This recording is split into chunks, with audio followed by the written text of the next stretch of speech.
they're stupid. It's just that what you're saying is so far outside of their reality that they're not making the connection.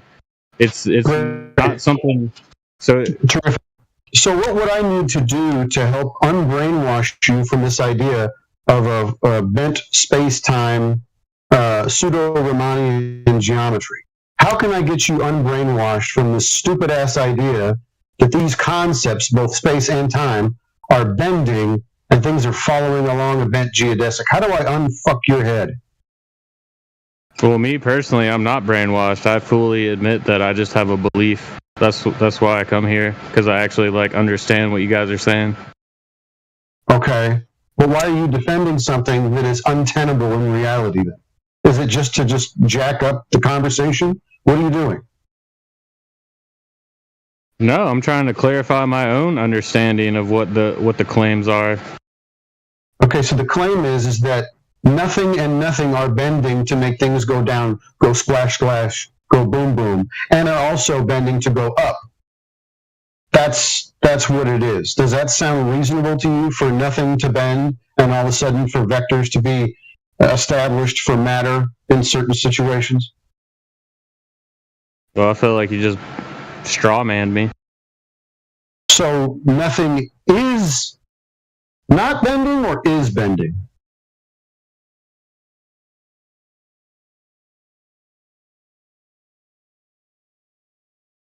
What do you mean nothing is bending? This thing called space-time, it's purely conceptual. It doesn't exist in reality. It's nothing. It's fiction. So tell me how fictions bend to create vectors for matter. That's not a fiction. It's a concept. It's a mental theory. It's good. It's nothing. It's just like all theories. They approach reality. It may not be the reality, but our descriptions come closer and closer to approaching what that reality is. It's just a description. No, it describes nothing. There's no space-time, bro.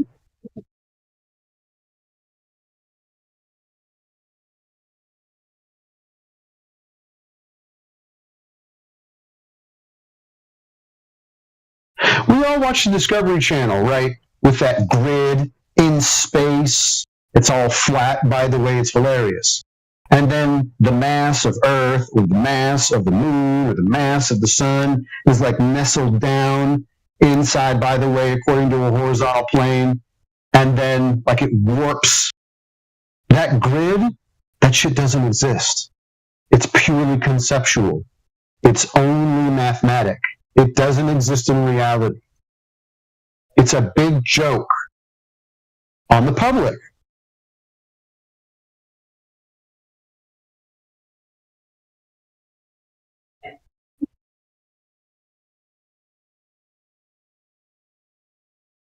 I mean, it's abstract thinking. You're abstracting things. You're taking data, you're taking reality, and you're abstracting from that, a mental model.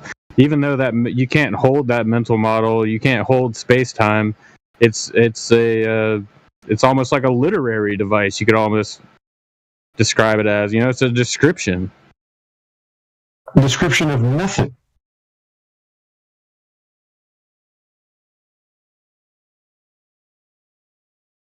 That's why when you take that stuff away, you're taking away a narrative. You're not replacing it with anything, and then people spiral. Why does it need to be replaced? Because people spiral when you don't. That's fine. That's their problem. If they're not secure enough in their reality, if I take away something that's purely conceptual and they start sucking their thumb, why is that my problem? I mean, people need responsible to give them another religious belief. Yeah, it's the same reason people need religion. You take away religion, they just create a new one. Mostly, Right. But no one here is doing that. We're not giving you a new religion. We're just asking people to live in the reality that they live in without all the window dressings and the stories and the fictions and the things that they've been trolling the public with for, 200, 300 years, 500 years, however long the Catholics have been doing this.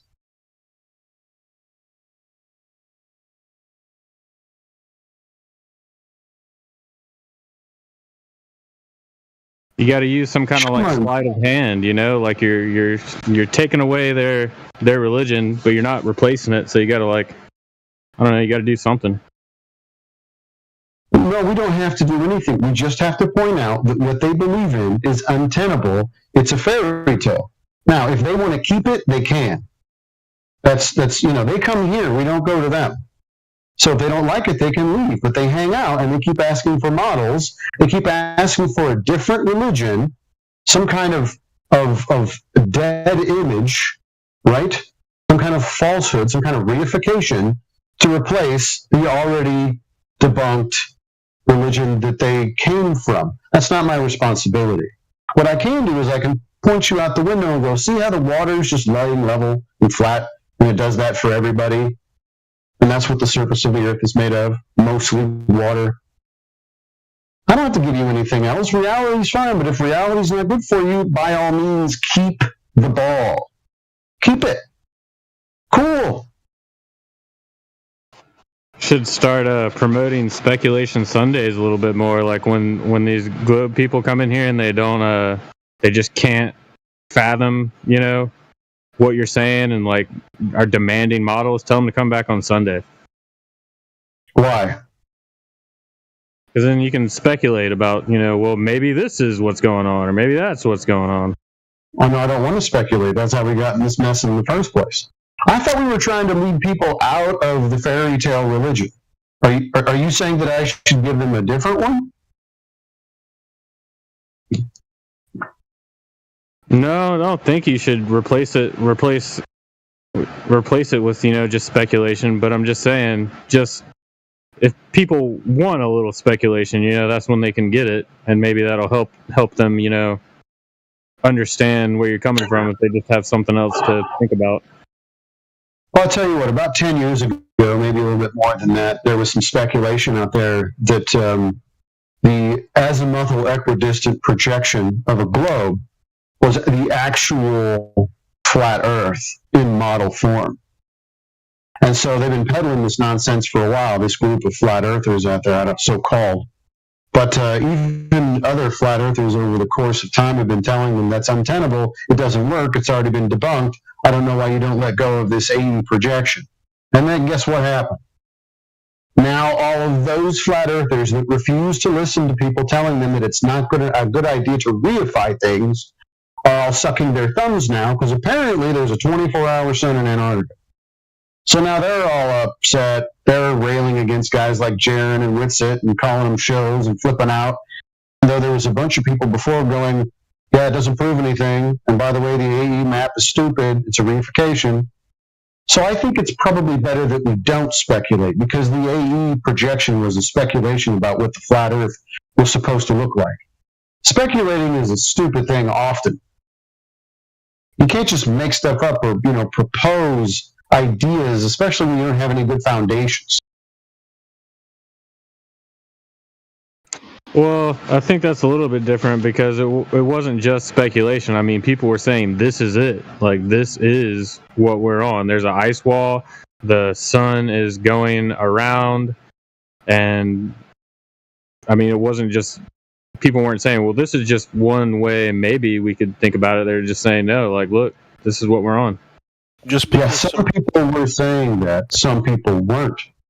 So, a large group were following the Pied Pipers that were saying, we know this to be the Earth's surface. And they didn't even have any evidence for it. They just made it up. We think this is what the Earth looks like. They didn't say they had knowledge.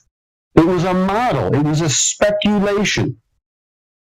It wasn't even a model. It's basically a diorama. It's a projection of another projection called the polar coordinate projection. It's stupid.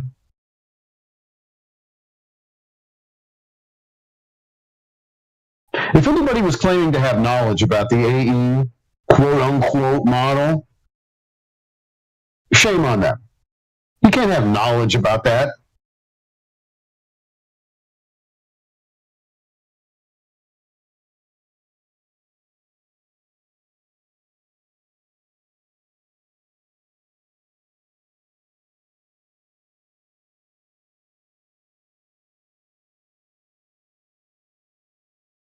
So now that group of flat earthers who just couldn't do without some kind of model that's not a model, now they're all sucking their thumbs and crying, and they got pitchforks and torches, and they're chasing down these flat earthers and let them astray. So I'm not giving anybody an alternative religion. I'm not going to give them some graven image, some quote unquote model that isn't a model, a projection, an idea. I don't need to do that. It's a dangerous, stupid thing to do. If they want a model, they can keep the globe, although there's no model there either. There is a pinata. There's a paper mache thing you can put on a desk that conveniently says not for educational purposes, and ain't nobody using that sumbitch to navigate either.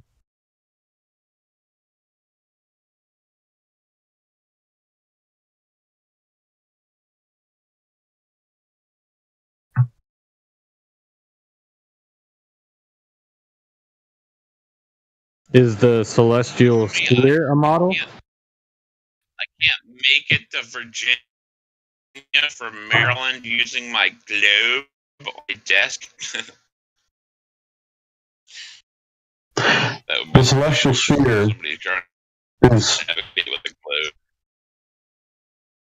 is also not technically a model. It's kind of another diagram. I mean, if the sky is arced, right? Like, is the sky arced? Because that's a flat Earth inside an arced sky. Yeah, it appears that way. Who's measuring the sky to be a giant arc? Anybody? No. There's some elevation angles. Essentially a star map is created. Conveniently, somehow they have that star map over a flat plane. That's interesting. I heard that the further south you are, the lower and wider rainbows appear, and the closer to north you are, the higher and thinner the rainbows appear. That's what I heard. Yeah, I wouldn't know. I mean, that sounds like a rumor. Now, what that means, who knows?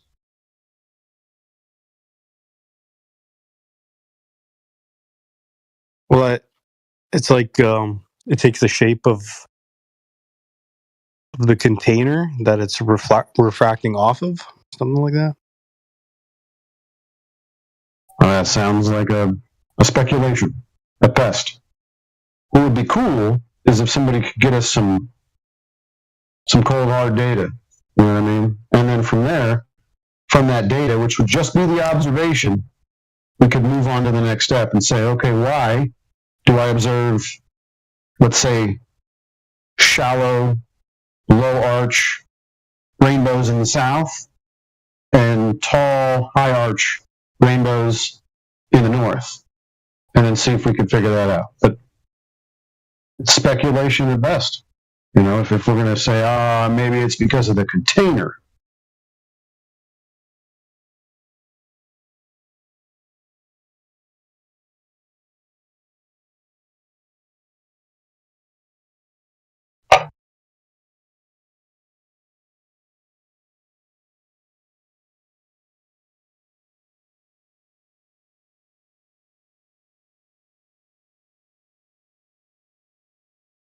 Anyway, my personal opinion, it's sort of morally irresponsible to give someone a reification to replace the non-existent reification that they have in their head already, just to make them feel better. I'm not going to do that.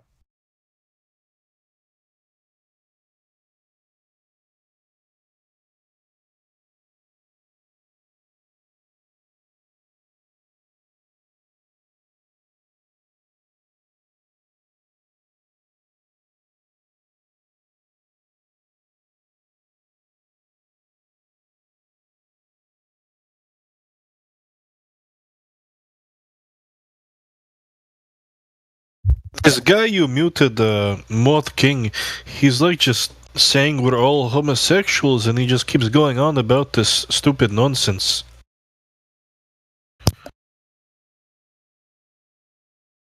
Ask me about my dick. Oh, wow. What have I come in on? Is this Globers having a rough day again?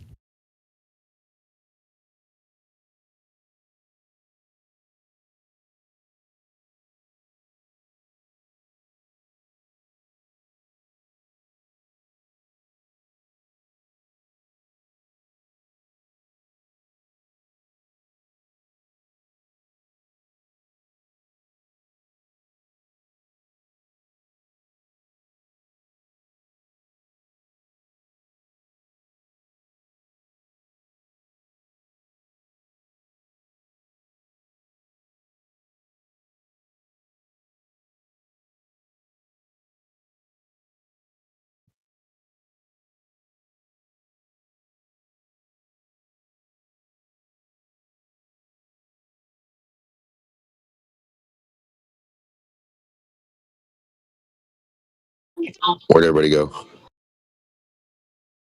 Well, once the flat Earth got proved, everybody kind of gave up. Oh, The globe as you should. Unless you're ready to just like do some flat Earth stuff. Sure. I do flat Earth stuff every day. I live on a flat Earth. That's what I'm talking about. That's right. Even the globe stuff I do is on a flat Earth. This boy is good. This boy right here is good. This boy.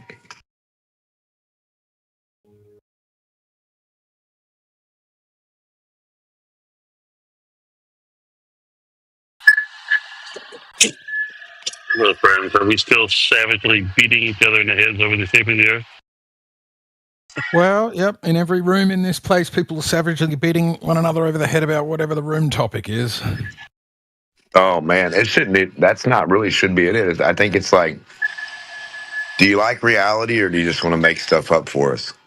I think that's what should be beaten over with that. Like just reality, just real physics that you can do. If you can demonstrate it, you can demonstrate it. If you can show it, you can show it. If you can't, stop telling stories about it. Like, why do we gotta? Start telling stories about stories. That's what they're doing.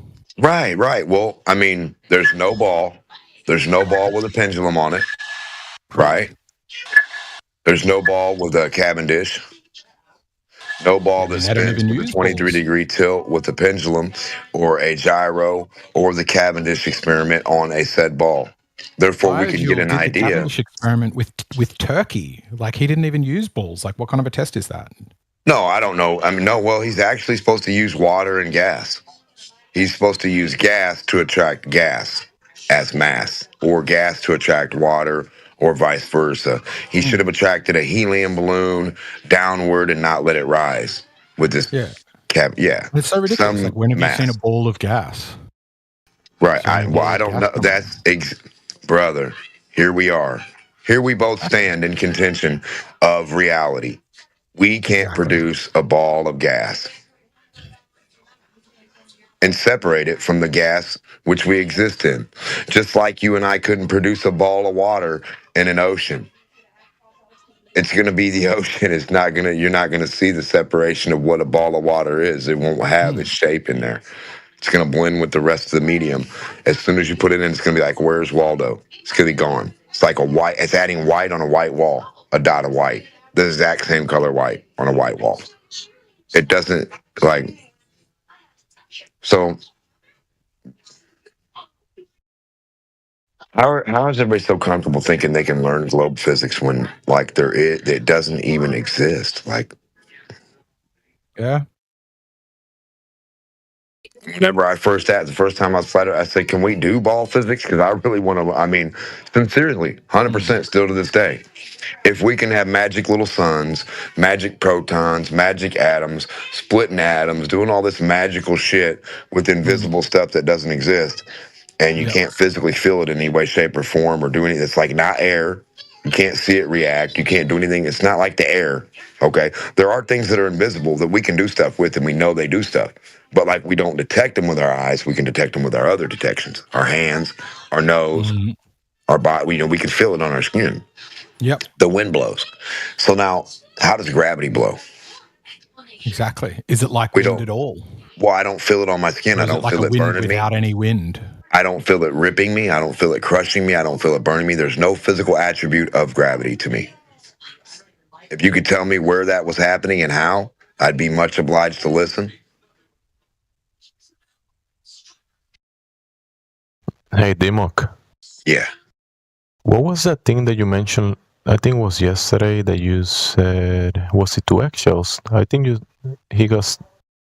you said something about when you're observing the sun, the 24-hour sun, and it's like you're looking at the whole solar system or something like that. You mentioned something, and he was like, no. What was it? I might have said something that was similar to, I trust figures that go out to the edge of the solar system. Anything that's inside the solar system, I have much more confidence about than they go, how much mass is there in the universe and how old is it? No, eggshells. I was asking Demok, bro. I was asking Demok, bro. Sorry. I was saying that in Antarctica, I was asking Eggshells his opinion because in Antarctica, we supposedly see the sun do its whole loop of its cycle of what it does in space. So in space, it's supposed to be going. That in Antarctica. It's supposed to be going 93 million miles. Well, shit. Now, I mean, I don't know where the center point of the sun is from where. I don't know how far that is, but from the sun to the earth, it's all 93 million. So no matter where it's at, it's 93 million somehow. That doesn't make any fucking sense. But then at the same time, so it's 93 million and it comes forward, around in a circle and backwards. So it's a 93 million mile circle no matter where the sun has it in that circle. That's weird. So the second point was the very center of or where the sun actually. So if we're rotating around the sun and the sun's going around its point, we're watching the fucking sun go around its whole point of space. Like, no matter how space can be fucking however they say it is, but we're watching it on little bitty Earth, and on Union Glacier looking up, we're seeing the sun's whole fucking space trajectory of its whole travel through space.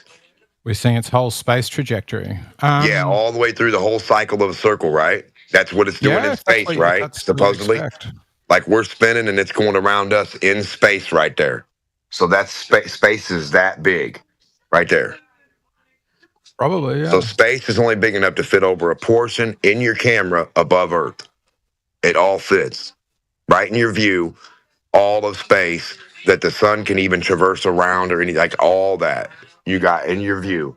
Does that math even add up? I mean, do you even understand the complexity of what I'm trying to explain to you? Yeah, I get it. You see the sun traverse the Earth, but you can see it all in Antarctica. That makes no sense. No, you see all of space too, because the sun is going around. The Earth is supposed to be going around the sun, while that sun does its big that circle of the sun. It's supposed to be what it's supposed to be doing in space, going that way, and making some big ass path way more than 93 million. Fucking way more than that, because its size is 93 million away from us. So it should be going all the way around that. You know, like a circumference. 93 million is us to it. That's the radius. The circumference of the sun is supposed to be fucking outlandish. Like, how can we see the whole circumference of the sun through space? You're not understood. Like, that's true. How can we see the whole circumference of the sun from space? Where's the barycenter at, and where's the stuff that it's supposed to be orbiting around? Where's all that magic stuff right in the center in Antarctica at night? Exactly. Where is it? It's in the middle of Antarctica. I'm just asking. I'm wondering. Do you reckon the South could be the center, given that would work perfectly with what Jaren saw, and we don't have a similar... Here's the thing that'll blow your minds, everybody. I brought this up before they went there. Google now images of people standing at the South Pole and compare that to images of people standing at the North Pole. Which one contains more cartoons and a movable pole and people not standing in the same spot, and which one involves all people standing at the same spot? Just Google people standing at the North Pole, like group photo North Pole, group photo South Pole. Just any of those, just give it a go and see which one seems like a permanent fixed location around which the stars circle. We've got image directly from the sign that says the geographic South Pole, where we've got other people taking similar photos who all group up there and do celestial observations that show that the stars are circling this point.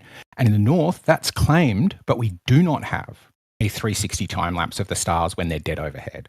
All we have is people near it claiming that's what you'd see if they were a bit further away. And if you try to find where is it, people turn up, and guess who can get there? Mostly only military. Submarines claim to go there, and only icebreakers claim to go there, which are always military. Which has a military build-up? Jaren went there. There was none in the south. Where do we know that there is the largest military build-up? in the north because it's got active shipping lanes and submarines and there's cable attacks and we see evidence of it, right? Submarines, when they sink in the north. So which one is a guarded place that we cannot find a fixed location around which we know everything is circling perfectly? And obviously the south has the better claim. So maybe you guys could all remain flat earthers, but just switch your map to the southern-centric AE map. Right? Damn, flat earthers just got bodied. Just go Google AE map and 2 will come up, and I'm saying why not pick number 2? 2 options will be there side by side. Why pick either? Well, because you've got to have a north, you've got to have a point around which the sun's circling. That's how the map is made. Right? You're making too much sense. Stop. Yeah, why pick either map to reify? Well, I don't think a map is a reification. The map of my neighborhood's just useful. It is if you're going to say that that's reality. I don't. You do. You get stuck in the reification of questioning whether I think it's reality. I don't think anybody in the real world thinks the map is reality. We think it's a 2D. Then why the fuck are we supposed to pick one? For what? What do you want us to pick one for? We can find... Well, because the closer the map is, the better your answer is. Closer to what? Closer to reality. Closer to your reality. So you just not quite, but almost want to reify it. No, it's closer to reality. Yeah, the real world. Okay, well, how about neither of them are reality? How about neither of them are reality, and we're not going to reify? Now what? Sure, I'm not reifying. Yeah, me neither. So why are we supposed to pick one? Because it helps you. Like, do you agree models in elsewhere, aside of maps, and maps are always useful? Sorry, why are we supposed to pick one? You're asking me a question. Now I asked you one. Why? Yeah, I'm saying because they're useful. Oh, because it's useful. Because you could be more competent if you use them. Well, what use do I have for a south-centric AE map? Well, for an accurate map. You want the most accurate. Oh, so now we want an accurate portrayal of the Earth. Yep. So you want a map to reify. So you want a map for us to reify. Why is it exactly what you keep saying you don't? Well, because accurate, you're asking us to show you what the Earth looks like. So you're asking us to appeal to a map to do that. So it'd be a reification to do so. But reification is when you turn something not real into something real, like thinking you live inside a map. But if the world is real, there is nothing to reify it to say I can draw, the car is real and I can have a schematic of how the car works. The Earth is real and I can have a schematic of how the continents are laid out so that if I head north from Australia, will I bump into Indonesia? Yes. That's why. Okay. Why do we know that? Because that's the direction you head in when you leave Australia. So why would an azimuthal projection necessarily be an accurate portrayal of the Earth's space? Well, I mean, it would fit with the observation we've got, right? Every other map that's been shown in here, right? If I Google maps or if I go into all of your trove in your original server, you're blathering. You're blathering. Maybe I'll just ask it again. Yeah, maybe I'll just ask it again. Why would a globe projection of the Earth, then projected azimuthally, be an accurate portrayal of the Earth's space? Yeah, good question. Good question. I don't think it would be. Yeah, so you don't know why we should choose either of those maps that you laid out for us to choose. Thanks. What I know is you already chose the north-centric one. When did I do that? Well, as a community, if you go through your troves in your other server, every time you're... So what you're saying, I'm not going to accept that. So what you're saying is someone on YouTube did it and they chose it for me. When did you ever hear me choose that? Flat Earthers, collectively, when they test weather patterns... Yeah, I'm not going to accept that. No, I'm not going to let you lump me together with... I'm not going to let you lump me together. Observations. No, when they use Shane's... I'm not accepting that. I'm not accepting that. You're straw manning me. I never adopted any map. You're trying really hard to force me into a position I didn't take. I'm not going to let you do that. No thanks. I'm saying Flat Earthers did. I'm generalizing about this room because I know you're generalizing, so you can't say that I did. Shane's not in this room. Generalization or not? Shane St. Pierre doesn't come in this room. Which exact people are you talking about? I bet they don't come in here. How long's the chat been open? I just Google the word map and any bit of flat Earth evidence. Hang on, I'll just get my memes. I've got a memes folder, and let's just see how many times in this memes folder that I've just see how many times it said Democ gave you that source. Using the AE map that's how many times was Are you denying that Flat Earth has had an obsession with the North Central? Oh my God, dude! Show anybody here claiming that map. That's it. This is getting pathetic. This is what the other guy did. Brother, the only reason we talk about North and South is because it's your fucking ball story with your Compass Cat toy story, and it's a whole bunch of stories stacked on fucking stories. We have to go over them one by one because you fucking idiots separate your ball from itself in every fashion and shape of the word. You can't demonstrate it physically. You can't do this. You can't do that. Too big, too small, too much, too little, too light, too far. The fuck are you talking about? Every stack of every claim you guys have is a fucking story that we have to dig into. Another storybook full of shit. Like a phone book of non-information that doesn't help you do shit. Just useless fucking numbers. Information. I agree, actually. Sometimes I think that's bang on. So when we try to take apart your shit, don't get mad at us for mentioning the things that we have to mention you guys think are real that ain't real.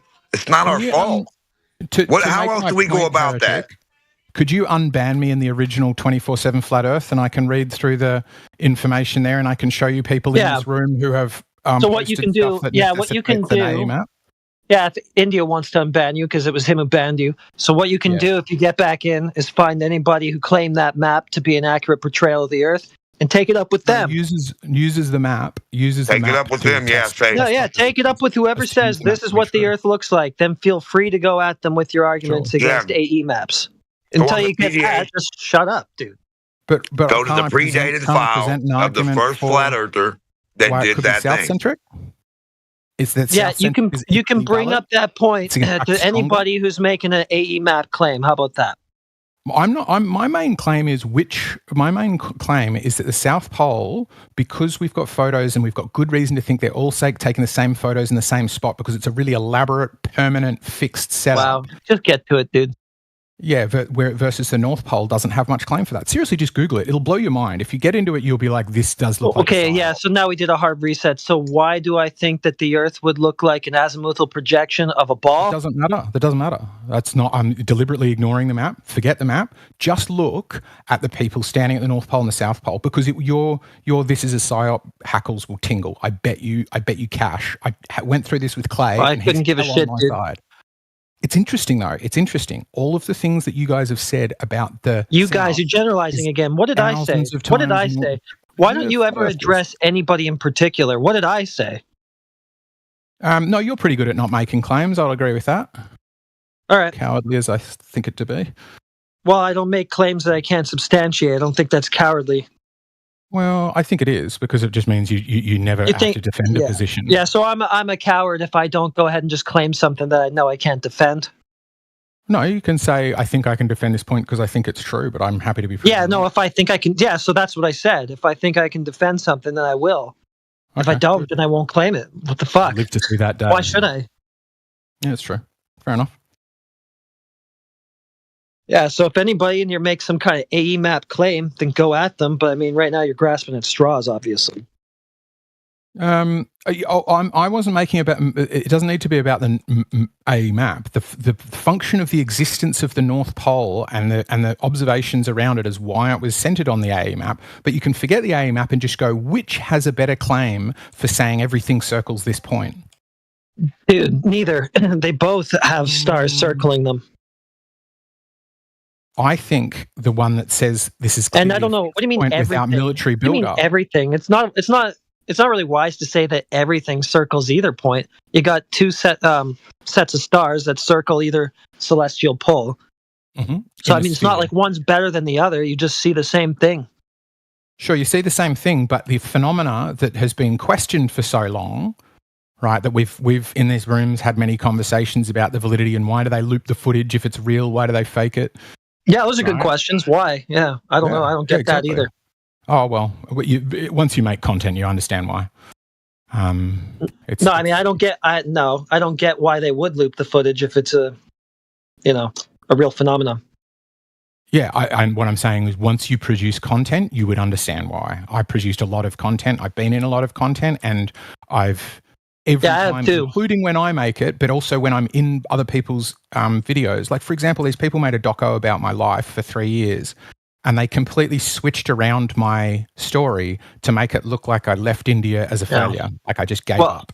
Yeah, but if they have a 24-hour, 360 time lapse that they recorded, the raw footage is there. Why wouldn't they just give you that? Why would they do the extra hassle of cutting it together and looping it? They did give you that. All right, so you say. Yeah, I've heard those arguments. I never really got into them. But if that's the case, hang on, are you just noping out of the discussion? They did. No, I don't know. I said that that's a good question. I said that that's a good question. If that can be shown that those things are that they're looping that video, why would they do it if it's a legit phenomenon? But if they're not looping it, and it is just raw footage, then whatever. It's nothing really to ask in a question. You don't have to make a claim if you're just asking a question. But the question does have an answer. The answer was the director wanted the start of the shot in a particular place, didn't like it where it started, it looked too bland. And as a result, they needed more footage for the end of the 24 hours. So that's why he looped the footage. And he explained that and said, well, I just did what the director asked me to do. It wasn't making a scientific claim about it as much as it was a point in it, just saying this is how it affects your life. Okay, so they did loop it. All right. And then he gave the original footage, and he had a reason. And what I would say is that makes sense to me, because once you make content, you often realize you didn't quite get the shot in the way that you wanted, or you tell a joke and it wasn't that funny, but if you juxtapose it with some other bit of footage, it suddenly becomes a really funny joke, even though you weren't saying it at the right time. You can make yourself. Yeah, I know. You can edit things. I know. Yeah. So all content, like even from the shooting of it, is lying in some way, because you're pointing the camera in one direction and that means not in another direction. Yeah, I know. You're telling me cutting and it's produced. So it's produced. I got it. Yeah, like flat earthers fake stuff too. I don't think that means they're not flat earthers. I think it just means that people sometimes lie in service of what they think to be a greater truth. Well, I mean, if they've got an edited, chopped up, produced video, then it's not proof of the raw phenomenon. But if they actually did show the original footage and it showed the same thing, then good to go. I never really paid attention to those arguments or really delved into them. Well, I mean, the only place an observatory should be to see space, all of space in the Berry Center, they claim, is right there in fucking Union Glacier, right? Sorry about the effing, but you can see it. About space. I'm just saying, like, that's where I would put my observatory, and I would see all of space. Yeah, they do. Our whole solar system. I think they do have a telescope down there. System, all because surrounded in that circle. Spinning around each day. Then you can even see with your eyes, left to right, out of our solar system to a whole new solar system on the left or right somehow. Whole new galaxies or things that aren't even anything we could imagine, because our stuff is our stuff and that stuff couldn't possibly be our stuff. You know what I mean? Alien stuff, alien ships, alien UFO, everything. Anything alien is unknown, but everything physics are known on the ball. Do you see the conundrum here? So we don't know anything about UFOs, but we know every physics of space. Come on, brother. You got to take one or the other. Which one you want? You want to know nothing or everything? Unknown everything or known everything? Which one do you want? That's what you have. The government knows nothing. It's unidentified everything, from the gases of a UFO to the material to the people to the things to the fish to the turkeys to the shit, whatever they are. Unknown. So do we know all physics and chemistry, or do we not? I think I certainly don't know it. I'm wrong about most of my first guesses are wrong, but then I try to read and understand the So do you think it's weird? Answer. Do you think it's weird that they had aliens in a chair talking to them, but they don't know what they are? And then they have UFOs. Aliens in a chair talking to them, but they don't know what's going on? They're supposedly backward engineering UFOs, and they still call them unidentified objects. You reckon there's aliens? Brother, I don't know. Your government says all of that. It says there is. It says there's not. It says they're always looking for them. It says we're going to die tomorrow. Space debris, sun farts. You tell me, brother. Sun farts? Do you understand how we got to talk over all this dumb shit because the stacks and stacks of crap just pile up so high with the globe? Whether it's space, distances, what they know or don't know, what they can prove or can't prove. Heretic. H2O, for instance. What's up? I mean, that's. Oh, we have me rolling, Lima. And is that the when you say this when eggshells repeats it? Sun farts. Sun farts was good.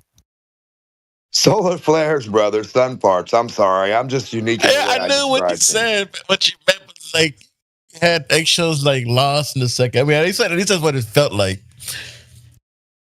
Yeah, it was fun. I didn't know where the fuck you were going with it.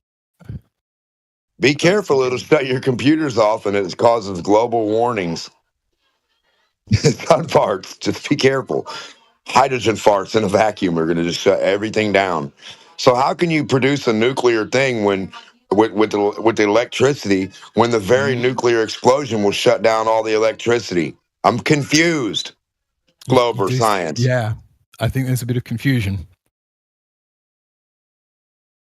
So fusion and solar farts and things that make a sun stop all electricity, all magnetics.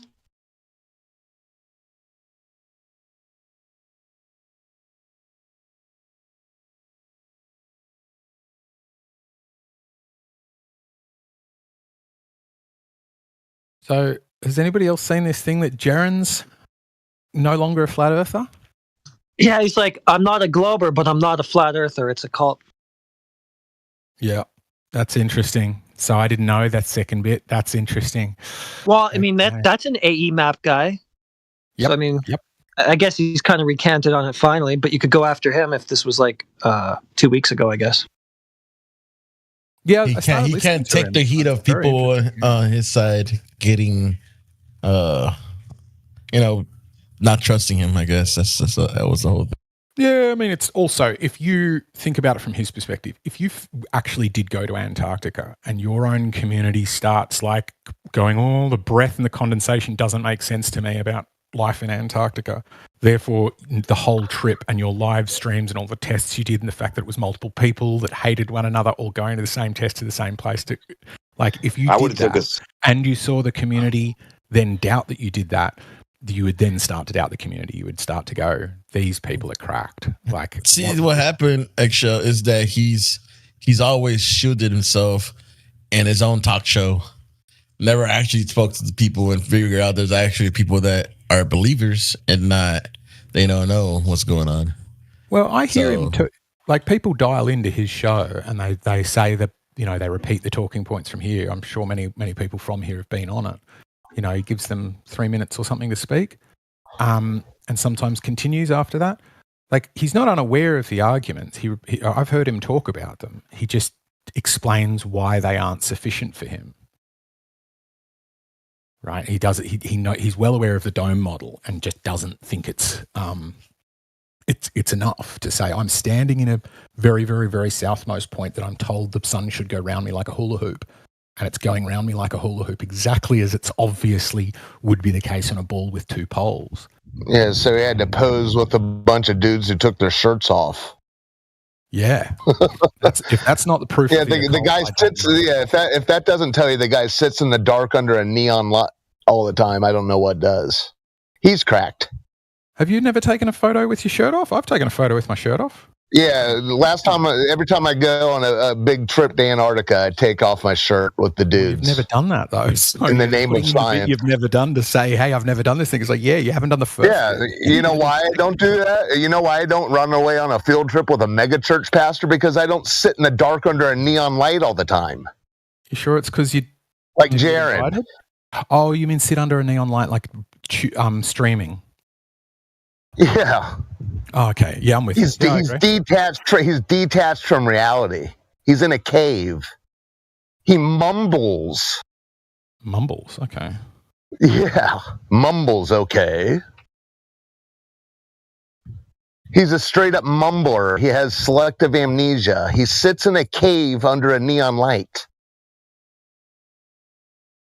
He's cracked. Okay. Yeah, maybe.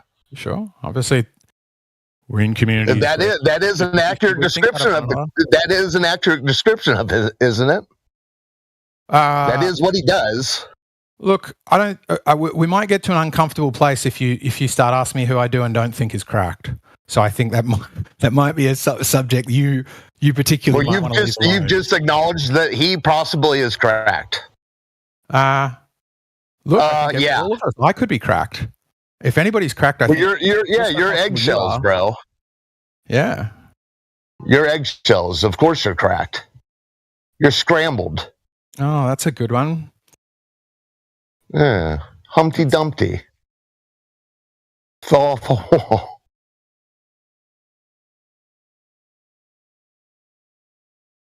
Yeah, no one cares about him as much as you seem to. That's what's weird. I mean, are you sure? I just mentioned him once. You seem to be actually care about him quite a bit, given your response. Yeah, I've never brought him up. Care deeply. Never have I ever brought him up. I brought him up, and you jumped into the conversation and are now doing some weird free association. Yes, many of you people in here have been on his show and have been given 3 minutes. I'm guessing many of you have. No.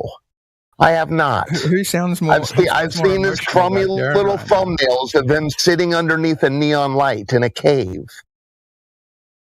Show me where Jaren touched you. He seems to be your boyfriend. Why don't you marry him?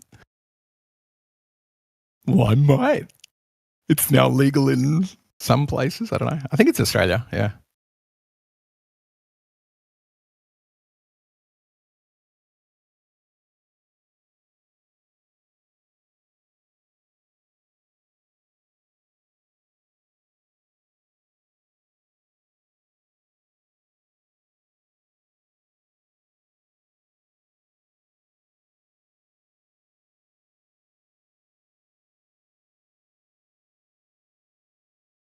Yeah, all this stuff got pushed in our face. Even as a kid, what would you do? Well, I don't believe you, teacher. Now is your teacher going to say, well, prove this, little boy. Prove it, you little 5-year-old, you 7-year-old, 10-year-old. You shut up and listen to me because somebody told me this. You better just know it. I mean, it's just weird. It's just a weird way of life, isn't it? So true. You know, sometimes I think you don't make much sense.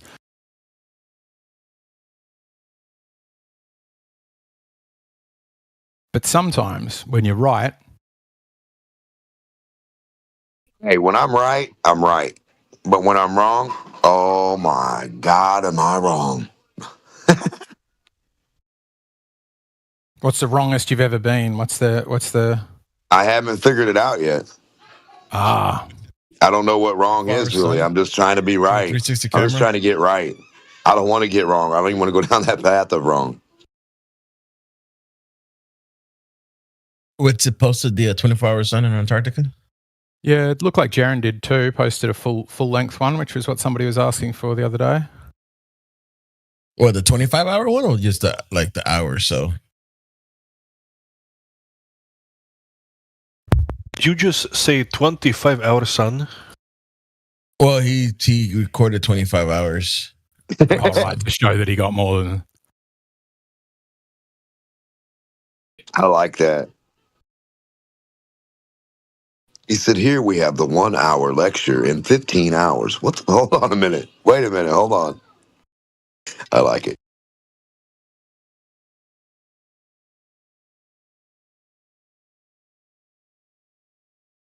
So they saw a 25-hour sun.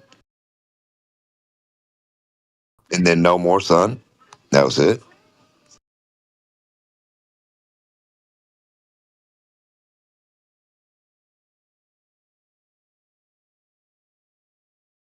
Where's the video at? Is it in the thing? I see a big ass link that looks like a paragraph that's 5 long. I just posted it.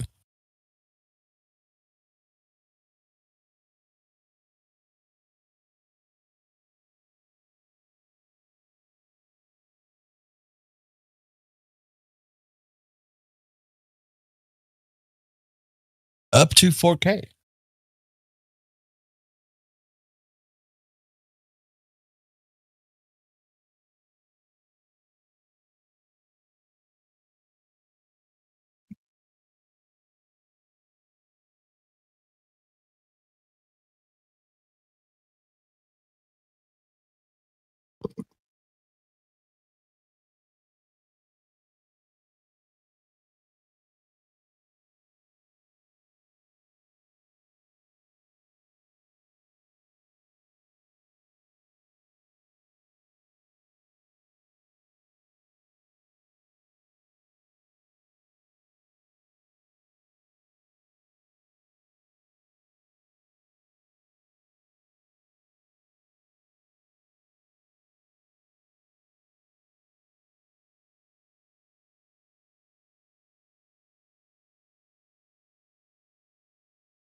Is it me or they showing it the wrong way?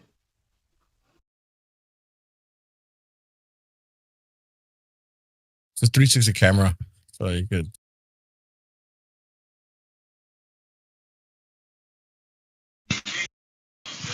Yeah, but it's west to east. That's what it looks like. What's west at the South Pole? Brother, I don't know, but why is it going from right to left? Clean out once in a while. When I look at the sun, it goes from my left to my right, from east to west, and I don't know where the fuck they're located. And are you so I in the don't know. north or the south? Are you north of the equator or south of it? Neither one, brother. I'm where I live. Ah. But I don't see a circle, and I don't see the whole space, and I don't see the sun right around my head in that little bitty area of a circle where I can just film it right there that one day. In the whole of all of the fucking whole universe right there. But in Antarctica, you can. Weird. So the little bitty sun goes over one little spot called Union Glacier. And then the Earth is way bigger than that. That's weird. Yeah. We were told the opposite. What were you told? We were told that the Earth is a grain of sand, 3 grains of sand, the third rock from the sun. A grain of sand compared to the sun, you can fit 1,800,000 Earths in the sun, or 100 Earths on the surface of 3% of the sun. So, wow, it's amazing how well you remember those too. I wouldn't. brother, it's okay. I have a memory when I need it. When I don't need it, when it's just a bunch of gobbledygook, and I'm just gonna argue my story versus your story because I can go in a lab and you can't. Then fucking that's what it is. Certainly something. My story is backed by touching water. I can pour water on a desk. I can make a tide on a desk. You heard all the other Globers in here mad because they don't know how to make a tide. Yeah. Hey, so yeah, Jaren just went off the hook. Off the hook? He did a little. Yeah, it's a turn of phrase is saying that somebody just went all bonkers. So he's firing back at whoever on the comment section. Clipcord just sent me a snippet of like what he was saying, and it's pretty scathing. So for anybody that wants to check it out, I'll post it for you guys. He seems particularly. He's upset. Yeah, he seems particularly upset, not with the observation or any of that, but with the flat earthers. Yeah, which he's not. So I don't know why he's mad. Well, The I think it's a social bunch of experiment people who's been continues. following you for years suddenly start calling you a liar because they don't like the results of a test that you did. No, it's not about the test. It's angry. It's about a doublespeak that he does. It's not the test at all. That's what he says. The stuff that comes out of his mouth is what people are upset about. So that's the reason why. And now he doesn't like it because he thought he was going to be a boon to, flat Earth in some way. And he just found that everybody just cast him aside because they don't care too much for him. So, well, they don't care. They suddenly stopped caring too much for him after he got results that comport with the globe. Let's be real. Let's be honest. I think Kiwi's had him on blast for like 2 years now, at least. Sure. Yeah, but actually, Jeremy makes claims, right? Jeremy makes claims, and Kiwi doesn't like that, particularly if they're not from him. Bro Sanchez did a live on him too, on all the ones who think the sun had something to do with whatever and whatever. But he's in. So did but yeah, he just did a piece on Jaren. So did what's his name? The guy who always shouts at people, Nathan Oakley. So did Eric Dubay. So did many, many, many people. So he wasn't alone in basing his ideology around the idea that the sun circles the north and therefore all of the continents emanate out from a. Sometimes you just gotta shove a sock in the guy's mouth. But check out the check out what I just posted. Well, hopefully you corrected those guys when they showed you that map and said it was a flat Earth, and you told them that it was a globe map.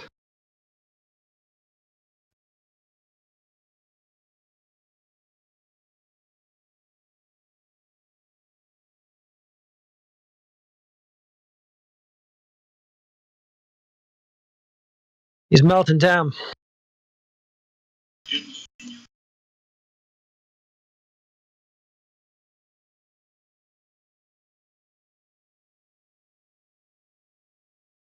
He's just big mad. Mm-hmm. But check out Jaren, dude. Spiraling in the comment section. Yeah, that's what I meant. Yeah.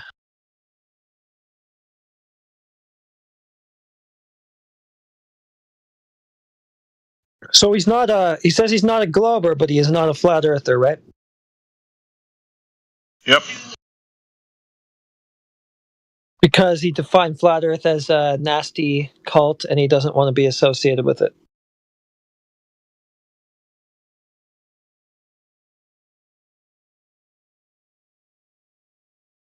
Who's big He mad? said this is where good research died. All the research died, sorry. He said. Yeah. It's crazy. They said, don't say that. Don't say you're on a spinning wobbly ball. Won't be on the water ball, Jaren. He's like, the Globers don't act like this. That's because you're placating to them, that's why. They're the best. I don't care about the substance of the arguments or the conversation. I just like whoever's nicest.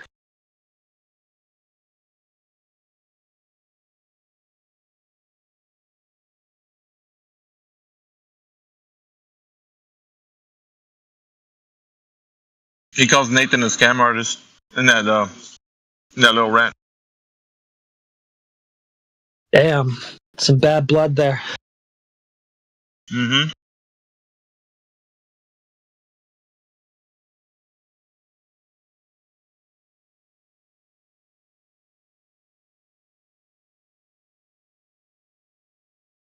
I wish they would just stop talking about the people.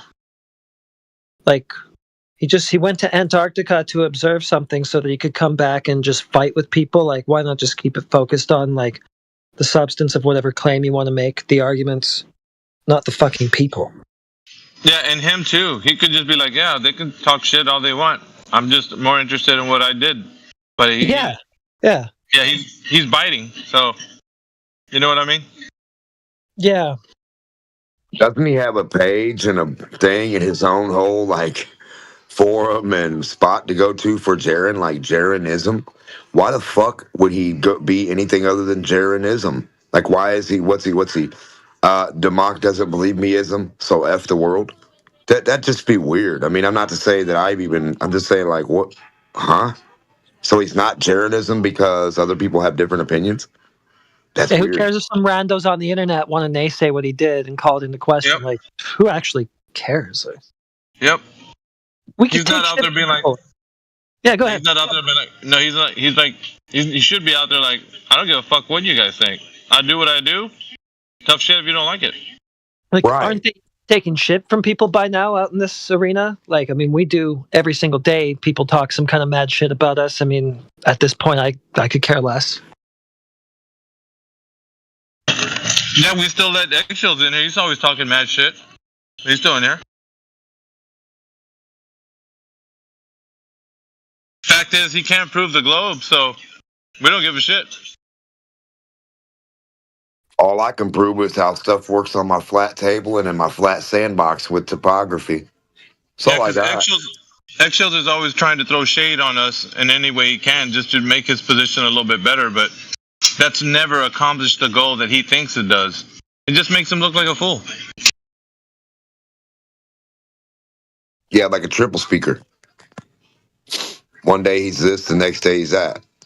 But, I mean, if I'm Jaren and I say something goofy, then I would recant. I'd be like, oh, shit, I was wrong about that. If I wasn't, I wouldn't say. And I would never, like, dude, if you're trying to be the spokesman for people, why the fuck?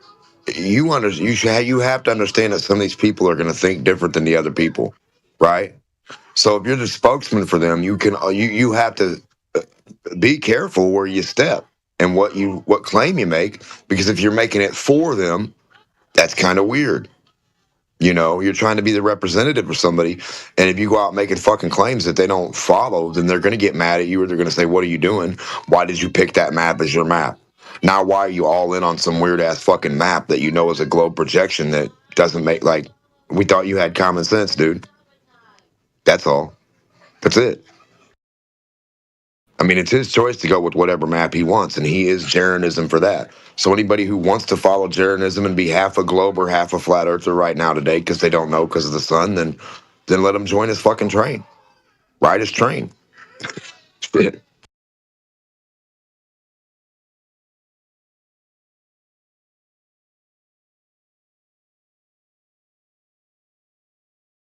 And if you're not with him, just don't ride his fucking train.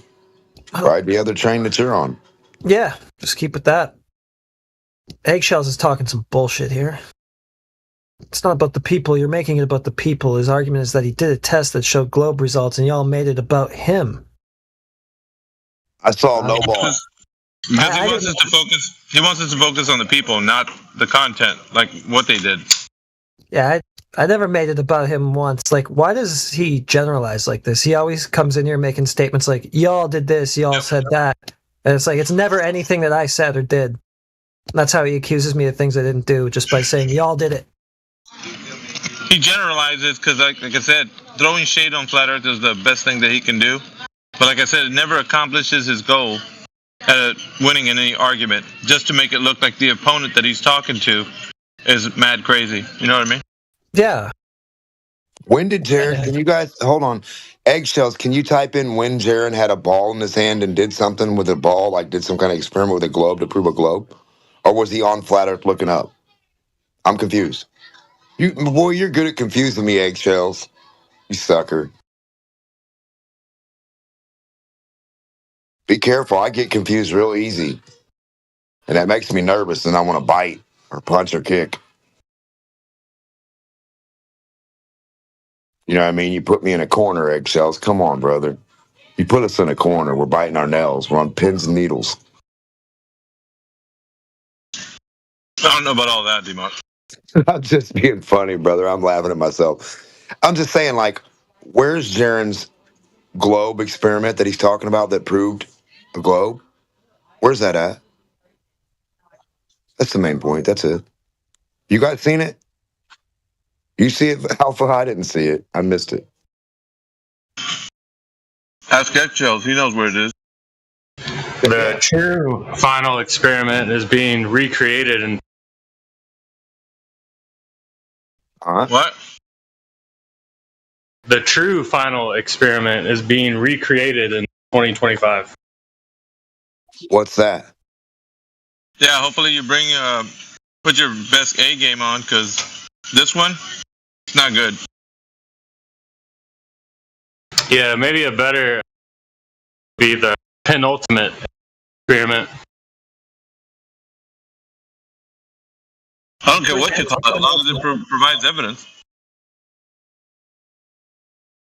100%. If I can re-demonstrate it, duplicate it, see the implications. Yeah, you can. It's being done in very rigorously right now, real time.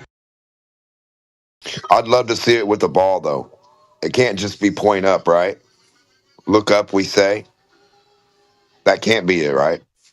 I got 2 words for you. Can't wait. Me too. That's my 2 words.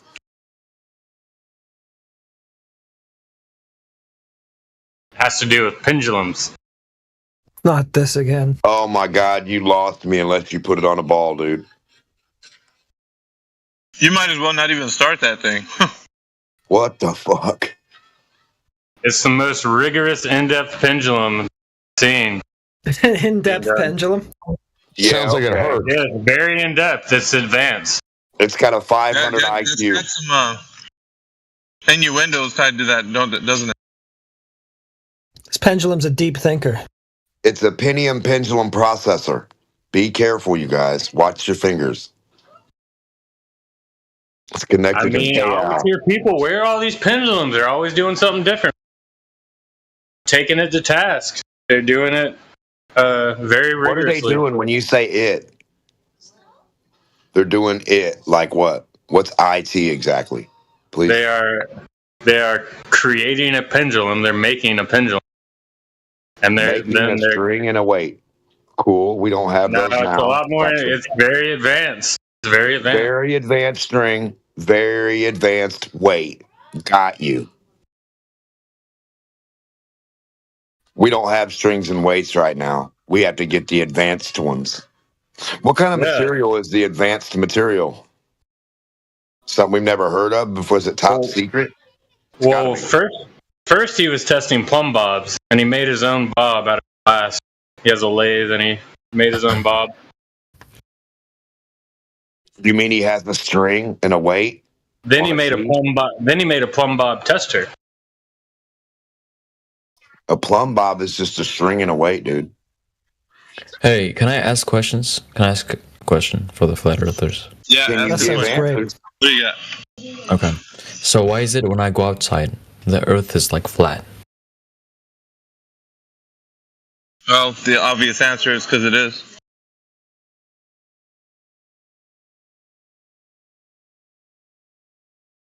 Next. Is that it?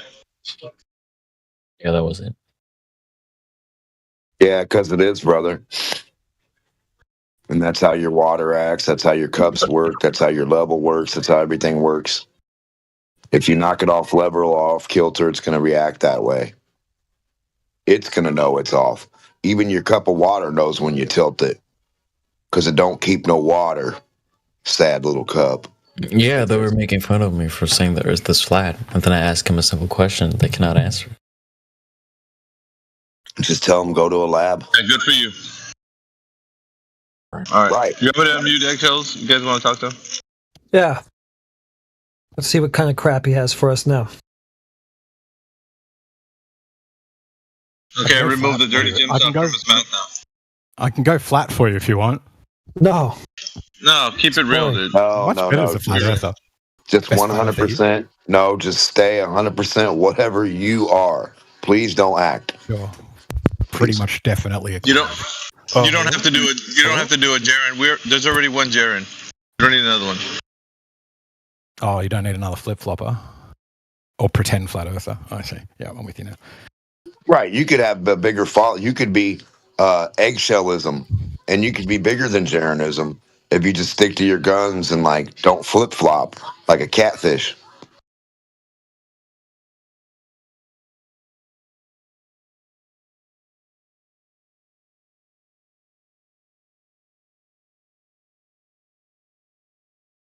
Don't say, I guarantee this map is my map and it's the best map ever. If little old you hasn't went anywhere and done anything to prove the whole map, or at least 80% of the damn thing. I mean, come on, let's be reasonable. You tell me you know your whole city, and then I ask you about this street and where it's at, and you've never heard of it, then I'm not going to believe you. I mean, come on. Who says they know a whole city, though? Let's be real. Well, how do you know a whole map?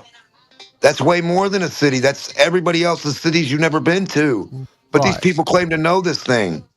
Well, they know it. They don't. They don't, right? They haven't. Exactly. They've had an idea, though, of the size for a very long time and postulated about what could be in the other reaches. You mean the size? Once you establish that every bit of the surface you're on conforms with a sphere of a set size, you know how much surface area there is left that you haven't yet touched, right? Whereas if it's flat, you must explore all of it and find its edges to know its extremity. So you would be right on a flat Earth, you would have to have the whole map to know how big this is.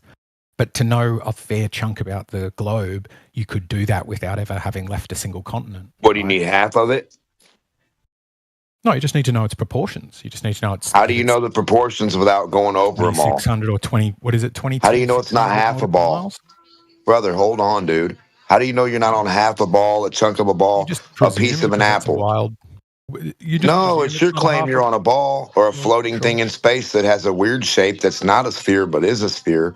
It's oblate. It gets bigger and wider. No, that's not my fucking claim. This weird shit. Bubblegum Earth. No. He's a bit weird. Yeah, it is really weird, right? It can't even hold its own fucking shape. It can't even hold its own. You know? The apple, pear, ball, watermelon, tube Earth. I don't know. Weird. So you'd have to know the whole attribute of the Earth to know the attribute of the Earth, no matter what it was, ball or flat. No, I don't. That's what I'm saying. I don't agree with that. You can know. Well, that doesn't make any sense. Of something. You're not making any sense. Well, that's I do. Okay, go look at the front of the forest and tell me how the rest of the trees and everything look.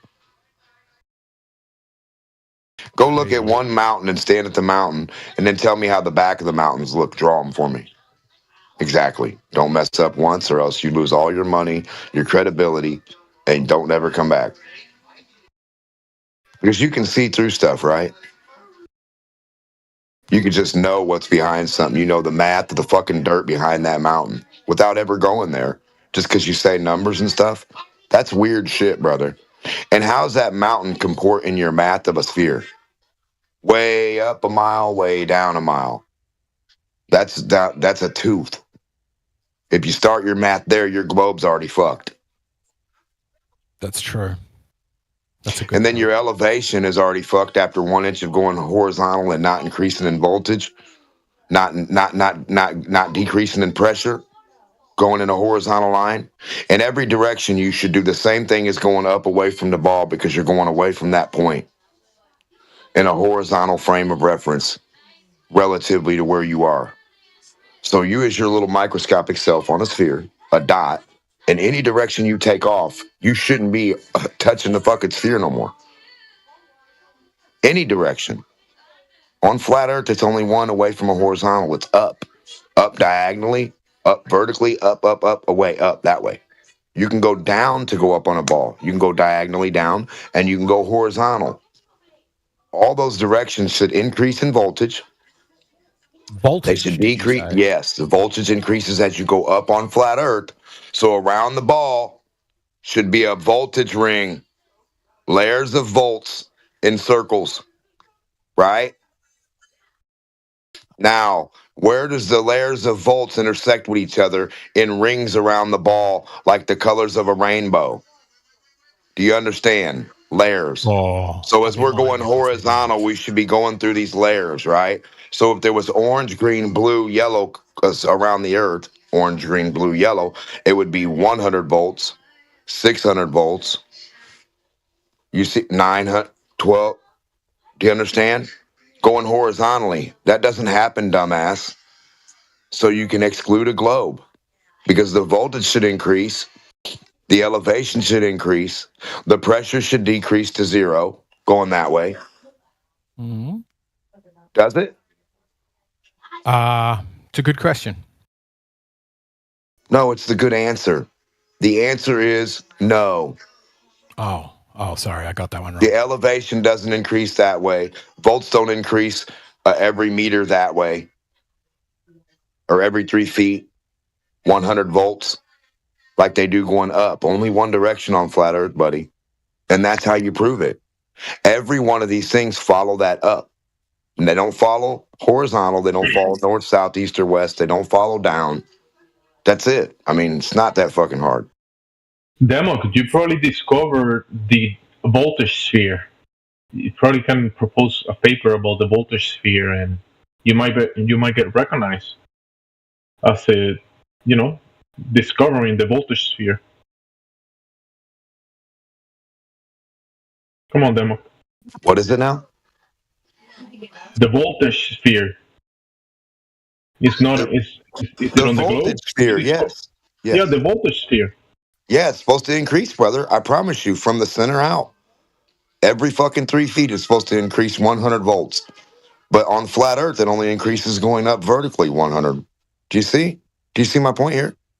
So we're looking for that. Why isn't there a voltage sphere already on the cartoon globe?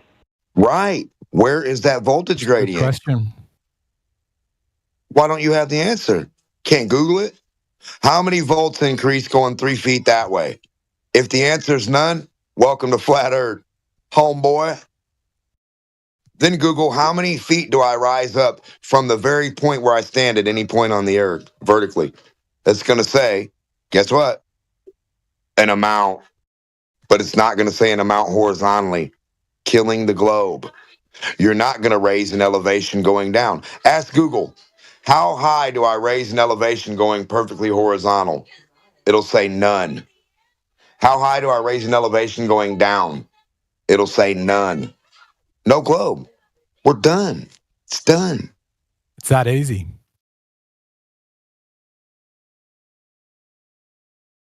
Yeah, there's 5 different things that follow these spectrums of gradients that stack, and the globe doesn't adhere to any of them.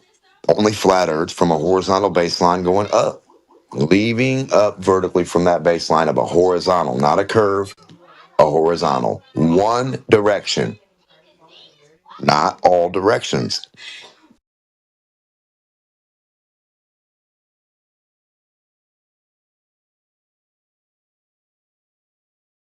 That means no matter where you are on Earth, your up is the same as my up. When I point up, you're pointing up right next to me somewhere. I just can't see you, but we're both pointing up next to each other.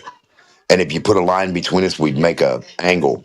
I'd be a straight line vertical, you'd be a vertical, and we'd put a horizontal line between us, and we'd be angles pointing up.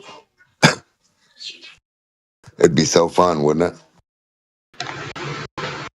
You'd be angles relative to.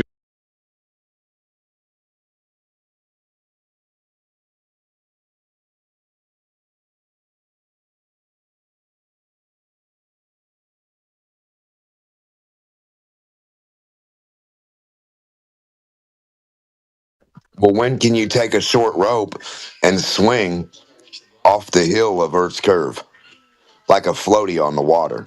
When can you take one and make it to where it's like so buoyant that you won't pull it down, right? It can resist like 500 pounds or something. Like say you weigh 1 or 2, you're not going to be like, when can you hold on to one end and you hold on to one end and the fucking hump of water pull it up and bend it in the middle that way? Just it. I mean, come on, man. This would be the funnest ride in the world if we were on a ball, dude.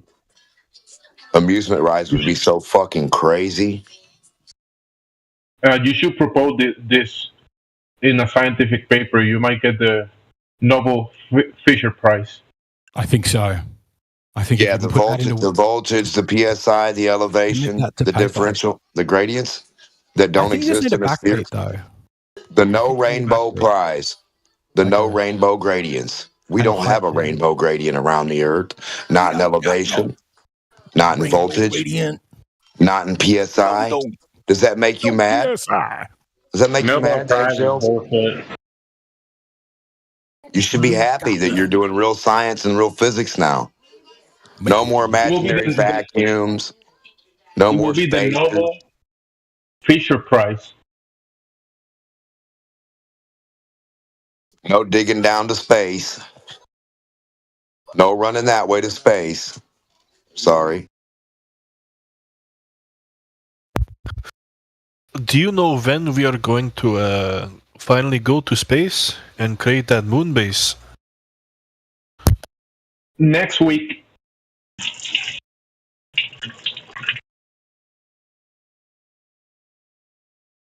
Do you want to go?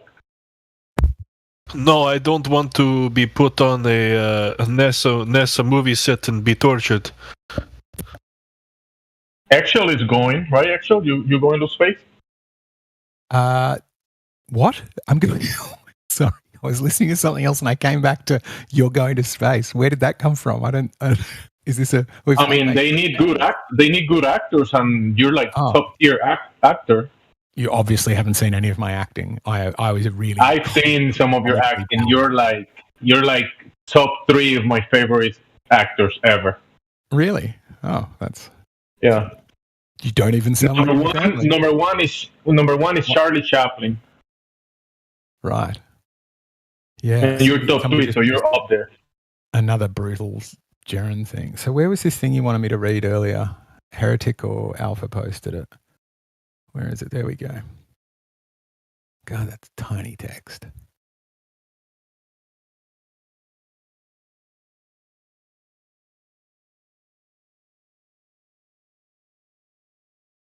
You're pretty good, like acting like you believe in the stuff that you say. You're pretty good at that. Well, I can switch sides and do that side better than most flat earthers can. That's what I'm saying. I can steel man all the flat earth arguments. That guy, Mod King, he started sending me messages privately saying like how I'm lonely because I sit on this channel and like this messed up stuff. Who's that? Who did that? The Moth King. The admins here muted him like half an hour ago, and yes. Now some guy with these eggs are messaging me. Eggshells. Yeah, I was just asking who it was because it sounded like somebody putting on a fake Russian accent, and I was like, obviously this is one of the Globers that's been banned. Can you speak Russian? No, but I can put on Russian accent. Okay.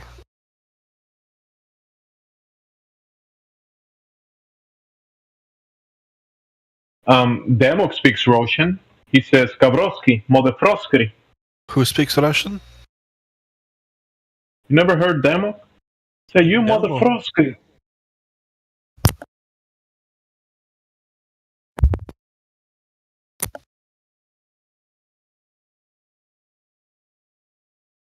I think I heard him speaking the Russian. He said Mother Frosky the other day. You Mother Frosky.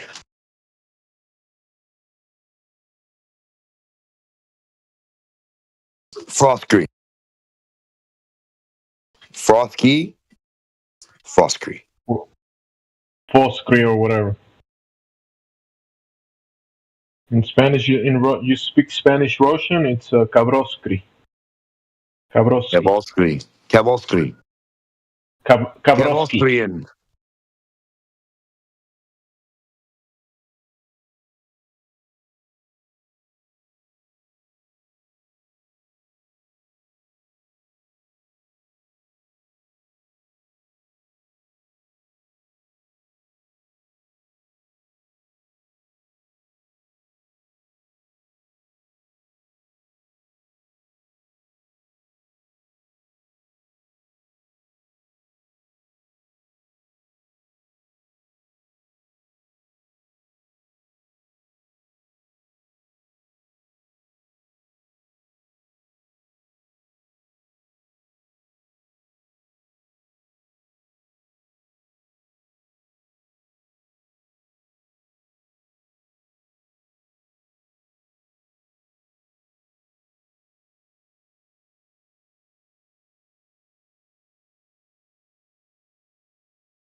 That means that people don't say it because you haven't heard it? I could only hear somebody doing that. Were they being Because sarcastic? you just said, you made an extraordinary claim. You're saying that nobody believes in what is being said on the TV.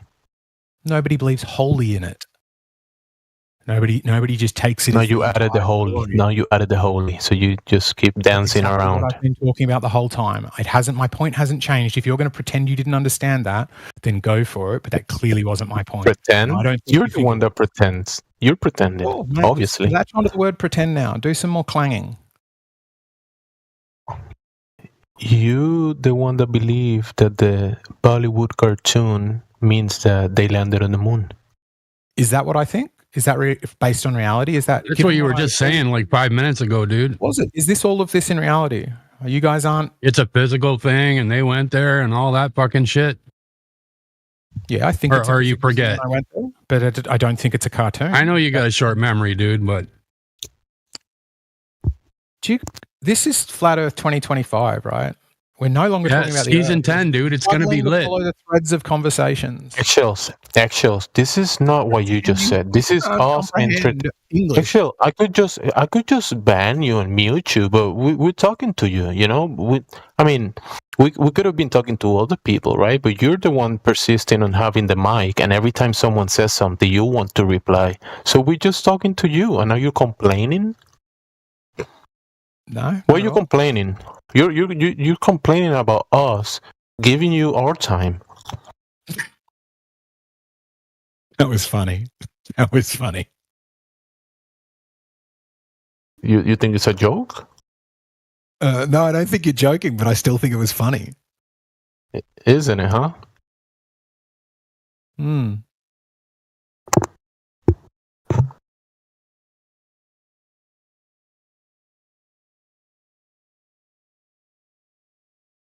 Because this is your purpose. Us talking to you and getting triggered for whatever you say. This is your purpose, and you're complaining about fulfilling your purpose. You're a good LARPer, bro. What was I complaining about? What's the complaint? What are you talking about? You flat earthers, you don't believe in the cartoons that I believe. Is that what I said? Is that based on reality? Did that happen? Yeah. Really? Yeah. It is remarkable how much I managed to do in the confines of your brain. You managed to do by doing nothing. Yeah. How much you managed to do by doing nothing. It's like I don't do things, and then you get the weird impression I did. Yeah. I remember you couldn't make a separation between the physical body and the drawing of it. Yeah. We had that conversation. I said the opposite of that, and you remain convinced of this unreality in which I couldn't understand the difference between. You said that because you saw the drawing of it, it means that they went there. You saw the drawing, that means that they did it. I saw the drawing. That's how I know that they went there. Is that what I said? That's exactly what we spoke about. That's exactly what we spoke about. Is that what I said?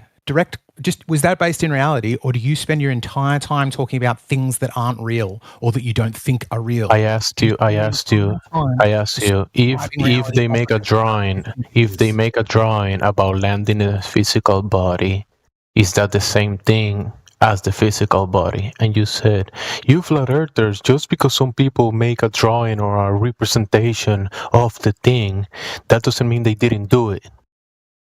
Yeah. So I said the opposite of what you were saying, and then you changed it to the opposite, and now you're changing it back because you. So when you're living in unreality. So clarify then. You're saying that because. I mean, you even admitted that you haven't seen this drawing, and you still believe it. You haven't seen the. What do you mean? You haven't seen them landing in the physical body physically, and you haven't seen the drawing of doing that. But you still believe it happened. Yeah, I haven't seen it with my own eyes. I don't require to see things with my own eyes. That's your standard. I don't need to live to your standard. Your standard allows you to not believe anything. No, I believe I had some chicken today. So you just believe in your imagination then, right? Is that what I said, or is that based in unreality still? Are we still spending all of our time somewhere other than the real world? Talking to you. Yeah, I agree. We're spending all of our time talking to you. Because, I mean, we want to talk to you, but you just, we want to play hardball. Yeah. You're certainly doing that. You're certainly doing that, Eggshells. You're pretty good at it, bro. Thank you. Aim to please.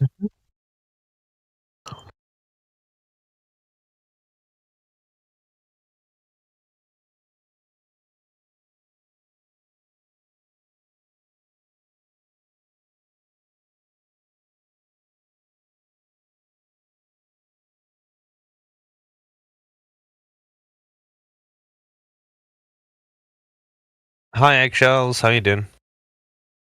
Hey, man. How are you? Oh, no. I hit the ground. Yeah, I've been getting owned by Gemsy. Gemsy's just had me in a corner and been laying in body punches for the last half hour. Yeah, it's because your IQ is degraded because of your brain parasites, the brain worms, Yep. And the toxoplasmosis. and the bovine spongiform disease. That's true.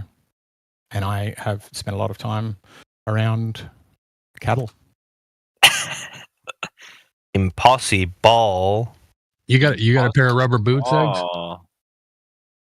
Pair of rubber boots, like gum boots, yeah. For the cows. What? So, hang on. This is usually a joke about me fucking a cow, isn't it? Oh, you got it. Usually. I don't remember the setup, but I remember the punchline is, it's for when it. Oh, I forget something about it shitting on your shoes when you. Anyway, let's not go there. Yeah, Gemsy's just destroyed me. Antarctica is a great plateau. You like that one, didn't you? Plateau. Doesn't plateau mean flat? It means plate. No, Great you said it is wrong. great. It's not a plateau. It's a grey plateau. Said it correctly. Yeah. Gemsy, how do I get in your good graces? You leave this chat for good. No, One heretic. twice, he wasn't That's one willing thing to I pay. can't do. I'm Anything addicted. but that. He will get artificially augmented breasts put on before he does that. Yeah. Anyway, I'm too addicted. Lowbrow. The discussion was thankfully not on, what are they? Syllogisms for once. Oh. You gotta keep you guessing.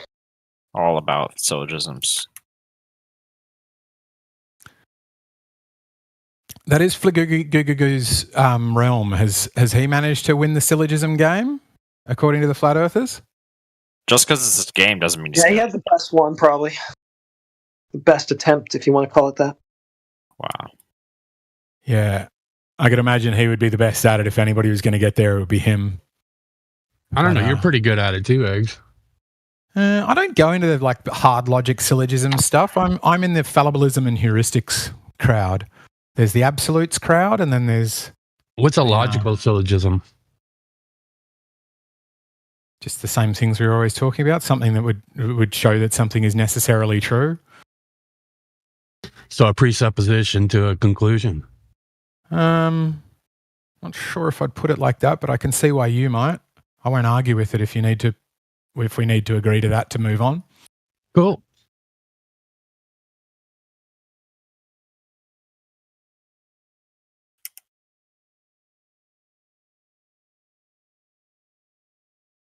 See, I'm not on board with using a syllogism anyway now. I kind of think because there's always going to be a possibility that there's something else at play, that it's much better to do a reductio instead. What's a reductio? Did you just said impossibility? Some Harry Potter shit. Impossible. Yeah. You said impossibility? That's a new one for me.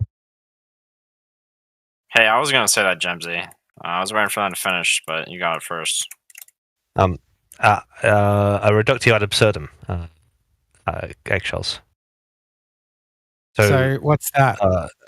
So you assume a premise, like say the Earth is flat, and then you deduce that will lead to a contradiction, and then that would conclude that the Earth is flat would be false, right?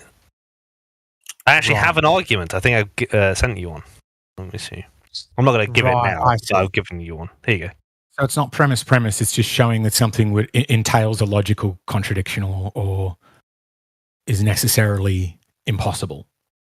Impossible. So it's not inherently a syllogism. I mean, there's not necessarily a major and minor premise in a reductio.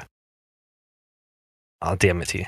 So that's it's like the thing that somebody was saying to me the other day about the saying, it is impossible to have true knowledge, and if one was saying that would entail a logical contradiction because it would entail that I had the knowledge that it was impossible to have knowledge, and that would, I think, therefore be kind of what you're talking about, where it's just inherently within itself self-refuting or something.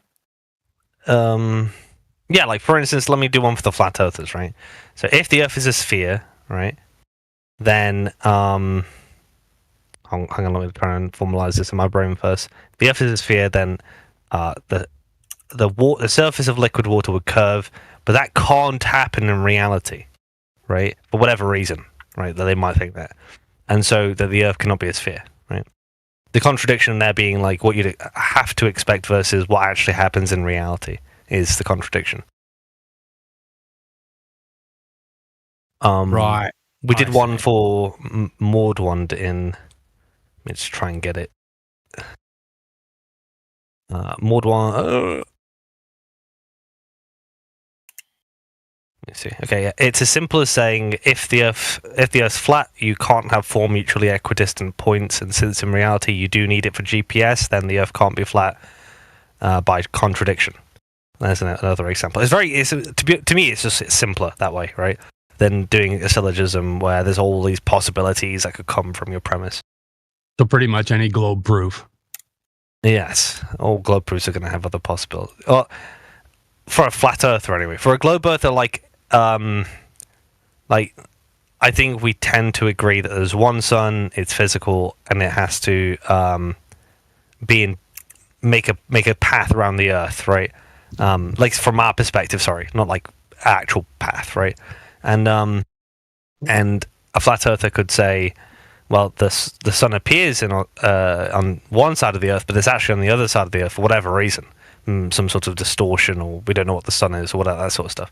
And in that sense, I mean, yeah, it's possible, but a glober would probably say, don't appeal to the lowest probability answer. Yeah, but the thing is that we all observe the sun from our position, right? And then you replace the sun with an impossible cartoon, and you say, "This is the sun," and you start giving ideas and with a bunch of pre-assumptions and presuppositions about what that cartoon is, and you say the one that we see in reality, the physical thing, is the cartoon that you are drawing and giving ideas about, which are not the same thing. You notice how they always mess up and say how the sun is moving too, right? Like that's how they have to think of it in their mind. It's reality, right? The sun moves. We know. I think what you're just talking about is how if you deliberately misunderstand people, you can make them sound stupid in your head. No, that's what you're talking about, dude. That's not what we're talking about. But it makes sense to know that the sun is stationary. I know, you like to make people sound stupid. Same as people on insurance forms. The tree was approaching fast. Now it's insurance salesmen. Here we go. No. Yeah, we all see the sun moving across the sky. Then you draw a cartoon of the impossible and start drawing other things that you don't observe in reality and say, this is what's actually happening. This impossible cartoon. That's true. I do say this is what's happening, this impossible. I'm going to be honest, I don't think that's what we need to do for the 24-hour sun. We don't have to say that it's 93 million miles away. We don't have to assume it's, a ball of hydrogen or helium. We just have to know that it could be hydrogen and helium. It is. Let's say it is, but that doesn't mean the cartoon that you make it up to be. You just got to assume that it's a globe, right? No, round actually, and spinning. we're assuming that it's flat. That's why it's reductio absurdum. Is we're assuming it's flat and then basing our assumption that it's flat off of and then observing stuff and then seeing if it contradicts what our presupposition would be, which is that the surface is flat, and it would appear to be contradictory. What's contradictory about it? The lack of any sort of way to arrange a flat Earth to have 24-hour sun in the south and day and night cycles. You can't think of one way you could arrange that it would work? Nope. But how do you jump? That's on you, dude. How does he jump? How do you jump from the celestial? But listen, how do you jump from the celestial body observation and saying this thing is doing something, and then you turn into what's below your feet and start making claims about what what's below your feet can be and cannot be, just because you were observing the celestial body doing what it does? Because my presupposition that the Earth is flat led to that confliction. But you're not observing the thing below your feet. You're observing the celestial body. The thing below your feet is not the celestial body. Okay, so and you don't know all the mechanisms and all the variables that are in place between you, the ground, and the observed phenomena of the celestial body, and the medium that's in, the mediums between you and whatever mediums are beyond that, and the source of the phenomena. You're missing a bunch of variables and coming to a conclusion about it just by saying the ground cannot be this, it cannot be that, because I saw that mechanism up there. Yeah. And you're missing all of the variables. You're holding on to your pizza planet, like how you say we hold on to our water. No, he's not, dude. You're like, well, it could be this way. You don't know all the variables, but just treat like light. But you don't. But that's the truth. You don't know all the variables. He's saying that you're not God, man. You don't have God knowledge. Do you understand that? That's all he's saying to you, dude. But it's so intellectually lazy when you do I know you like to think that you do, but you don't, dude. Nobody does. It's fallacious. We don't know how we got here. We don't know how this shit was fucking created, man. But you think you do. So would you be willing to say that there's no way that you currently understand it for a 24-hour sun to work on a flat Earth?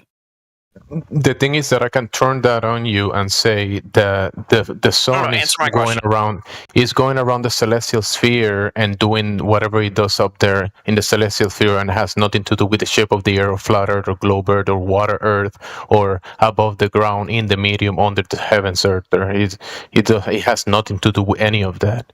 And you will never be able to determine the mechanisms of the heavens above just by looking at the ground below your feet and determining the shape of that, or the lack of shape.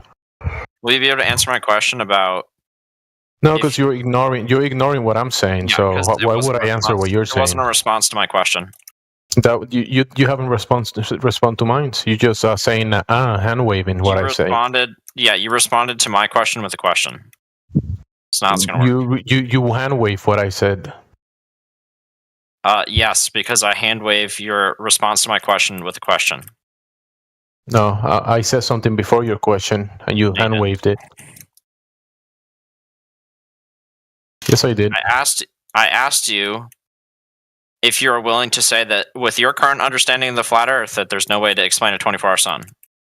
No, I'm not a flat earther. I'm on top of the ground, in the medium, under the heavens Earth there. Okay, so you want to identify as a flat earther? Okay. Well, you're asking about the 24-hour sun as that is the ground below our feet, which is not. Nope, that's not what I was actually asking. I was asking if you're able to say... You said flat Earth and then 24-hour sun in the same sentence, so... Are you not able to break those two apart?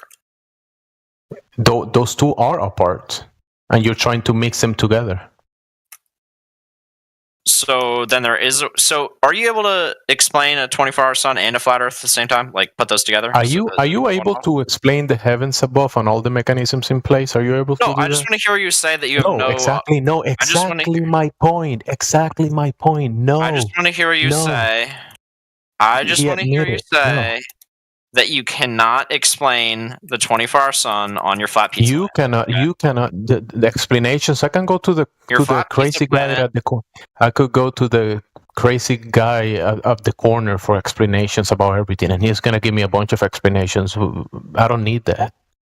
I want to know if you're able to explain with your flat pizza land, your 24-hour sun. Not yes, I can give you explanations. I can't. That's an absurd question. I don't have a flat pizza Yeah, planet. you should go talk to somebody with a piece of flat pizza land. Why do you guys keep avoiding my questions? It's so sad. Probably because they're not for us. They're for people with flat pizza lands. I don't know what that even means. So Dude, maybe you should go figure that out. Nobody avoided your question. Gemsy's been answering it over and over and over. You just don't like the answer. I'm sorry, dude. The bum on the corner just said bananas. He was giving you answers, dude. He said it's bananas, and that's how it works. The guy I just asked him on the corner. I said, how does the sun work on a flat plane? He said, bananas. I said, that's a great answer. What That's else an do you need? Do you need explanation. another answer? Do you need another explanation? He said because but hey, hello. You have no way to explain it. Why won't you admit that you have no way to explain it? I'm gonna have to mute you, dude. Why won't you admit that you have no way to explain it? I'm gonna have to mute you. Remember when I asked him, why won't you admit that there's no way you can explain it? When Why can't you do that? When I asked you if you know the mechanisms of the heavens. Gemsy, why can't you do it? I'm gonna have to mute you, bro. Come on. Yeah, I'm gonna keep speaking over you. Why can't you do it? When I ask you about if you knew the mechanisms of the heavens above, you said no. You said no. You don't know the mechanisms of the heavens above. So why are you making claims about whatever earth shapes you want to talk about? It's just day and night cycles, Gemsy. Do you know how ridiculous you sound? It's day and night cycles. You're saying you sound ridiculous. That's some sort of wild claim. Day and night cycles and 24-hour sun. We observe this shit, and you're making it sound like it's some sort of wild claim that I can't. You don't know the mechanisms of the heavens above. You don't know that. All right, so it's just even though you want a possibility. It's just appeal to a possibility. I get it. You have to cling onto your flat pizza land. I know it hurts. I don't have a flat pizza land, so how can I cling to it? Aww. What flat pizza land are you talking about? The you one have that some you think you live misconceptions about what we're saying, or what? He's talking about pizza because Britnett took him on a date, and they came back together like every night. They come back together after dates, and now he's thinking about the pizza Britnett bought for him. Well, maybe he could show us this flat pizza land that he thinks I have, because I don't have one, so I want to know what he thinks I have. I obviously don't think you think it's a flat pizza land. I'm just. So you're lying. You've been lying and trolling and larping. Okay, got it. Impossible. Yeah. Well, I think I'm done here. All we have is appeal to a possibility from Gemsy. You don't know the mechanism, therefore it might be flat. Nobody knows the. Nobody said that. You're the one saying that. Some people think they know the mechanism. He's kind of spiraling, eh? It's not a good look for you, brother.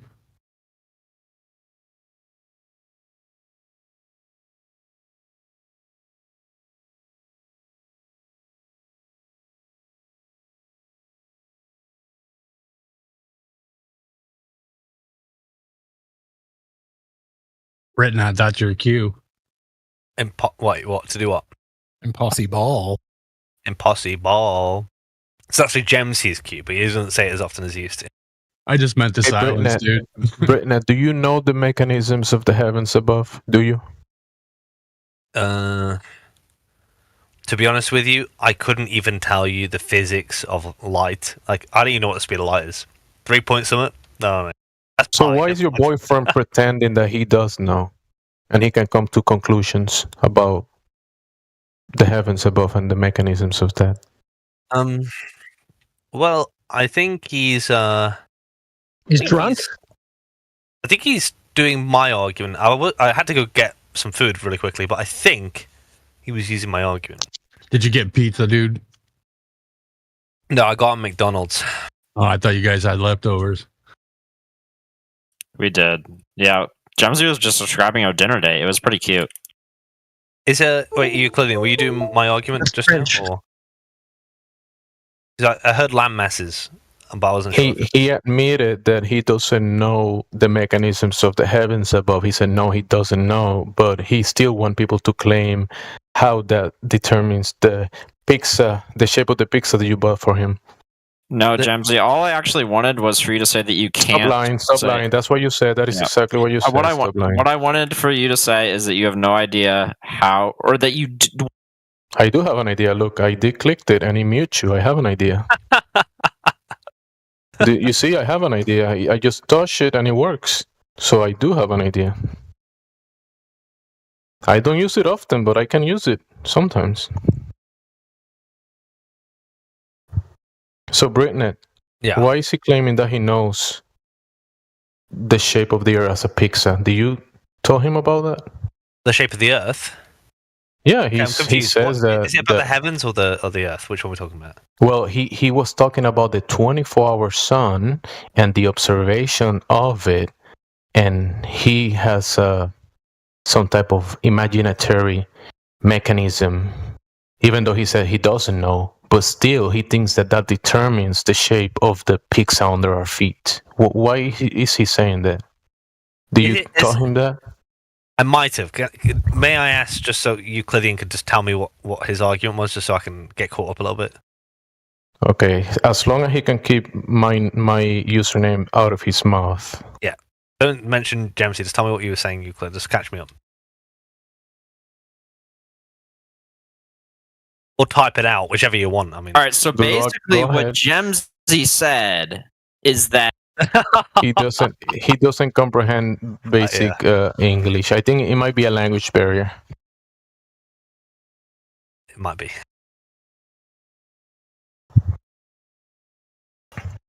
He said he doesn't know the mechanisms of the heavens above, but he still wants people to come to a conclusion about it and determine that the shape of the ground is a pizza. I don't know how he came up with that.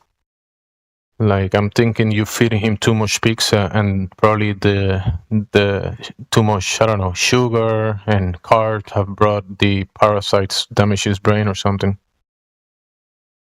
Why are you doing that to him?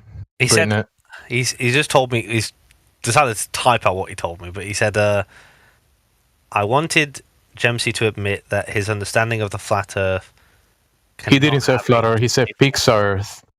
Pizza, like a circle, right? Yeah, pizza Earth, floating pizza in the vacuum of space. So he's lying in the text now. Why is he lying? Do you tell him to lie? I would never. Bro, why are you doing this to Britnet? Like, you're supposed to kind of like be representing your arguments correctly. Like, he takes you out on a date, he pays for your date and pay your bills, and now you're doing this to him? What are you doing? I said pizza because I know it triggers you guys, okay? I gotta have a little fun. Pizza doesn't trigger me. Pizza makes me hungry sometimes. Not all the time. You keep on bringing it up. I said it passingly once or twice, and you spiraled about it. No, you did it. You did it more than twice. You're gonna have to clip that. Just like I want you to clip me saying that that's not what I said that I wanted you to say. I want you to say that with your understanding of light and the flat Earth, that you cannot have a 24-hour sun on it. But you keep on saying, no, the only clip that I need is the one that you said that you don't. When I asked you about the mechanisms of the heavens above, you said you don't know. You said no, you don't know. I absolutely did not say that. That's all I need. That is a lie. After that, I asked you that question. The first word that you said was no. You said no, that's a lie. Oh, that's a lie. You're a lying piece of shit. Record that. Do it. Yes. Oh my gosh! Like, go back on your live stream. Exactly what you said. Go back on your live stream.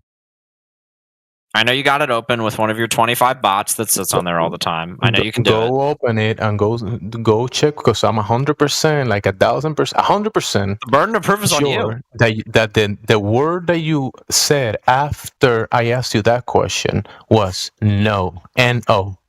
The burden of proof is on you. It's the burden of proof is the one who makes the claim. Well, let me ask you again. Do you know the mechanism? Okay, let's clarify it.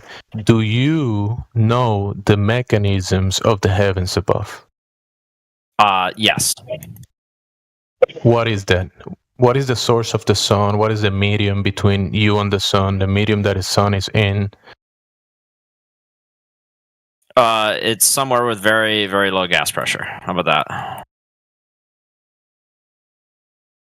Something very, very low gas pressure. So how do you have a gas giant next to a low pressure? Well, it's simple. We know that forces can contain gases and gas pressure. What force? And just a force in general. Like you are the force that contains this thing in your imagination? You're the one doing that? I would say no. Yeah, exactly, because that doesn't sound like the heavens above. That sounds like something you're making up on the spot. Like the LARP that you are. I'm saying any force can do something like that. Any force. So your imaginary force can do it. You in your head can imagine whatever it is, and that's doing it. No, I don't think that. You said any force. You said any. So the force of your imagination. All right. Sorry, I have to be like talking to a kid and say no, not any force, just the ones not any force. So now you're double speaking. Not any force. It was any force before. Now it's not any force. Jesus Christ! You're Amen. Hallelujah. You're pathetic to talk to. I think it can be any force, because a force is something that accelerates masses. I know, but the way he's trying to say, bring up imaginary forces, he's being a piece of shit. But you don't need to go there. If he says his imagination is a force, that's a claim Gemsy's made. The force of the imagination, he suggested is a force. He's the one that claimed that he knows the mechanisms of the heavens above, and he says that an imaginary force, any force, is the one that is causing whatever phenomena he's observing. Force of your imagination. You invoked a force of your imagination. Of the high pressure next to the low pressure. What is the force of your imagination? Could you explain what you meant when you said that? Oh, his imagination. Yeah. Could you explain what you thought the force of his imagination was? He said any force. The force of his imagination is any force, like he said. This is why I chose to stop engaging with it, Eggshells. Yeah, it's interesting, man. It's just clear. You choose to stop engaging, and you've been pushing your way into the VC, and you choose to stop, but you continue. It's confusing. Well, yeah, because you're like a child right now. You're like any force, so any force at all, even my imagination. Come on. But you're the one double speaking. It's not double speak. Be a normal fucking human being. You just said that you stop engaging with people, normal and human you being. are engaging. Be a normal human being and understand how context works, right? Okay, can you do that? Can you be a person for a second? If you can provide the evidence of what you're claiming about that, you know how the heavens above work. Sure. Newton's law of universal gravitation. That's one mechanism.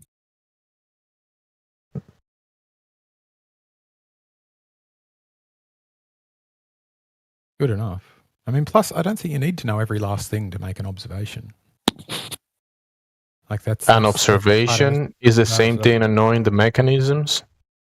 Yeah, I don't think you need to know the mechanisms to make an observation. I think you can see where the sun is without knowing the medium it's in. And I think it's incumbent upon you, because what it is fallacious. It's just saying... You just look at the sun and you know the medium that is in by looking at it.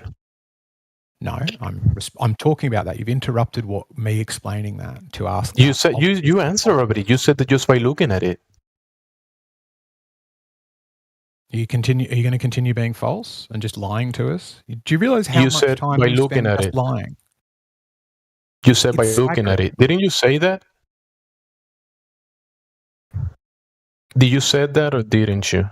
What I said is, knowing all of those variables are immaterial to whether you... How do you know? How do you know all those variables? How? That's fine. You said by looking at it.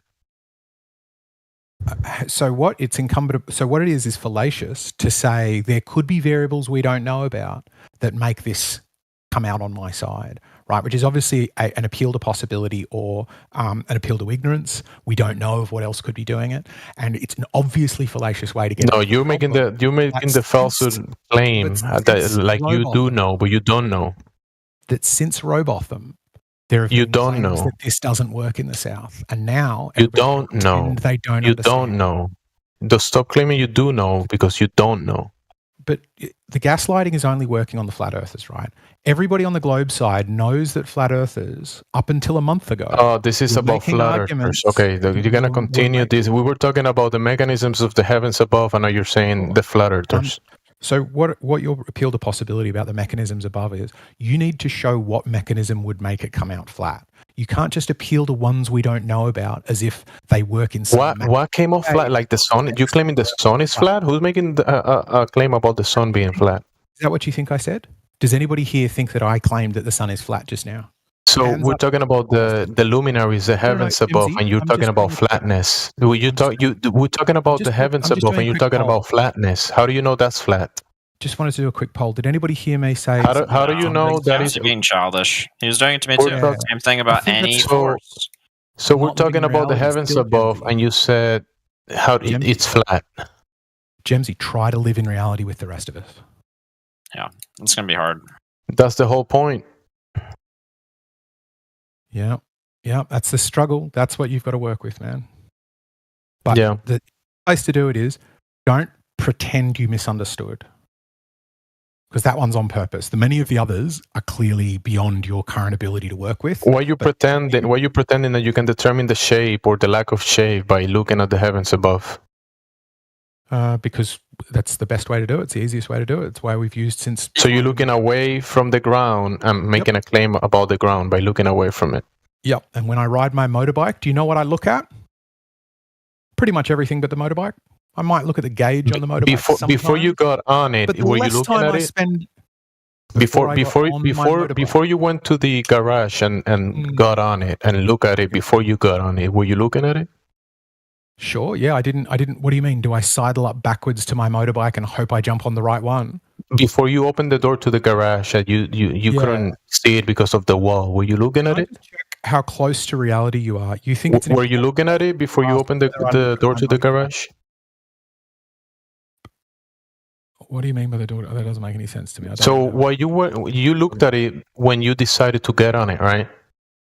Did it when I decided to get and then when you decided to turn it on, you had to look at it to be able to hit the switch and kind of like. I want to know what it's doing. False analogy, anyway, because I mean, when you're on your motorbike, what are you trying to find out about, the motorbike or the road?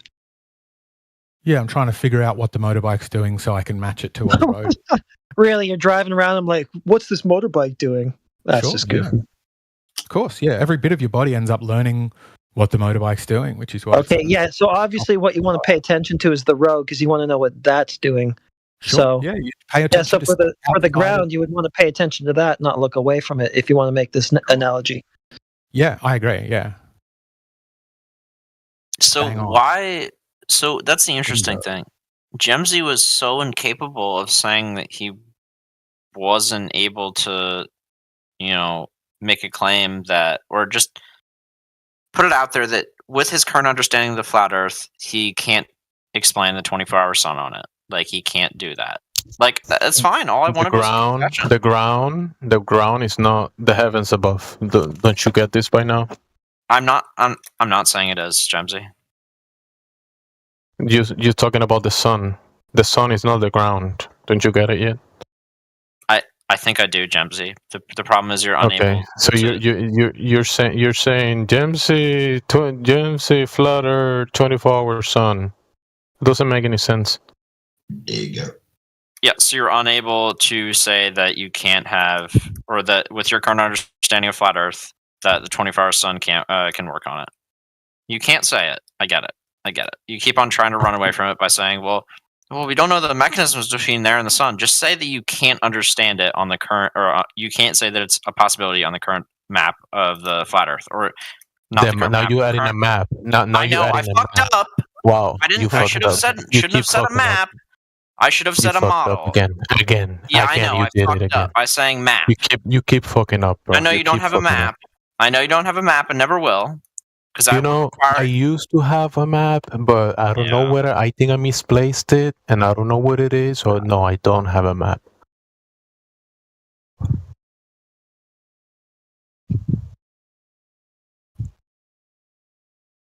Can you buy me one? Can you mail it to me?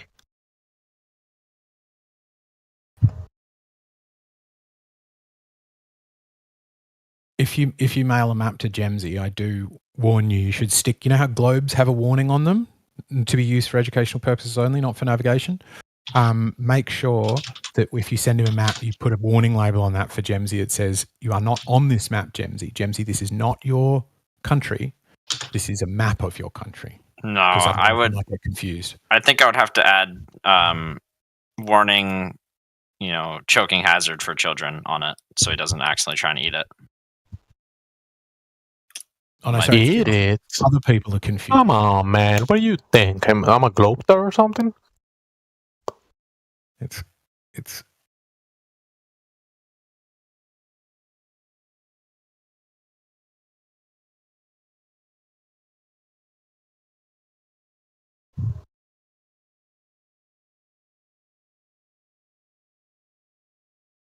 So this is like the Netflix 2.0.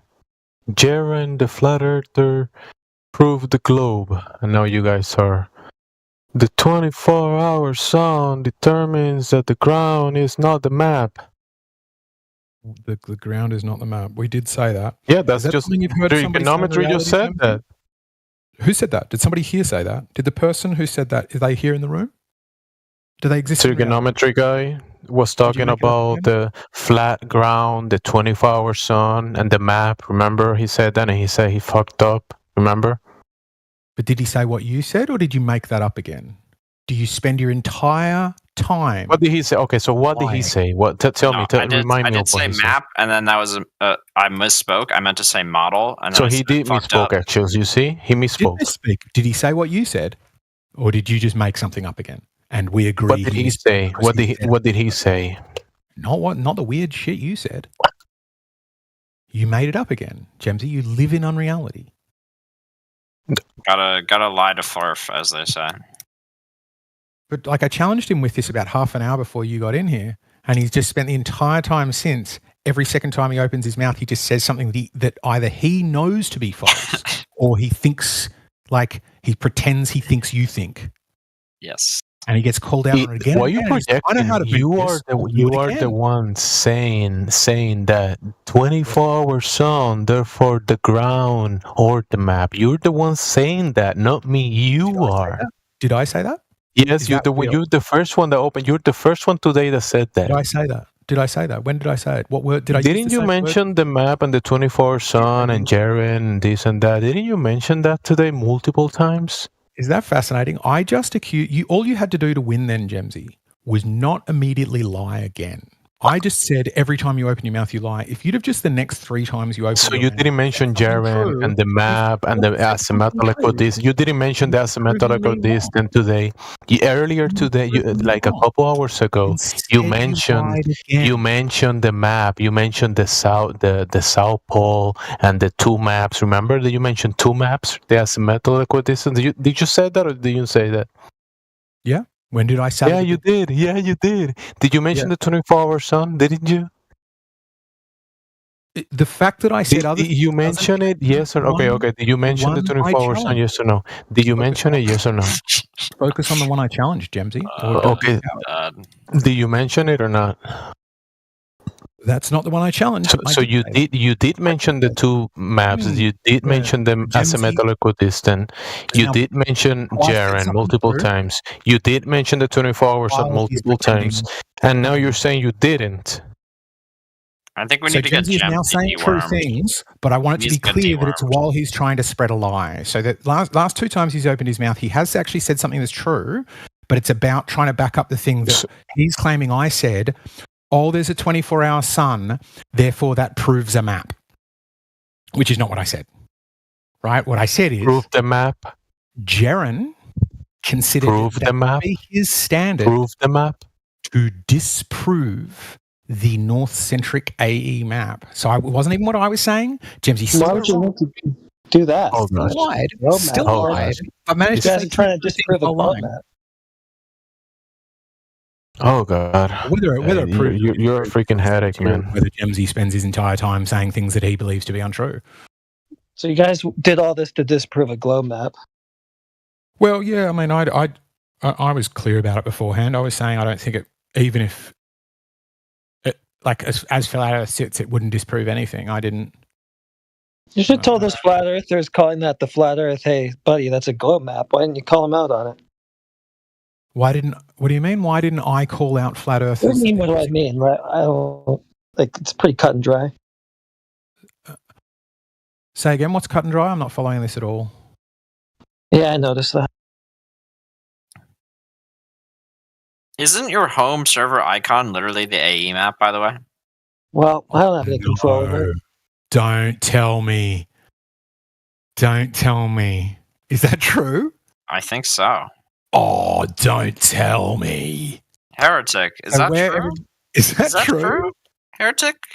Because I can look at the server emblem. I mean...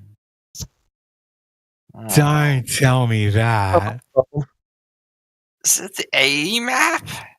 Oh, it's 2025. You can't use that anymore. Well, tell whoever. I guess tell the admin. I've got no control. All right. Don't blame me. Yeah, I think it's that what you say about that is fair, Heretic, which is you have never claimed it, and you have always said things that I've considered logical and consistent about the Southern Star Trails. So you've never.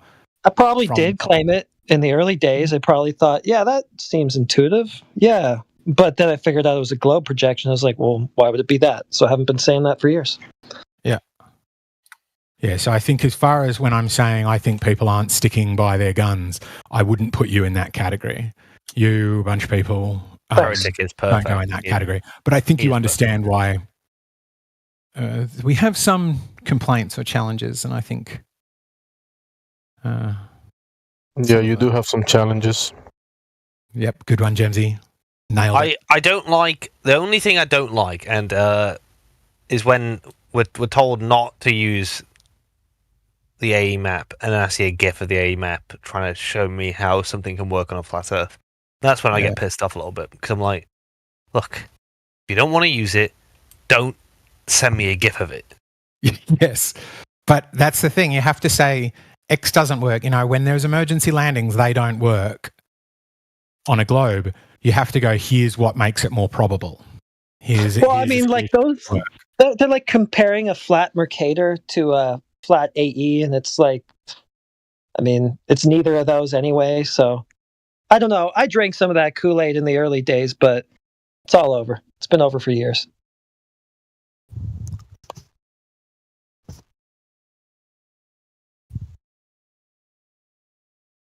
There's multiple versions of the azimuthal equidistant that have been posted in the servers. Yeah, my personal favorite. Some people claim one, the other people show the other one. Why just be biased about one? My personal favorite is the Australian one, where Australia is around the whole Earth. That's pretty great. Well, yeah, the South-centric works for all these observations. And as I said, and I really encourage flat earthers and lovers of conspiracies to do this, just Google people standing at the North Pole and then Google people standing at the South Pole and go, which one of these is in a permanent location that I could co-witness? So, like, if I go there with a group of 5 people, I can trust that the other people who've been there went to the same place. Which does this seem more likely in? And you're quickly like, oh, this is really weird, you know? This is, why are they correct in one and... So what, like the South Pole seems less fake to you than the North? Is that it? Massively. Yeah, Google the two. Just Google people standing at the North Pole and people standing at the South Pole. And people in the North Pole bring their own North Pole. They turn up with a different North Pole each time and stand on a different bit of ice next to a ship being told, yes, where this is the South Pole. That's true. Well, maybe they're just a bunch of numpties and they're desperate to like get a picture at the so-called North Pole, but they can't figure out where it is or can't get there for some reason. It's because the South Pole is on land and the North Pole is in the middle of the ocean. That's right. Exactly. That's a good point. The only people that can get there are military. And if you look at the images, half of them are wearing military attire. You can't tell if they're in the same spot. And half of the images are of the North Pole, of the South Pole, sorry. And then a bunch of them are literally cartoons. They're like, oh, Santa lives here. But it's, if one of these two locations was a fixed point and the other was a psyop, you'll pick the wrong one. God damn it. You know, and then you go, well, hang on. If the controllers are giving us psyops, then they're putting the A map as their thing in the UN is another psyop. They're trying to trick you into only looking at one of the two available maps. That's funny because that argument was brought up in the Flat Earth Discord many years ago about switching those perspectives. What you're saying. That's good. What? Good, they're onto it. Yeah. Great minds think alike. I think I remember someone mentioning it, and then I remember Quantum Eraser mentioning that as well. Yeah. Like some military people that he was speaking to said that the south was the north and the north, something like that. Like it was like inverted. Well, the south is the magnetic north. So when everybody makes the arguments, when I challenge people and I pretend to be a flat earther who believes in the southern center, many times they attempt to argue that by saying, "Oh, but the North Pole is the center," and that's not how magnets work. Magnets always have two poles, and the actual North Pole is in the south. We just call it north and south differently because we didn't understand how magnets worked yet. But the one that emits the field lines is in the opposite location to where we thought it was, right? So it's like, if we wanted a psyop, we go on. But you got to remember that in the south, in the south, there's 5 south poles as well. So you got to be careful with that one. That's again only if you lie by pretending to misunderstand the fact that we define the South Pole differently. That's only if you pretend to not understand what people think. Again, Gemsy, only what are you talking that if you lie about what you understand. The 5 south poles are not made by Gemsy. The 5 south poles are made by the explorers of the south. Yeah, but they're completely separate, and it's well known what the 5 different definitions are. So nobody's. But he's saying like I'm making something up. Yeah, you're making up that there's confusion about them. You're making up your confusion. Other people. Yeah, confusion when they all have definitions. Making up. Oh, how do they have 5 of them? Like, how, you mean how? I didn't say how. I said that there are. That's the claim. Sure, nobody disputes that. And what's the issue? What's the issue by me saying that? You have an issue with that? No, it just doesn't. So why are you crying about it? I'm not. I'm just pointing out that your interruption. Hey, Jamesy, why are you saying there are 5 samples when there actually are? Why? So why is it relevant? Why did you bring it up? Go for it. Take the floor. Why not bringing it up? You brought because you brought up the magnetic. You brought up the there's the geographic, the magnetic, right? There's different ones. Sure. So when you mention in the South Pole and then you say the compass is pointing to a position, those are different ones. Is that why you bring it up? Sure. Yeah, I think we're all aware of that, aren't we? Yeah. That's relevant to what you were saying, huh? It's relevant, huh? Surprising.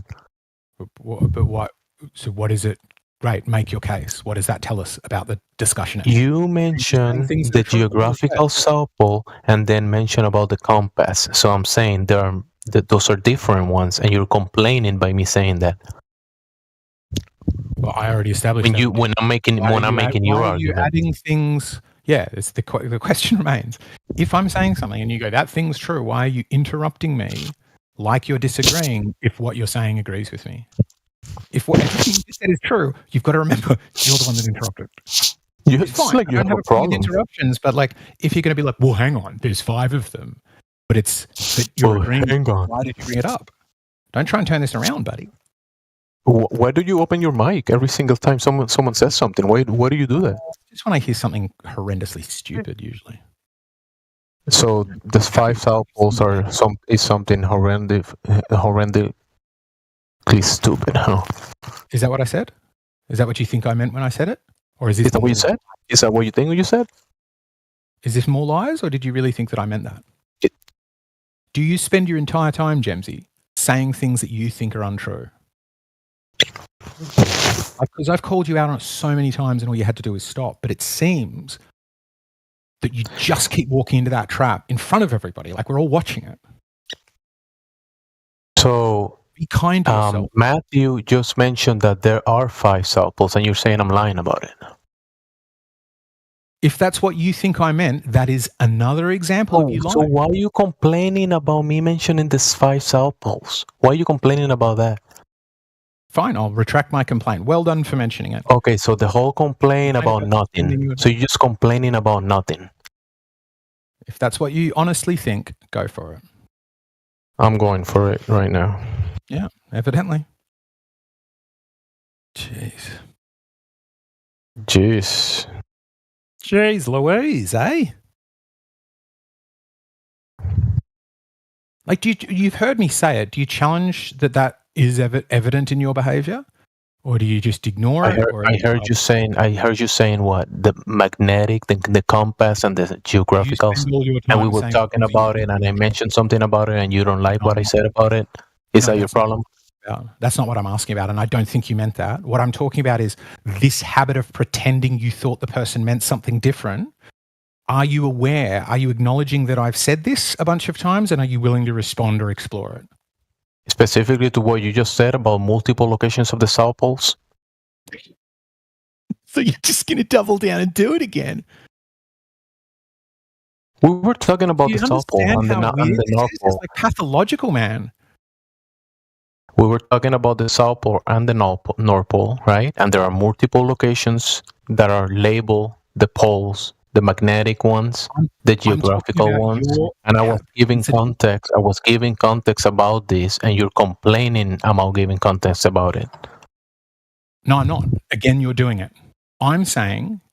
You stopped me talking about the 5 South Poles and complain about it, and like there was something wrong. And Matthew said, "Yeah, there are 5 South Poles, whatever," and you just complain about it. You're doing it right now. You're continuing. You're doing it right now. You complain about it. You're doing it. I'm not complaining. I'm offering you an opportunity to look at your own behavior and make less shit decisions. Why did you complain about me mentioning the South Poles? Because you brought it up like it debunked something and then failed to support it when you challenged her. Debunked something?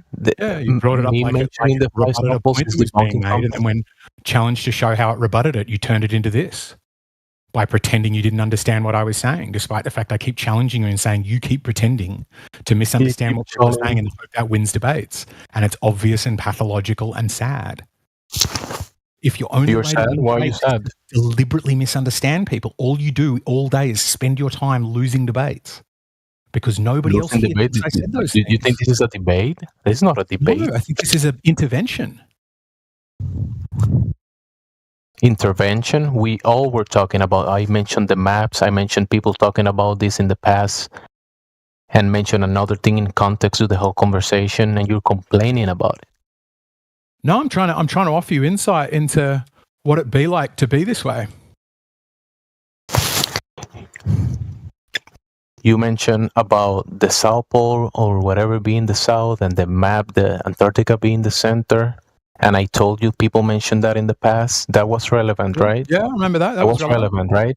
And when you spoke about the magnetic and the compass and then the geographical south, those are different locations, and I mentioned context about that. What is your problem with it? Did I say that I had a problem with that? What was the thing I said? That I said it. You were complaining that I said it. What was my complaint? Oh no, you're gonna say you didn't. Jamesy, what are you saying the 5? What does that have to do with anything? Hang on, why am I saying? Can you say that bit again? I'm not following you at all. I think you're just making stuff up again, but I'm so far from where we actually were in reality. Yeah, because instead of you just complaining about what I'm saying instead of following. Yeah, I can't follow what you're saying. It just sounds like it's mostly based in not reality. And I like. You were talking about the South Poles. You were talking about the poles, and I mentioned there was multiple ones at the south, and you found something wrong with that. Let's move forward. So you're gonna take it back? You brought it up like it debunked something, and I said it didn't debunk anything. And then you pretended you misunderstood me, and then I challenged you, saying, "Can you respond to this point about you deliberately pretending you misunderstand people?" How bringing up context about what you were saying in multiple occasions, like people mentioning what you mentioned, mentioning the different asymmetrical distance maps, and the north being the south, and these kind of changes people mentioned in the past. How is that disagreeing with you when he's saying and talking in context about what you were saying? What do you mean? Why is that disagreeing with you? What made you just said I was saying that to disagree with you when I didn't? I didn't say you were saying it to disagree with me. Oh God. I'm saying you are pretending to misunderstand what people are saying in the hope that helps you win an argument. And you're doing it again. All you do, you're stuck in this tailspin. This is the most epic spiral anybody's ever seen, which is why there's silence in the room, right? People would have stepped in now to say it's boring, but everybody in the room, I think, is fascinated going, how many more times will he do it? before he just How many stops doing times, it and yeah. has an ordinary conversation. Like, you could just talk about Russia for 2 minutes and prove me wrong, but you can't. You spend the entire time Russia? Why would I talk about Russia? Other people, like, people can't tell the difference between map and reality. People meant a different word when they obviously didn't. You spend your entire time in this fantasy, and you get called out on it, and then you interrupt to just do it all over again. It's so obvious to all of us, and I think it's obvious to you. But I think you're just stuck in this loop. You just can't not. You've got no other choice. So You're I stuck interrupt. being this way. I interrupt and mention the 5 South Poles context to the conversation, and that's interrupting and saying something wrong. When Matthew also agreed that there are Tell us 5 about the South relevance Poles. of the 5. Tell us about the relevance of all 5. Go for it. You were talking about 2. Crickets again. Right? Crickets. Crickets? Can you hear or no? Okay. Tell us about the... Do you hear the crickets? I don't hear crickets. Do you hear them?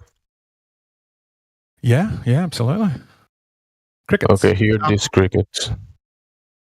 If that's what you thought I meant, man, if that's still you living in reality, if when I said crickets, you thought I literally thought I could hear crickets, if that's what you thought, then you aren't lying, and that's fine. But I think you didn't. So while I was talking, you said crickets. While I was saying something, you said crickets, and you heard me talking sounds like crickets. You don't have an answer to what the 5 poles have relevance to whether you can see the sun for 24 hours. Show us the relevance of the 5th one. One of them is the south pole of inaccessibility, which is the furthest point from any coastline. That's one of the 5 south poles, right? Oh, now you're bringing it up. Explain to us the relevance of that 5th one. Explain the relevance.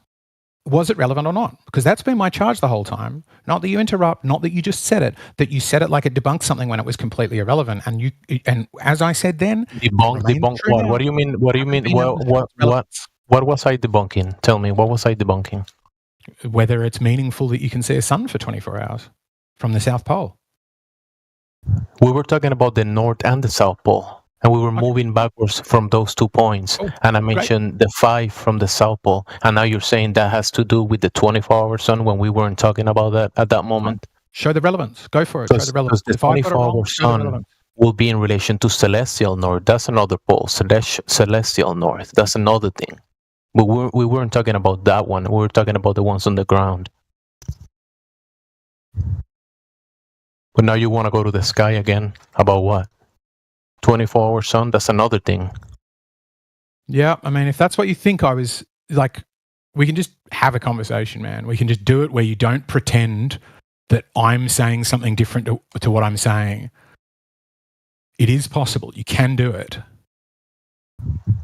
You can do it too. Because you've heard me say this 40 times now and you're stuck on the polls. I think a far more interesting discussion is this, that you pretend people mean something different persistently. Like, there has never been a pattern this obvious. So why you pretending I said something different than the 5 poles? The 5 poles, like pretending you can't understand the conversation. It's fascinating. It's like a exploration. So why are you complaining about the 5 poles? Why are you complaining about the South Poles? Why are you complaining when you were talking about it? I'm not. I'm talking about your persistent behavior of pretending you can't understand what the other person really means. So it's not about the context of the conversation. It's about me. It's about your behavior in the conversation for the last 3 hours. Okay, there you go. Yeah, I haven't been hiding that. It's not like you revealed something to everybody. I've been calling it out in front of everybody. Nobody's defended you.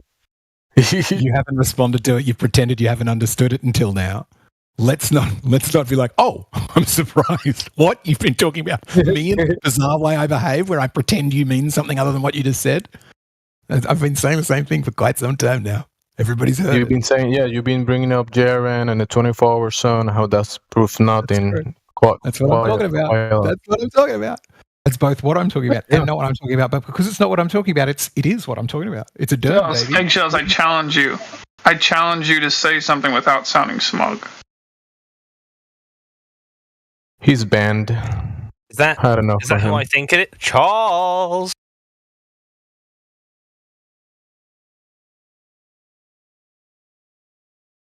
I'm a big Charles fan, if no one knew.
Oh, take a breather. Silence is much better than eggshells.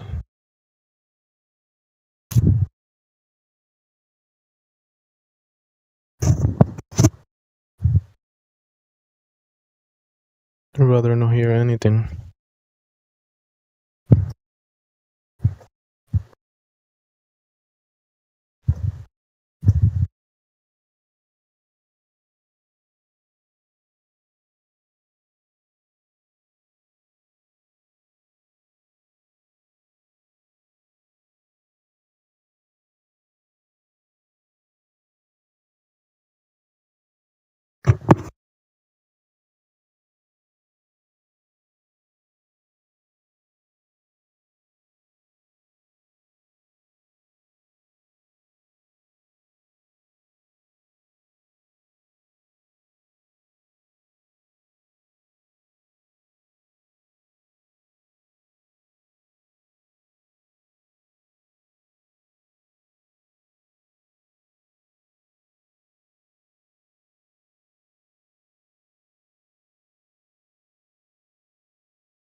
yeah, just there's so much there that it's like hundreds of hours. It's a lot of hours of just going over, and the reason for it is because the deception is coming at us just like we got the globe, and they're doing it as a grift, and they're doing it to make it seem like flat earthers would have these ridiculous claims, so that we would sound absurd, right? And that this would be our so that if you're Joe Normie that would even be educated, they wouldn't be directed to say here.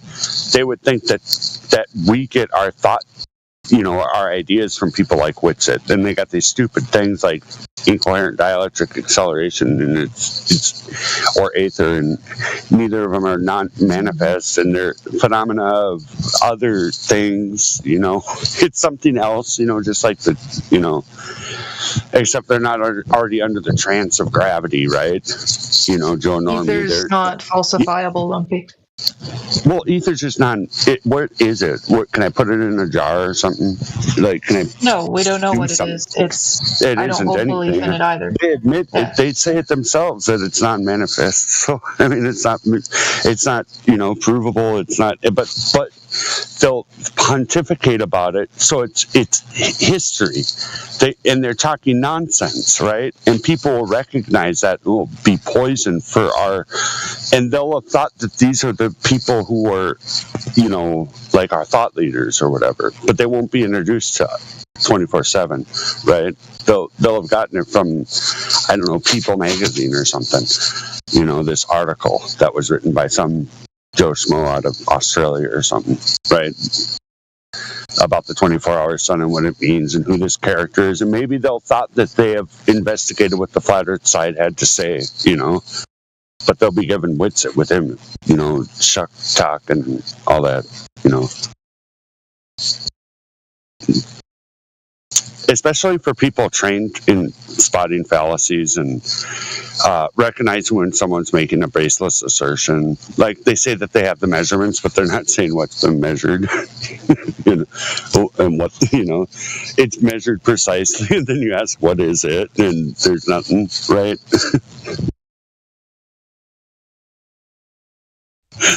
That was something I wanted to say during the show today is what the hell is measured? What is it? God, that was funny today. There's some hilarious stuff that goes on in the flat earth.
Really cringe nowadays. Oh, yeah. No, I agree with what you're saying. Answer the question 5 seconds and no monologue, and it's toast. It's like Oakley does. Oakley holds your toast to the fire. If you ask a question, he wants the answer, and you're not going to obfuscate. You're going to answer the question. So, but obviously, it depends on the meet. It depends on if it's Discord or wherever. If you can't mute him, then he's even that doesn't guarantee that he's going to answer either. No, he's not going to. And it would be interesting if one of us could get a meeting with him get him on a live stream and get him to do exactly that, because that is how you. That's what I'm trying to tell you is you got to go to QE's channel and it's all there. Everything you need to know about what Witsit is and how he operates and all his BS, it's all been documented. It's all there. Every tactic the guy uses too, and in some regards they're kind of gentle because they don't go the conspiratorial route really, which I think there's a little bit more training involved on, Oh yeah. how he, Yeah, there is. That's what I've been analyzing. That's what I've been trying to figure out about him. But that aside, so let's. If you're trying to do that, you've already got it done. If you're trying to do that, go to QE's channel. I promise you couldn't go wrong. You got hours. I got $1 for every Witsit double speak. I'd be able to go to Antarctica next year. Yeah, literally every double speak. Yep, we'd all buy a ticket, no problem, and have. Yeah. All right, I get your point, and I'm glad that we're pretty much on the same page with how we're treating the final experiment, and we're dealing with the people that start yelling and saying, "Oh, you're denying reality." It's like, well, first of all, why are we looking up there? Like, the sky has nothing to do with the ground that that's under our feet. And Jaren made fun of that. And I think that's despicable that he did it too, because that is such a critical thing to understand.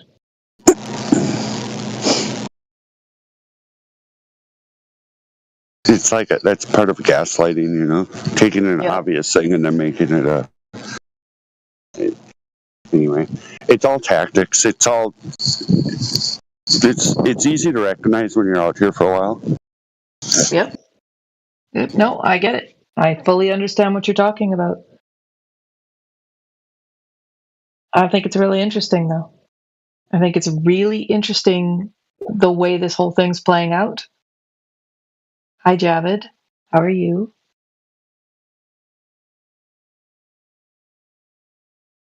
Oh, he has no roles. I think it's sad that it took this to this point when. God, it's all been there. Like, it's been for me. QE said it earlier, man. 2017. I'd say 2018, man. I was solid, 100%. There's no way I'm going to pay attention to what the heck anything they have to say, except for to gather reasons to point out they're not trustworthy. The whole Goldgrusters crowd, every single one of them attached. No. Mm-hmm. Yeah, but Strange World kind of conspiratorial, and I don't have my own channel, and I am speaking on 24/7 right now, so I'm not really representing that. I'm more representing my opinion, so I don't want to confuse the two. But it's been a while for me, and it's kind of nice at this point. It kind of really allows people to show their allegiance or whatever. It helps me. I'm trying to keep screenshots of simps and stuff. I try to keep a little track of what. You want to Javid's mic and see if he might be the Globe Neo we've been waiting for? Yeah. What? You talking to me? No. Well, if Aeon wants to talk to Javid. Oh, I heard Mike. I'm like, oh shit. I'm up. No, I'm not the Globey. I don't know if there is a Globey in here. There might be a Globey in here. Javid, I unmuted your mic. You want to talk? If not, I'll have to remute you. Javid, you want to say hello? Hello. Hello. What's your position? I'm just navigating the Discord. Not sure what this is. Well, this is a live stream, so hi. Oh, hi. To introduce us, we're Flat Earthers. Do you know you're at a Discord? Oh, yeah, I've been a member for a while. Okay, so what's your position? What's your position, Javid? I'm not a Globey. See, we still can't get one in here.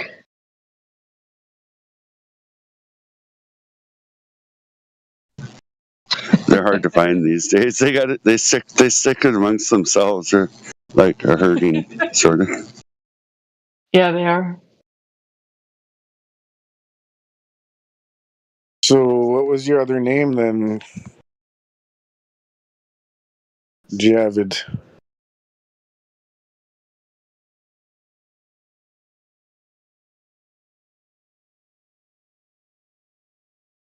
Hello? He's silent. He's scared of the YouTube bot, I think. Very intimidating. I recognize the voice, and I don't recognize it as a friendly, so it's like... Ooh. Could be a neutral, but... Hey, Lumpy, can you tell me what QE's channel is? It used to be Ballbusters, but I haven't listened to him for several years. If you're looking on YouTube, it's Quantum Array. Okay. Looking on Discord, it'd be try science versus pseudoscience. I'd go to the YouTube. Oh my God, yeah, I would strongly encourage going there and going over the review. I would go second performance review 2. I mean, if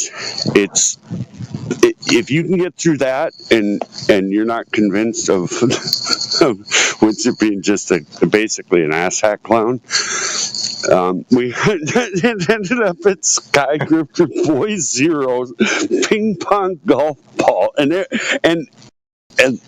because it's appropriate, the guy just talks out. He shits it, meaning he says whatever. Ping pong golf ball, meaning he'll talk about one thing and it will be ping pong because it will. I don't know. He'll be on one thing, and it will be he'll be playing golf, and he'll have ping pongs out on the golf course, and he's supposed to be playing golf. He'll be off on some other thing. It's just nuts, dude. He deserves every name. He started out at IQ's 160 or whatever. We were down to 16 Boys Zero. Sky Drifter ping pong golf ball. Totally appropriate. Thank you, Huey. That's been wonderful. It has been.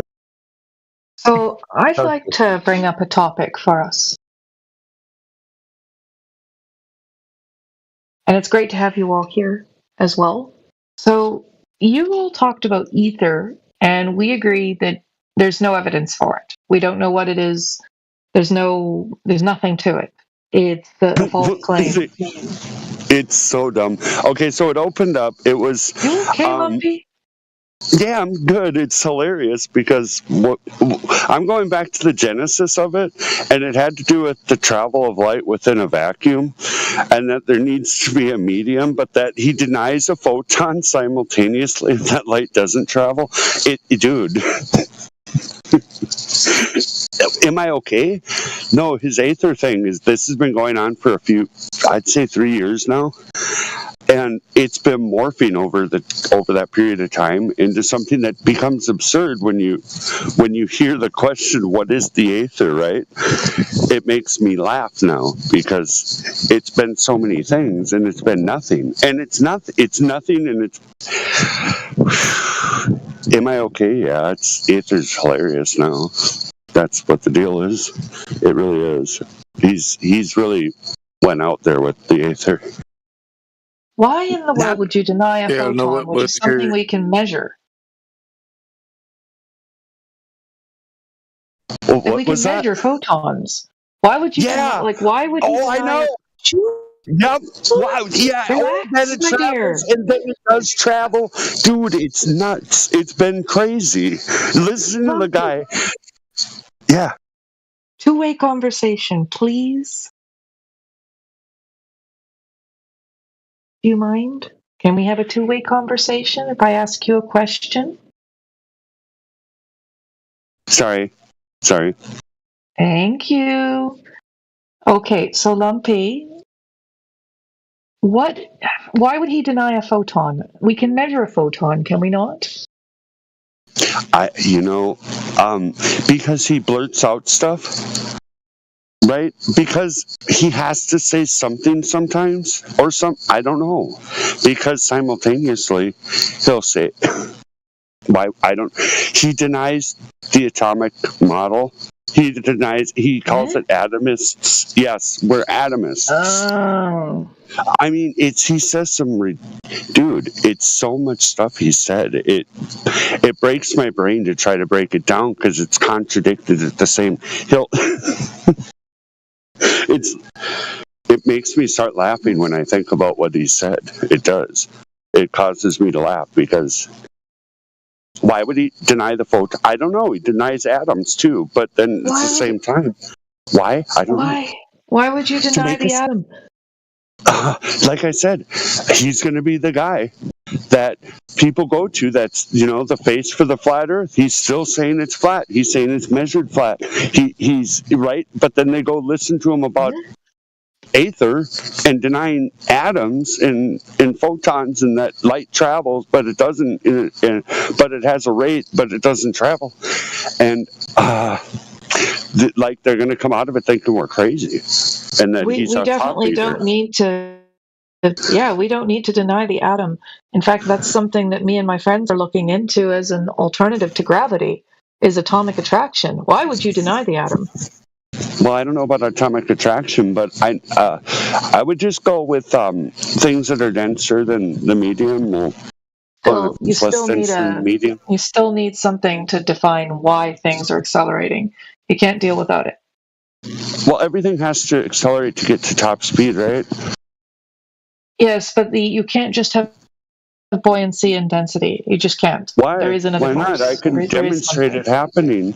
No, hold on. Force. What? It's just reaching equilibrium. Like if it's going to rise, it'll rise till it like part of the egg would stick out of the fluid. Let's say if it's floating. I've brought this up with quite a few people, Lumpy, and. But I mean, it's demonstrative. How do you argue with a demonstration?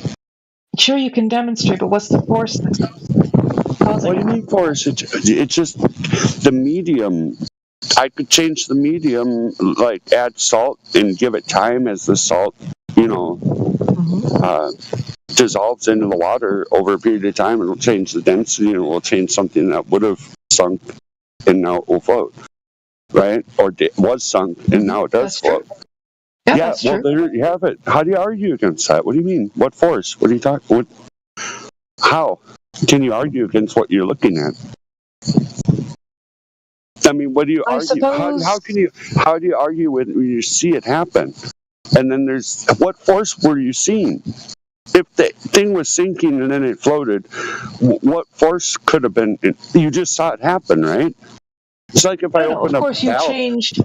Yeah, you changed the relative density. I understand what you're saying. That causes a vector change, and there's no other force that can possibly. There's nothing else there. There's no other thing involved. What about when we're looking at a vacuum chamber? Then, if we're saying that would just force. They're not really. They're not in nature. I'm going to deal with what I can. I don't. There's not a vacuum chamber in nature.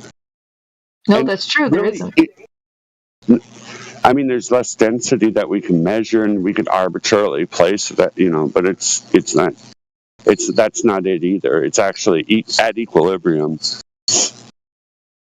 Valeria, would you like to, because you're fairly versed on some of this, would you like to, chime in on what I'm trying to explain?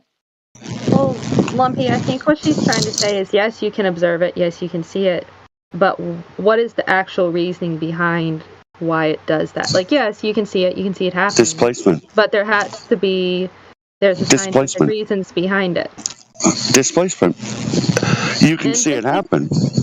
And just because vacuums don't occur in nature doesn't mean it's not valuable to isolating variables for scientific it wouldn't experimentation. Okay, so what would have changed if you created a vacuum, and what would happen to the weight of an object inside the vacuum? Yeah, there you go. I know. I already knew, but we can do it if you want. It's not going to help your argument, I promise. In fact, it's going to support what I'm having to say. We can do it, though, if you want. What will happen to the object, a nickel, if you put it in a vacuum and weigh it? What will happen to the weight of the nickel? Did you just? No, that's incorrect. You can demonstrate this. You can do it. You can demonstrate it for yourself. It's the same difference as adding salt to a liquid and creating the difference of the weight of the object in that fluid. Or why, like a heavy rock is lighter if you pick it up underwater. Same difference. Or if you weigh yourself underwater. Same difference. Same thing as making a vacuum. You create less buoyancy by reducing the resistance of the air in the vacuum, right? So now the nickel would weigh more, right? I suppose I'd have to see that observation. Well, it's just common sense too, though. But yeah, you can look at it. Why is that common sense in a vacuum chamber? You said it doesn't exist in nature. That's not common sense. No, there would be like you. In fact, you could demonstrate it by weighing something on a mountain.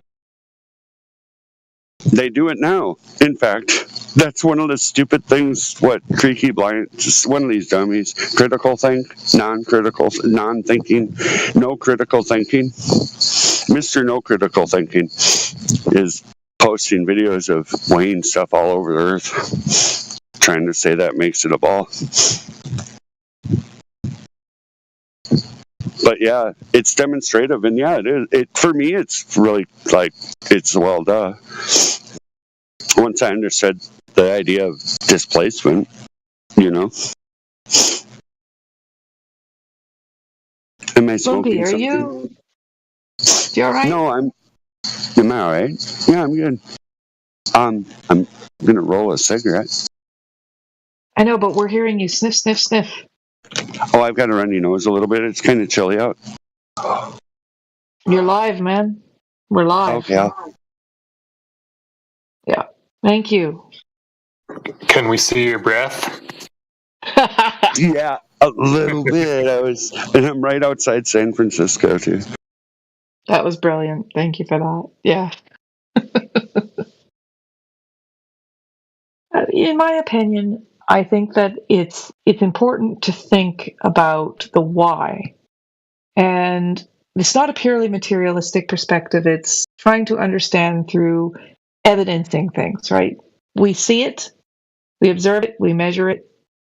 We can now perform experiments based on it, remove different things. Yes, Lumpy was correct that if you add salt water, you can make the egg float. Absolutely, that's correct. But when I drop a pen from my hand, it's, 9.8 meters per second.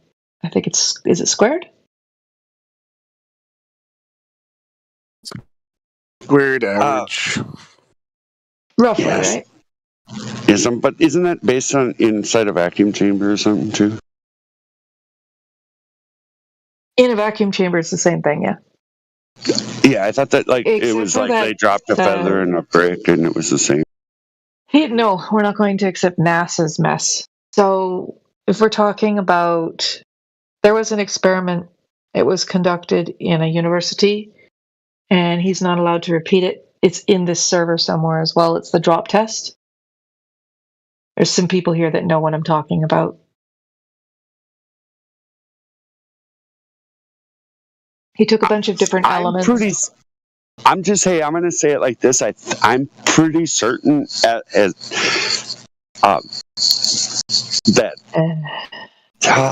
the demonstration of changing the density of the medium and creating a difference in the weight or the vector change of an object is satisfactory for almost most people. I think it'll work. It's not satisfactory to me. It's not satisfactory to the globe earthers. What detail? It's not satisfactory to the mainstream. They'll never be satisfied. It's not satisfactory. Lumpy, you're going to have to let other people speak just a little bit. Again, two-way communication. I'm not going to be mean. I just think it's important. So it's not satisfactory. What you're saying, if it was satisfactory, everyone would be a flat earther right now. That's not what's happening because it's not satisfactory, okay? The mainstream doesn't agree with it. There are people within FE that don't agree with it. It's not satisfactory. We can't just say buoyancy and density, we're missing a piece of the equation. The math doesn't work because G, gravity, is actually a piece of that equation. You can't just rip it out and not replace it with something. Hold on, gravity's part of. Okay, if I was Neil deGrasse Tyson and when I dropped the microphone, there were strings attached to it and there were balloons that had helium and the microphone were to float, what would happen to gravity? It didn't do that though. Okay? It didn't do that. I could do it. I could make a video of me dropping a mic with helium balloons tied to it and it would float. Lumpy, let's not be ridiculous and make Flat Earth look bad, because that's what you're doing. I really don't think so. I think I'm getting exactly to the point. You're being ridiculous. You're being ridiculous. No, you're not getting to any point. The mic drop would have went up though. Lumpy, you're showing a clear lack of understanding of these things, not an understanding of these things. There's other people in this audience that I would love to speak up right now, because it's just me and whomever, whatever ghost is present. So no, Lumpy, you're not expressing an understanding, you're expressing ignorance. You are missing G. You can replace G, but you have to replace G. You have to. You can't just not have it. You can't just take it out of the equation. It doesn't work that way.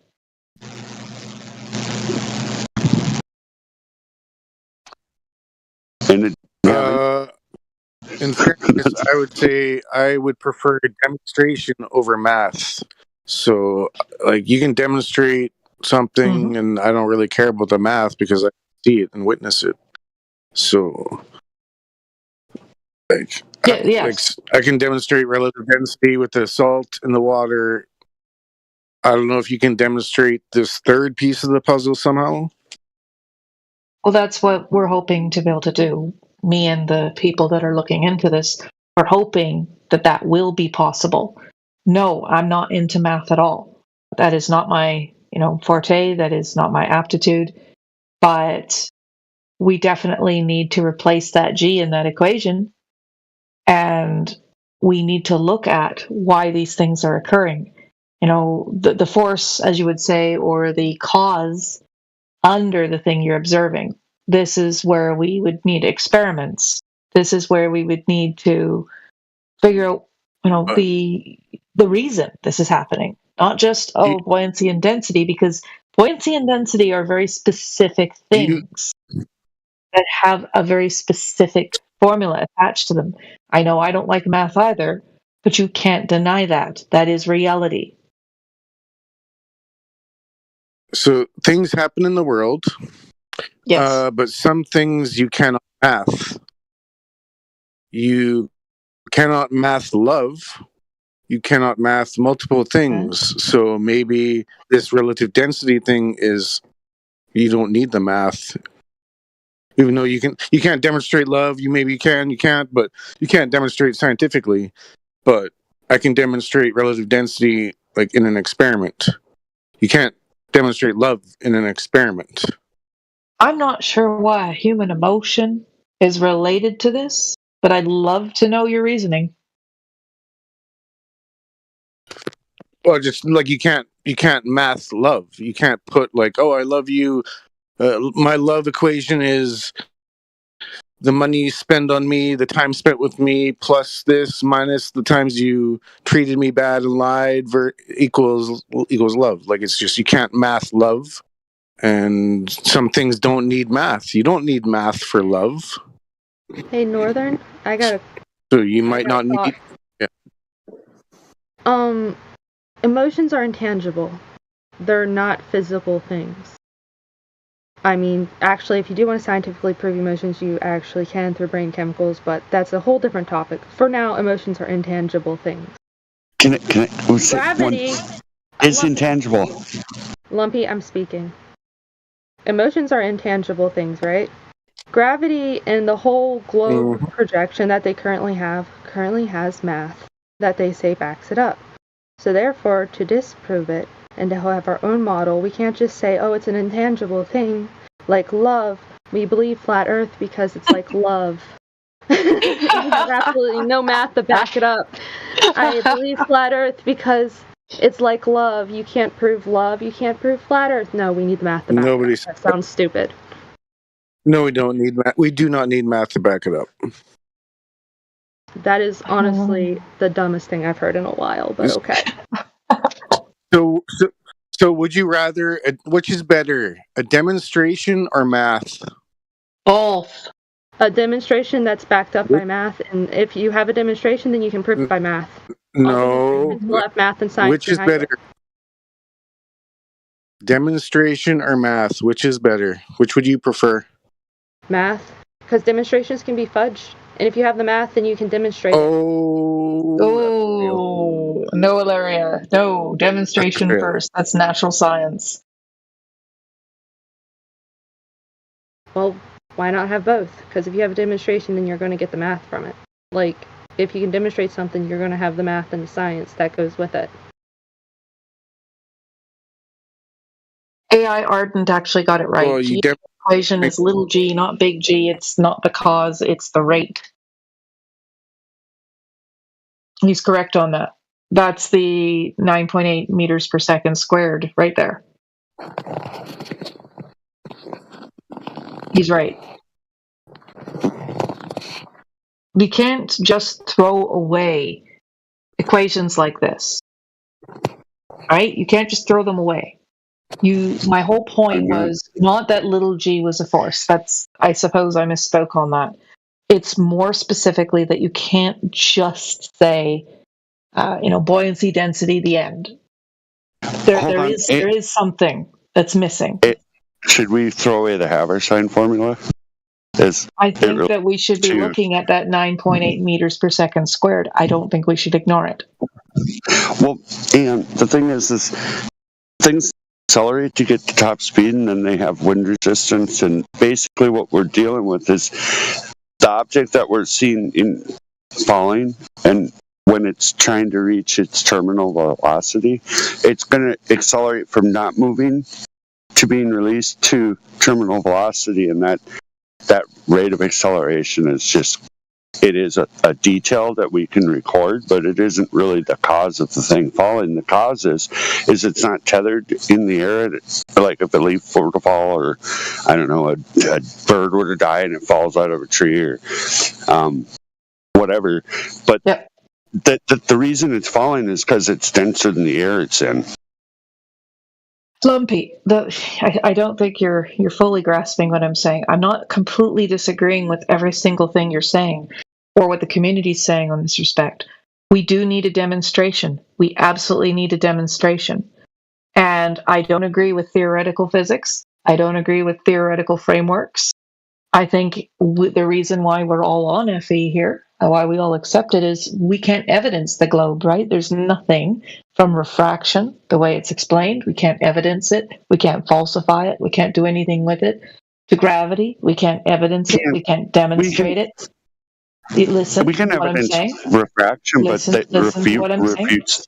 Sure. I know this is something that you do. So we can't evidence. We can't falsify these things that the globe, speaks of, including curvature. We can falsify curvature all day long, but they want to invoke refraction. And then it becomes a discussion of math and light phenomena. And I think that's where the entire debate just breaks down. So the most rational perspective is that we have a demonstration, yes, and we understand why we have that 9.8 meters per second squared. I don't think we should be throwing that away and just saying it doesn't matter. It's true that it doesn't matter for what we live on, but if you want to understand why things fall on what we live on or in what we live on, I think that's something to consider. Is it a model breaking thing? No. It is not a model breaking thing. It is not it's not disproving the shape of the Earth, the main primary feature of the Earth. And Ardent's correct. We are getting into a bit of meta here.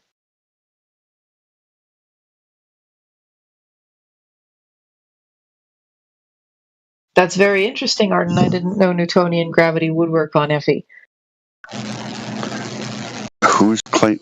We don't have gravity. Gravity's not really a thing. It's like it's either a big or a little g, and that's what it is. It's like this story about this thing that has this detail that, like, it's like all the other globe stuff. I promise. We've dissected I know it for you years.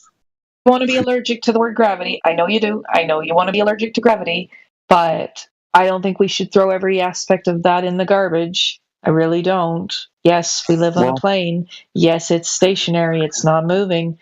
I do think we should look at this. I'm just saying we should look at it. What makes you think there's another thing you can witness? I'm not saying mass attracts mass. Well, I'm not talking that.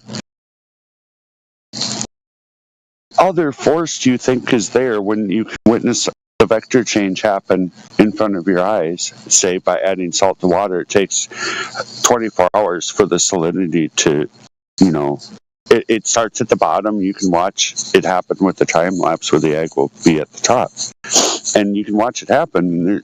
You'd have what in that example, right?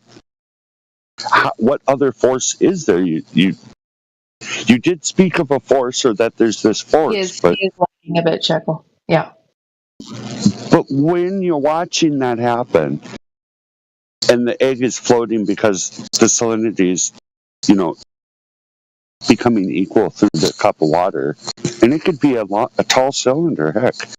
It could be like a 10-foot high cylinder, and you could watch the same thing happen the whole time. It might take a week, right? I don't know.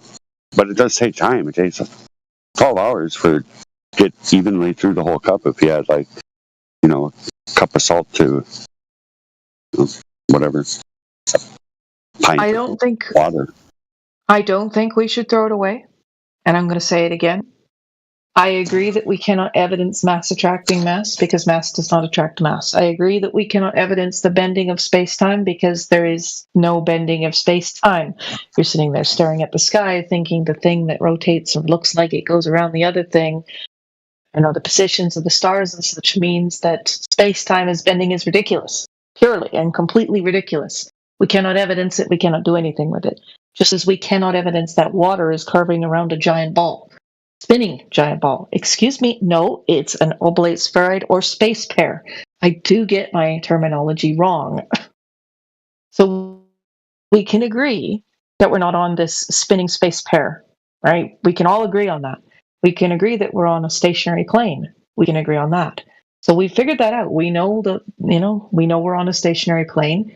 I do think it's now the time we've already proven it. We know it is.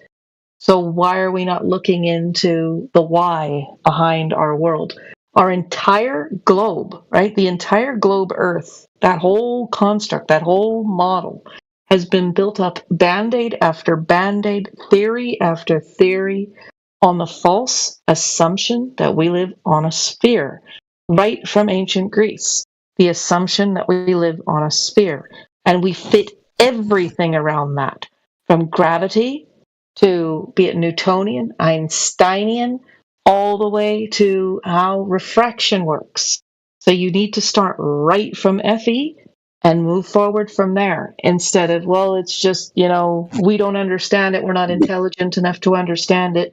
No, get smart, figure it out. And just let me respond to some couple things.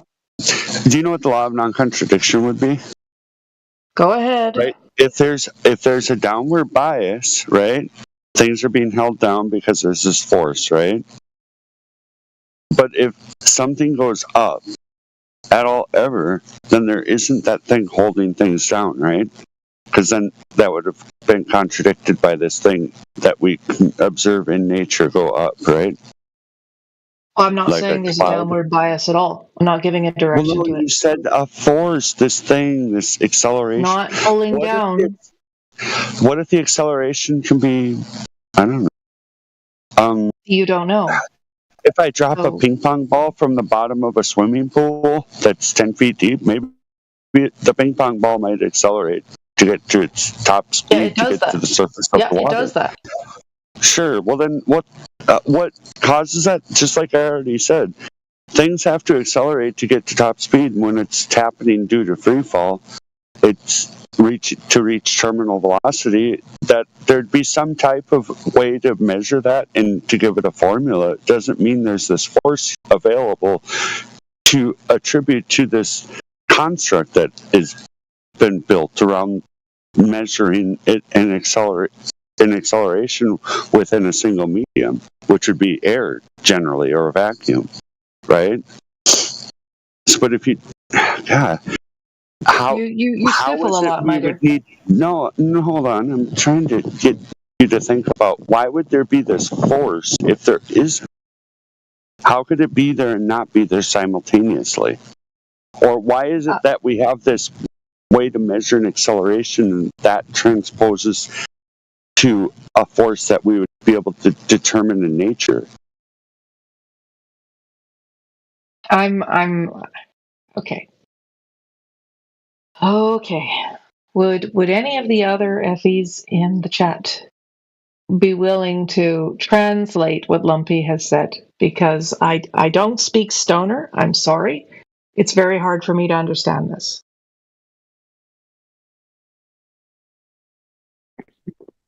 I speak Stoner. Can I get a translator here?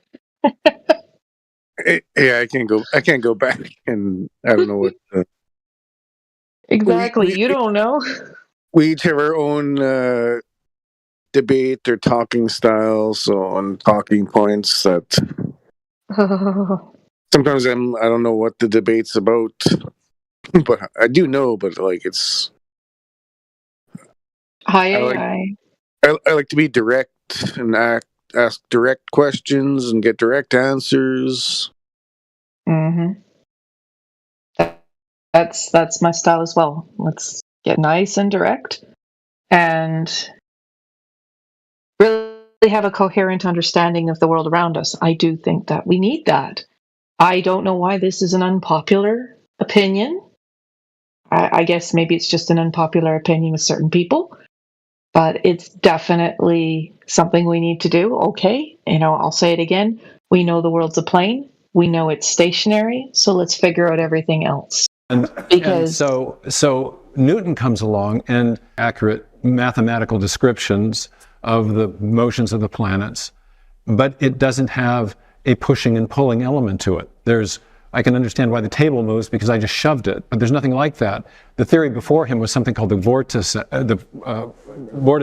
the idea that there was this mysterious but physical substance called ether pushing the planets around in the way that sticks in a vortex would swirl. So you sort of make up a substance if you can't say it. Right, but exactly. Leibniz's objection to Newton is what? Well, he says, look, what causes gravity? What is gravity? Well, it's the tendency for unsupported bodies to fall. But why do they fall? Well, because of gravitational force. So what is gravity? It's the tendency for things to fall. Why do they fall? Because of gravitational force. So Leibniz says this is circular. He thinks you're doing nothing more than the scholastics did. You're just renaming the effect as its own cause. But that was just a mistake because Newton offered an incredible insight with his mathematical formulation. Exactly. He had something the scholastics didn't have, which was the powerful mathematical description.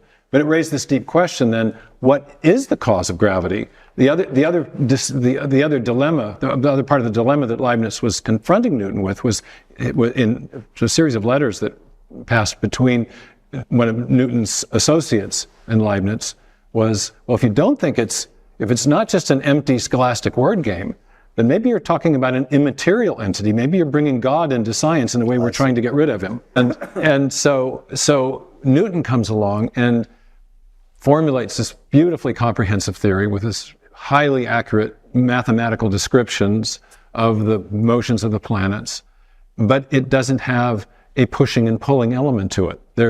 I can understand why the table moves because I just shoved it, but there's nothing like that. The theory before him was something called the vortices, the idea that there was this mysterious but physical substance called ether pushing the planets around in the way that sticks in a vortex would swirl. So you sort of make up a substance if you can't say it. Right, But exactly. Leibniz's objection to Newton is what? Well, he says, look, what causes gravity? What is gravity? Well, it's the tendency for unsupported bodies to fall. But why do they fall? Well, because of gravitational force. So what is gravity? It's the tendency for things to fall. Why do they fall? Because of gravitational force. So Leibniz says this is circular. He thinks you're doing nothing more than scholastic. That's brilliant. That actually makes a lot of sense. So thank you for playing that.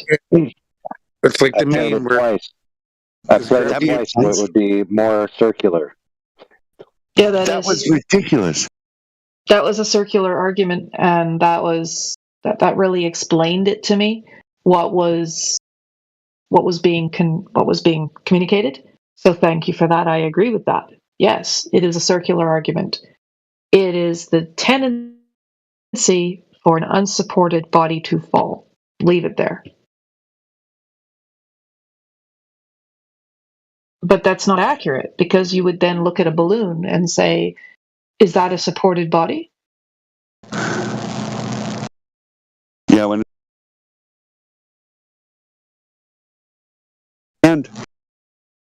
yeah. Your microphone's cracked, Lumpy. Apologies. So AI, what's your view on that? Would that be correct to ask the question about the balloon? Because that is an unsupported body, is it not?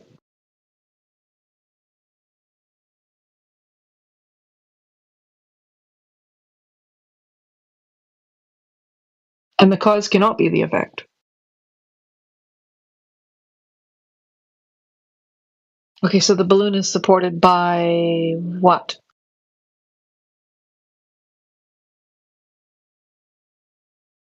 Okay, that makes sense. Thank you. So the balloon is supported by denser air. Well, that actually explains gravity a lot better. Because now you don't have this assumption that mass attracts mass or bendy space-time. You explained it very well. But is that not a roundabout way of then saying that unsupported objects fall?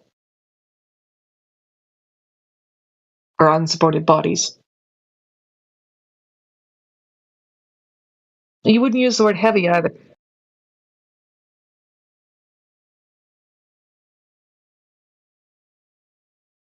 Right. Just like, if I took a tissue and I put a small weight on the tissue, I could hold it. If that tissue was wet, it couldn't hold it.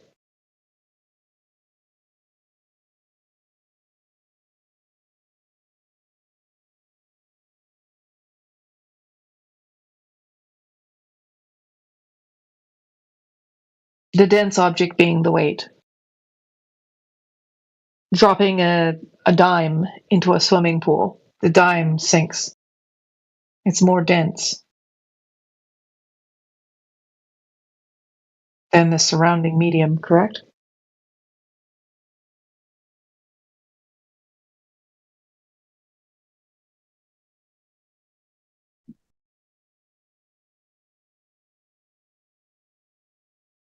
Okay, I can do that. Yeah.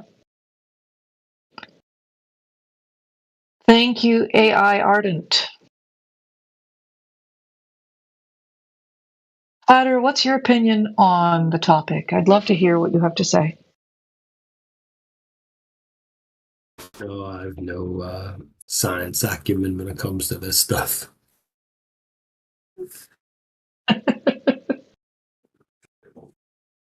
I see things fall, I see things rise. That's true. Yeah, it's no coincidence that our sky grifter claims a downward bias. Sky grifter. Is that what we're calling him now? Boy Zero. Don't forget the Boy Zero. Which is clearly not the case, because a downward bias would mean a bias, but multiple things go up. Hydrogen, nitrogen, helium. There's a couple other ones, but So multiple things. Yeah, multiple things go up and some things go down, which means there is now no downward bias.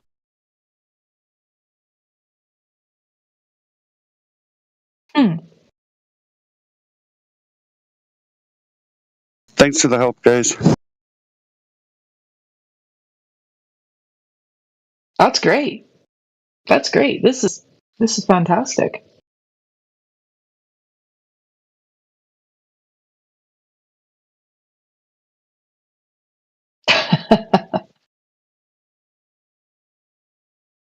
That's an awesome conversation. I'm glad you're getting to hear it. I appreciate that, Ian. I like that. I am here to learn.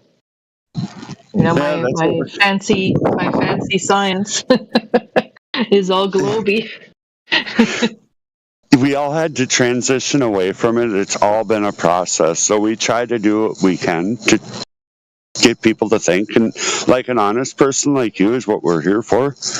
Right? And then how to communicate to people too. So, you know, I'm kind of a chop brain in a way. I like start short circuiting or something when I'm, you know, so I'm not the best at this, but I try. And I'll never like be deceptive the best possible. I won't so if I'm talking, I'm at least trying to make a point that at least is some kind of conclusion that might be selling. 150% you're not a deceptive person, Lumpy. I do think that you're a good actor. You're not, and I don't mean good actor in the sense that you're an actor, but an actor. No, I hear you. Thank you. I appreciate it. I'm trying to do what's right out here and trying to help everyone that really, but especially honest people. Yeah, and I think that's what we need. I'm sorry, Norman. A fun test for you, Ion. What do you call that stuff that's like in Earth above us? Like the nitrogen cycle causes it, that we breathe it. Carbon dioxide. The Globers Oxygen. claim that's like they claim it's like around the globe, but it's actually not. It's just ozone? in the it's like atmosphere. See, that was the test. If you say atmosphere, then you asked about a globe. You asked about a globe. I call it Atmo. Yeah, I haven't heard you say it, but like if you, it's a sign of like the progress in the person. It's like if they call it Atmo and they catch themselves and know it's Atmo and not atmosphere, because atmosphere. I do call it Atmo. Yeah, because it's a contradiction in terms because there's no spear-shaped air. So, but yeah. Correct. So I called it a fun test, and I couldn't get the right question out, but. No, I've passed that test a couple times now. Yes, I call it Atmo. And don't they call space ether or something like that too, or no? Who's that? Yeah, sorry. I'm kind of new. This is my first time. Sorry. Hi, Wooly. How are you? Welcome. Oh, I'm good. Are you a globey? I was a couple years ago, but the last couple years, I've pretty much. I feel like we're on flat plate now. So, congratulations. Yeah, congrats. I'll just give you my 2 cents on it. Is the knowing what like the sky is for sure. If you can't experience it, is going to be. You'll end up if people start trying to tell you something that you can't experience or that is intangible, and they want you to buy into something in relation to the sky, be suspect. So all I'll say is that the sky up there somewhere must be a container, solid wall boundary for us to have gas pressure. And outside of that, it gets cold up there. I haven't really, and the pressure decreases due to temperature. But like Aether up there, the whole Aether thing, I encourage you to go check out Quantum Eraser and his review, which part 2 would be the place to really start if you want to learn about what Aether. Yeah, but that's all I have to say. Is that we could destroy that in 2 seconds? The ether claims or whatever, but like, be like, hey, what's ether? And goes nowhere. No, that's fabulous, and thank you very much. It's been a great conversation. I've enjoyed it deeply. I am going to exit stage left. This has been fascinating. Yeah, I'll go in. That's amazing.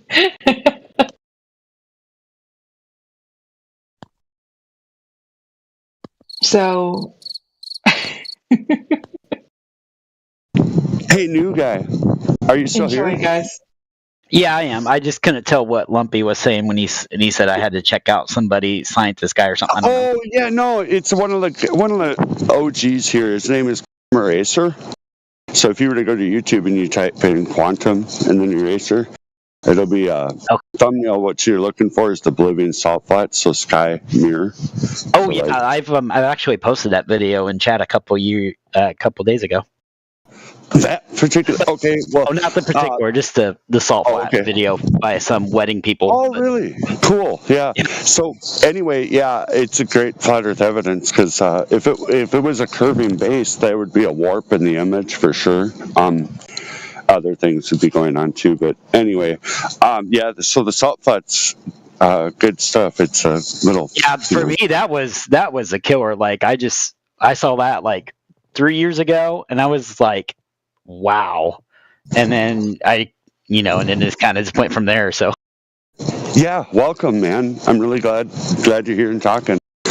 Yeah, so we have problems like in this realm. So, and I'm going to go a little conspiratorial and it'll be a little bit subjective. But what it seems to have happened is we got people that'll inject themselves as like the leaders of Flat Earth, right? And then we have to try to like account for the like strap that they throw out, right? For all these like rabbit trails that they want people to chase or whatever, it'll be silliness like Aether. Like they claim, even the progenitor of this thing, that we have this like whole little Aether community in Flat Earth, right? But the genesis of it is that it's non-manifest, so it's nothing. It's gravity or whatever. It's it doesn't. You couldn't paint it. You can't put it in a jar. You can't weigh it. You can't. It doesn't have. You know what I mean? And it'll have this other phenomena like. Yeah, go ahead. Are you like you went from QE and sending a link potentially, and then now you're I'll send the link. Okay, that's what I'll do. Yeah, I'm just trying to point out that we have people that will pretend to be the leader of us, and then they'll punt this Skydrift or whatever. They pump this nonsense, and it's been going on for about 10 years now. So, but I'll post the video on my with new people. It should be like the new person talking like 70% and us asking questions or like explaining quickly, just to like give the new person a chance to. Yeah. I mean, because honestly, like you can. Oh, go ahead. I was gonna say he talked about the false leaders of Flat Earth. I actually watched the Eric Dubé, like the 6-hour video. I watched the entire video. That was like my first like major thing, and then I realized that he may be actually a false leader. I'm not sure though, but. Well, there should be no leaders. As a man, you should have no leaders and not have a guru from online. So it goes more to the core of things of like, this is just a man on the internet talking about information, and you take the meat and you spit out the bones. And I mean, there is no leader. We don't have there's no leader. There's no president. Yeah, and I definitely understand that for sure. Yeah, you can't trust a single person, like completely, Yeah, even if it was the first guy who's like, "Hey man, look into Flat Earth," and okay, you have that little bit of respect for him. Okay, he got you into Flat Earth, but if his other works are promoting false doctrines and lies, I mean, you can still have that initial respect for him opening your eyes to the truth, but you gotta move past it and just like go above him. Not saying you did or didn't, but Because everybody should.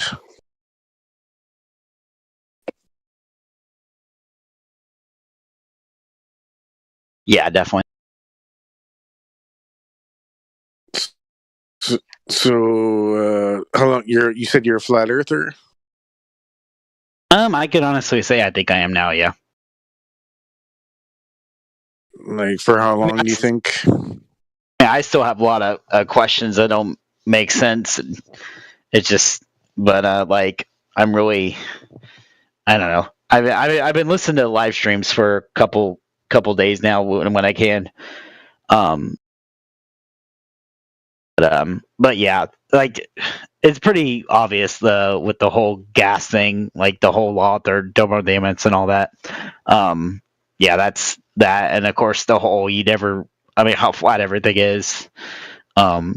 Even like even when freaking Neil Tyson guy, he basically admits that you can't see how flat it is from a certain height, and then he like refuses to like actually admit that. Like he presents his globe ball, like, but he doesn't like tell you like this is the ball. He just says if you're standing on the ball. So he's like actually not lying. He's just presenting. He's just like, I don't know how to say it. I'm sorry. I'm a little bit. It takes me a while to talk. Anyways. No, it's all good. I'm just trying to, like, obviously with new people, like I said, you got to give them the floor 70-80% of the time, ask them questions, and yeah, I'm usually short and sweet either way, but yeah, it just seems like he's getting away with like lying by assumptions, but he doesn't really outright lie, but he still kind of does. Like he deceives, but he like doesn't outright tell you like with the like that video I'm talking about where he says it's like flat, like he's telling you the truth, but he's also presenting. Sorry.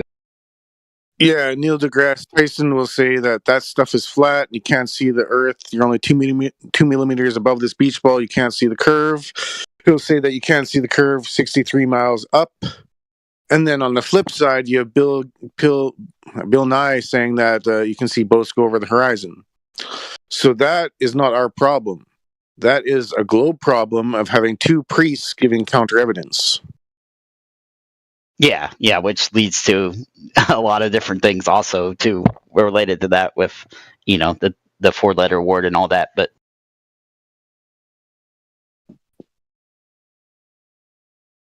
yeah, but it's up to us to recognize that hypocrisy and other hypocrisies, like saying gravity is the cause and the effect, or other government hypocrisies, or just even hypocrisies in our life where you're dealing with it every day with people and humans. Like, if somebody's a hypocrite, you're probably not going to hang around them.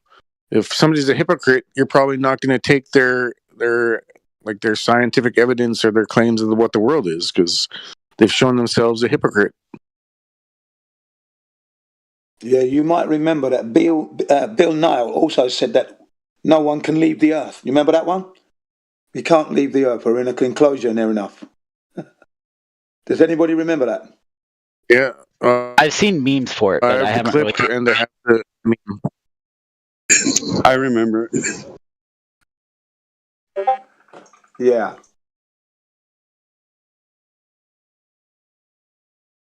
But yeah, like I said, that's a globe problem. That's just two priests saying contradictory evidence or contradictory claims, which happens all the time on the globe side, where you'll say you got Globers saying that they do account for the dip, like planes account for the dip when they're flying. You got Globers saying they don't account for the dip. You got Globers saying that Coriolis effect is this, Coriolis effect is that. So it's just, yeah, that's what makes it so easy for us, is that the Globers are on such shaky ground, and they just, like, the government and the priests told them two different things, and they don't trust their senses. They just trust the math, so they're in a losing position.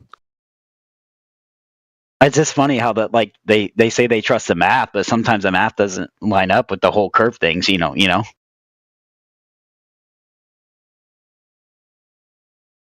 Well, then they just say refraction, and then that's the win. The refraction trump card. Yeah, until you get the. I saw a video with the map. Oh, go ahead. Well, it's just like, yeah, you say refraction, but then you see the IF video that shows you how you can almost cut through most of the reflection. Well, you can't cut through all of it, but you can cut through even like twice as far. Refraction isn't really an effect that would happen in open air. If you were to look at, say, a refractometer a machinist would use to determine the how thick his cutting fluid would be, in order for that tool to work, you need, or if you're looking into a pool and you can see your legs bend out, it would need to have that intersection of media. So you'd have to have a definitive intersection, just like you would if you were looking at your legs in a pool and they seem to displace where the water meets the air. But that's not going to happen in open air in a single media. And there's no critical juncture in open air either. So when they claim refraction, they're misleading. They're using a phenomenon, misplacing it entirely. And what's more is they get rid of their radius measurement because they say that there's 7/6R, which is an assumption. So that 7/6R would be the radius value of Earth, but they wouldn't have been able to measure it if there was refraction. Well, yeah, if they say refraction, it's a concession. It's a concession. It's pretty much like them shooting themselves in the foot. Because if they say refraction, then it falsifies the geometric horizon. So, also I posted a picture of the pencil in the water, which is actual refraction, which is two mediums or two media, the water and the air, which causes the pencil to be displaced. But in the Black Swan and other images, what are the two media? What are the two mediums? You can't see under the water, so I mean, there is only one.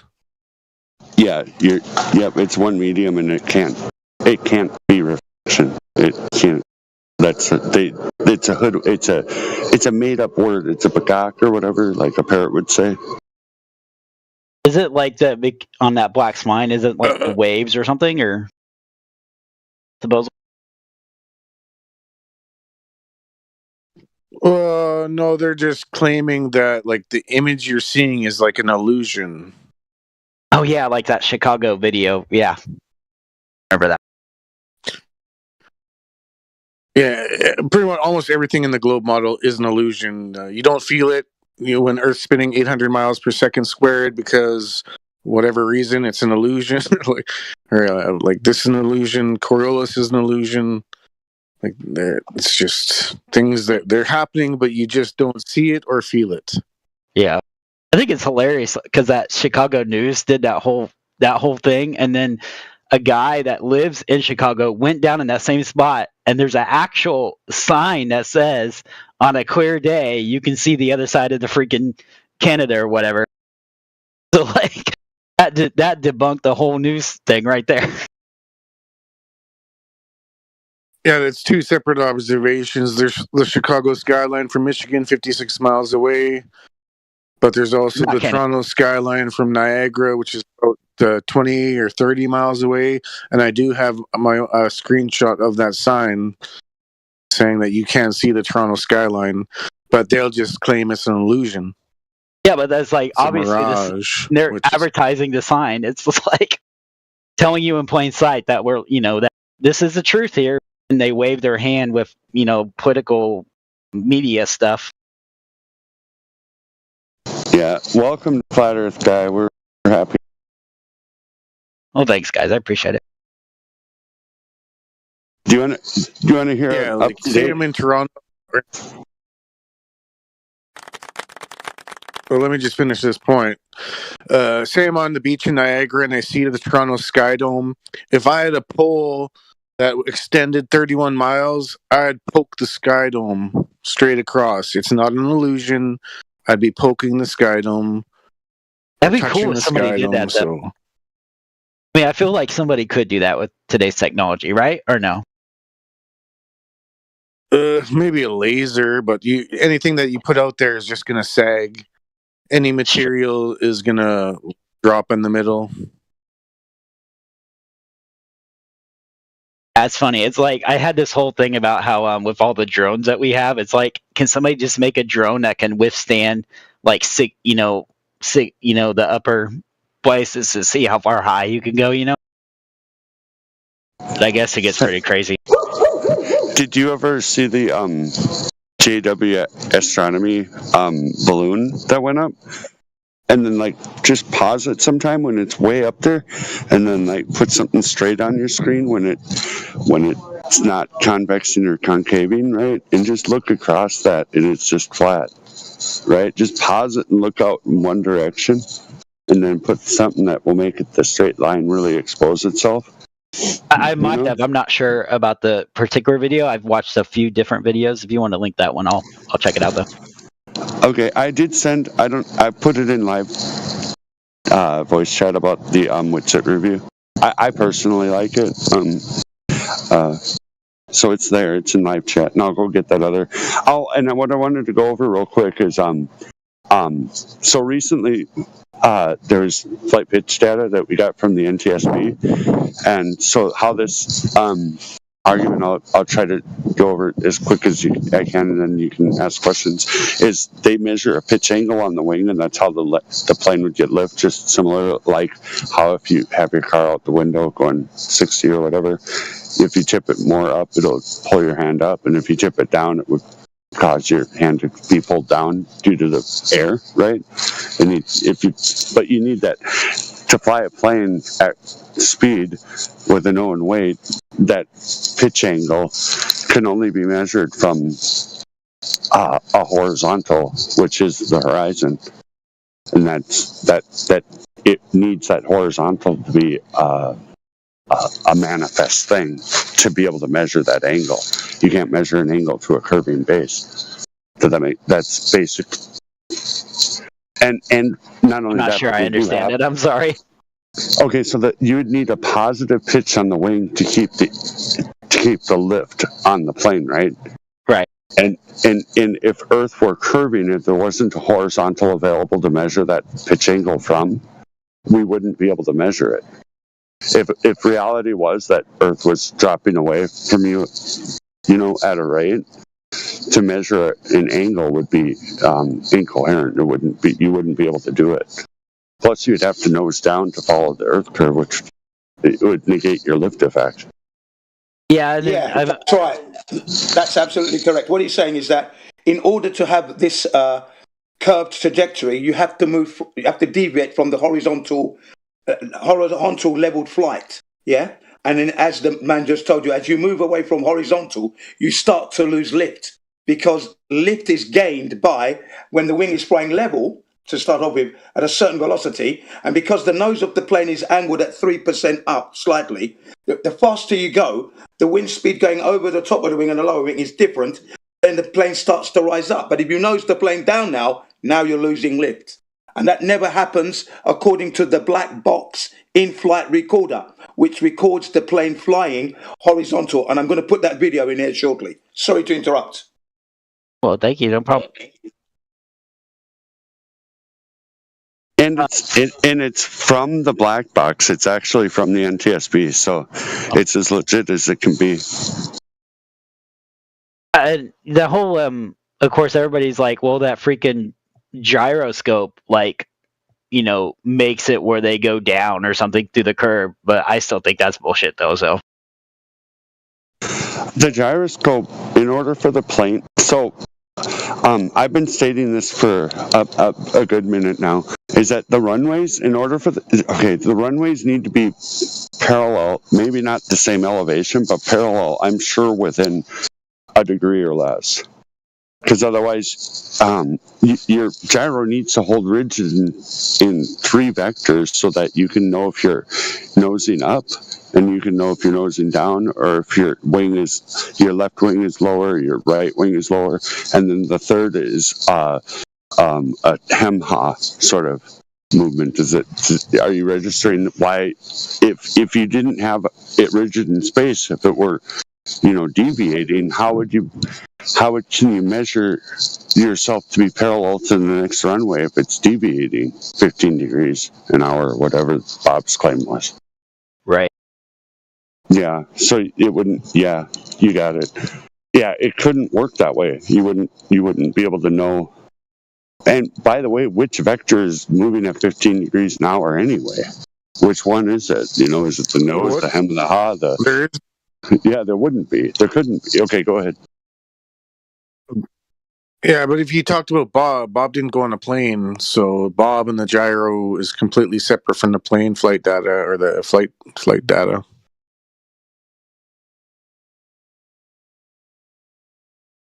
Bob claims to have measured with a gyroscope the drift at this mountain, and then he went 4,000 feet up or whatever and measured a different amount of drift at this elevation.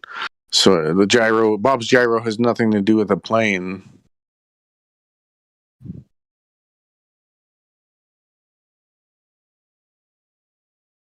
Yeah, they're two separate things. Yeah, but that's when you get the thing parsed out, at, Globebusters. But for the TV show and for the general audience, what they heard was a 15 degree per hour deviation, which equated to Earth rotation. Right. So whatever Bob said on the, his live stream or whatever in regard to, the reason for claiming the 15 degree per hour, it's remarkable that it matched what the globe would have been, right? And also, how would it change 15 degrees per hour with elevation? What's changing? How could that? No, it didn't change 15 degrees per hour with elevation. It changed like a tiniest little bit. So it went from like 15 degrees to like 14.6, or I can't even remember, but it was like slightly less or slightly more rotation at a different altitude on the mountain, which is complete bullshit. That's what I say. It's two separate things. Bob's gyroscope is separate from anything to do with the plane. Planes may have a gyroscope, but that has nothing to do with Bob's gyroscope 15 degree drift.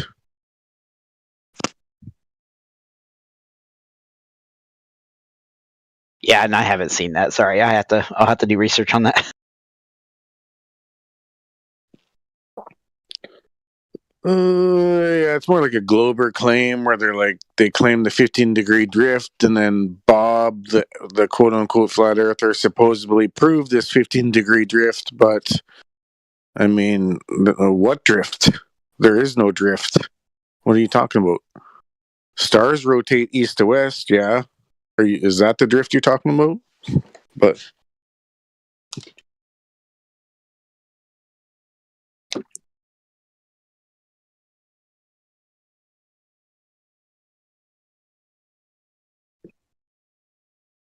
yeah, that incident with Bob Nodell and the gyroscope, that was basically user error at the end of the day, and he admitted that. He admitted that for like a number of years whilst it kept coming up. So from the moment the incident happened and a little hit job was done on him, he was apologising all the time, because it was user error at the end of the day. You know what I mean? That's what really happened there. As you said, there is no drift. The Earth is not spinning. We're not spinning. We're not flying through the universe at 2.2 million miles an hour. So no, that's not happening. So there was no drift. We're not spinning at 1,037 miles per hour on an angle of 23.4 degrees, whilst orbiting the sun at, 95 times the speed of sound. These things are not happening. And yet we're covering 19.2 billion miles a year, supposedly at these rates. Constellations are in the same place. So no. User error.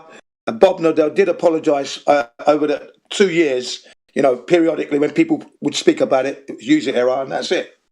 That's all there is to that. You know what I mean? Gyroscopes are very useful in aeroplanes because they help to orientate the plane on the horizontal plane pitch. As soon as you deviate, it starts to register on the horizontal horizon, the altitude, whether you're going up or down.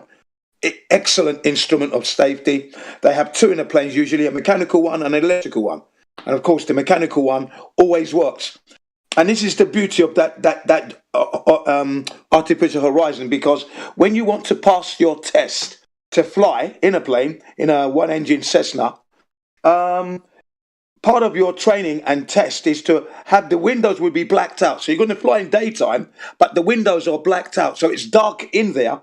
And this is so that you get used to using the instruments, especially at night. You've got to rely on the instruments. So the windows are all blacked out. You're going into a black box, basically, with all the controls. And all you've got is your instruments. And then control tower will tell you to take off. And you will take off. You can't see where you're going to take off. And then go for a certain distance, do a left turn or a right turn, and you'll come back at the same place and land. And you're going to be using your instruments, and that artificial horizon is your lifeline. There you go. Sorry again, I should stop right there. That's pretty interesting, actually.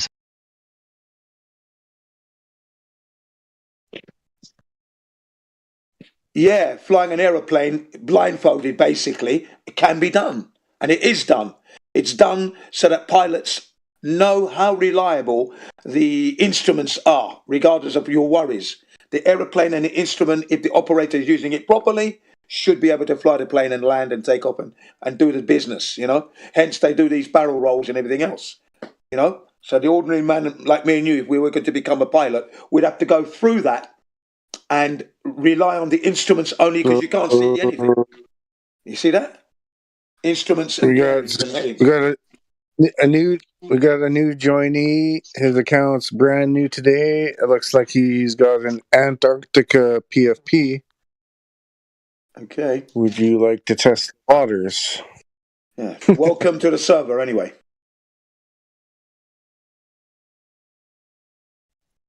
NASCAR Steve. Hey, good day. How's it going? How's everyone doing? Pretty good. How about you? Welcome to the server. What do you have to say? I mean, I'd like to join the discussion, join the debate. Yes, I'm somebody who has physics credentials, and I've done a lot of experiments, a lot of things myself to verify that our Earth is what it is. It is indeed a sphere, and so these sort of things. Yeah? Can you start to tell us about the experiments that you conduct, right, that prove without a doubt that the Earth is a sphere? Please go ahead. Please go ahead. I'm interested to learn. I want to learn. Go ahead. Absolutely. I worked with a Foucault's pendulum. I also built a Cavendish apparatus from the ground up to measure the gravitational constant. It is a real factor. Worked with different materials, and the gravitational constant is the same. Okay, I have a question at this point. One question. If you're going to be looking for the shape of something, what's going to be the most convincing? Foolish Colts pendulums, stupid Cavendish balls, or actually measure the surface to see that measure? Because the two instruments you mentioned don't visualize curvature in my eyeballs. So which one is going to be more convincing? Yeah. The actual seeing and measuring of the curvature of, or instruments that are moving around, supposedly. Is that going to prove that the Earth is ball? Yes, Foucault's pendulum is excellent for that. It tells you that the Earth is indeed moving, is indeed spinning on its axis, because of the displacement of the bob. It's done in a vacuum. Foucault's pendulum. Nowadays okay, go ahead. Yeah, we don't. First and foremost, if we were living in a vacuum, really, we would all be dead. There's entropy. Second law of thermodynamics violation. So you can't use an experiment that works in a vacuum when we ourselves do not live in a vacuum. So what you just mentioned is null and void. That's a zero. Burp, burp. No.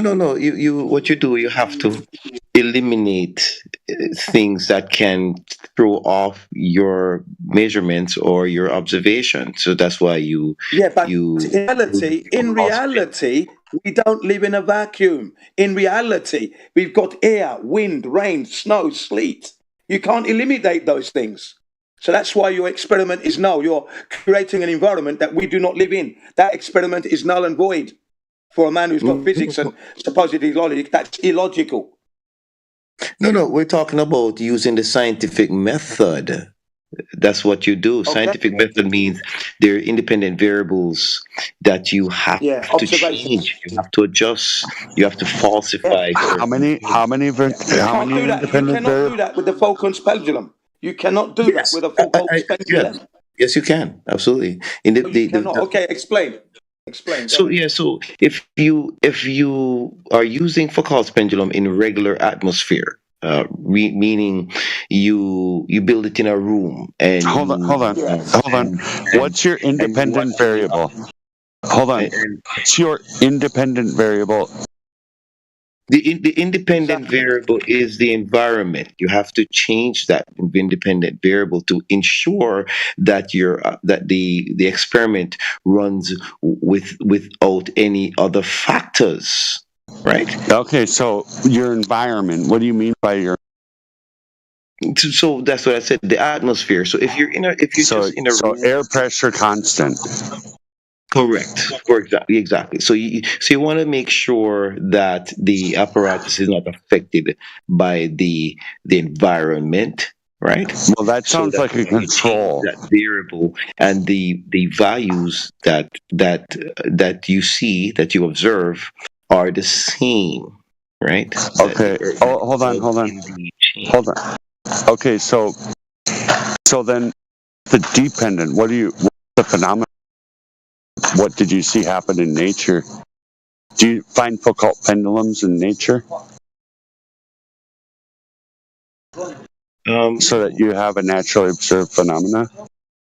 Well, no. See, now you're talking my language. See, if it is in nature, you just observe something.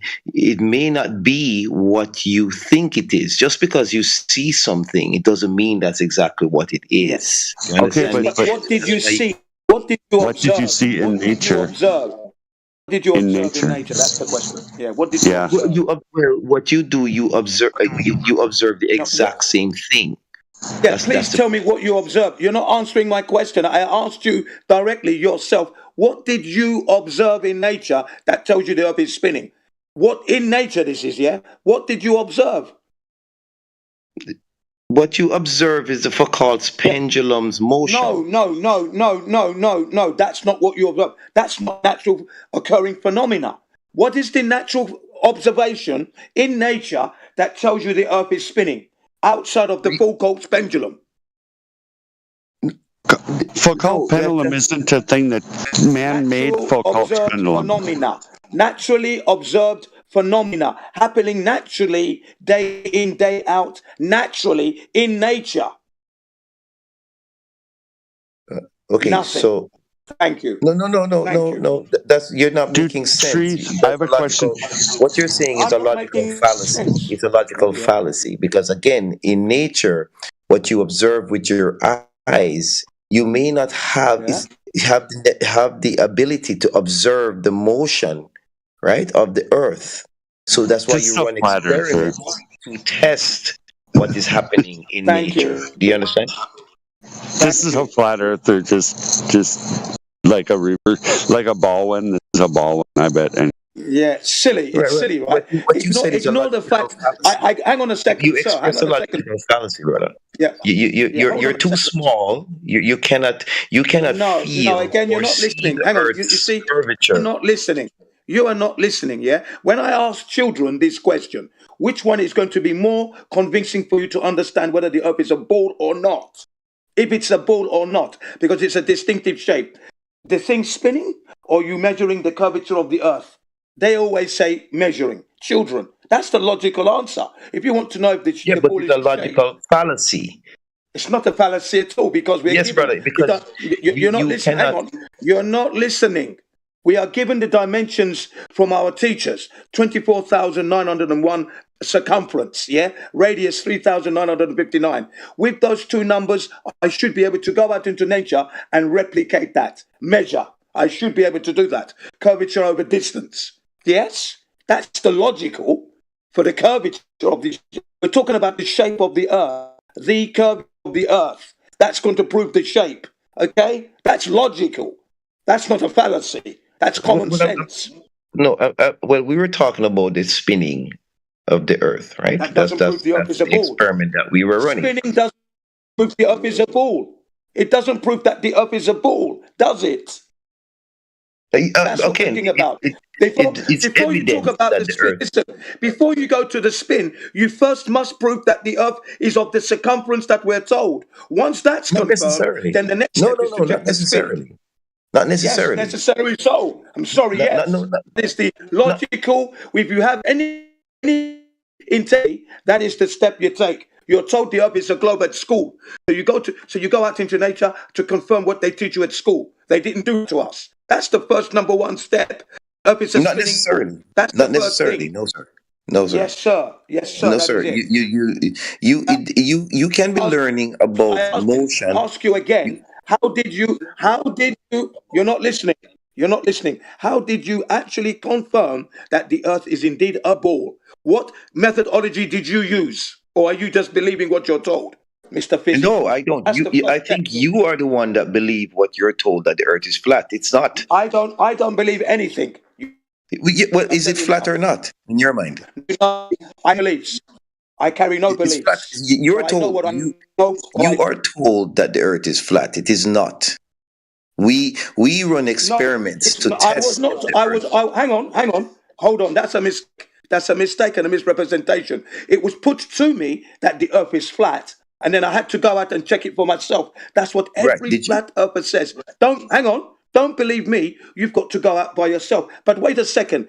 10 more seconds. When I heard that the Earth was flat, I realized it within 3 seconds, because all my life flashed in front of me. I said, yes, I've never experienced the globe. Then I went out to check it, to confirm it. You see?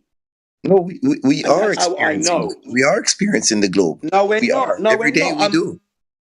Every day we do experience. I am going to ask you again. Ask you again. What methodology did you use to confirm that the Earth is curving at the 8 inches per mile squared to represent its 24,901 mile radius? Sorry, circumference, which is 3,959. How did you confirm that?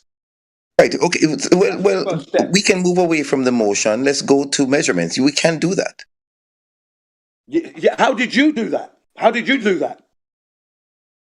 Well, the horizon tells the horizon. Do that. Okay. Well, the horizon tells you that the Earth is a sphere. How?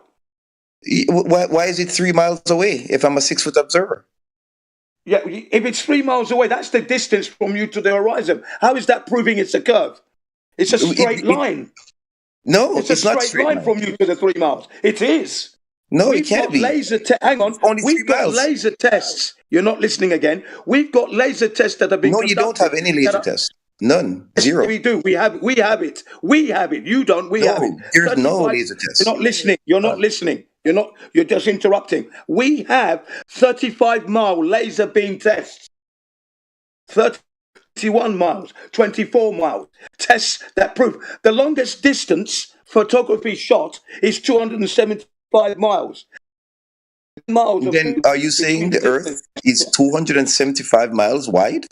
No, we're saying that between 275 miles, there should be, from the observer and the observer height, 9 miles of curvature to the target that's observed. But the target is observed because there's no curvature there. That's the record in the Guinness Book of Records. Only thing you have proven is that the Earth is 275 miles wide.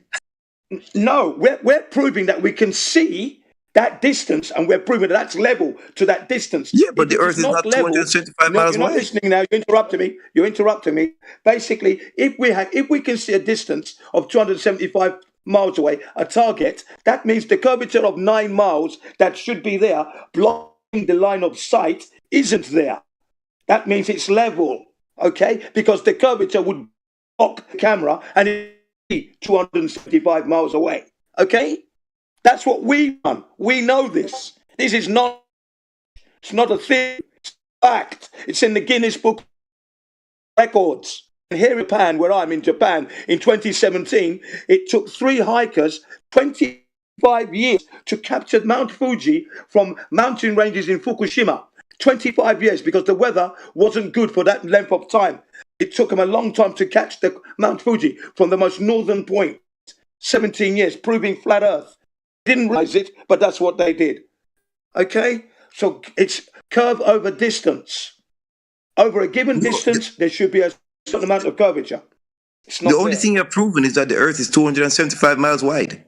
No, I haven't proven that at all. Not at all. I've proven that from that distance. You're ignoring the fact. From that distance, no, listen again. No, from that distance, you're not listening. You're still interrupting. What we have proven is between that distance from the observer to 275 is level. There's and there should be curvature. That's what we've proven. Don't ignore that fact.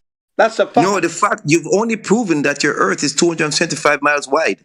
That's the only thing you've proven. No, I haven't. No, I have not done that. Yes, what you I've have. done is, no, I have not. Because we know the Earth is further than 275 miles. I've traveled. Oh, really? But you only saw No, 275 you're still interrupting me. You're still interrupting me because you're not taking in what I'm telling you. What we've proven is that when you look between 275 from the observer to the target, that area is level.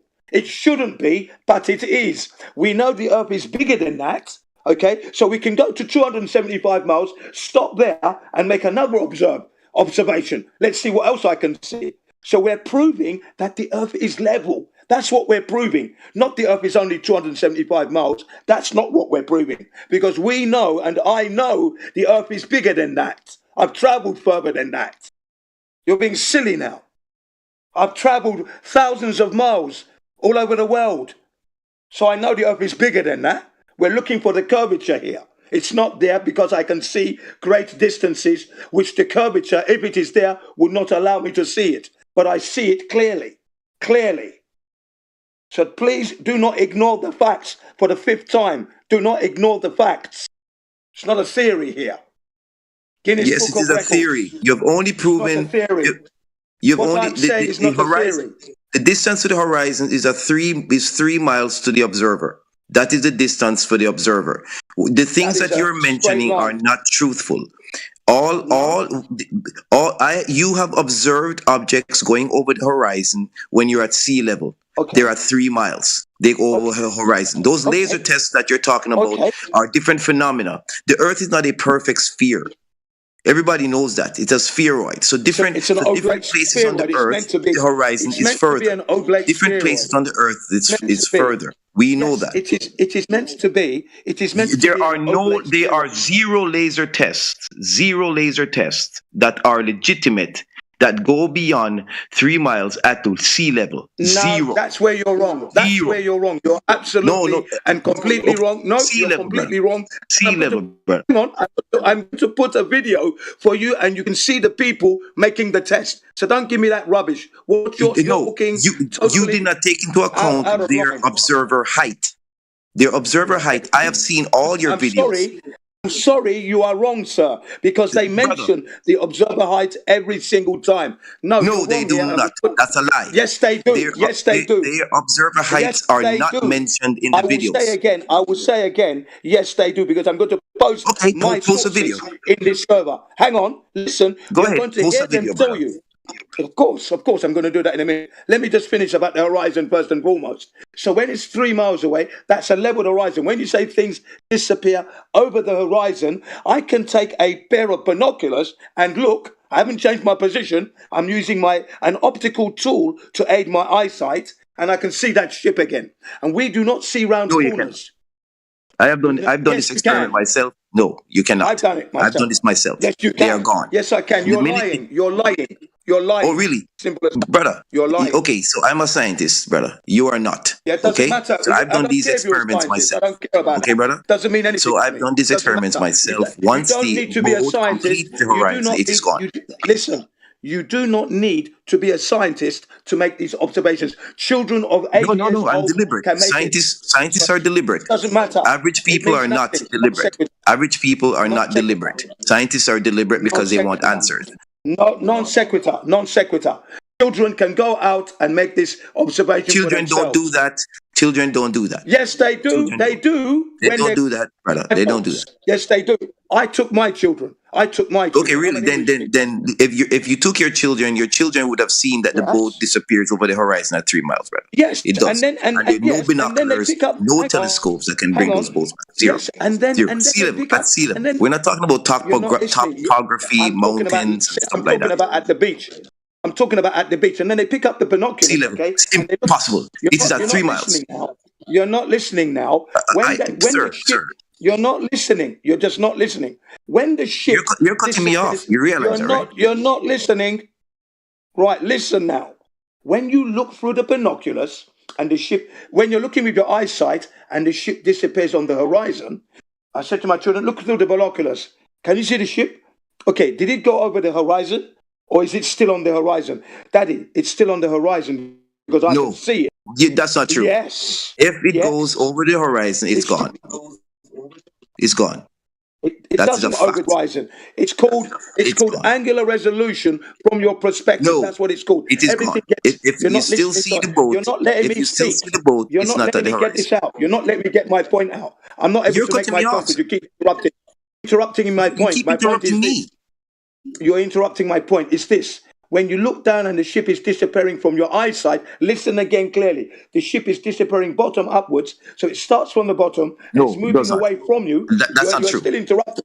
I haven't No, finished, you're and you're cutting still interrupting. You're not letting me finish. Thank you. The ship is moving away from my position and it's disappearing from the bottom of the ship upwards. That is a natural law of perspective and phenomena. It moves away. Oh, really? To the point where you're interrupting. Can I finish? Thank you. The ship disappears from my eyesight. I can no longer see the ship on the horizon. Most people think it's gone over a curved horizon. If something has gone over the curved horizon, you will never see it again from your position. Is that not correct? Is that correct? Yes, sir, that's correct. Okay, now listen. Now the second part of my statement. So my children now see the ship has disappeared from over the horizon. And once it's gone over, you will never see it again. And you've agreed on that. So my children... That's impossible. If it goes over the horizon, they will never bring it back. That's the fact of the matter, brother. Don't lie on the stage. Okay. Why are you lying on stage? Thank you. You've just agreed with what I said. You said they did not see it go over the horizon. They did not. Hang on, you're not listening to me. Brother, if they saw it go over the horizon, it's gone over the horizon. You're still not listening to me. Brother, you're not listening to me. No, because I haven't finished what I've got to say. So let me finish what I've got to say first. And it's this, because I'm addressing your point about your horizon, and it's this. You're not telling the truth. Are there any moderators here who can moderate this guy? But anyway, here we go now. So we go along. The ship has disappeared over the horizon from my eyesight, and you have agreed that when something goes over the curve, you can never see it again. You've agreed with that, okay? But my children and I, we pick up the binoculars, we look, and the ship is still there. So that proves that the ship is still on the horizon. The only reason we couldn't see the ship is because our eyes lack the ability to see that beyond that distance. But the binoculars can see beyond. And if you keep looking through the binoculars, the ship will disappear from the binoculars. Then you need the telescope. And if you look through the telescope long enough, the ship will disappear from the telescope's ability to focus. There is no curvature. Okay? That's the actual truth. Your turn now. So if the ship went over the horizon, meaning it disappeared from the bottom up, it can never return. Those are the facts. That is true. Sir, you're cutting me off. Sir, you're cutting me off. Is there a moderator here to allow me to finish, please? Please, somebody moderate this guy, please. Can somebody moderate him, please? Because he's not allowing me to complete any of my sentences. Please, go ahead. Just allow me to I'll complete put my myself sentences. on mute myself. Go. Okay, please. Thank you very much, brother. Now, if you see a boat go out in front of you at sea level and you're not seeing it anymore, right? You did not see it disappear from the bottom up. That's because you have atmospheric interference. Now, if you use a binoculars to see, means it has not hit the horizon. Now, The second it starts to disappear from the bottom up and it completes the disappearance from the bottom up, it doesn't matter how big your binoculars are or your telescopes are, you will never ever bring it back. That is the fact. Again, if you see the boat out there and to your naked eyes, you're not seeing it anymore, that means it's too far for your eyes to see it. So you use a binoculars to bring it back. But when it disappears from the bottom up, the binoculars will never, ever bring it back. I have done that myself. Thank you very much. Okay, now you just done what we call double speak, because most people who follow the globe say that when the ship disappears over the horizon, it's gone over the curve, and you witness that with your own eyes. Because when the ship disappears with your eyes, don't interrupt me now. Now you're interrupting me. I didn't interrupt you. I muted myself. So you mute yourself like I did. So and then I can finish without you interrupting. So basically, you said that when you look at the ship, it goes over the horizon. It's gone over, and that's with your naked eye. Your naked eye is witnessing the ship disappearing bottom upwards and then over the horizon. And then you'd never be able to bring it back even with a pair of binoculars. That would be true if the Earth is a ball. But the point is, we are able to bring it back with the binoculars, which means that it was going over the curve. It had gone beyond your own naked eye to focus on it and see it, because your eye has a limited on focal distance regarding the ships and the horizon, okay? But the binocular aids it. And if you keep listening, if you keep looking through the binoculars at that ship, it will disappear again, okay? And it hasn't gone over the horizon because you take a telescope, you can bring it back in, which means you are not, it's not on a curve. That's the actual phenomena. That's the truth. Okay? What you are saying is not true at all, and you double speaked. Listen. Okay, again, if you're not seeing the boat with your naked eyes, that means it's too far for your naked eyes to see it. So you use a binoculars to bring back the boat to your eyes. Now, if you keep watching that boat, once it hits that 3 miles and beyond, it will go over the curve. It will start to disappear from the bottom up. When it is finally gone, beyond that curve, the binoculars, you can get a stronger binoculars. You can get a telescope. You will never be able to bring it back. That's the fact. Okay.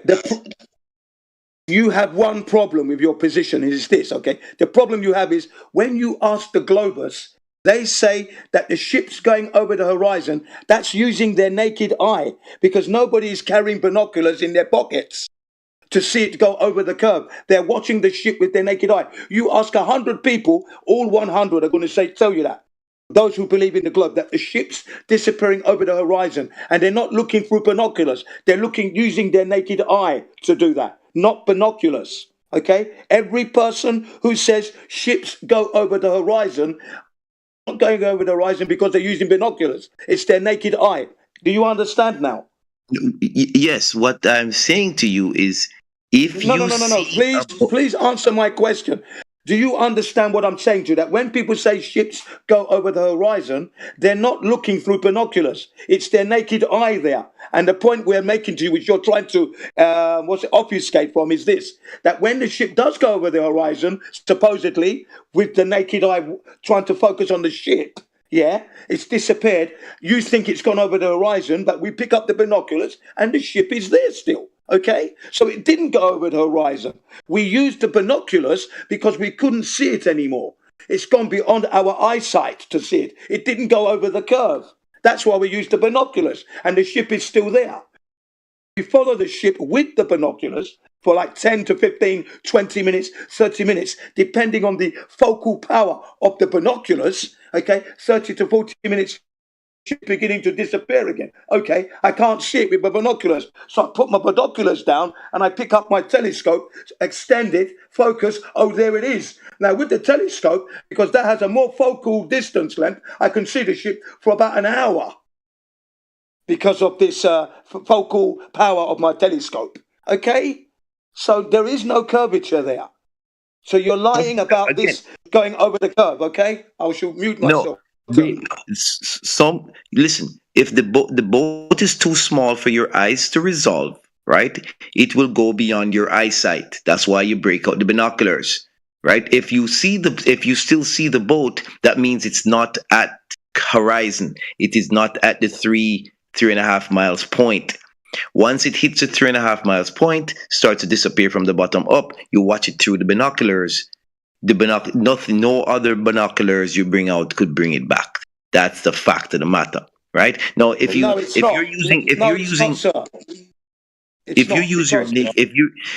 can see a boat with your naked eye, like a larger ship, maybe a cruise ship, maybe a cargo vessel, yes, you can see the naked eye can see that very far distance, so you don't need a binocular. No, it doesn't. It disappears from the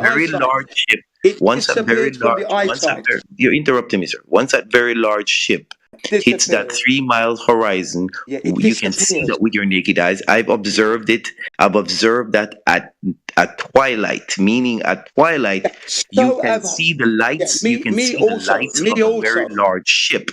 And once a very large ship goes over that horizon at that 3 miles with your naked eyes, I use a binoculars, and it does not come back to my eyes. It is gone. No, you're lying. You're absolutely mistaken. You're describing the phenomena. No, brother, I've done this myself. Can you mute yourself? Listen, I am from the islands. I'm trying to address what you said. I'm going to address what you said, so you're going to need to mute yourself whilst I address what you just said. So basically, it's this. You are making a mistake and twisting everything up. Because when we look at the ship at the beach, as a normal human being, and we're looking at the ship moving away from my location, it starts to disappear from the bottom upwards. That is a phenomenon that happens when you see the ship moving away from you. So by the time it gets to the horizon and it disappears, most people say ships disappear over the horizon. When they make that statement, they're talking about looking for binoculars. They are talking about their naked eye standing on the beach looking at the ship. It's gone over the horizon, they said. Okay? And I say to them, no, that's incorrect. Here's a pair of binoculars. Have a look. Can you see the ship now? Okay. So it didn't go over the horizon, did it? Why did you think it went over the horizon? It's because you and your eyeballs are able to focus at that distance. You need more focal power. That's why you use the binoculars. If you put the binoculars down, you won't see the ship. Right? And you're going to say it's gone over the horizon. No, it hasn't. There it is. And then when you look at through the binoculars, like I said, for about 30 minutes or so, the ship starts to disappear from the binoculars' ability to see the ship. Okay? And then you put it down, and that's when you pick up the telescope. It has a more focal for distance. And then you look through the telescope, and there's the ship there again. And if you keep looking over a period of time, the ship will disappear from the range of the telescope. In the meantime, it hasn't gone over any curvature because the distance has extended greatly, more than 3 miles, maybe 10 miles. Okay, in that time.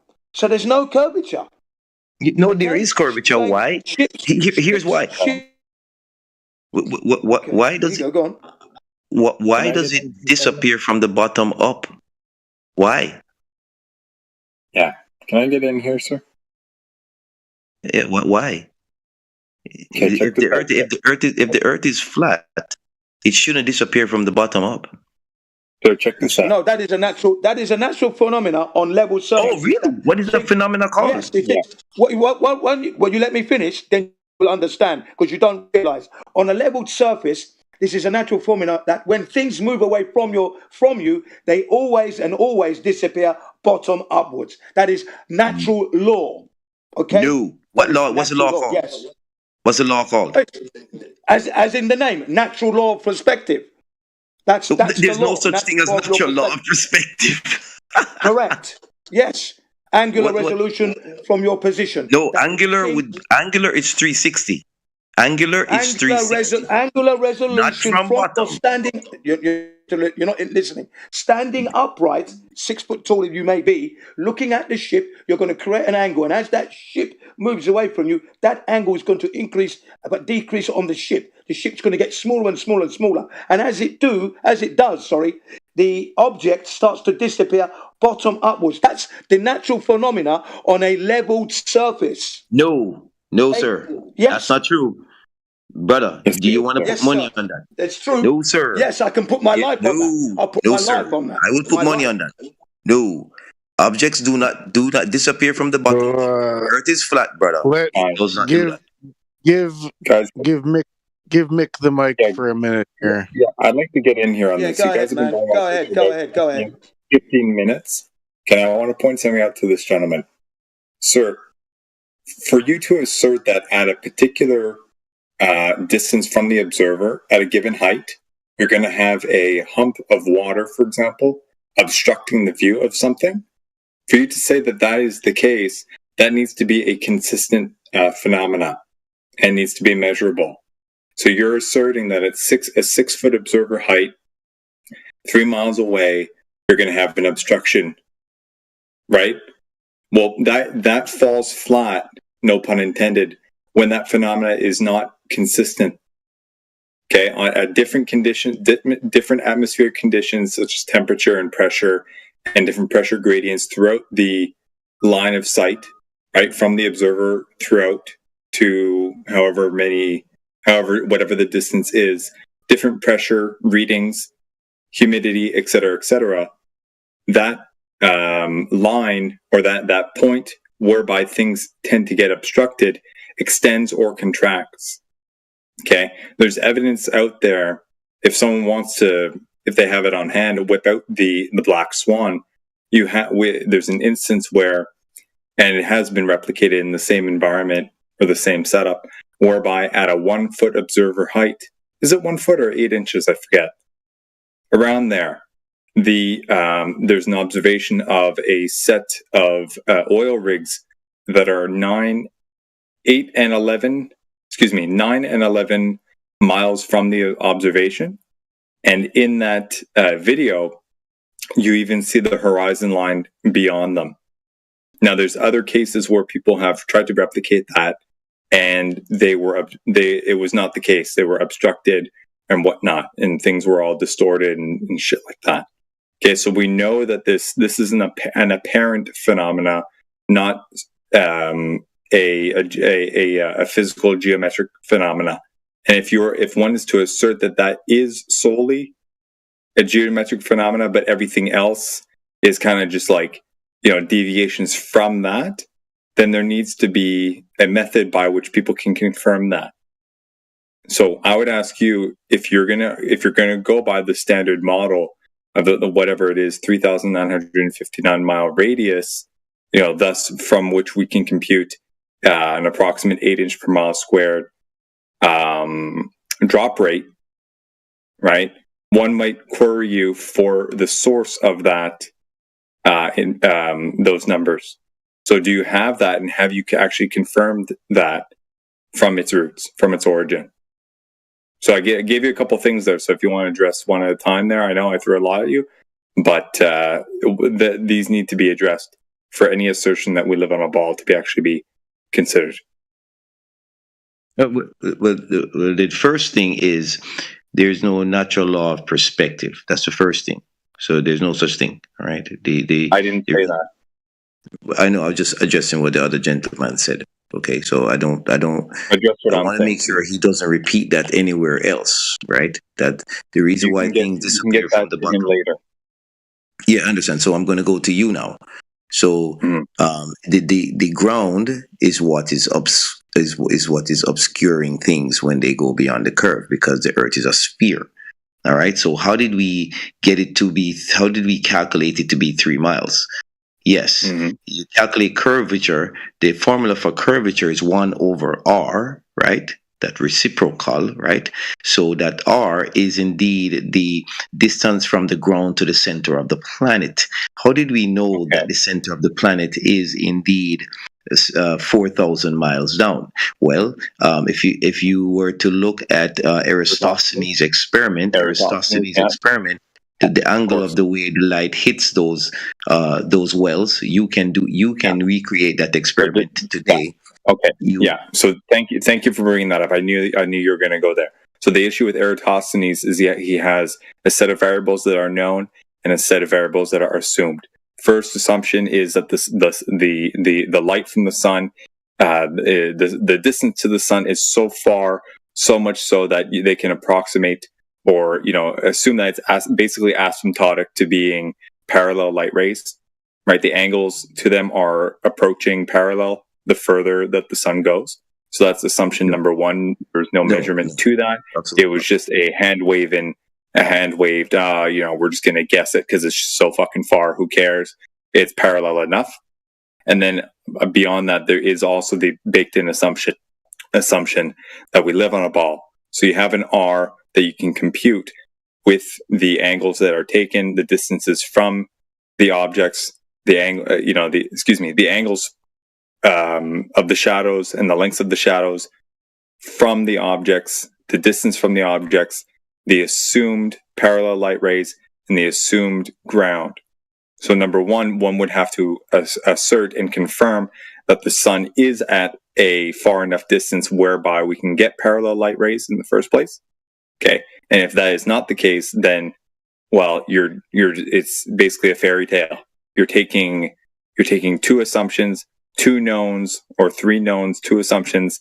3/5 of the thing is known, 2/5 of the thing is not known.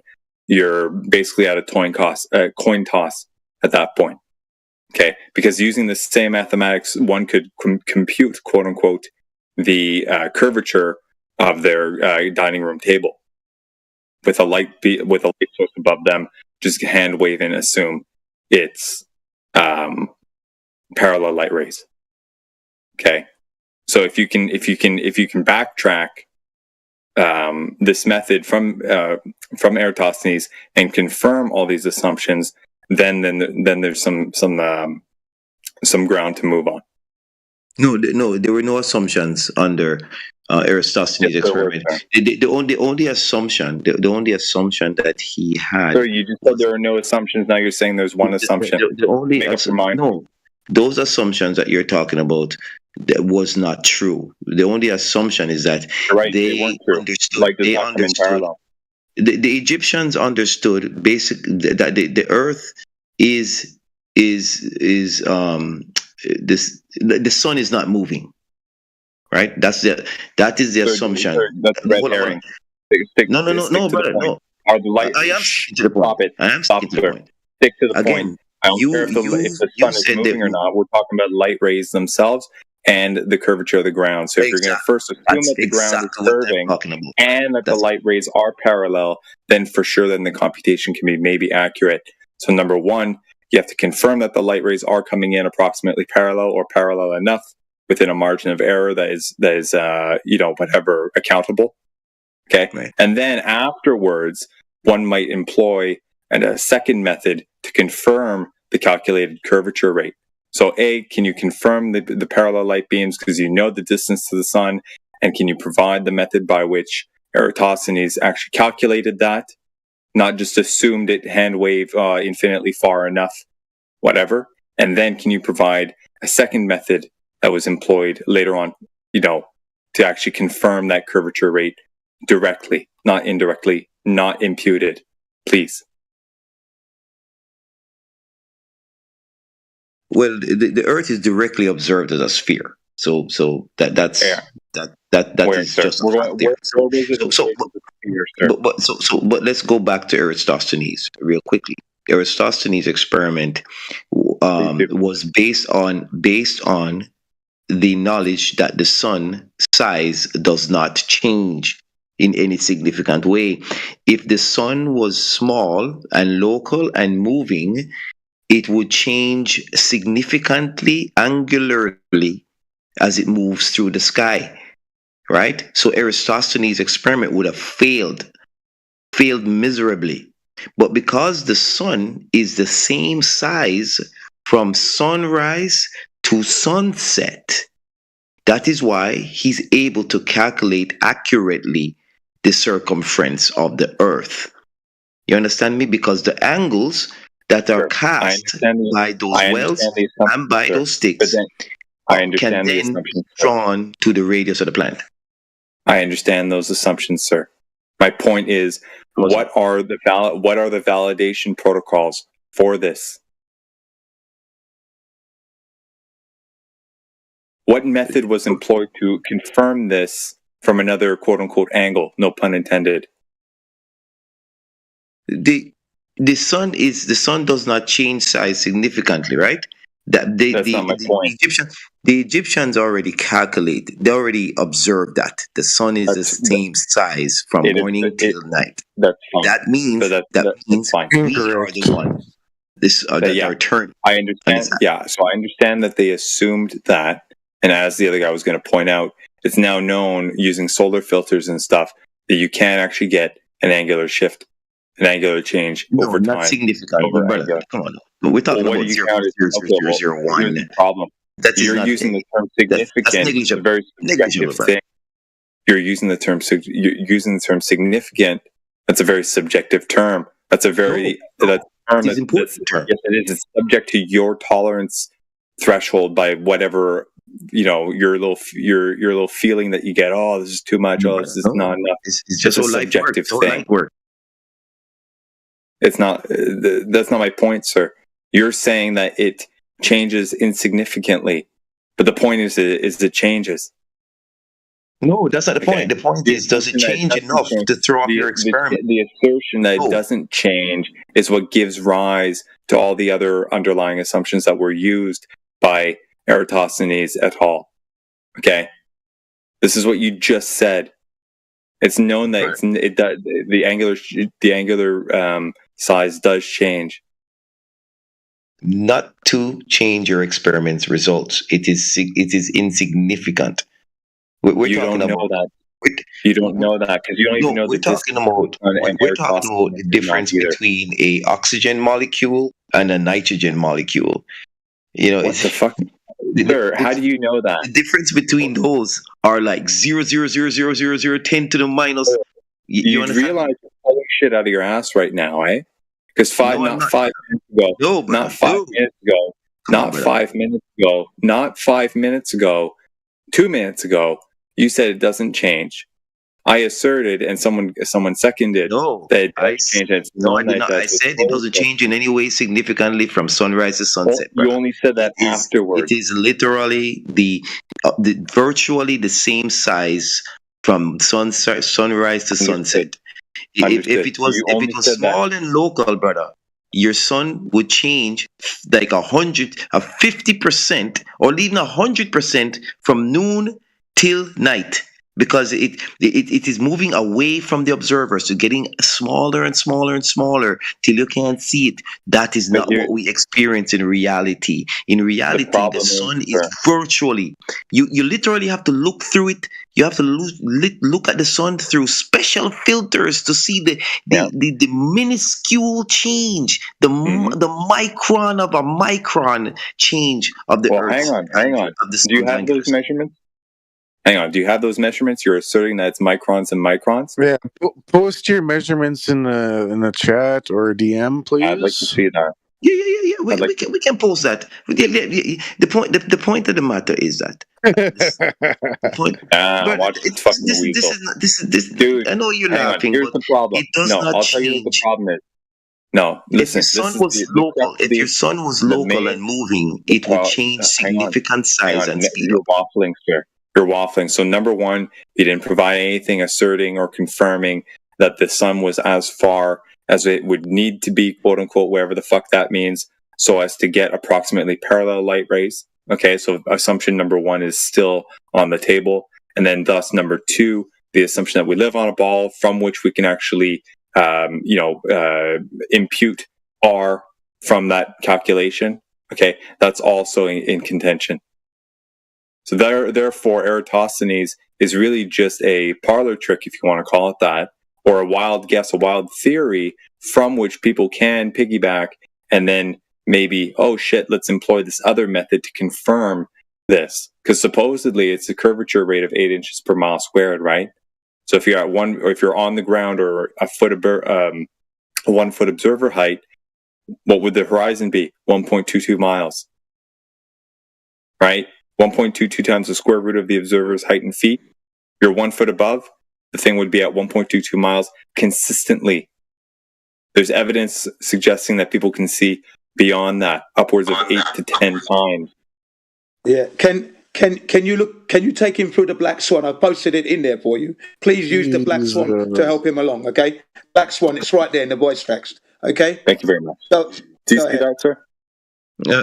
But please, I mean, if you guys could allow me to finish, it would be great so we can have a good conversation. All right. You made multiple assertions without backing it up with evidence, and you're just chanting. What are you talking about? All of my information is available for you. You didn't provide any evidence. Can you guys provide evidence?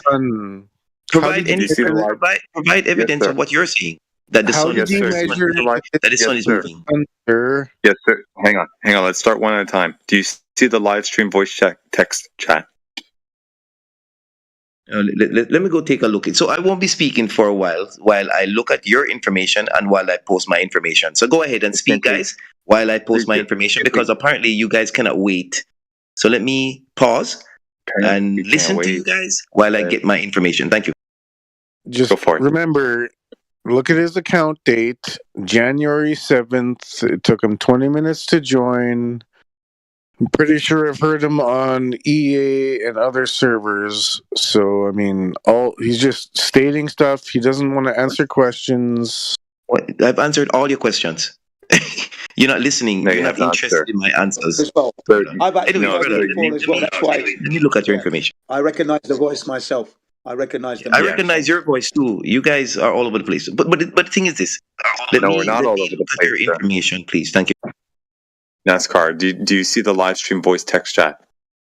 Actually, you know what? I'll ping you. Hang on. NASCAR.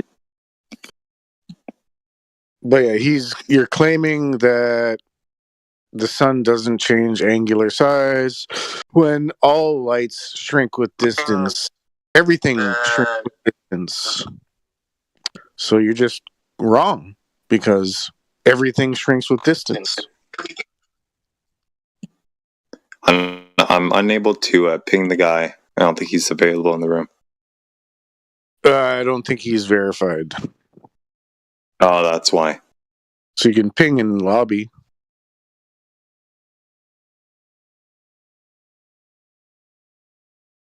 I can bring up the idiot. Oh. I can bring up the meme in lobby, and you can ping him in lobby. Sure. That'd be very nice.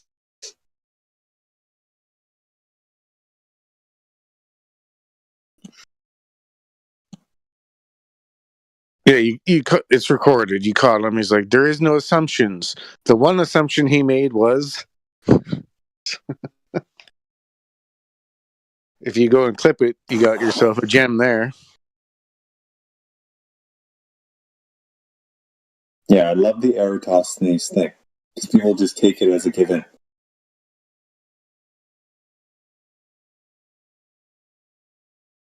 Well, yeah, I would just be like, okay, Eratosthenes, it's not a local sun because blah, blah, blah. Okay, well, okay, dude. How did you personally measure the distance to the sun? And then they say, I didn't do it. Somebody else did. How did you do it? Yeah. I didn't. Yeah. Exactly. Here we go. We don't make the claim. We've never made the claim. We know the distance. We don't know the distance. We don't know the distance. Then you shouldn't be in the debate. Why are you in the debate if you haven't done any work? Just because I don't know the distance to the sun, doesn't write off my position. You're having a debate about something you have no idea about. I can give you an approximation and still say I don't know the exact distance, but I can give you an approximation. That I can give. I can give an approximation, but I can't give an actual distance. That's my integrity speaking. It doesn't stop me from having a debate. It doesn't write me off. In fact, it puts me in the world of integrity. No, it doesn't. An honest man. Because you're not interested in the truth. I am interested in the truth. That's why I'm speaking the truth. I am not interested in talking. I'm interested in the truth. The approximate distance to the sun as a flat earther is 5,000 miles. 5,000 miles as an approximation. You want to put money on that? To 5,000 miles. We can put money on that, brother. 5,000 miles. I say again, 3,000 to 5,000 miles. Not 93 million miles away. Not 93 million. 3 it is to 93 million 5,000 miles. It changes 3% throughout the year. This is the information that 5,000 miles. I'm going to give you information 3% throughout the year, okay? As it goes on an elliptical orbit to the facts, as proven by Kepler's laws, Yeah, I say Kepler's again, laws of rotating bodies and ellipses, 5,000 miles. and so on. These are all formulas. What formula? What is your formula for The 5,000? approximate distance to the sun. What is your The formula for that? approximate distance to the What's the sun law is and the formula? approximately What 3 is the to formula? 5,000 miles away. Not more What is than your 93 formula? million miles What away. is your formula for? That's an assumption. What was Kepler's formula? What was Kepler's We're formula? using the corpuscular rays from the sun angle themselves and then the distance in the sky to the sun. That's how we approximate that. You know, the big man, that doesn't make sense. There's no such thing. There's no such thing. Don't make up things on the stage. Kepler's laws of ellipses and elliptical orbits.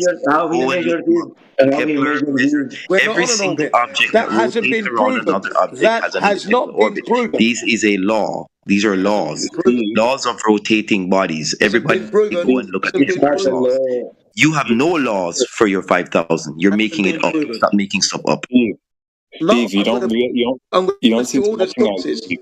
I'm posting my information so you can see it. Don't worry, it's all coming. Okay, all right. Go ahead. I would love to see your 5,000 approximation. Can you see what I'm Can you see what I'm posting already? Did you go and touch that sun at 5,000 miles? No, I did not. No, I did not. Oh, Kepler went. It was an approximation. That's why I said it was an approximation. Approximation. Because I can't prove the distance, but I can give you an approximation. Okay, so Kepler went and touched it in 93 million miles away. You're ignoring my integrity. You're ignoring what I say. I tell you the truth as I know it. No truth. There's no truth in anything that you've said, brother. There's no truth in anything that you've said. And by the way, there's a probe that we call the Parker probe right now. And I also said no. I didn't go and touch the sun. The Parker probe is at the sun right now, in the sun's corona right now, sending back data that the sun is indeed 93 million miles away. So where is your probe? Where's your probe for the 5,000 miles? Where's your probe? Where's your probe? Where's your probe at 5,000 miles? Steve, hang on. Hang on. Yeah. Where's your probe? Anyways, I'm going to pull some data. Let me stop responding. Never make the claim. We never make the claim. I don't make the claim. Sorry, go ahead. Jane, if I may, I just want to finish up with this. Okay, so Steve, the reason why I brought you back, the reason why I brought you back to Eratosthenes is because these are the cornerstones of everything. And if you're unable to confirm or provide a means by which people can confirm to today, because if it's a truism, if something is true, it carries forward, right? If we're on a ball, the size of the ball back then, supposedly it's approximately the same size as it is now, plus or minus a couple of atoms, let's say. Okay, so it would be that methodology would be carried forward, and people today would be able to confirm it.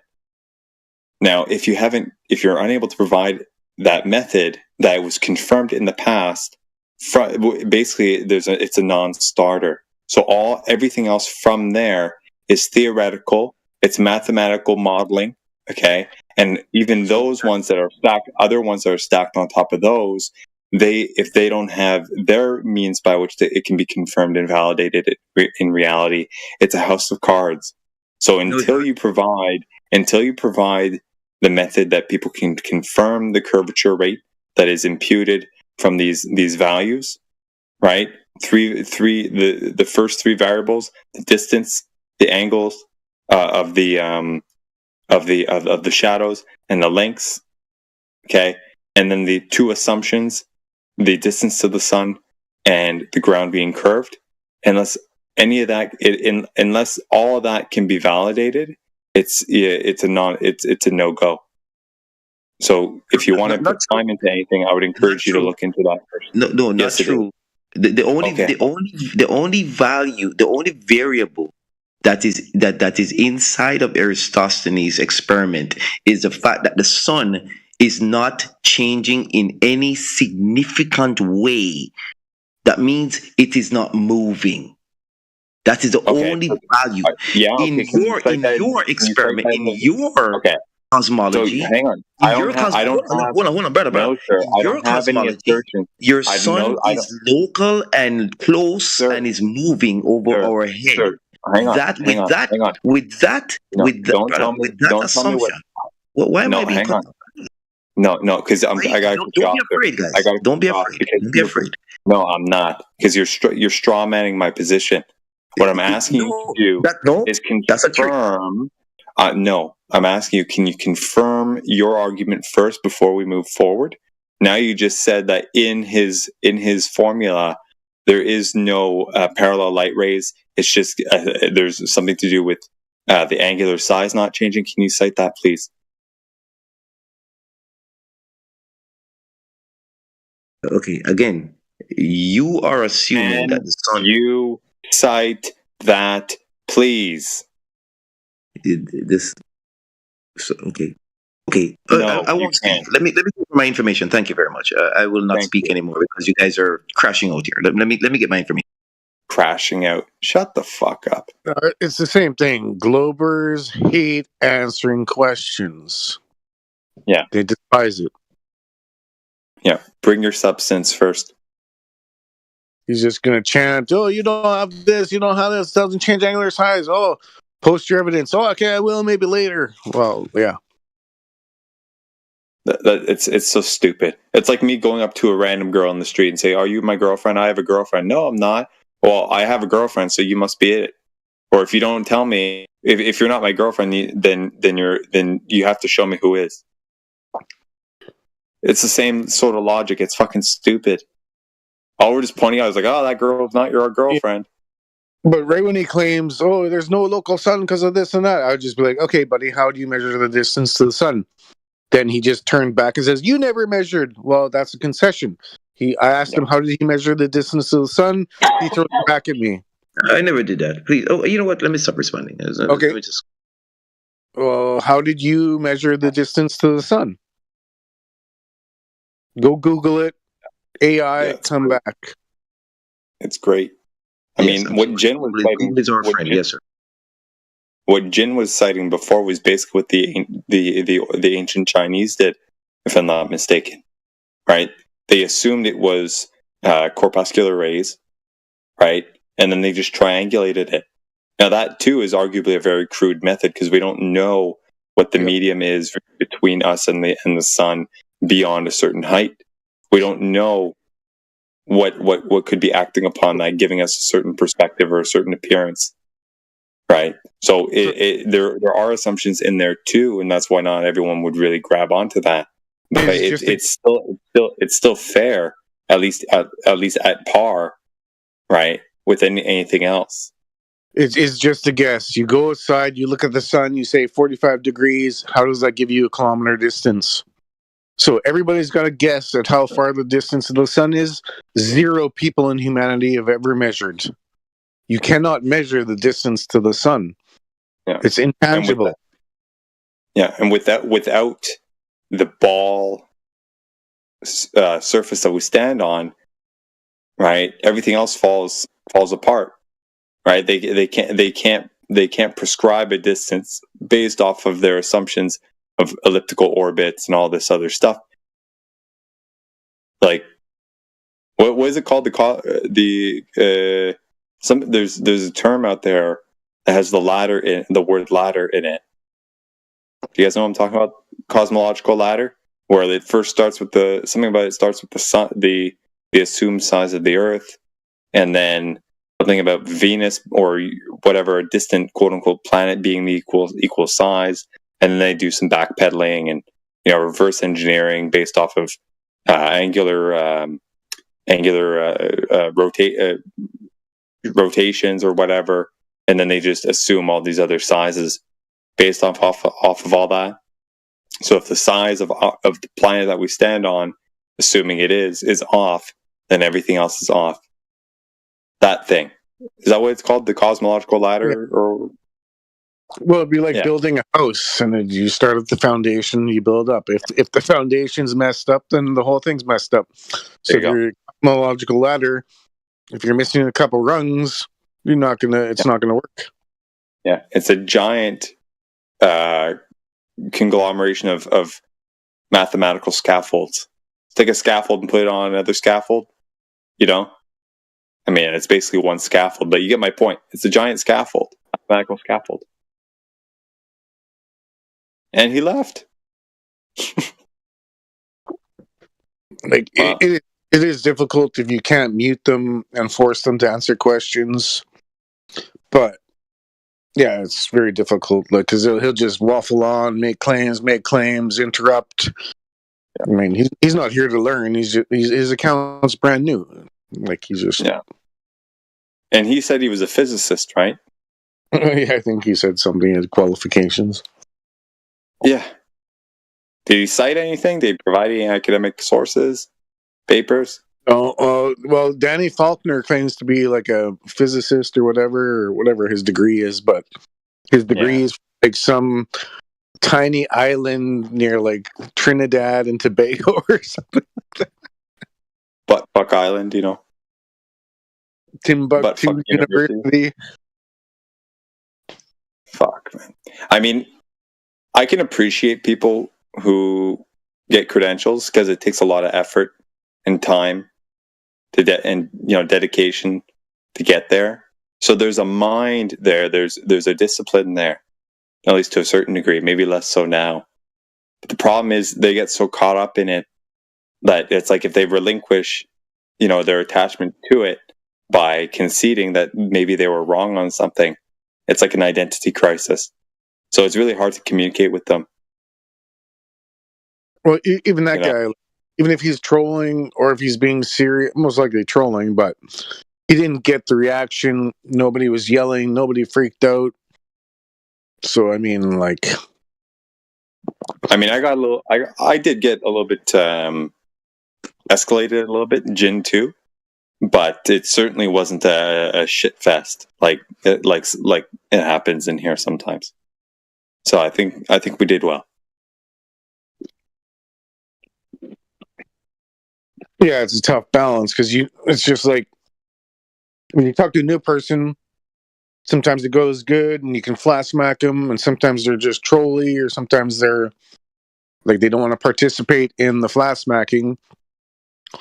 So it's hard to like, do I mute them over and over and over and over and over every time, or do I just let you guys argue, and then hopefully the audience can actually take something from it? But were you muting a servant muting him?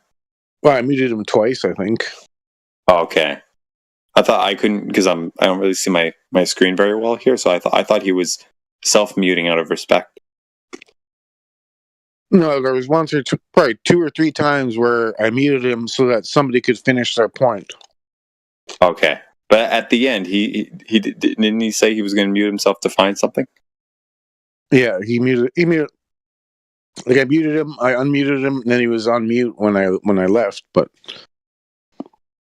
okay, so he left after having muted himself. Yeah, he left on his own. Okay, he wasn't muted. He got none. Okay. Well, that was a good one. Good game, Jin. I think it softened him up for me. Yeah, it's not really for us. It would be more for the listeners, and they may be one out of a million that actually listens and be like, hey, they asked him for evidence and he didn't provide it, or maybe they see it on his side, but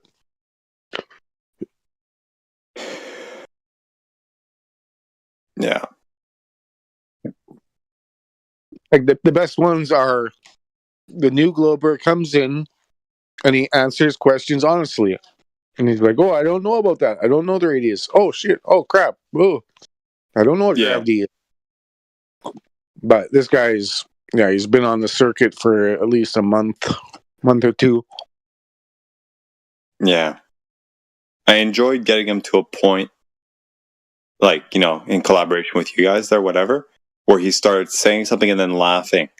You heard that? Like, he giggles, like he says something and like, oh, like, we're so stupid. How could we not know this? He just laughs, like that nervous laugh type thing.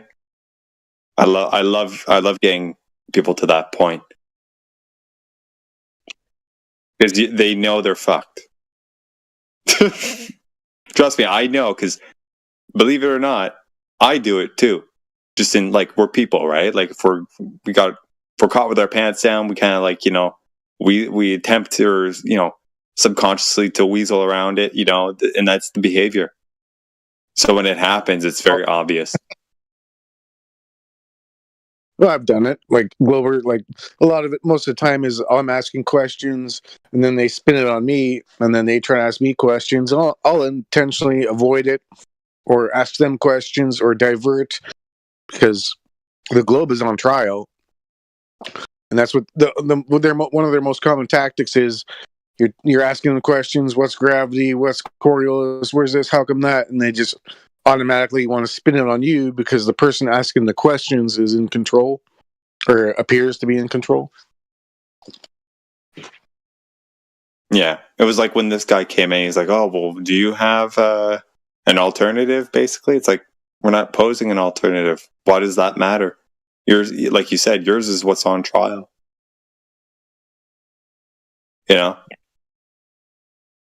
Just because yours is unknown to be true or not, just because someone else doesn't have an alternative, it doesn't affirm yours to be true conclusively. It's so stupid. It's sort of like, say, like you work on a farm and you have to shave like the cows' hooves. It's like a lot of the cows, okay, they just stand there and they don't fight. But then, like the anti-flat earthers and globers are the ones.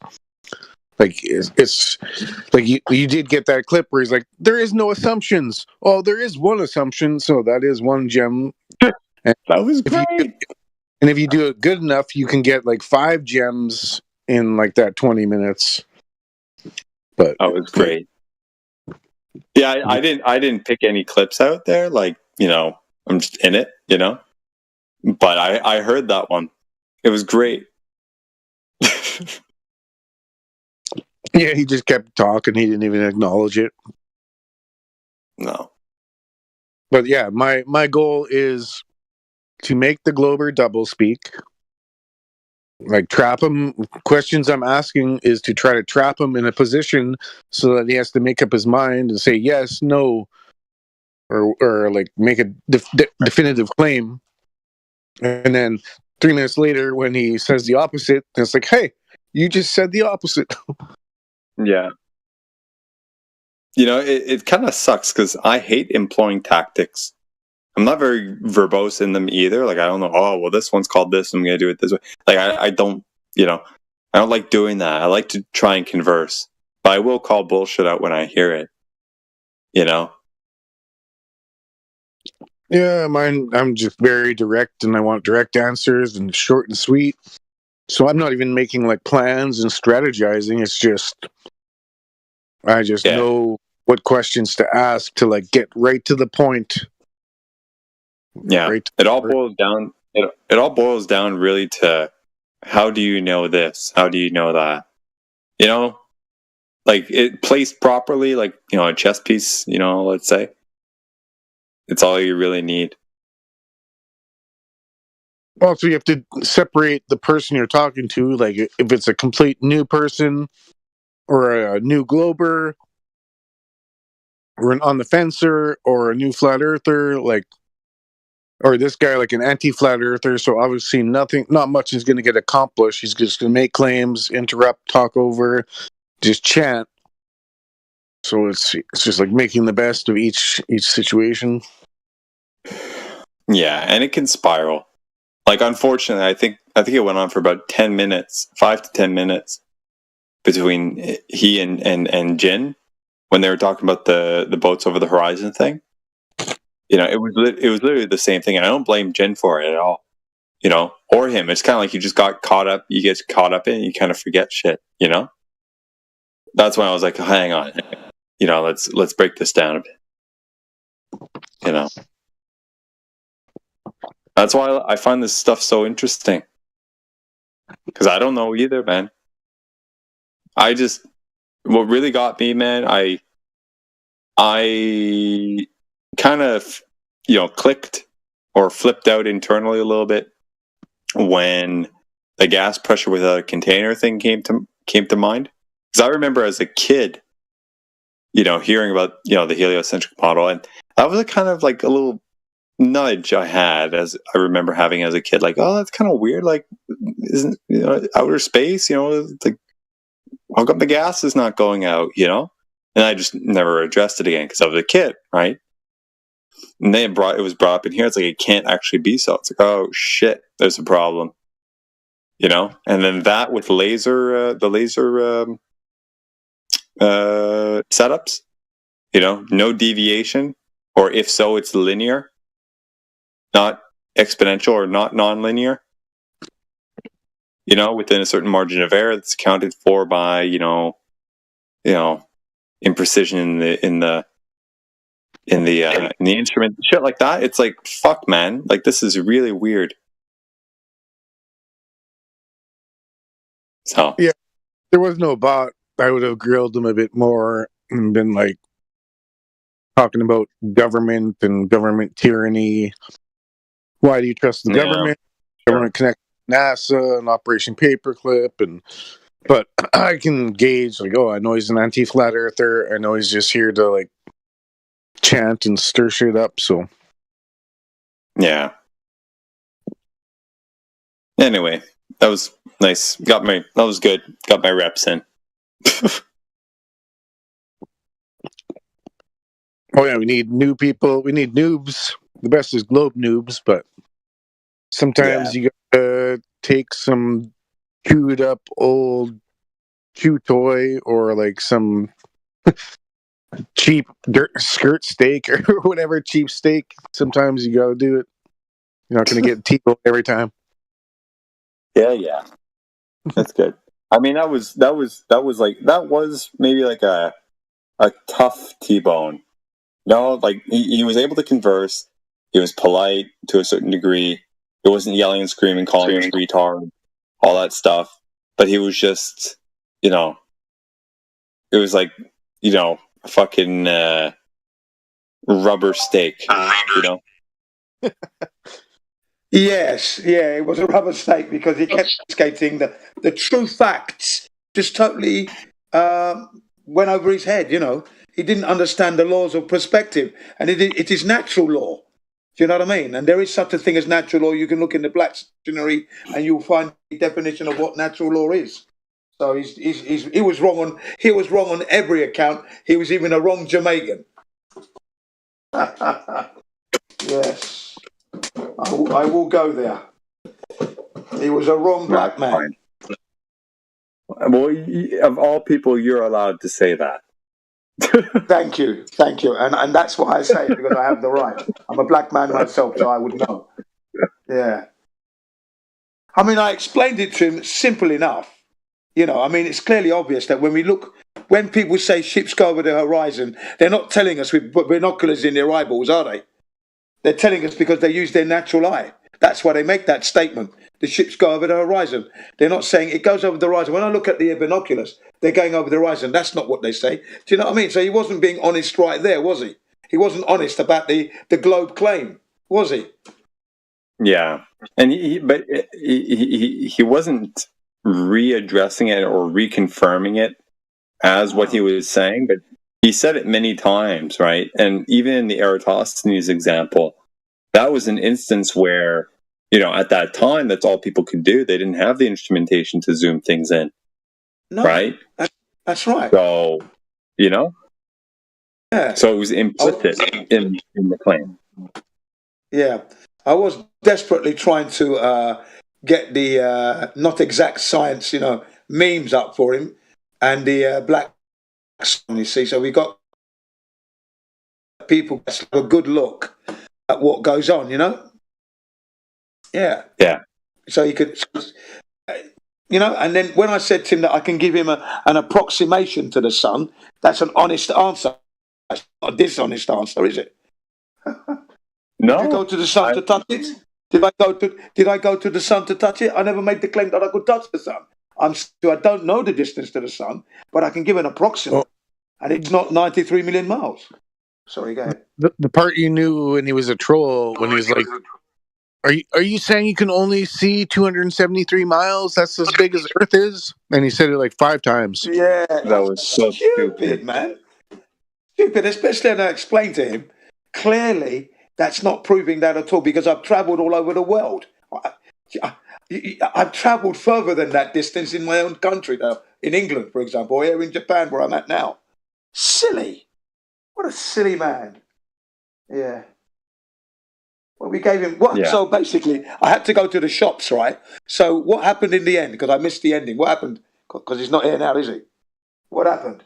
No, he left. I kept pressing him on Eratosthenes, the assumptions in his calculation. I don't know if you were there, but when I brought up there's like 4 or 5 variables in his setup, 2 of which are assumed, 3 are just given, right? The distance from point A and point B, the height or the length of the angle of the, what is it? The angle of the shadow, or the length of the shadow, or both? I forget. It's both. Right? It's both. You see, it's the angle and the length. It's both. There you go. Okay. Yeah. Okay. So angle, length of the sticks and shadows and whatever, and then the distance from point A to point B. Yeah. Those are given. And then, so that's 3 out of 5, right? The other 2 being the distance to the sun, thus, the parallelism of the light rays. And then the meat and potatoes of it all is the ball surface. So those 2 things from Syene to Alexandra, that 500 miles. How did that? How would they have been able to get that? Crazy. Well, that's another point. So even if we do give him that it was accurate, let's say 3 out of the 5 variables are given, they're known, but then 2 are not, right? So let's say 2.5. 2.5 of the variables are accurate, right? The other ones are assumed or within a potentially significant margin of error, right? Yeah. So unless the other 2 are confirmed, right, the whole thing is, it's a phantasm. Yes, exactly. And you can't confirm those 2. And the other thing is this: when ChatGPT was asked who was the first person to talk about Aristophanes, right? ChatGPT put up Aristotle, and that would have been impossible because Aristotle lived before Aristophanes or Eratosthenes. Do you know what I mean? Oh, really? Yeah. A flat earther. This is when ChatGPT came onto the internet, and you could get on it. His name was Jason from the family Disbury from England. Okay, so he loaded up the GPT, and he asked who was the first person to speak of Aristophanes. Okay, right? Aristophanes came after Aristotle, and Aristotle would have been dead 100 years plus. So how could he have spoken about it? Oh yeah, okay. There you go. You know what I mean? Yeah, it's really hard to work with AI, man. Like, I work with it regularly. I use it for templating and small questions and shit like that, and references for technical stuff. And it's pretty good for that. But it still makes mistakes, and you have to follow up. You know? Recently, again, another individual used the AI, right, to ask it if it was flat or not. Then it gave AI the curvature formula. Because this guy was called Scott Henderson. He's part of the Apollo detectives who are chasing down NASA and proving that the Apollo moon landings were a hoax. Okay, so you got Scott Henderson, who's an American. You got Robert J. Williams, an American. You got Marcus Allen, who's British. There's Gerard White, who's an Australian, and there's Randy Walsh, who's I think he might be a Canadian. Okay, right now, so. Robert Henderson is telling us the story what he did. Okay, so he's explaining to us how he asked AI if Earth is flat or something like that, and he had to actually give AI the numbers, and then when AI eventually says yes, you're right, it's flat. Thank you for the correction, and he apologized for the mistake. It apologized for the mistake. Do you know what I mean? Yeah. So yeah. Yeah, you had to coach it along, because at the beginning it said it wasn't, and then once AI actually got the numbers in, how can you see this distance, right? If the Earth is curving up, blah blah blah, and then AI in the end had to concede that it was wrong. That was good. That was. Yeah, I get that. I've seen that happen a few times in my line of work there. But the thing that's tricky about that is I've also seen it happen where I tried to correct the AI thingy, ChatGPT, or even Perplexity AI. Actually, no, I don't think I corrected that at any point. But anyway, working with it, it's like, oh, well, I pointed out, oh, well, this thing that you said, well, it can't be that because it must be this other thing. And then it's like, oh, I think you're right, or yeah, you're correct. My apologies. And it did this, it renewed its answer. But my thing that I pointed out to it was actually incorrect. Oh, in the end, not that it gave me a new correct answer or it corrected me. It just took my assertion that my probe was valid, and then it kind of just rejiggered it. So these things are very crude. They're very they're crude, but they appear elegant. And in a way they are, but they're by no means perfect at all. No. They're relying on human intervention all the time, which is what I was saying yesterday on another server, that we needn't worry about AI because it's reliant on human intervention most of the time, and it's not going to think for itself. For example, robots that are programmed to stack a shelf, right, are not suddenly going to start complaining about the lubricants they're getting for their joints. It's not they're going to go and strike. They're not going to think like that, are they? No. AI robots will continue to do the job until they break down. Yeah, that's right. Yeah. If there's sensors, it's like, oh, I might need an oil change. It's not a complaint. That's just a notification that something's wrong, and then it might stop. But that's within the normal programming of the machine, because you don't want the machine to break. So that would be normal programming again. Yeah. But it's not going to be autonomously thinking, well, I don't like the lubricant, let's strike. All the robots start striking because they don't certainly like the lubricant. Certainly not where we are right now, man. I don't know what's going to come in the future with all this weird quantum computing shit and AI integrating with quantum computing, because there's some weird stuff out there. I don't know if you've ever heard of what's his name from D-Wave. Fuck, what's that guy's name? You ever heard about that? Not really, no. Okay, well, there's a quantum computing company, and there's a guy that heads it, and there's some talks out there, or at least one, where he gets really into weird, esoteric, spiritual, shit about it. And, the terminology that they're using is by using quantum computing in the way that we're doing, we're tapping into alternate dimensions, and we're summoning the demons, and that type of language. Actually, I've heard something about that on YouTube recently. Yeah. It's very weird. I don't know if it's. It is weird because people seem to be getting off on that at the moment, because it's all fantasy at the end of the day, right? It's all fantasy. It's very creative. Well, that's the problem, because I don't know enough to assert whether it is or not. And if these guys are so high up there, and they've got fucking teachings of other shit that we don't know about, and they're just kind of implementing it into their machinery and tapping into it, I don't know. That's what's kind of scary about it, because if these guys are actually, maybe they're just fuddling with the language to spark people up or whatever. But the reason I say it's fantasy is because none of what they discuss can actually be proven. You see, that's the thing. That with what I listened to anyway, they were speaking a bit like Witsit gets it with his speculations and theories and stuff. All right, and they were going into that world, as you mentioned, and I thought to myself, well, this can't be real because it's not been proven. Just pure creation, and they're interacting with AI, and they're bouncing off each other.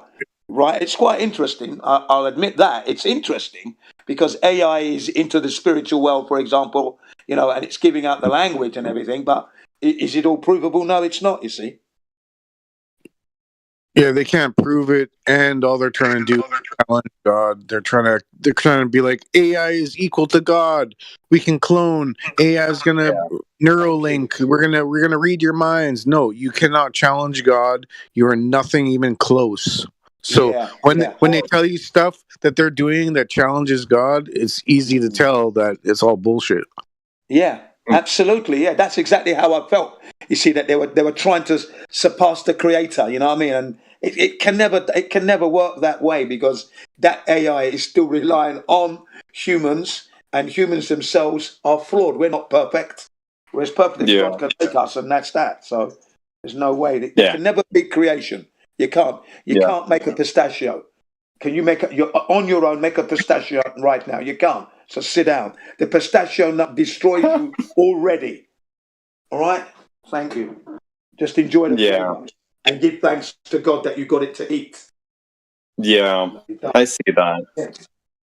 Yeah, these claims that they're going to like upload our consciousness into the machines and shit and live forever. It's like, shut the fuck up. Impossible. You can't. Nobody can read my mind. Nobody can transfer my mind into something else and then live forever. Like it's.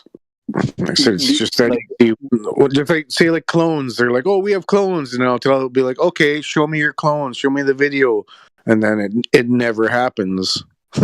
Well, I mean, like the clone. There's that thing that they cloned a fucking sheep or something like that.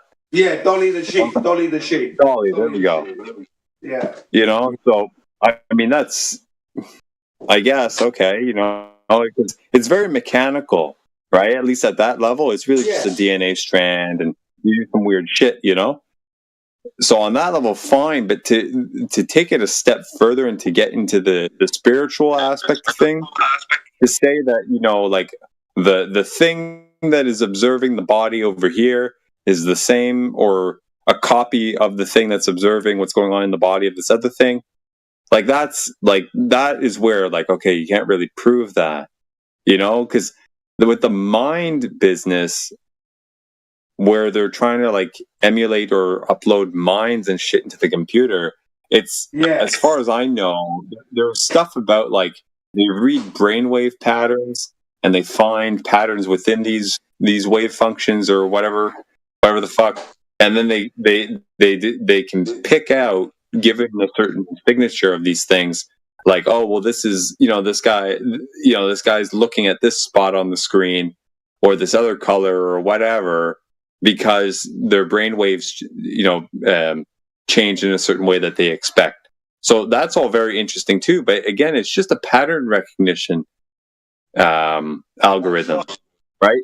It's all just computation. It's not the essence of the thing that they're reading being duplicated. It's just that they've got really good observation, highly refined observations of the essence of this thing, you know, being our minds or whatever. It's like, it's not the same thing as duplicating it. Like, shut the fuck up, you know. Like it was like that Jamaican, when he was talking about the ellipses. I thought, and you said that was like a red herring. Well, what's that got to do with what we're talking about? You know. Well, he was talking about the distance to the sun and everything, and the elliptical. It's got nothing to do with it. So they can't even tell you what your dreams are, and they can't even harness that. So I mean, how can they harness anything else? Exactly. That's what I meant by when I said it was all fantasy at the end of the day, you know, because that's all it is. Nothing actually factual. One thing that I thought I do remember seeing, or I think I do remember seeing, was something about either an animal that was being tested on or a human, I forget, where they had a hookup, like a helmet with a bunch of probes and electrodes and shit like that. They were reading brainwave patterns, and they were able to pass these brainwave patterns through some really highly sophisticated machine learning algorithm and duplicate so like somebody was looking at something, like a picture that had certain colors and shapes and shit on it. And the output of the machine learning algorithm actually gave a pretty like low resolution, but still distinguishable rendering of something very similar to what the person was looking at. So let's say the person was looking at like a chair, and there was like a shady background or something like that, the output was kind of like a squarish, looking thing with some dark parts to it. Like something like that. It was kind of weird, but very, very low res, so maybe it's just low tech, but still, it's still how do you pattern prove that to recognition. yourself? So it's just like they do. They put all these videos and be like, "Oh, these kids from this school are psychic and they can predict things." And then there's evidence. Like, we have this video. These kids were able to see what was behind the wall without even seeing it. It's like, well, yeah, it's a video, but I mean, how do I verify that? It sounds like just a claim with no verification that I can't prove myself.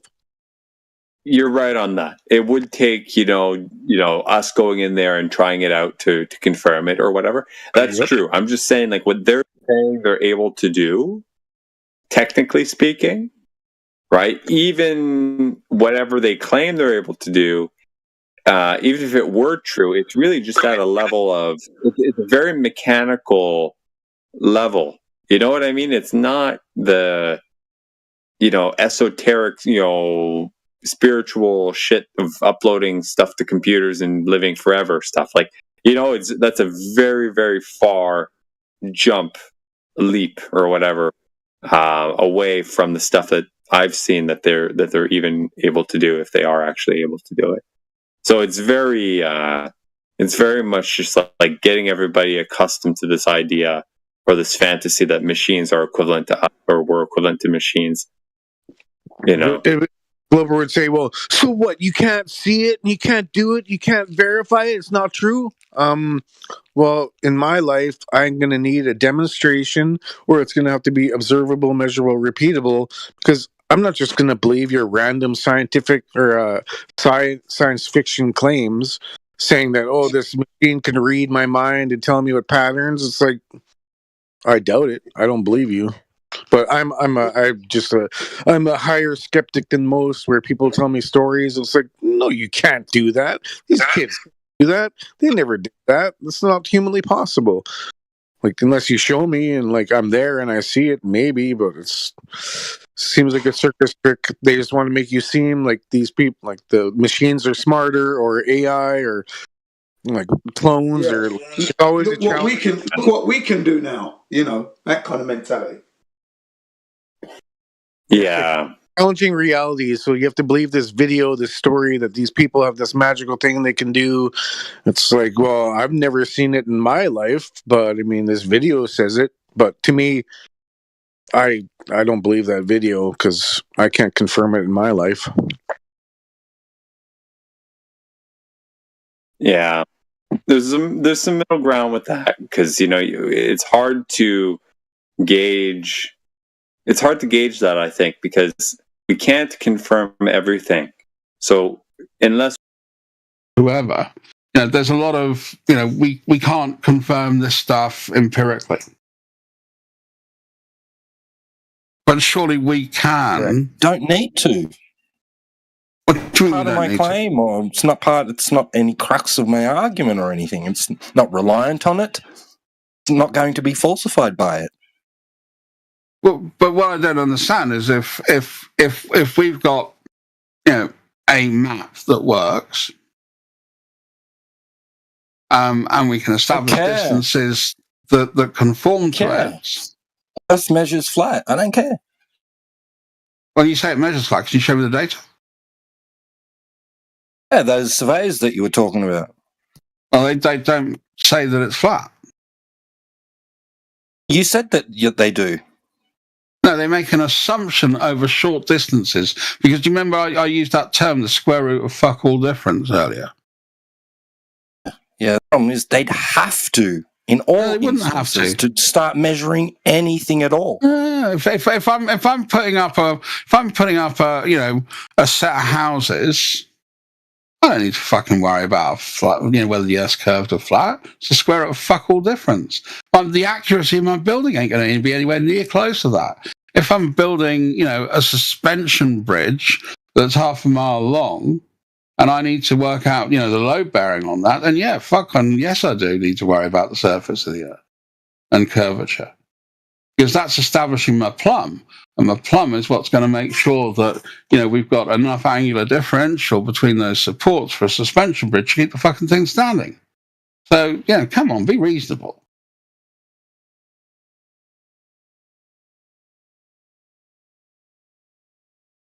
So, you do understand that planar surveying is done out to a distance of 260 kilometres square?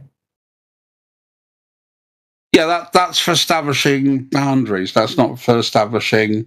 planar surveying is used over an area size of 260 kilometres squared, and that 260 kilometres is all considered to be flat, no curvature. Now, if we were to cities, this is what's used for building cities, for planning, for construction, bridges, etc. Right now, then why have I? Sorry, over that 260 kilometres square, you're going to have, if you were to make them equal sides, we're going to have equal sides of 16 kilometres, or just over 16 kilometres, which means there's over 20 metres of missing curvature over that area that's considered to be flat. So when we're doing this construction work, and I deny the thing with bridges, by the way, you do have to definitely, I want to see stuff to say, with a suspension bridge, we don't have to take that into account as some sort of statement. But when you're doing a planar survey, so let's say we're mapping out where we want to put a city, what I'm concerned about is elevation, surely, isn't it? Which is done off of geodetic surveying techniques. And then you can acquire your elevation. However, your elevation is always a measurement above sea level, means sea level. Yeah. Well, no, again, but how are you establishing mean sea level when you're in Colorado, for instance? If I knew a high point in Australia, then I'd use that, but I don't. So that's my ignorance. How are you establishing mean sea level from a point in Colorado? That would just be through their surveying techniques, based off mean sea level in that area. Well, there's no sea in that area, and it's about half a mile above sea level. They still understand what sea level is, We have all these mountains, all these elevations are above a level plane. We need that level plane to have. Well, that's the assumption, isn't it? Well, no, it's not the assumption. I mean, we can have a look for a start with water.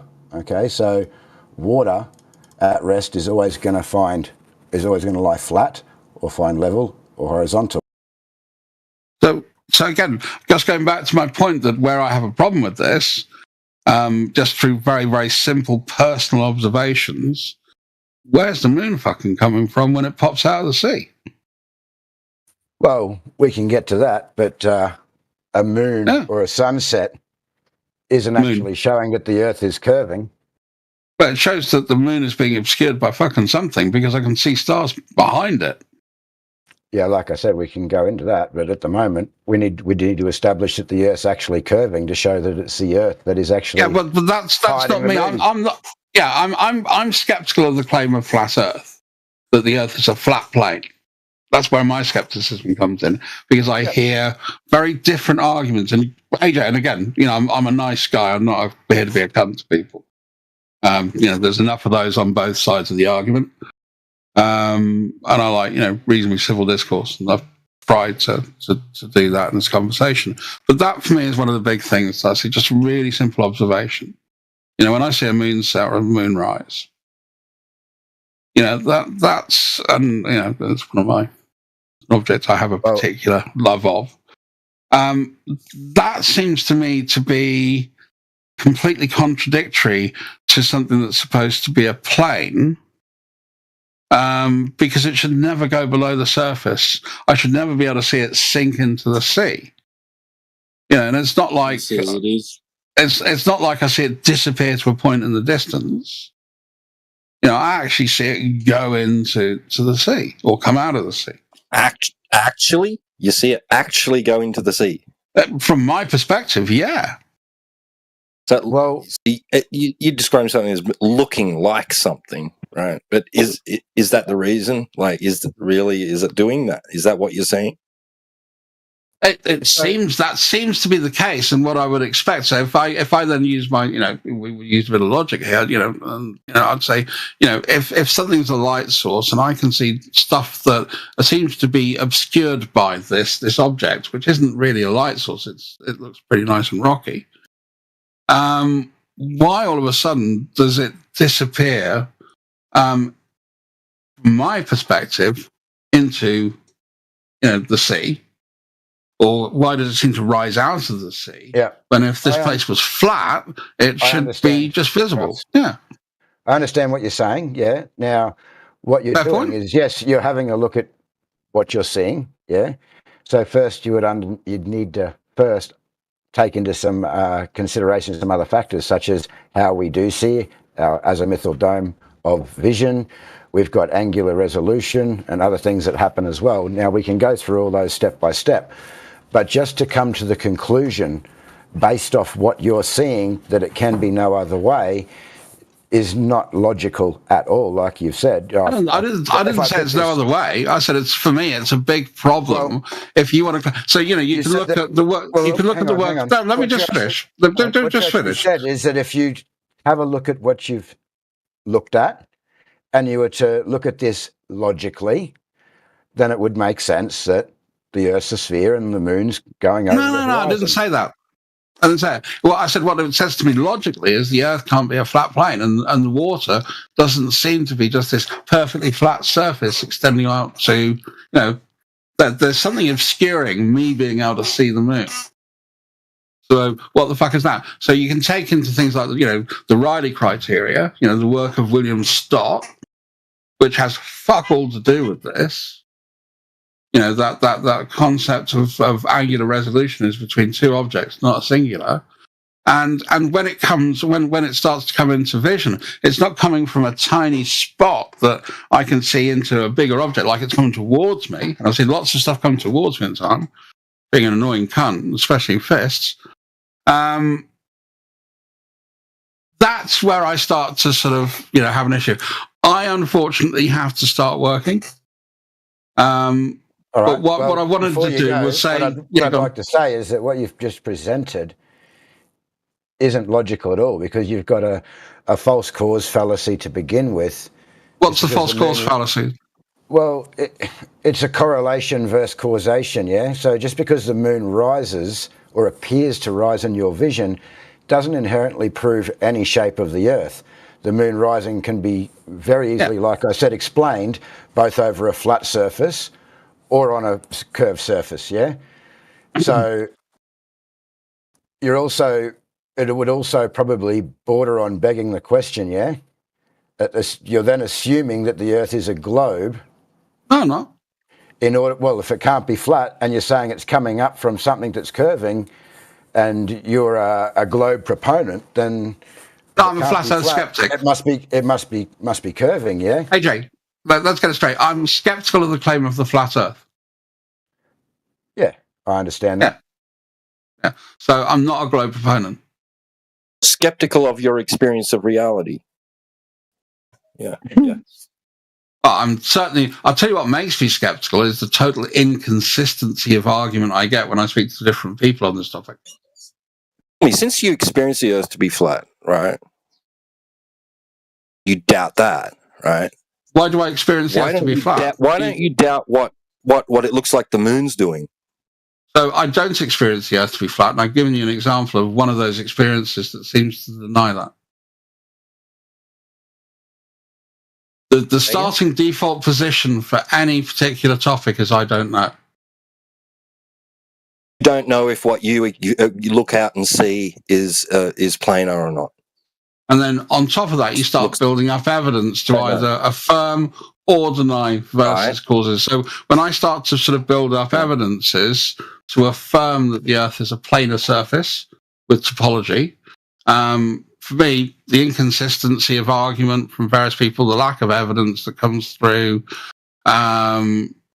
just raw observations that we make, which seems to contradict these things. That's where I start to see problems. I've got to go. And again, I don't want to just say that but I want to say thank you for the conversation. Thank you for actually having a good back and forth and listening to each other. And I hope that at least I've listened to your arguments. Well, no worries. Thank you. Next time, I hope we can go through and pick up where we left off with water and surveying. Excellent. No worries, AJ. Thanks for your time.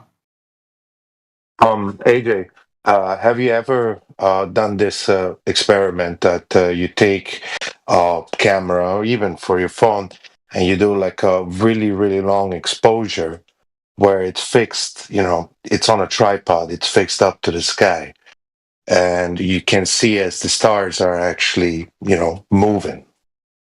Do you guys have an explanation of why that happens then? Because, I think you just answered it for yourself. We see the stars are moving above our heads. Right, but if I go to, let's say to Florida, and I do the same thing, and I go to, Hungary or Sweden or Lithuania, I do the same thing. I see different stars, and they're actually moving across the sky. Okay, so different stars are moving across the sky. Well, it's the constellations do kind of move, yeah. Yeah. So, sorry, what's your point? Where does that? Well, if you don't understand the point, then you shouldn't be having a conversation. How does that fit in? Sunshine. You don't need to be rude. I just want you to make your argument. What is your argument? We see things in the sky. Okay, carry on. I'm agreeing with you. Well, we see them spinning, right? As if you see them moving, like if you take your camera and you point it straight up to the sky, and you have it in a long exposure, it goes in a circular motion. Yes, right, down the long exposure. Yes, so I agree. Something is spinning, right? And throughout the night, that constellation will move from where it was to where it is. Yes. You will have movement throughout the night and you will have movement throughout the year. Okay. So how does that fit in with your entire theory that the world is flat, and how does that support it or disprove it or anything? That's a genuine question I want to ask you. Well, it's the stars that are moving. The Earth is measured flat and the stars move in circular patterns above the Earth.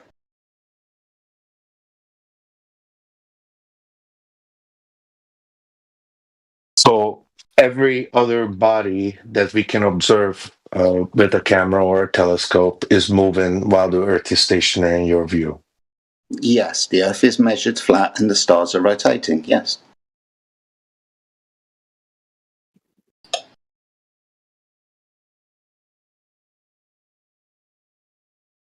It's quite simple, right? We measure the Earth to be flat and we look up at the stars and they rotate.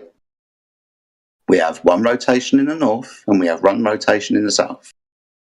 But the Earth is measured flat beneath those stars.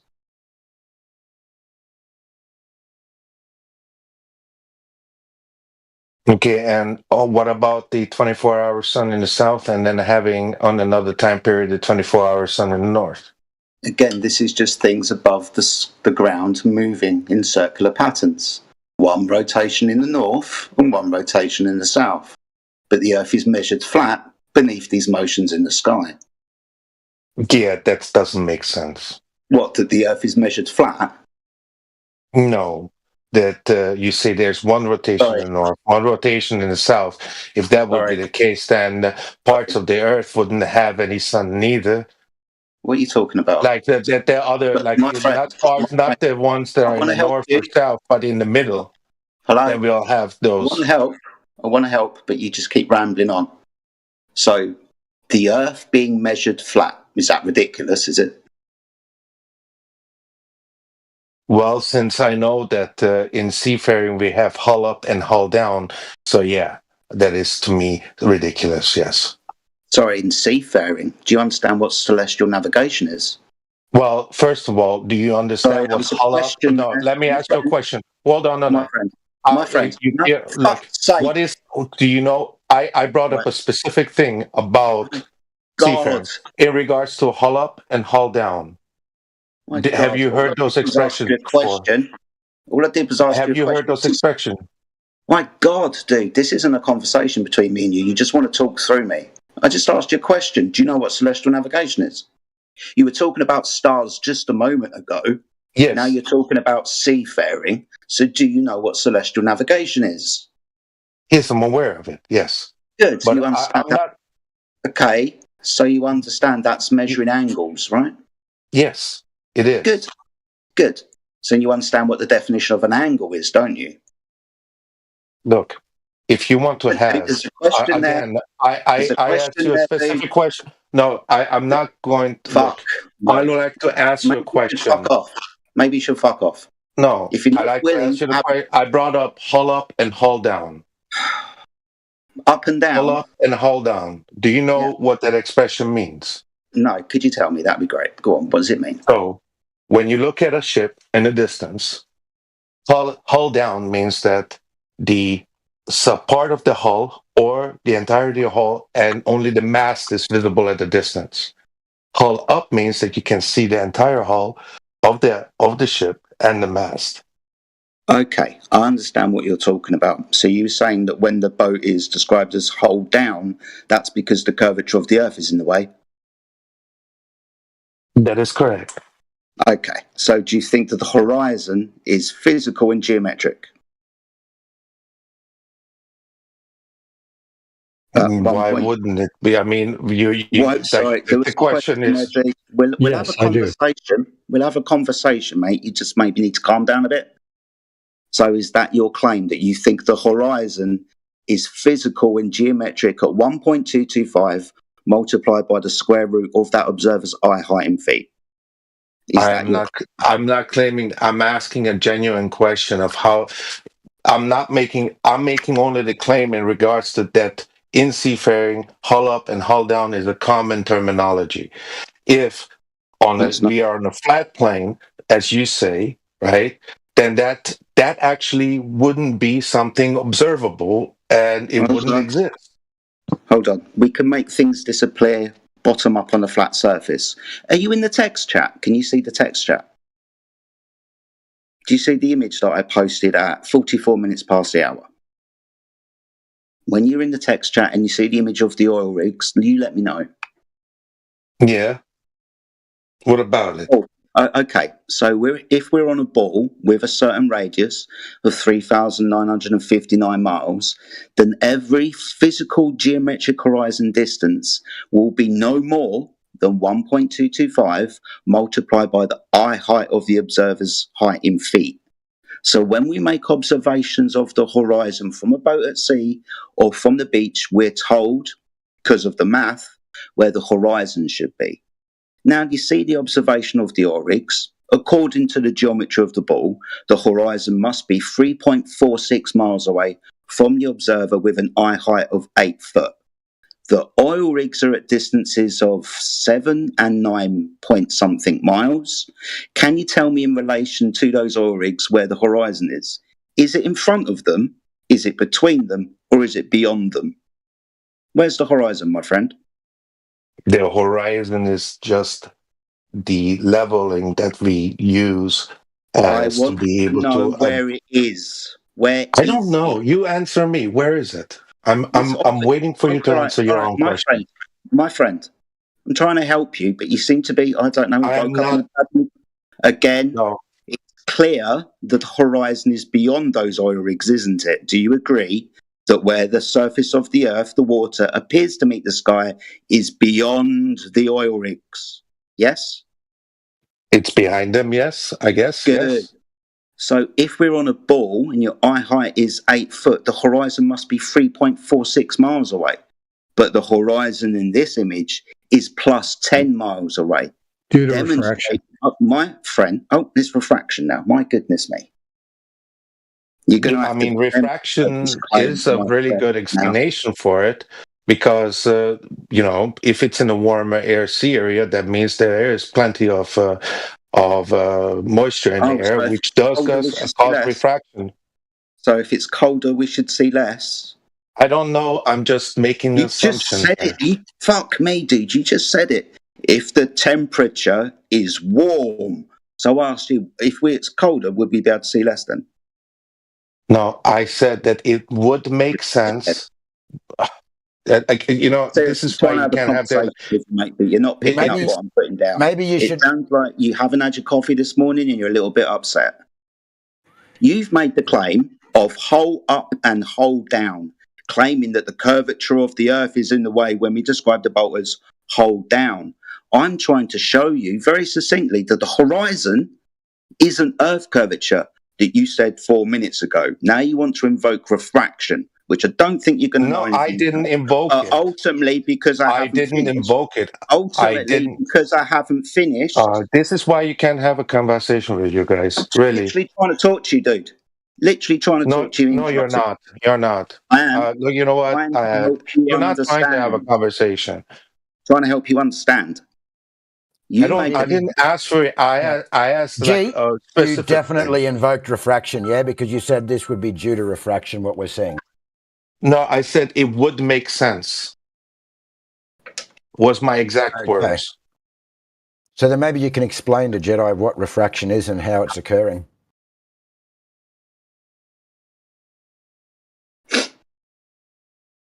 We'll wait. Look, all I was saying, it would make sense if you have a higher humidity. Hang on. Wait on. It would make sense. You claimed refraction there as to why it would make sense. So what is refraction? It's a refraction of the light. Yeah, that's so. What is it? Refraction of light. And of the different waves of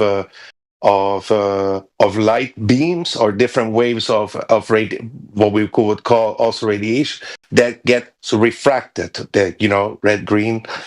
Get refracted. What is refraction? Refraction can also be through when you take an image, like for example, we have lenses, or you have lens refraction, where it gets pointed. Still not explaining it, dude. What is you know what? Then I'm not even gonna have. Why don't you then answer the question if that is not the answer to your question? Like, I'm working on my house while I'm talking to you. I'm just. What is annoying is that I'm answering your question. You say it's not the answer. You're not answering any questions like hull up and hull down, which is what you're diverting from. We're trying to. We're not diverting. We're following your path of logic here, where you said that refraction would explain what we're seeing in this image.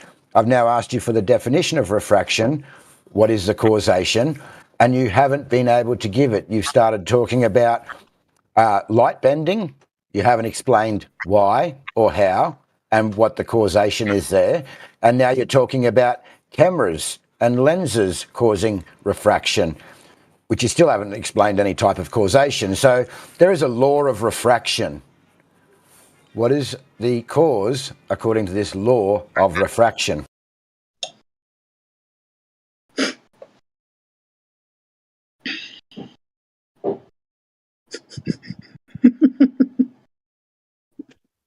Listen, if you think you're so smart, why don't you go ahead and answer that question? Or why doesn't the person... Because it's your claim. You said refraction. So if you believe... I'm the one who said refraction, by the way. I'm great, Angelo. So you didn't... G said refraction as well. He said that refraction would explain this image, or was that... He was affirming my conclusion, yes, but that... Okay, so now what I'm asking from him, affirming your conclusion, is what is refraction, so that we can understand that he knows what he's talking about when he claims that refraction has something to do with being able to see this image. Secondly, there's a misunderstanding here because it has nothing to do with the actual image itself. These oil rigs, they're just there as a distance marker. Right. I'm going to read you the definition. I'm going to read you the definition: the turning or bending of any wave, such as light or sound wave, when it passes from one medium into another of different optical density. Are you happy now? Are you happy now, AJ? Are you going to be a prick, or are we going to have a conversation? No, well, you haven't described you just did. Snell's law of refraction. He doesn't have to. He just gave a basic definition of refraction, which is the explanation of why in that picture of the so-called black swan, you see a little more than what you should be seeing in a normal day with very little humidity. And other shots and pictures that were taken of that very same set of oil derricks, you don't see this, the whole second derrick. Thank you. So you understand the horizon, correct, right? Yeah. So you understand the horizon's an optical phenomena, don't you? Well, actually, here's the description. No, I do not understand it as an optical. I'm disagreeing with you. Can I do that? Yeah. So we agree. Can I explain why? No, you just said we agree, and I'm saying no, we don't. These people. I know, man, and we still don't have refraction. So can you please explain to me what are the two isotropic media and where's the horizontal boundary? You don't need isotropic media, two or more. Yes, you can have one. You can have just water vapor. No, you can't. Not according to Snell's law of refraction. You cannot. Okay, forgetting Snell's law for a minute and getting back to the horizon as to whether it's physical or not, which is the first question that was asked and never got a chance to answer. No, because you claiming that refraction. Can I finish? No, the plane leaving the bottom. Okay, fine. It's fine. I don't. Hang on. You jumped into state. You jumped into state that refraction explains what we're seeing, yet you don't seem to understand refraction to make that claim, claiming that you only need one medium. Refraction, which, by the way, I'm not an expert at, but refraction is enough that I've seen enough refraction as a photographer happening to me, not just photographing atmospheric conditions and so forth, but photographing underwater, photographing in various mediums. I've seen refraction happen, so I know it occurs. That's not the point. The point was, again, the question was, is the horizon physical? And the answer is yes, and here's why it's physical. The horizon is any object, if you look it up, the definition, any object that obstructs your view of something that's behind it. Technically, that horizon can be any shape, but in most cases, it's usually horizontal. And in the case of the horizon we observe on Earth, it appears to be horizontal because we are so close to the surface, we can't see any curvature. Now, is it physical? Yes, because it leaves from the bottoms of your feet straight out in a plane, because that's what you're standing on, regardless of what happens to the topography or the water in front of it, it eventually will curve away and that plane continues on a straight line. And at that line where the water starts to drop away and that plane continues on a straight line is usually where you find the horizon if there's no refraction. Wow. No refraction. And that is a physical plane. No, see, when the horizon moves around, we understand it's an optical phenomena. You said that you've taken photographs before. You understand what an optical phenomena is, right? So the horizon is only viewable in optics. It's due to perspective.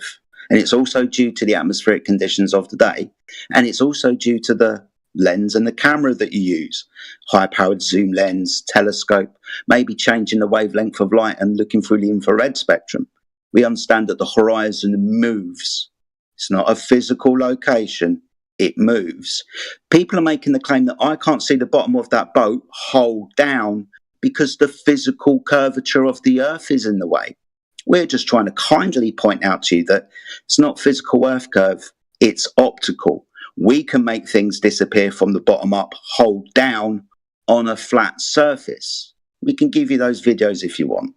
There are two places on Earth, by the way, you can go to where the humidity is so low, you won't get very much refraction across water.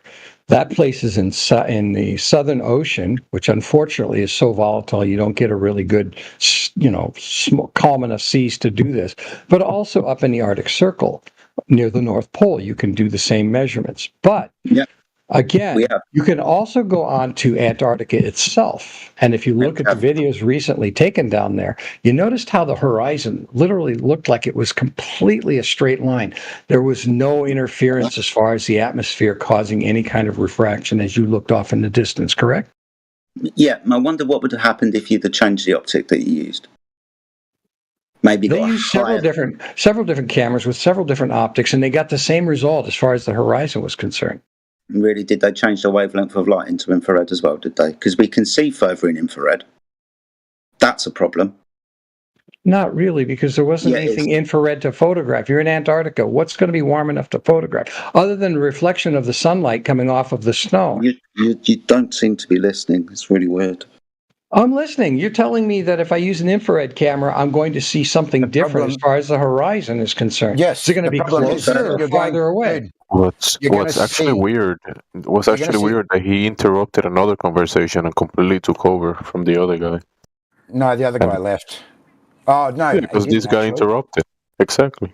If you'd like, and I very briefly, I waited a long time. I sat there for a good half hour, and you guys said at the beginning of the conversation that you'd like to see this conversation open up.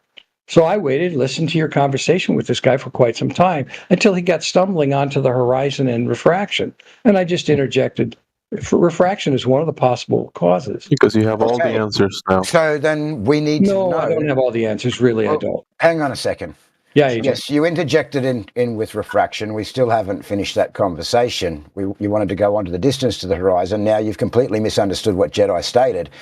He stated that when we use infrared, we can see objects much further in the distance than what we can without, which is a problem for the claimed geometric horizon, the curvature of the Earth, because we would not be able to see those objects if they were physically blocked at that distance. I believe longer wavelengths are more susceptible to refraction infrared light than shorter wavelengths. Infrared less. We talk about the longer wavelengths are going to be more susceptible. Angelo, go ahead. Want to be clear, and I want you to Google this as well. Infrared refracts less than the visible spectrum.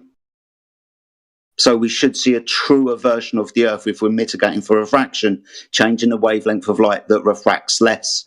The thing is, when we change the wavelength of light to infrared that should refract less, we see further than we do in the visible spectrum. Give me one moment. Yep.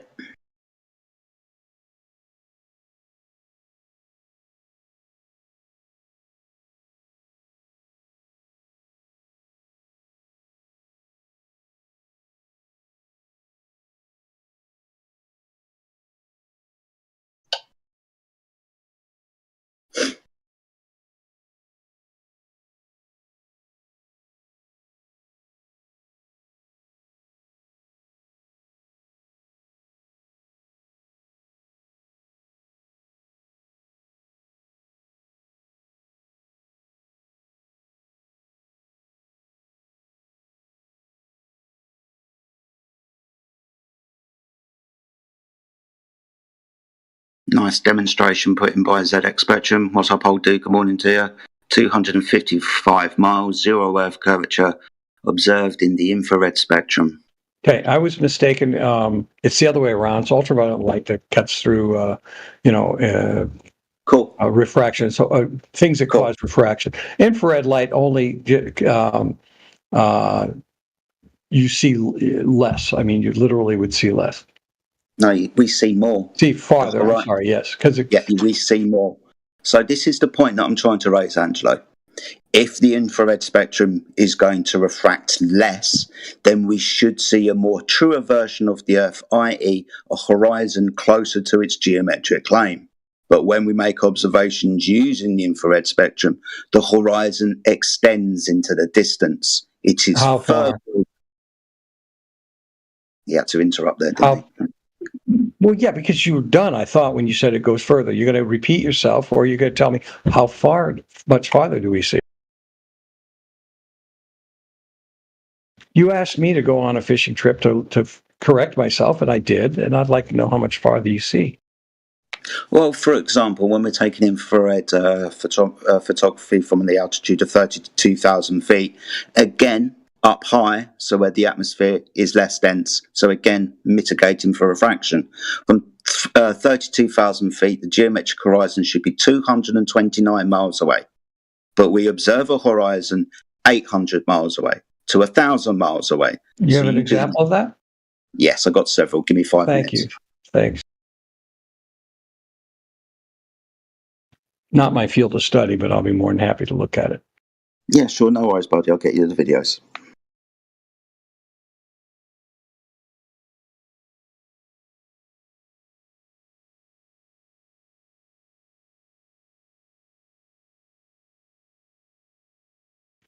I'm curious why you even see a horizon at all at 32,000 feet. Why wouldn't you see it going on forever? Because because it's a limited. In a place like Antarctica, where the humidity is so low, the refraction is so low, the you amount can't of see material. forever, dude. You got a PhD, been doing that science for 20 years, and you don't know that If still? you don't have any atmosphere, believe me, you can see forever. No, you really. You'll see the plane going on and on and on and on, and eventually it'll fade out to nothing because How far do you think you your can see own the eyes plane can't going see it. on? You won't be able to see details. Okay, would you let me finish? The point No, is you it would gotta go on for thousands and thousands of miles at that altitude because of what you can see with your own eyes. Like, for instance, the surface of the moon is allegedly 3,000 miles away. Why are we seeing it at all? You have not studied this specific field, dude. Like, I don't understand. What have you studied? Optics are not your forte. That's for sure. You're right. You're right. I'm just an insect photographer and a naturalist and nature photographer, so I don't have the expertise of photographing the horizon all the time because most of my subjects are right in front of my nose. But as far as lighting and understanding how light behaves, yeah, I have a very good understanding of it. And what I can actually see with my own eyes in distance and up close, I have a pretty good understanding. No, I won't be able to see the land going on forever with my own eyes. But with optics and so forth, I should be able to see thousands and thousands of miles with a telescope in a place like Antarctica at 32,000 feet right. if there was That's no not right. curvature. That's not right. Why? You're not dude. Like, The I Earth can't is understand flat. why this is. I can't understand why this is troubling you. You obviously haven't researched optics in depth. So to you, okay. I think. So you're in an You see airplane. it. You've just great, Angelo. You're an end user when it comes to using your cameras and such. You're But when making it a comes to claim. no, You're I'm yes, you assessing are. the argument that you're making, and it sounds like you don't understand when things go away from you at a distance, depending on the ambient temperature outside and how things are perceived, depending on the optical limit for whatever optic you're using. There's going to be an optical limit. What does that mean? Of course there is, and I said that. And if you'd let me finish, I said if you have a strong enough piece of optics up at 32,000 feet, you should be able to see on a flat Earth with as little atmospheric interference as there is in Antarctica for thousands of miles, not hundreds of miles. Mostly because you have mountains out there that are literally high enough. Nobody's seen that far. I'm talking about who's done what you said. You're claiming that's possible. Who's done that thing you said? Everywhere you go on Earth, whether you're flying over the North Pole and plenty of aircraft flying over the North Pole in the same conditions, can't see into Russia. They can see it when they get about 150, 200 miles. Great Angelo, you just made a claim that they have to be using these high-powered optics, which they're not using according to when they're flying across this geographic locations. They're not using the type of optics you just described you needed to see for thousands of miles. My point is not on the curved Earth. I'm talking about a flat Earth. Why wouldn't you see, say, 600 miles away, which is reasonable, at 32,000 feet? 1,000 miles, 32,000 feet, infrared, in the side chat. Off you go. There you go. We've also got distances of 800 miles, 600 miles in the side chat from various altitudes. The infrared spectrum shows a longer extension of the Earth. We see further in infrared than we do in the visible spectrum. We should be cut off by the Earth curvature, though. That's not observed. Oh, you don't understand globe geometry.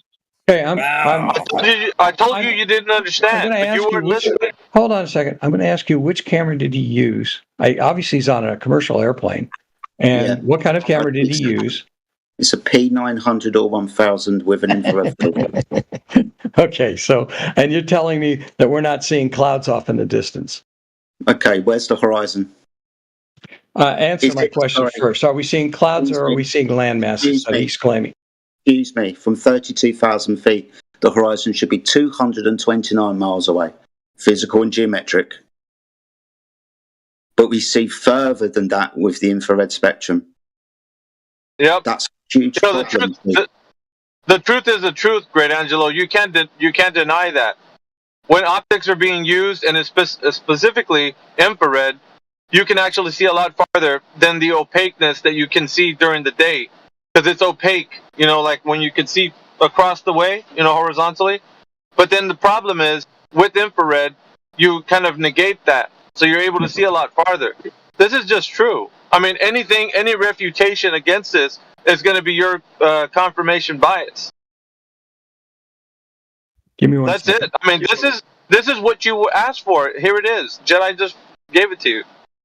Now, I mean, you have to take a look at it first, obviously, but it's there.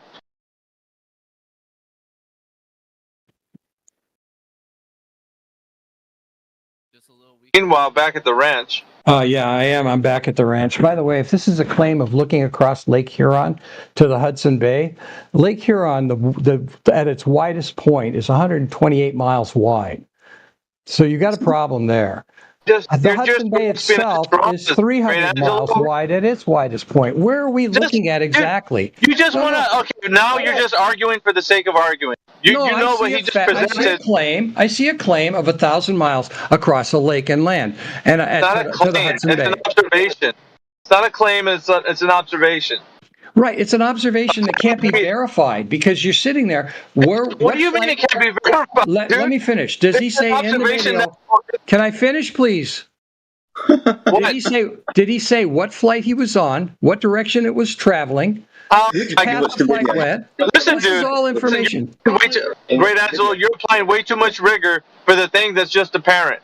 It's just apparent what he. Apparent? Okay. I can take his word when he doesn't put any data in for this claim? You don't have to take his word. It's what you can see through the optics. I'm looking out the window and I'm seeing land out across the lake, but I'm asking you which lake are we looking at? Because if it's any one of the Great Lakes, even at their widest points, the most you're going to get is maybe 600 miles. So 1,000 miles is a bit of an exaggeration, wouldn't you agree? Oh, God. You should watch the video. It gives you all the details that you need. I will. I'll watch the video, but I'll be very surprised if he's looking at exactly 1,000 miles plus. That's fine, but you have to actually pour yourself over what's been done and then come back and give a retort. Not during the process of trying to figure it out.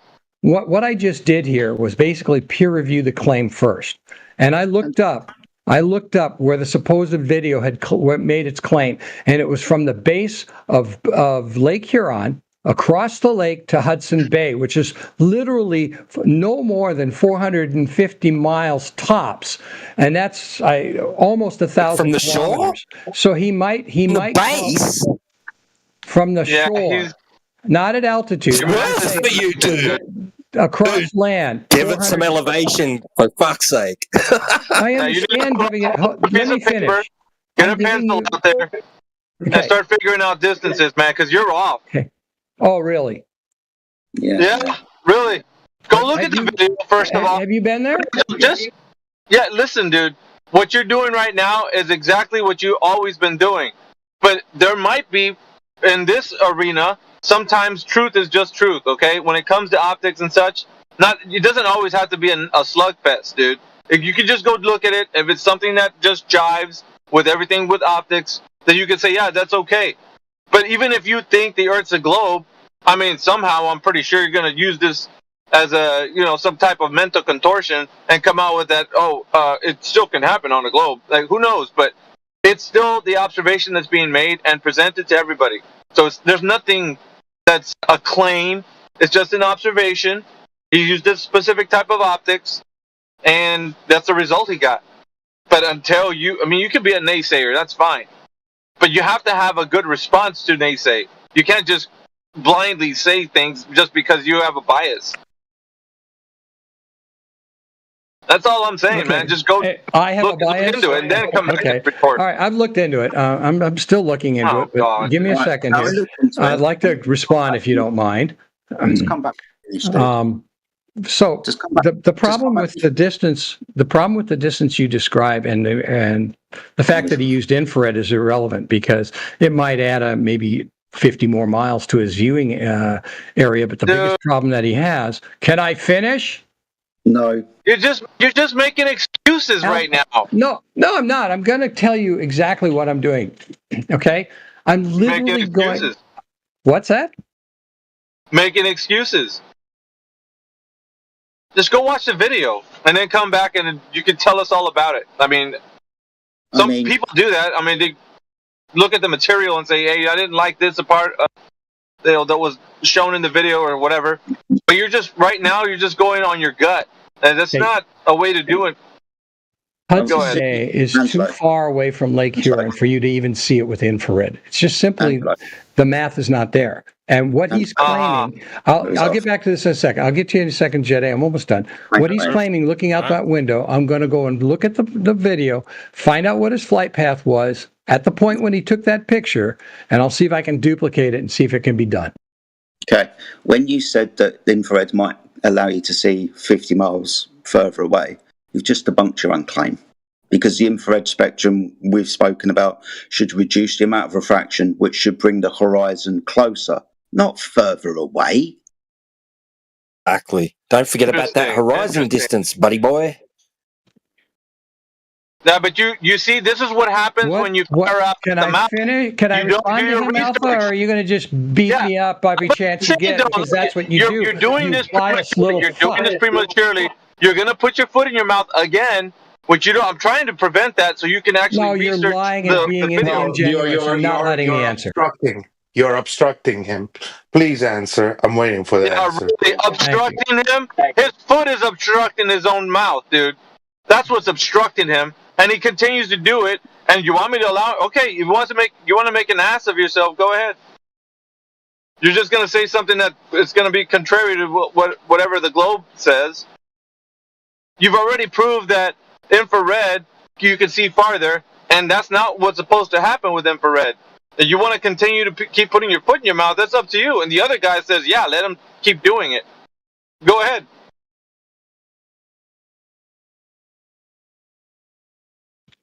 Okay. Infrared does not change the actual distance to the horizon. It just allows you to see farther by reducing the effects of refraction and so forth. Yeah, that's what it does. We can see further then, can't we? Yes, you can. But the point is most you're going to see is about 50 more miles, possibly, at that altitude.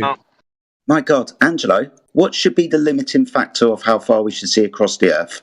Would that be the curvature of the Earth? Oops. I thought we're supposed to be finding Earth curvature. You know, the limiting factor for hold down, can't see the bottom of that boat because the curve of the Earth is in the way. But now we see. You're going to put your foot in your mouth. No, my keyboard's not working all of a sudden. No, to answer your question. Neither is your mind. Jesus fucking Christ. I'm done. You know what, Alpha? Go fuck yourself. You're a piece of shit. Well, it's true, dude. Like, every time you talk, you're putting your foot in your mouth. Every time. Nah, you're just a scumbag liar. Do you want everybody to, like, your Globey friends to be like, let him speak, and then when you speak, you keep putting your foot in your mouth? I didn't put my foot in my mouth. You kept interrupting me. That was what was in my mouth. You're fucking cock. Dude, what the fuck is wrong with you? Fucking. Yeah, this guy's melting, man. He's warm milk and go to bed. What the fuck? You're not even supposed to be up this late. You're disrespectful. You know that? You're the most disrespectful piece of shit I've ever met in this server. Just relax, old timer. Relax. Well, you shut him up, and then I'll relax. I like this as much as any of the other Globers that come in here. Come on. You have no idea. Yeah, I do. All right, so I was talking to, I believe, Jedi. We were talking about the horizon, and I said, yes, the curvature of the Earth would be the limitation over time. You have to consider that, or the Earth is completely flat, and you would go on and see things a lot farther. The problem is the numbers you're giving, 800 miles, 1,000 miles, is still not enough. Because if you go up high enough at 100,000 feet, Baumgart should have seen several thousand miles down, across the entire. I don't know where he did his jump exactly, but I'm sure would have seen across the entire country if he was on one coast. Could have seen the other coast. Oh dear. Why not? How high are the mountains in the way? I told you, this is going to be the third time you do it.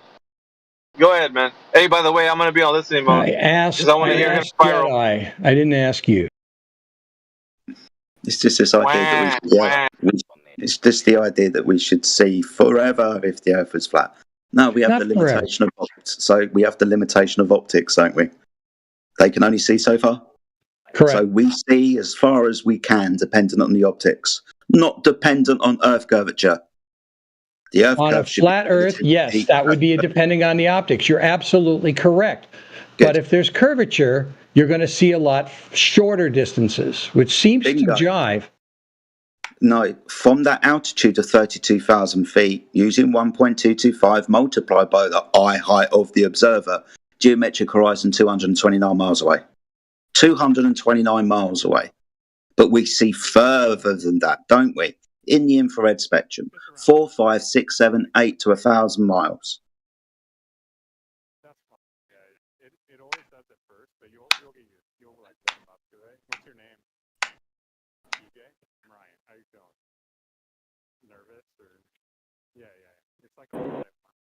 That means no Earth curve in the way.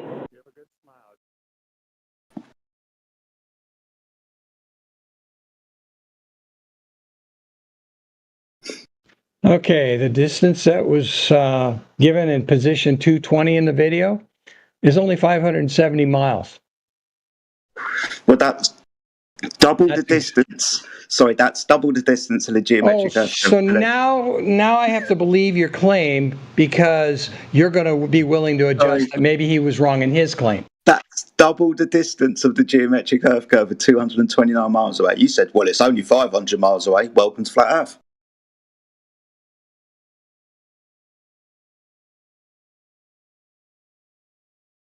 That's like the black swan that I gave you, where the horizon's beyond 10.10 miles, where it should be at 3.46.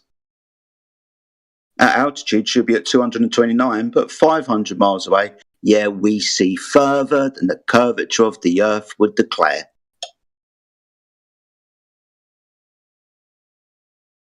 Just conceded, dude. Thanks. I'm here all day.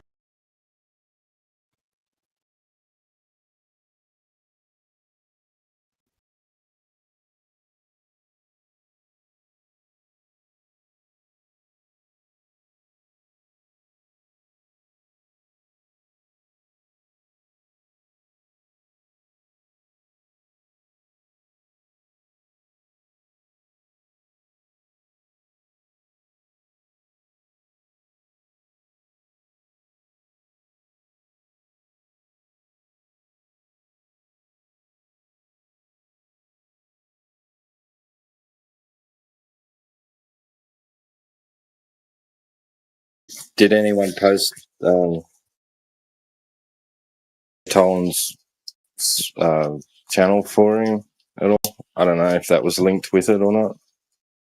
What was that, mate? I want to have a look at his most recent video. To do with Tolan.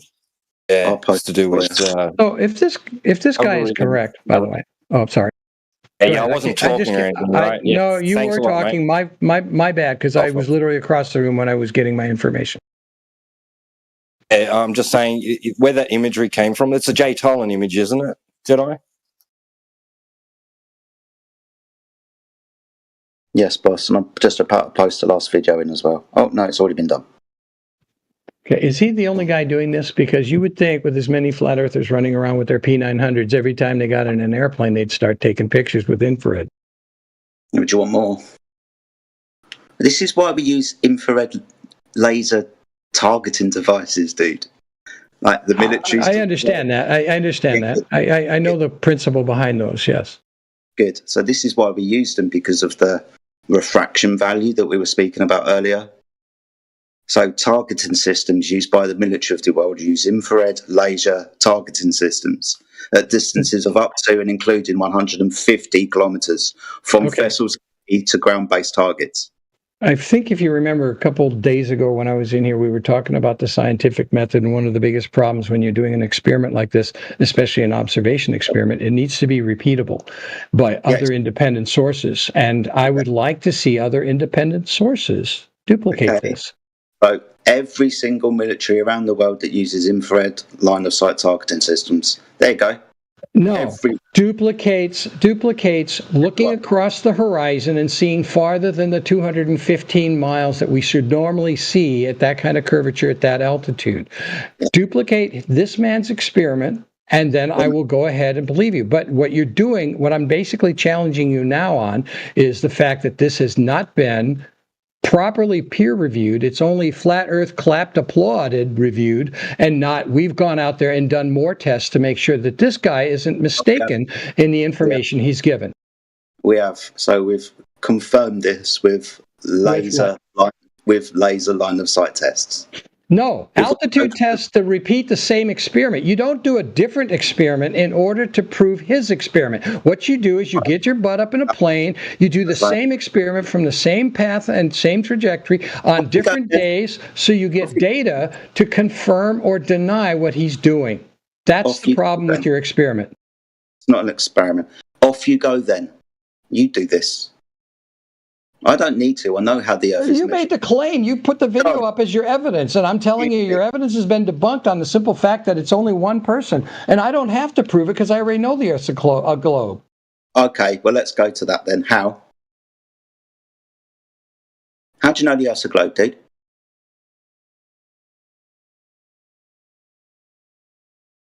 Give me a minute. I'm trying to fix my keyboard because my keyboard control key's not working. Okay. But then you can come back and tell me how you know first-hand knowledge that the Earth's a globe. Please don't repeat anything that you've heard from mainstream media. I want your first-hand experience.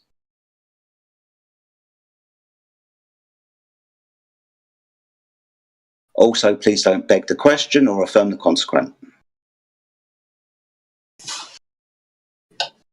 Is he saying like this video actually disprove the globe? Yes, Fry. So according to the globe, this is something that should not happen? No, you shouldn't be able to see. The limiting factor on a globe would be the curvature of the Earth to how far you could see, right? Right, but like wouldn't like the globes invoke refraction here? Well, see, this is why we're looking in the infrared spectrum, because we understand that infrared refracts less than the visible spectrum, or ultraviolet. So if, for example, infrared mitigates for refraction, then we should see the truer version of the Earth, i.e. a horizon closer to the geometric claim of 1.225 multiplied by the square root of the observer's height in feet. For this altitude, 32,000 feet above the surface of the Earth, the geometric horizon should be 229 miles away. But we see much, much further than that in the infrared spectrum. We don't see Earth curvature, dude.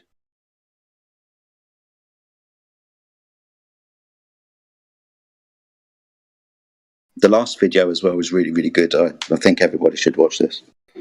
I'm just surprised that he's claiming the video to be fake, because I doubt, like, I don't think, Flat Earth is fake. No, he's not claiming it to be fake. He said that only one person has done this, and he could dismiss it because only one person has done it. He needs more people to have done it. But like, to dismiss that claim, it would imply that this person either did something that's not correct, or they faked it. Those are the only two implications there, really. So well, we have many other laser tests as well, not just from this altitude, on the surface of the Earth. We've got images such as the Black Swan, And we again know, which I stated earlier to the last guy, which I'm sure this guy heard, that we actually measure the Earth flat when we're building, when we're navigating, when we're surveying.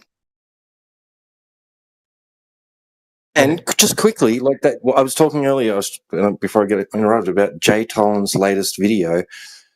He's using software on a computer to analyze imagery and using parallax, right, to get distances. This is a method that's used in many different fields. Experts use this, and he's applying it to his imagery, and he's saying that he's going to develop an app that allows anybody to be able to apply this principle to any imagery they want, right? And you can go out and take your own long-distance observations and then plug it into this app, and it'll use parallax to find out just how far you're seeing. He's getting results of thousands of miles, up to thousands of miles.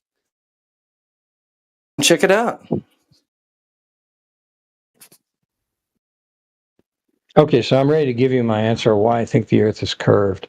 One of the reasons why, and I won't use the sky, I won't use the horizon, and I'll use something that you're going to deny immediately because I don't know how you guys explain this phenomena.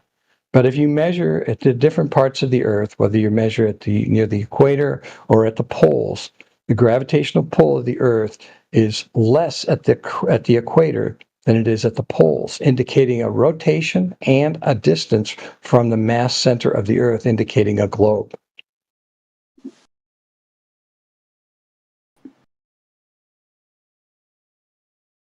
Oh, welcome to the globe Earth. Not really.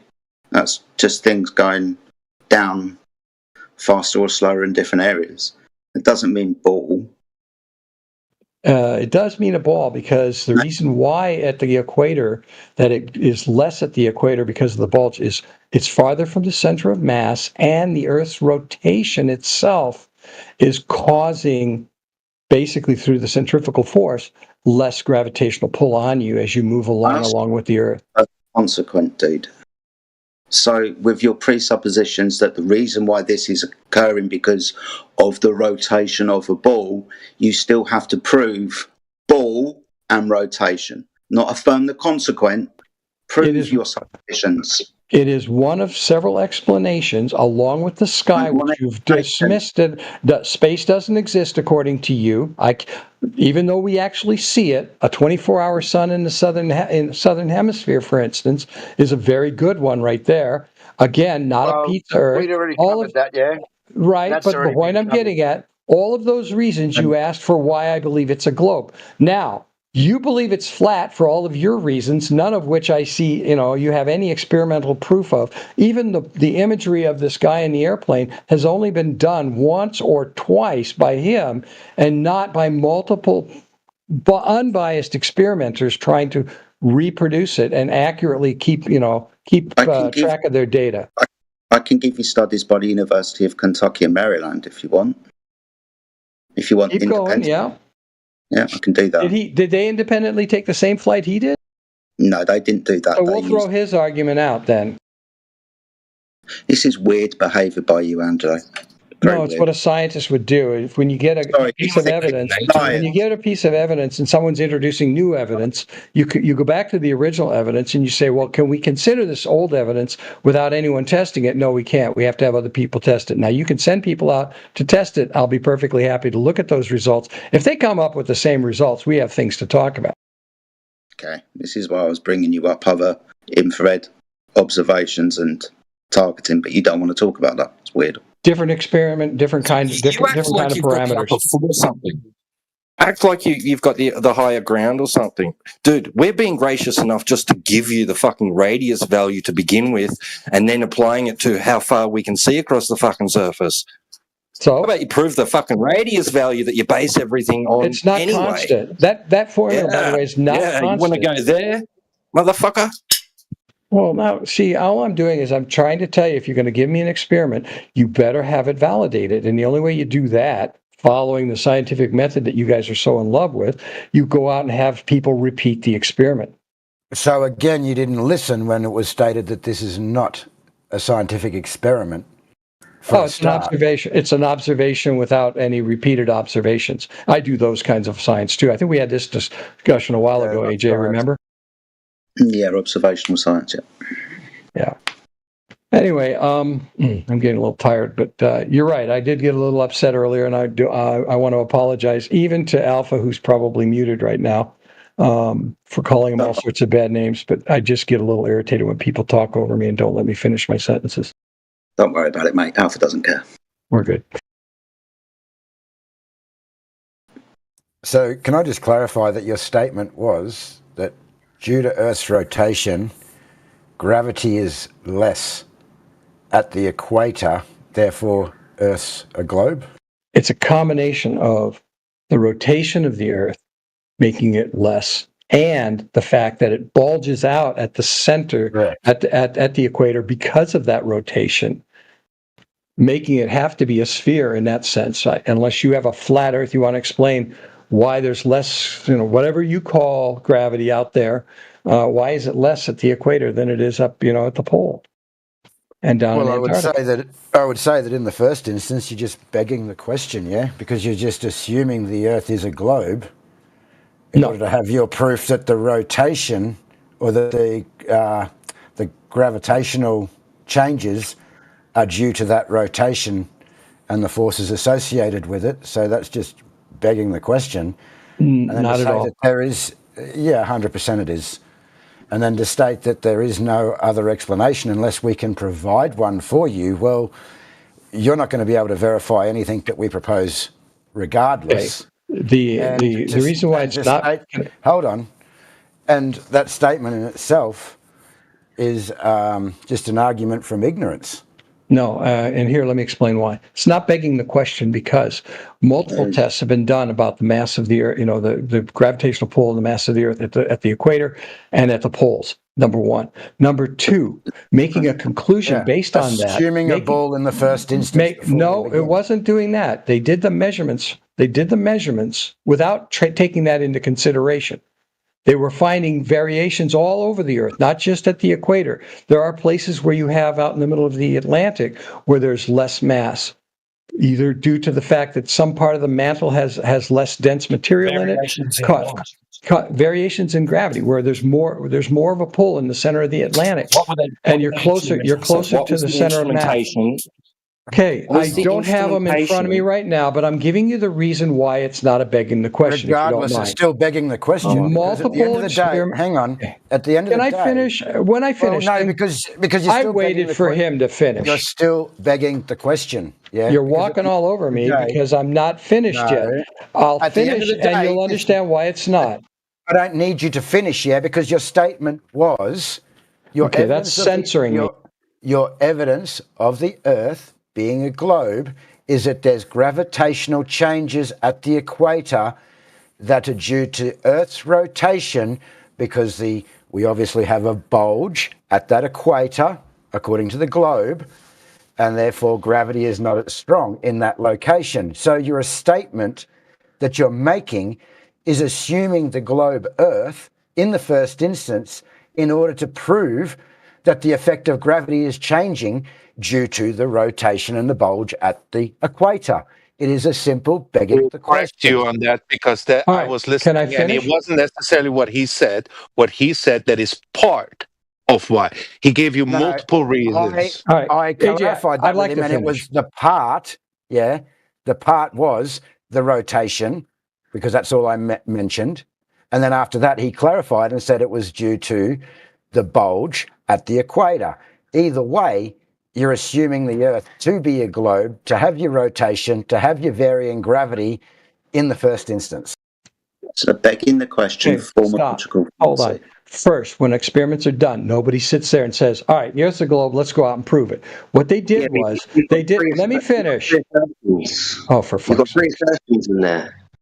I'm going to finish. I'm going to finish first, and then you can say whatever you like, please. Okay.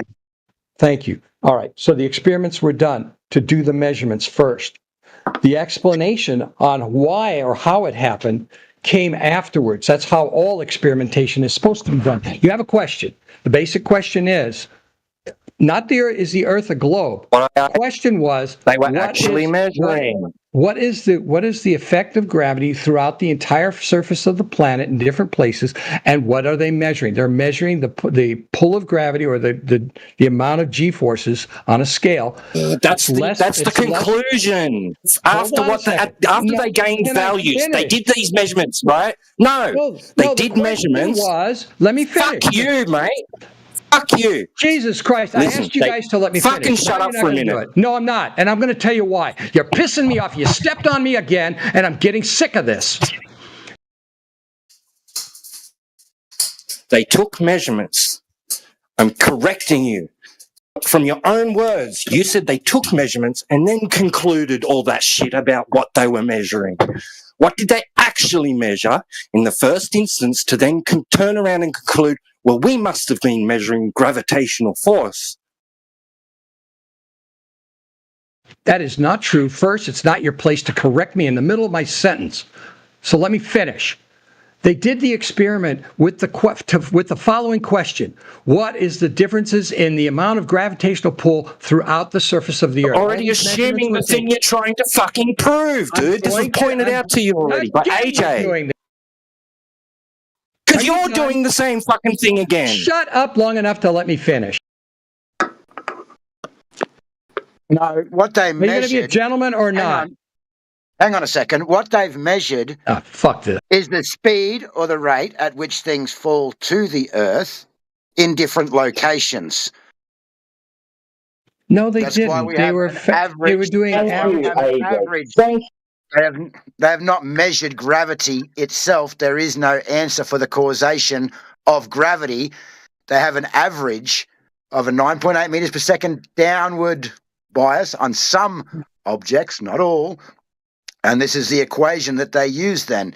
This is when you state that they're measuring gravity. This is what T-Dub's trying to point out. You have not measured gravity. You are now just assuming gravity. Yeah, there's three things you're asserting. You've got the globe in the instance that you're already assuming, and then you've got the gravity, and then you've got rotation. Now you need to clarify all three of them things before you insert them together. Are you guys done now so I can finish? Not quite. You understand what an affirmative consequent formological fallacy is, don't you? I don't give a shit about debate terms. I want to know if you're done interrupting. For fuck's sake, dude. Seriously, I was just asking you a question, but if you're going to get shit with me, I'll just fucking remove you and move on to the next person. Don't need to be a cunt all day long, sunshine. Take a breath. You should too. You guys need to take a breath. You walked all over me. Tell me they didn't walk all over me when I was in the middle of a sentence. Okay, I waited for everybody else. I actually asked everyone else. I asked that. I stated what you were doing, and you hand-waved dismiss, and then you try to give an explanation that's doing exactly what you did in the first instance, yeah? You're just basically repeating.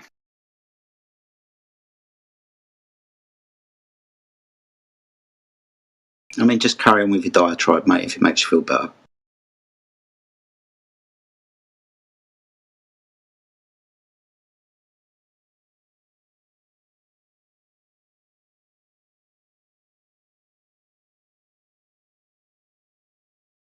Jay answered my question better than you did.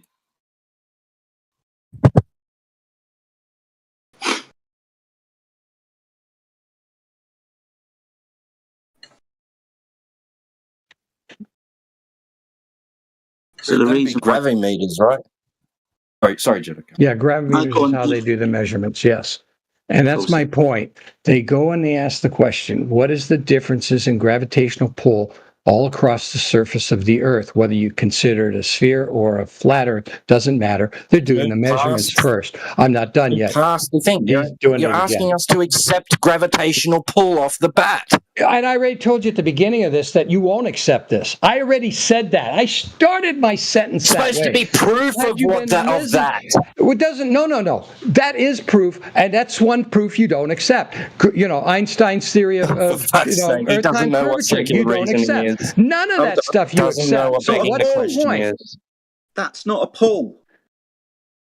You know, I don't believe half the shit you guys pull out, but I don't sit there and call you all sorts of names and sit there and I just try to have a debate with you. Dude, they're flat Jedi, earthers. what do you want? Expect?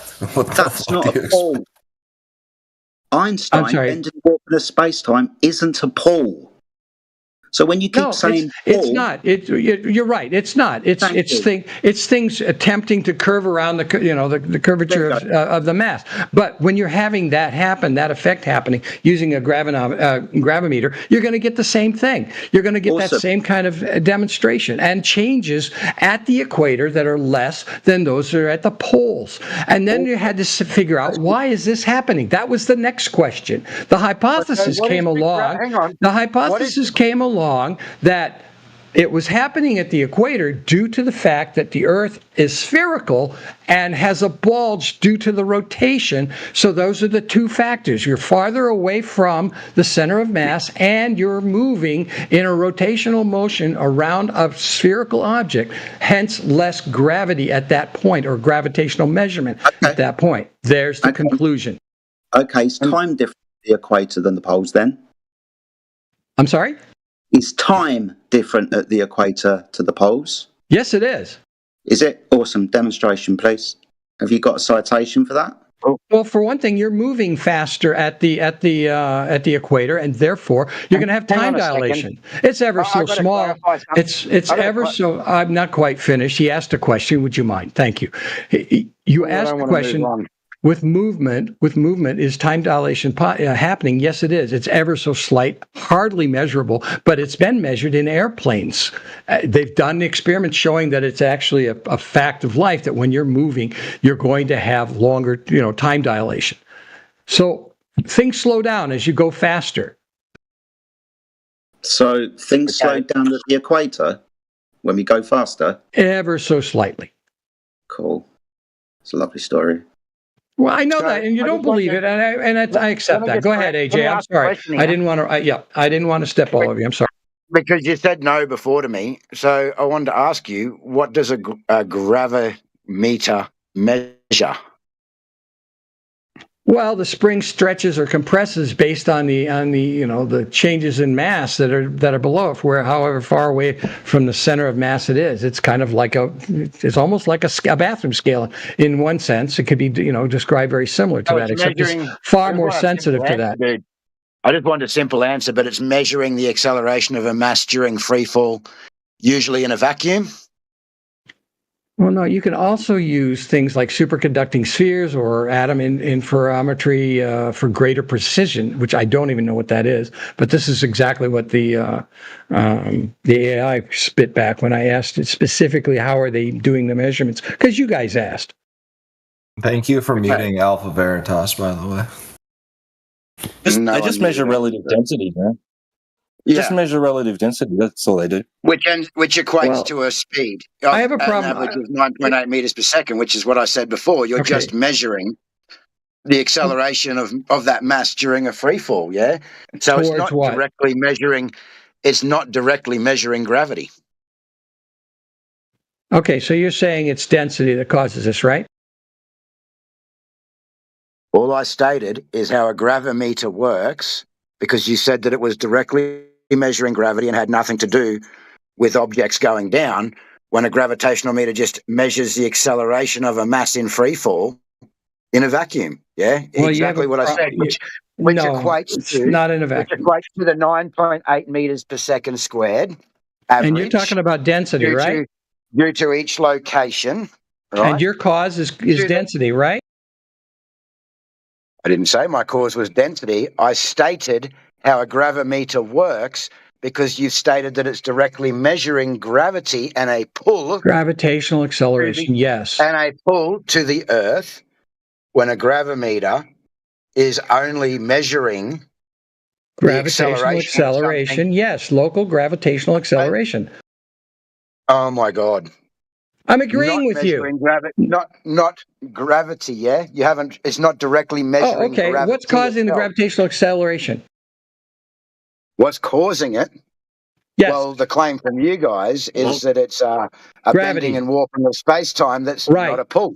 Okay, fine. So what are you saying is causing it? What's causing objects to fall down? I haven't made any claims as to why objects are I thought I falling heard down. you made a claim of density. I'm just clarifying what I said earlier that you denied and dismissed, that it was only measuring the speed at which something falls or the acceleration of an object falling, which equates to our average of 9.8 meters per second squared, and you said no. Now, I'm just clarifying that what you stated, no, is incorrect, because that is what a gravitation meter does, and it's not actually measuring any type of force or pull, etc. Now, if you want to claim that it's the bending and warping of space-time, where's the experiments that support this?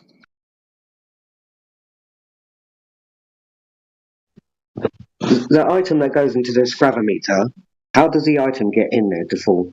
Okay, there's another way we can do this. We can do it with a superconducting sphere, which my understanding is it's suspended in a magnetic field.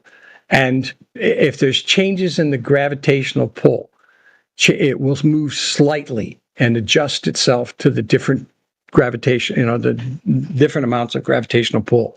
That's a little more accurate. But that's a more accurate way of doing it. Again, the bottom line is that how do you know it's a change in gravitational pull and not something else? But that's exactly the point. It's one of 3 experiments that are done, and I don't know exactly. Atom interferometry uses the wave nature of atoms. Atoms are cooled to a near absolute zero and split in 2 paths using laser beams, and the effect of gravity on the paths that those atoms take is measured, and it changes based on the amount of gravitational pull there is. How do you know it's based on the changing gravitational pull? Because there's no other explanation for it. It's the reason what I wanted to get to when AJ jumped in. How do you know there's no other explanation for it? I'll finish now, if you don't mind. Thank you. When scientists make because you keep talking past things that you just expect people to accept. So you're not going to let me finish. Thank you. At face value. Challenging it. Dub, let me finish. That's all I'm asking you to do. That's being polite. You finished claim stacking? Are you done? Go for it, dude. Just go for it. Whatever. Thank you. In the process of making a scientific observation, you make conclusions over time, usually based on the fact that there's no other evidence for any other cause. And the cause of curvature of space-time / gravity is the cause that we've found to be the most accurate description of what's going on. Hence, the rotation and of a sphere is the most possible, the best way to test it. They test it in lots. Okay, again, I don't care whether you believe it or not. The point is that's exactly how it works. And like I said at the beginning of my conversation, you guys wouldn't believe anything I was going to say going forward anyway. Which is basically I'm pissing in the wind. No. We're not just going to go forward and let you make all these claims that go unchallenged, because you haven't answered any of the questions. You've said, no, let me explain, and then we go. I did answer every one of the questions. Every single question you guys asked me. You said, what was causing it? I said gravity. You said, how can I prove it? I showed you the 3 ways that we prove it. Now show me how you've proven the causation of gravity, please. Where is the scientific experiment? What's the independent and dependent variable? What's been manipulated? Sure. I'll build a 10-story building, and I'll throw you off of it at the equator, and I'll throw you off of it at the. That's not a scientific experiment. Again, seems pretty scientific. I'll just weigh you and see how much you weigh, and estimate how quick you'll fall to the ground, and that'll be the experiment. Sounds pretty good to me. What was the cause? That's the thing. You're inserting a cause. Experiment.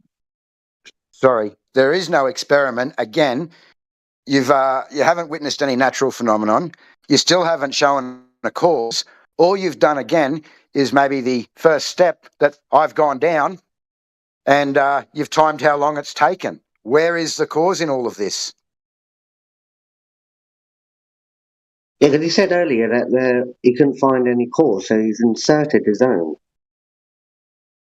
which is gravity. You've inserted that out of nothing. Okay, well, if it was density, let's say it was density, because that was something AJ muttered earlier, but didn't want to say. Let's not say it's density. Okay. Oh, no. Worry about what AJ said. You asked, how did I know it was gravity? I am asking process of elimination. For the scientific evidence that establishes the cause and effect relationship that you're claiming to be gravity, the bending and warping of space-time. One sec. Sorry. Put a pin in right there. It was me, dude. I said a gravimeter measures relative density, which it is used for. Right? It's not in contention. It's not a claim. That's what they fucking use it for. Don't fucking come at Right, but AJ if about something density, I if said. density is the We've got a cause similar of things accent. falling all over the place. But go back to what AJ said now. I've cleared that up for everyone. Yeah, Go I understand back that. to AJ. No, and I'm going to go back to what you said then. If density is the reason why they use those measurements and use those instruments specifically for that and nothing else, not mass or measuring acceleration or anything like that. If density is the reason why what they're looking at and trying to measure, why is it that when you're inside a cave and you've got basically rock all the way around you and you're closer to the ceiling than you are to the floor when you step off a ledge, why don't you fly up and hit your head on the ceiling? Why would you expect to fly up? Not what I said. It's not what I said. I said it measures relative density. I didn't say relative density was causing anything. Well, something is causing everything to fall in the same direction, and it always is towards the center of mass, which the problem is on a flat Earth, it can't be straight down. Well, no, it's not towards the centre of mass. Again, you're just assuming a ball there.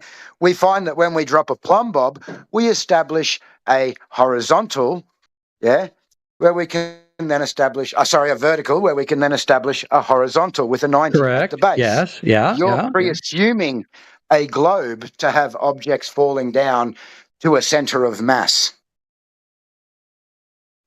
That is not what we witness.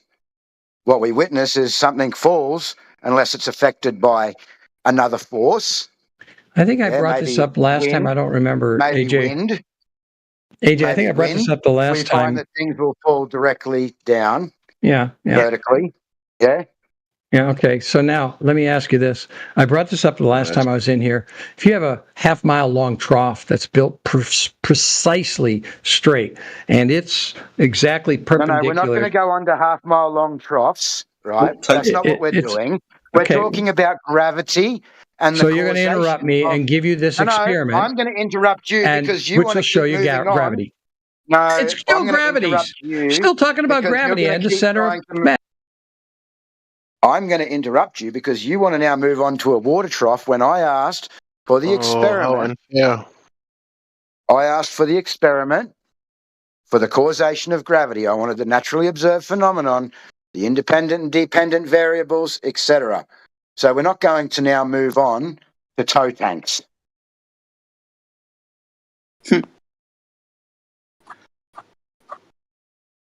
So you're asking for me to give an experiment to show gravity and the curvature of space-time, right? That'd be great. Causation and the cause claim to be gravity. Right. And that's the experiment I was about to describe, which is basically having a level plane. What? I'm not done yet. You don't know what I'm describing, do you? Describe water curving as evidence of gravity. It's not curving. Welcome to Flat Earth, then. No, it's not curving according to your flat Earth, right? In a trough that you have a half-mile long that's perfectly perpendicular to the ground, in other words, parallel to the horizontal ground, and it's completely balanced, so it's 90 degrees perpendicular at the center. Okay, I'm not quite done yet. No, we don't need you to be done. I'm answering your question. Yes, water at rest is going to lie flat, level, horizontal, all synonymous with each other. Great. This is how water behaves. Perfect. Yes, that's how it behaves. And except for one problem. In that same trough, that experiment's been done. They were doing it during the time when they put down the lasers for the laser interferometer that they have. I forget what the name of the place is called. They did that experiment, and the water at both ends of the trough was shallower than it was in the center. And the only way that could be possible was there was a tug at the edges towards the center, because there was actually curvature in the ground below it. So what is the independent and dependent variable? The independent variable. Right. The dependent variable is to make sure we had a plane that was completely flat. Perpendicular, horizontal to the flatness of the Earth. So you should have the water. Hold on. It's not a dependent variable. It's dependent on the fact that it has to be 90 degrees, and that's dependent. Angelo, A dependent variable is a phenomena, something happening. Right. Okay. The water is supposed to be staying flat. Supposed to be? No, it's supposed to be observed. We're supposed Observed. to. It's supposed to be observed flat, and it's not behaving that way. Why? Dude. Again, you're asking question proofs. It's The like independent variable is the curvature of the Earth. Get pissed off with you. A dependent variable, also known as a phenomena or effect, is something happening. You must observe this something happening first. So what's the something happening? Give me a minute. I have to use the WC. Jesus, these people. Did you know, Jedi, that curved water proves the Earth's a globe, which proves gravity is the bending and warping of space-time? Mm-hmm. If you say so. This is where he's going. This is what he just said. I know. He Did he say likes his to dismiss everything and just keep moving on. Did he say his dependent variable was water laying flat? That is something happening. No, his dependent variable was the water was supposed to be laying flat.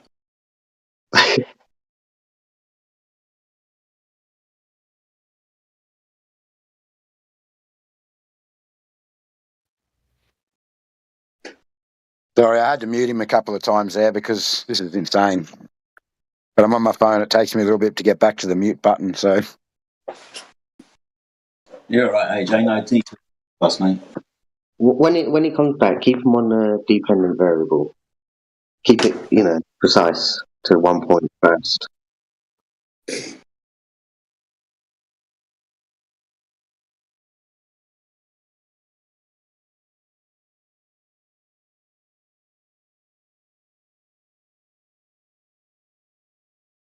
the other guy that was in earlier T-Dub as well, I think about 3 people ago, he was good at trying to move on as well. The guy that was talking about telecommunications and measuring distances to satellites through latency.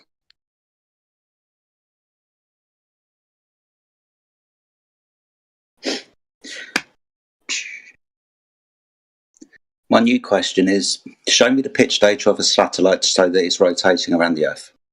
I want the pitch data. I wanted to cover this latency thing and keep going, but something else happened and it got moved on, and yeah. Okay. It appears that I have this idea about this trough, and it turns out I'm spot on, that it's probably the best way to measure and demonstrate Earth's curvature of all things. And the reason why I know this is because I just queued a physicist that I know who specifically said that anything about a half a mile long or longer filled with water, the water, if the Earth were truly flat, would be even all the way through the entire trough. But in reality, it isn't. At the ends, it's slightly less. It's less. It's not as. It's being pulled at the edges because, again. Awesome. So that's another experiment that proves curvature. At the end of the day, again, not an experiment. Sorry, plumbers are aware of this then when we're talking about water flow through pipes. Are they aware of this? Infrastructure. No, it's too short of a distance. My God. Infrastructure upon the Earth where we take water from one location to another, whether with the Romans using viaducts or us today using pipes. We have to, take into account the curvature of the Earth when we're doing plumbing now, do we? No. That's just elevation. That has nothing to do with what I'm describing. What I'm describing is a trough of water, not an aqueduct, that's completely flat, level. Been measured level all the way from one end to the other. The problem is, though, when you fill it with water, it demonstrates curvature based on the gravitational pull from the center of the Earth. So you explain. Well, it's, you know what? This is an experiment that you guys get to do that's pretty cheap. You should be able to do it. And I'd like to see your results. One, this is not an experiment proving a causation of gravity, because this is what we're actually asking for. No, it proves curvature. No, so we were actually talking about gravity and the experimentation that proves... Because all of a sudden your curvature thing got debunked? What happened there? Hang on. No, not at all. Yeah? And I'm happy to cover that. But again, you've moved on from the initial point as you tried to use this as an experiment for gravity in the first instance. So, Density, again, then, from the what is center of the Earth? experiment showing the cause and effect relationship of the bending and warping of space-time causing gravity. So you basically proved the flat Earth theory that if you're going to go ahead and avoid one topic, it's easier to bring up another one. No, I'm not avoiding the topic. You have avoided the topic. You have moved on. We started out with curvature, didn't we? We were talking about the horizon. Observations. We started out with me asking you for the experimentation of gravity. I gave you 3 experiments that you can do to show No, you didn't give me any experiments. You just told me that there's a large body of water that's curving in the middle, therefore gravity. That's my experiment. I'm talking about the superconducting spheres. I'm talking about the atom interferometers and the gravimeters. Gravimeters. What is the experiment? Gravimeters. Showing the bending. I'm answering you. Gravimeters. Show me that those don't work. Gravimeters do not show it. Gravimeters, again, show acceleration. Gravitational acceleration. What causes the acceleration? I don't know, because it hasn't been scientifically verified that. Oh, really? The independent variable, which we're asking you to do. The independent variable is changing the height of the option and moving around to different parts of the Earth. Those are your independent variables.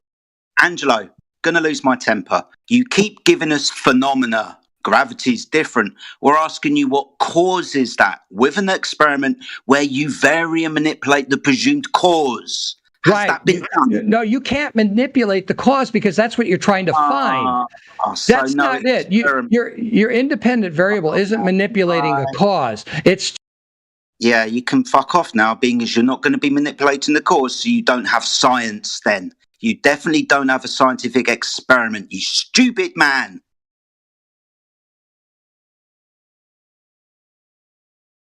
Stupid man. Are you going to scream at him after you mute him? It's wrong. Categorically, we've been on this for the last hour with regards to a scientific experiment that proves it, and now he's turning around saying it's ridiculous to vary and manipulate his presumed cause, which is gravity. It's not scientific, sunshine. He's going to get berated by me. Okay, it's a rant. You can fuck off. Yeah, but it's very unqualified. So, Angelo, back to you with you're not a scientific experiment. Fucking idiot. Okay, Jedi. Now you piss me off, Jedi. sunshine. Can I finish now, real quickly? No, you've pissed me off, you snidey little fucker. Well, I'm sorry that I had this answer that you wanted. You wanted the independent variable. The independent variable in that experiment is very simply changing the altitude or changing the location of where you do the experiment when you're trying to measure the gravitational pull and those different locations. Now, the fact that you don't want to believe it's gravitational pull is fine with me. It's still the same data.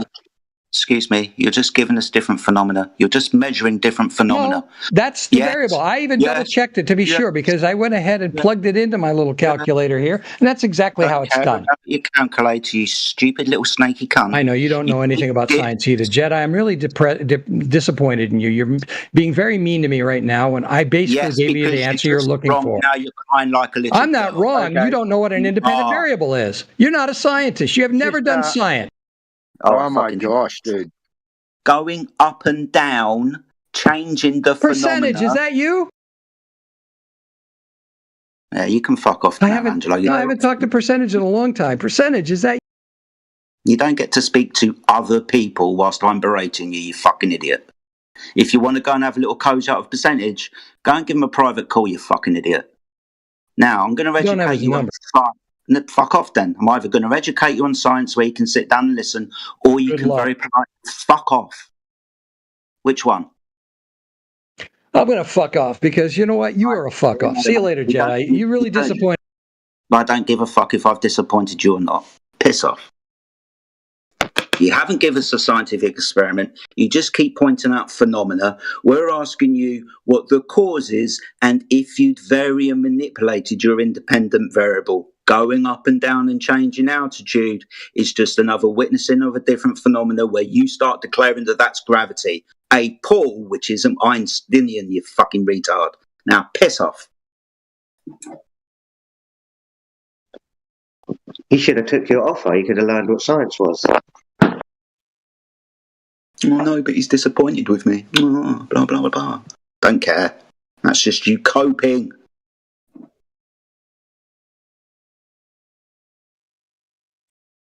In actual fact, to tell you what I'll do, because I'm a nice, pleasant gentleman, if everybody else wants to talk to him, you can do so. I've unmuted him. But Angelo, all he's going to do is run everyone in circles, yeah, especially if there's people that are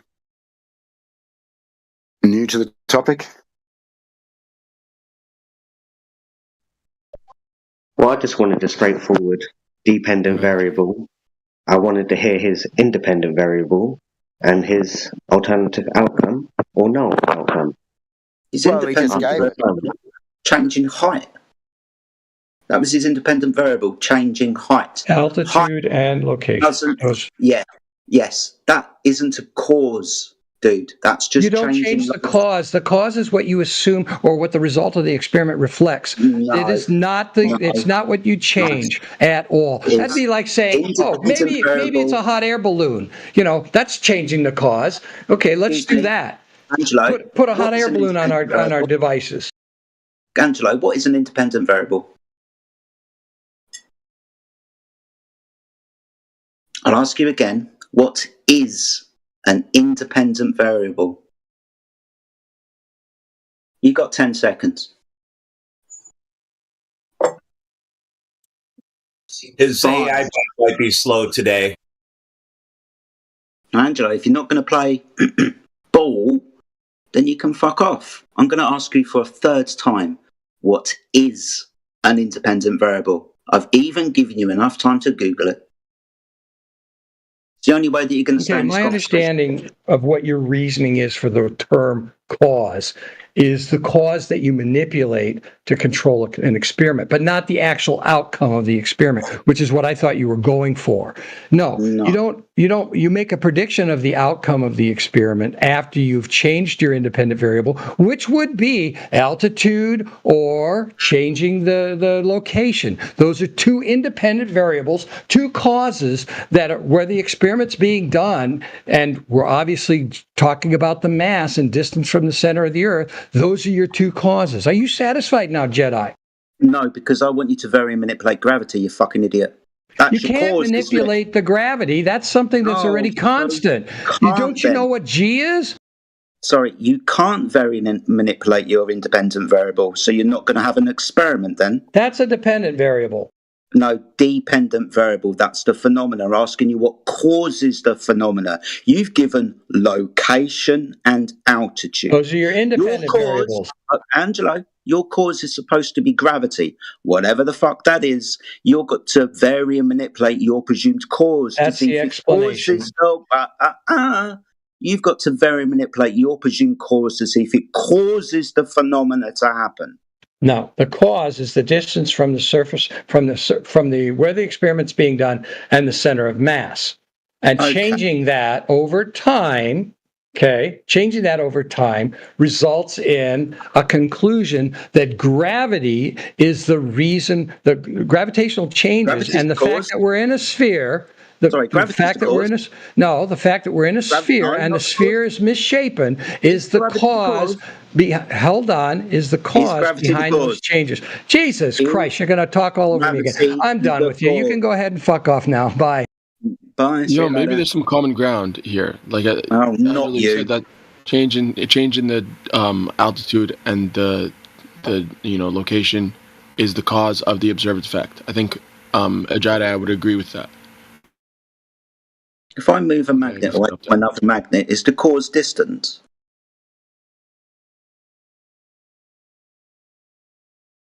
He dropped out. Good.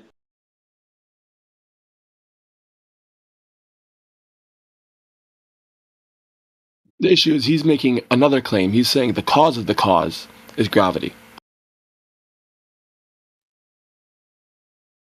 If changing the location or the altitude causes a different effect or a different result, he's saying the cause of that thing, the cause of the altitude, is gravity, and that's another positive claim where he has to substantiate it, and he can't possibly change gravity. So, yeah, but he was claiming gravity was his independent variable.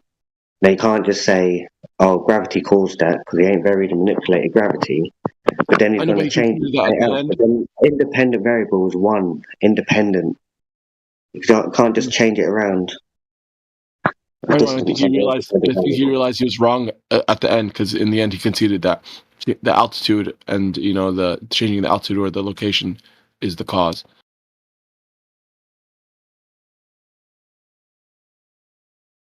Well, he said two causes, and he'd be right about that.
How's everybody doing tonight?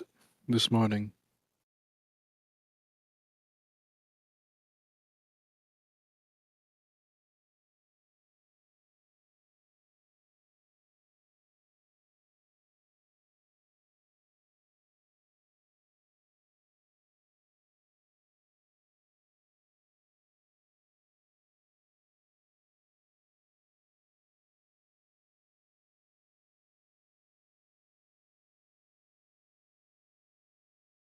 Does anybody here want to present proof of the ball?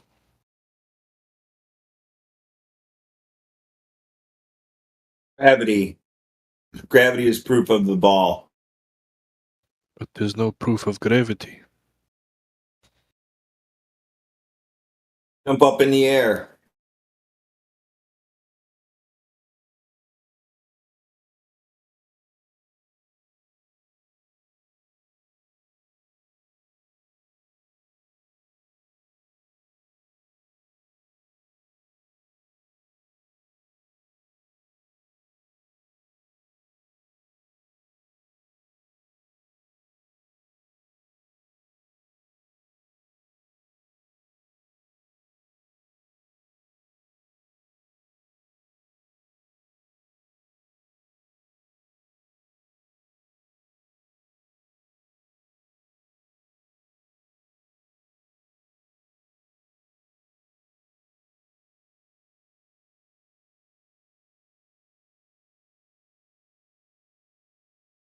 Hello, Edwin. What's up? How are you doing? Wonderful.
Okay, I'm back, ladies. So what's up?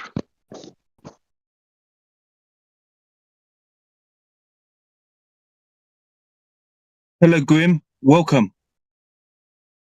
Yeah, man. How's it been? How you doing? You doing well? Good, man. Yeah, I'm chilling. Just chilling. I've read your question. You're like, why do people keep saying they can see forever? Yeah. You know, it kind of implies like an idea of seeing. You know, when you see something, it's not that you're sending out lasers or something, right? That you're tracking something in the distance or something, right? The reason why you see something is because the light reaches your eye, you know. So saying that you see forever, I mean, whatever light gets in your eye, that's what you see. When they say they can see forever, do they mean they can see forever, or they can see 1,000 miles, 2,000 miles? What do they mean? No, it's not that you see 2,000 miles. That's what I mean. It's not that by seeing something you project something into the distance, right? That's not how seeing works. You're just receiving light, right? Your eyes are just receiving light. But when they I understand what you're saying about receiving light, into the eyeball. But what do they mean when they say they can see forever? Do they mean they can see like really far away, like more than 1,000 miles an hour, 2,000, 3,000, 5,000, 6,000 miles? If It you could be even more, man. It depends on the source, you know, that's like sending the information. I mean, if the source is very, very strong, if it's very bright, for example, and the medium the light travels through, you know, is not obstructing it, yeah, why not? No, I understand about things in the atmosphere that can stop you from seeing far. I understand that. If they say they can see forever, shouldn't they be able to take photographs of objects really far away, like over like 1,000 miles away? It should be obvious, but the human eye cannot see that far. It's too far. There is limitations to everything. When they say What do they you can mean by see too far, forever, man? But what do you mean by too far? We just agreed that seeing just means that light is reaching your eye, you know? So wherever the light is coming from, maybe the light is coming from 1 billion miles away, you know, and reaches your eye. In that case, you would see it. Right? yeah. So As long as what it do they reaches mean your when? eye. What do they mean when they see? How far can they see when they say they can see forever? How far is that? I'm not sure what they mean by that, man, and who that is, even. Is it someone you're discussing something with? I hear a lot from Globers. They say they can see forever.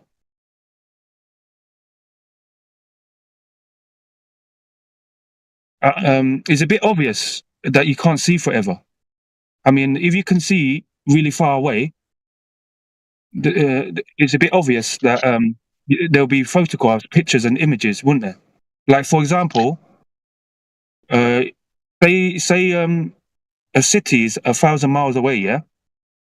You can easily take pictures, but you can't. You can't see over 1,000 miles away. So you don't believe that you can see over 1,000 miles away? Okay. I think 1,000 miles, yeah, with the human eye, is a bit too far. What if there is an object that's like 2,000 miles away, and you can see it because it's very bright? An object in the sky, yeah, but in the sky, but on the ground, yeah. Yeah, why I not don't on think the you ground? can see. Yeah, I don't think you can see more than 1,000 miles away. Why not? I mean, Because it's too far. Yeah, what do you mean by too far? 1,000 miles away. 1,000 miles away is too far. But we just agreed that looking into looking far is nothing your eye is doing, right? It's your eye is just receiving light, right? And we also agreed that wherever the light comes from or how long it has traveled, it doesn't matter. As long as the light reaches your eye, you can see it. Yeah? Yeah, correct. Yeah. Right. Unless you're saying there is a 1,000-mile barrier for light on Earth to travel, then that would be the limit, I guess. But why would you believe that,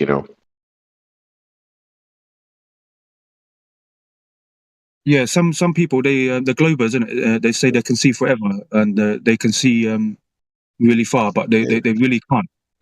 You can't see that Don't far. trust them, man. Don't trust the Globus.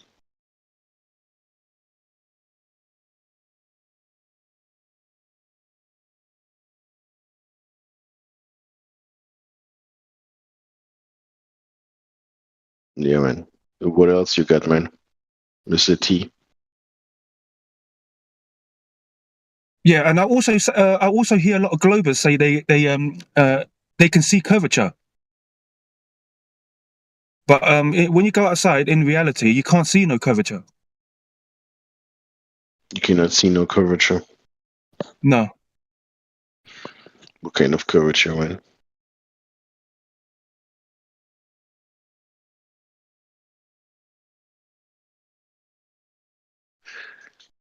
What are they saying? What is like expected? Just standing on the street, you expected to see curvature?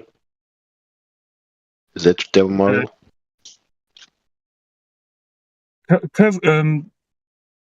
No.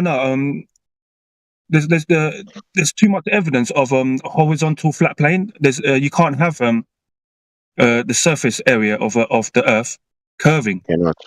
Yeah, dropping over distance. When you go over distance, the surface should be dropping, but in reality, that's not the case. Mm-hmm.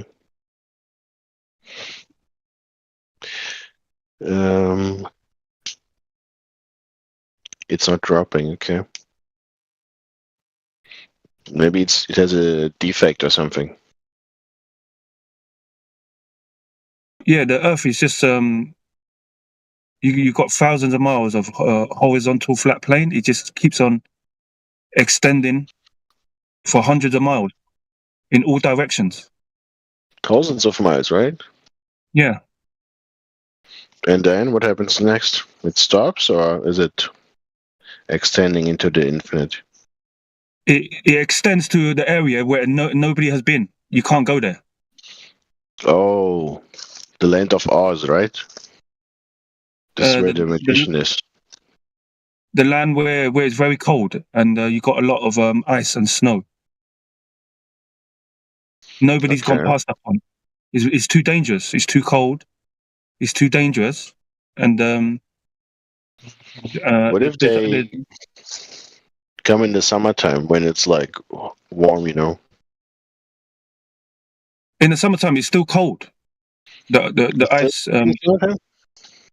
Oh shit. Yeah, I wouldn't want to live there, man. Okay, what if they bring like very thick jackets with them? Oh, to keep them warm. Then there'll be like there'll be military people and they're stopping them from going any further. Oh, military people went there with like jackets.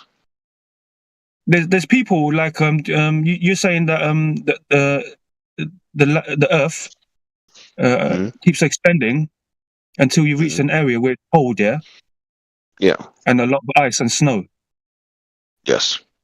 That area, supposedly, there's a lot of military people that guarding the area, so stopping from people from exploring further inland.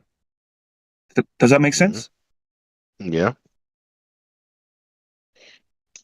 So nobody actually knows what's over there, particular in that area.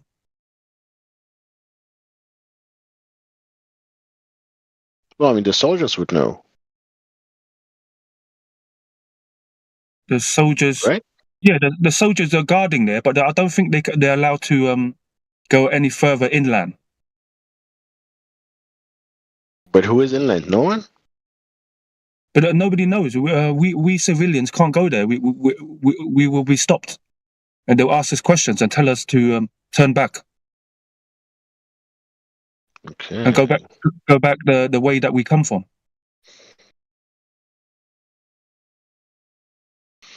Okay.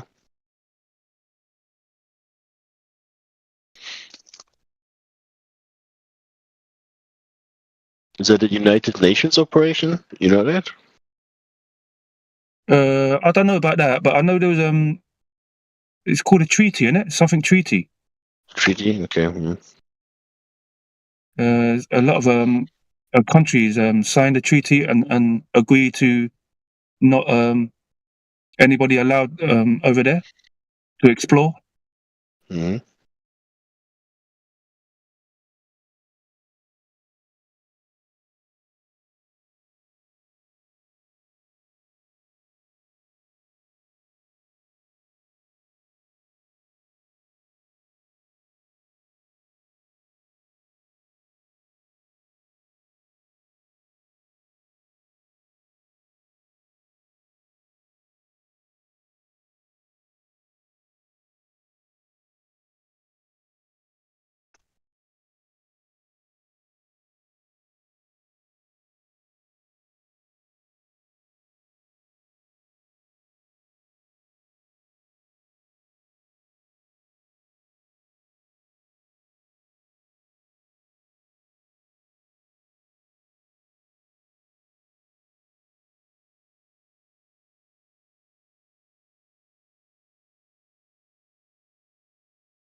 This is cool. I've just downloaded a sensors app that shows me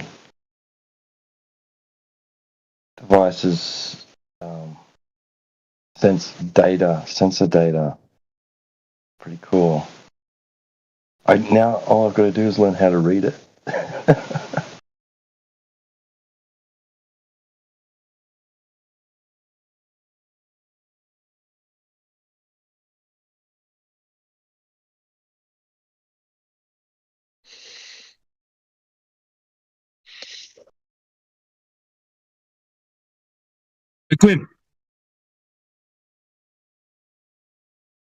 Grim. Yeah. So, I have a question. I've got a question for you. okay, ask me, bro. Do you know what landscape geography of Earth means? Landscape geography of Earth? Yeah, No. you do. No. You don't know what it means. Serious? What does it mean? It means everything that you see that's on the surface of the Earth. The landscape, the land, the ground, the surface. Okay.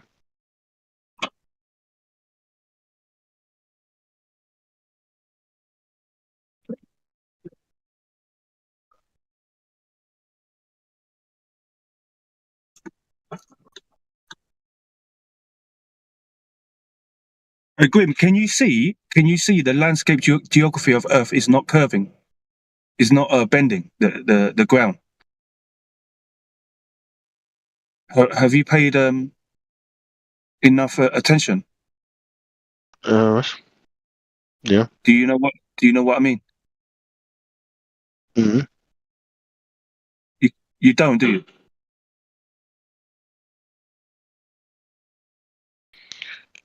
Sorry, I'm just Take your time. Yeah.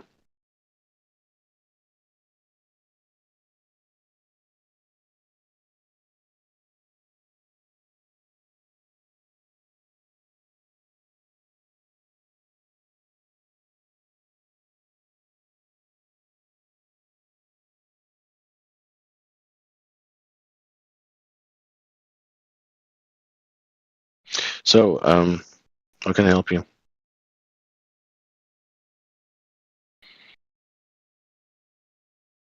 I was just asking you, do you understand the landscape geography of the Earth, which is the surface, the ground that you are walking on every day? Yep. Thank you.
Yo. Do you have more questions?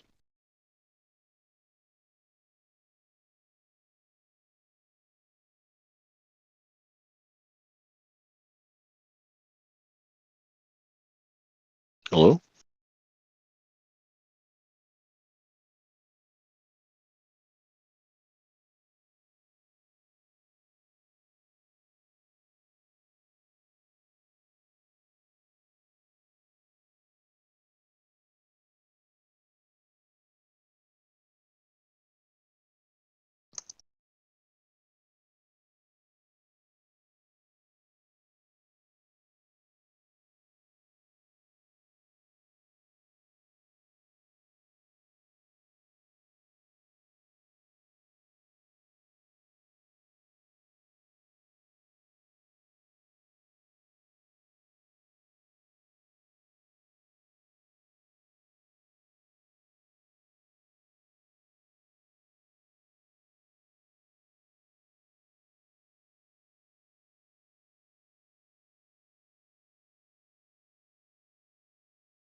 Hello? Someone here? Dimok. Dimok, what's up, bro? How you doing? I liked your presentation from yesterday. Yesterday's presentation.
Yo, no one here?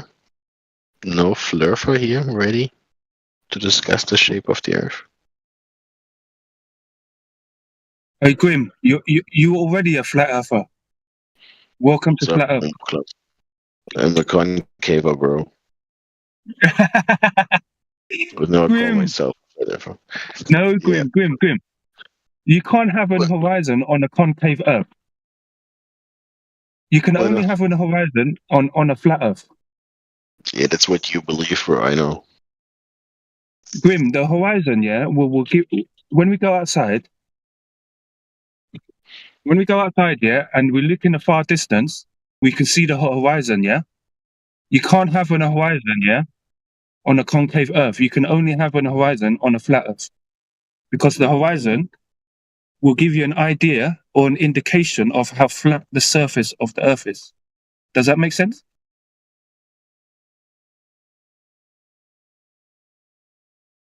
Cool story, bro. Huh?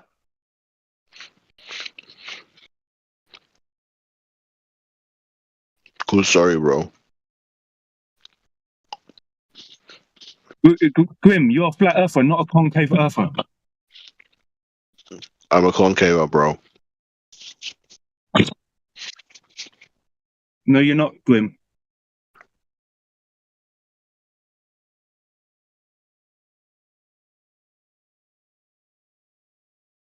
The Earth has been concave for a very long time, bro. So you're saying the Earth curves down, it curves inwards. So it's concave. I would never use the seabird, to describe my model. Model? You said model. Model. As in you. When you say model, do you mean that you've seen the whole Earth looks like? The whole, yeah. I have a No, that's hole. wrong. No, Grim, that's wrong. No? Because nobody has been outside looking inside, yeah, and taken picture. Do you understand? What do you mean? Of my apartment? You said that you have a model, yeah? You said that I you've said seen I have a model. So I have a model. Yeah. So you're saying that you've seen the whole Earth and what it looks like from the outside. Is that what you're saying? Whole Earth, bro? Wait, Yeah. why? No one has seen the whole Earth ever. Yeah, exactly. Yeah. So when you say you have a model, it means that you've seen the whole Earth. Model. When I say I have a model. A model. Yeah. Model of what? A model. Just a model. So what does this model looks like? Model? No, it's a model. So you can't describe to me what this model looks like? It looks like the Earth, basically. No, but what? So it looks concave. Is that what you're saying? The model. The model is concave, yeah. Of course. So the surface of the ground curves inwards. Is that what you're saying? The model curves. And the concaveness of the Earth, yeah. So the curvature curved inwards, downwards. It curved very powerfully, but it caved in a concave motion. So it's like a caving motion, kind of, you know. Okay, and if the Earth was concave, yeah, shouldn't the horizon be curving downwards? I wouldn't say so. No, Grim, stop being silly now. I wouldn't say so. No, Grim, welcome to Flat Earth. Grim, Grim, do you go shopping by yourself, or does somebody have to do the shopping for you? No, most of the time I have like my two beautiful girlfriends with me. They take care of. So somebody else has to do it for you. Got it. I just hold their hand, you know, and they just kiss me. But yeah, they do the most. Grim's a comedian. You know that. Yeah, bro. You wanna learn more about the concave Earth? Grim, stop being silly now. Grim. He thinks he lives inside a Tupperware bowl. You're sitting in the Flat Earth channel. Yeah, You're telling me to stop being silly. Rad one. Educate Grim. Rad one. Educate Grim, man. Grim thinks he controller. Troller. We're too smart for that. Grim. Bro, you should be focused on life goals.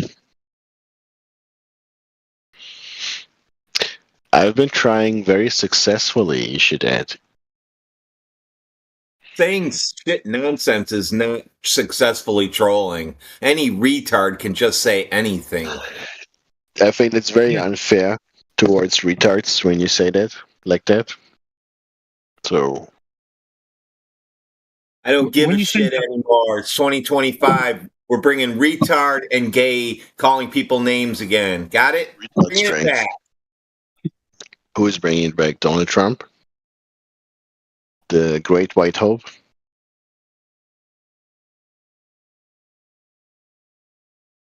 Yeah, no, but check out the concave model. So you live in now it's concave convex. Which is it? Yeah. You live in a Tupperware bowl, or inside a Tupperware bowl, or outside of a Tupperware bowl? It's concave, bro. It's concave. You live inside a Tupperware bowl. I wouldn't characterize it as inside, you know. Insides only exist on flat planes.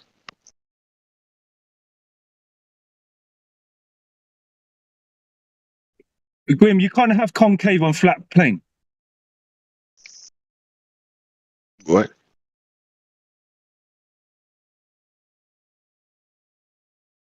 You said concave and something about flat plane? What did you call me? No, I said that I heard you say concave and flat plane. Could never hurt me, man. No chance. My arguments are too strong. So he's not even good at trolling. He gets lost and just says anything that comes to his mind. Yeah, I know, man. I've been dealing with him for like 30 minutes now. Bro, I would just believe in the concave Earth, man. Hey, Grim, you're too funny, man, with this concave Earth. Be careful, man. Because we are many.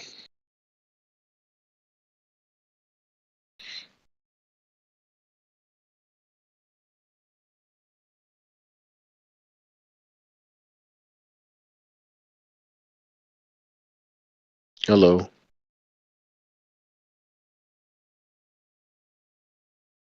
If you want to use your mom's car, what time do you have to drop her off at work? I'm back, man. My mommy's car. Bro, I have two cars, actually. Two cars. Okay, so if you want to use your mom or dad's car, what time do you have to drop them off at work? Mommy's car. They don't work, bro. Grim, you have to ask your mum permission to use the car. Her car? You have She to doesn't ask have your a car. parents permission to use the car. I mean, I have my own cars, but yeah, I would ask their permissions first, before I use their car. I would ask them, yeah, can I use the car? Do you just take people's cars or what? No, You just steal your mom's car? No, I have to ask permission first. Yeah, bro, because you're a pussy. Grim, do you still beat your boyfriend? What's that? You heard me. Do you still beat your boyfriend? No, his boyfriend beat him. Why are you repeating yourself, bro?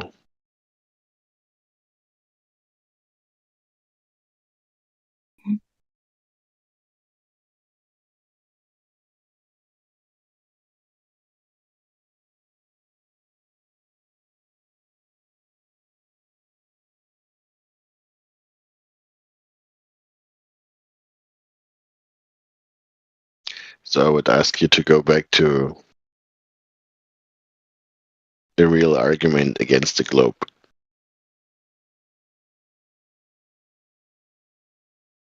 Oh, that the ground's not curving? It's concaving.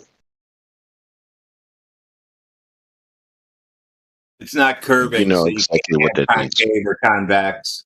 Sorry. It's concave, bro. Come on. I ruined your troll already. You've never been on the ground, bro.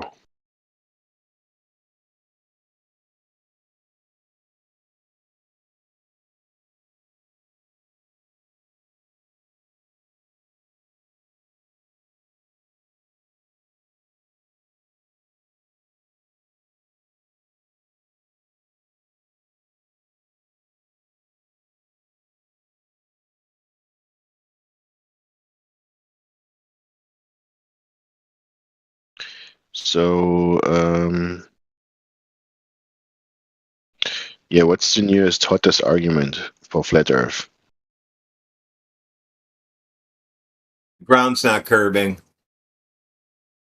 Ground's not curving? Shit.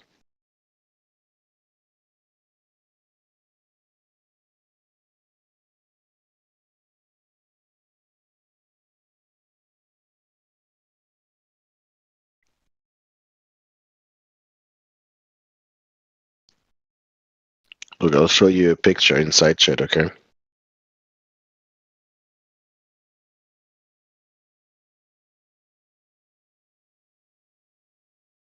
See that?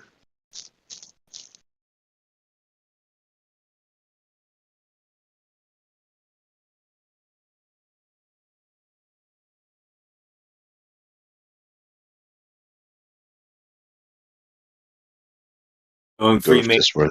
signs. Yeah, Freemason gang signs and Sorry, that's the wrong picture. I went to the next one. you're flashing see the Freemason curve? gang signs. I understand. You see the curve in the next one?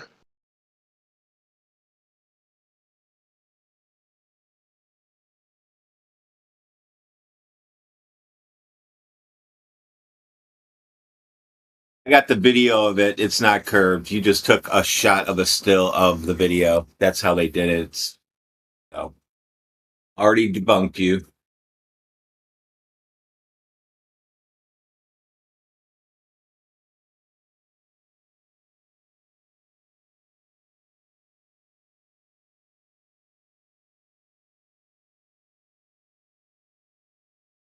You have a fake video?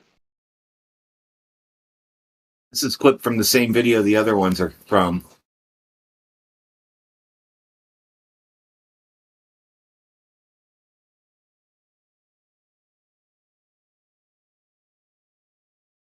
So now what do we do? So you can't use that one. You can't use gravity. How are you going to prove you live on a ball when it's just measured flat? There's a picture showing the curvature, bro. There you go. I already debunked it. The picture is still there, so I don't know what you did, but it's still showing the curvature.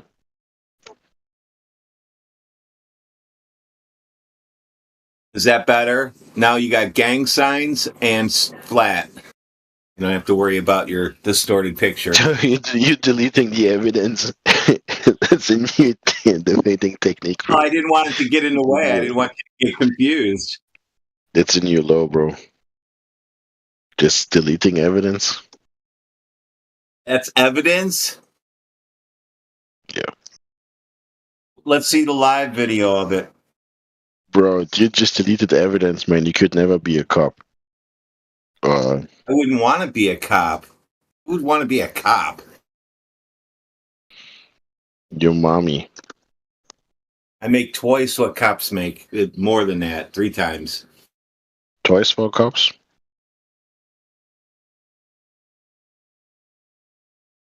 What do you make, bro?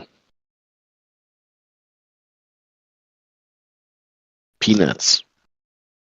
Yeah, I'm a peanut roaster.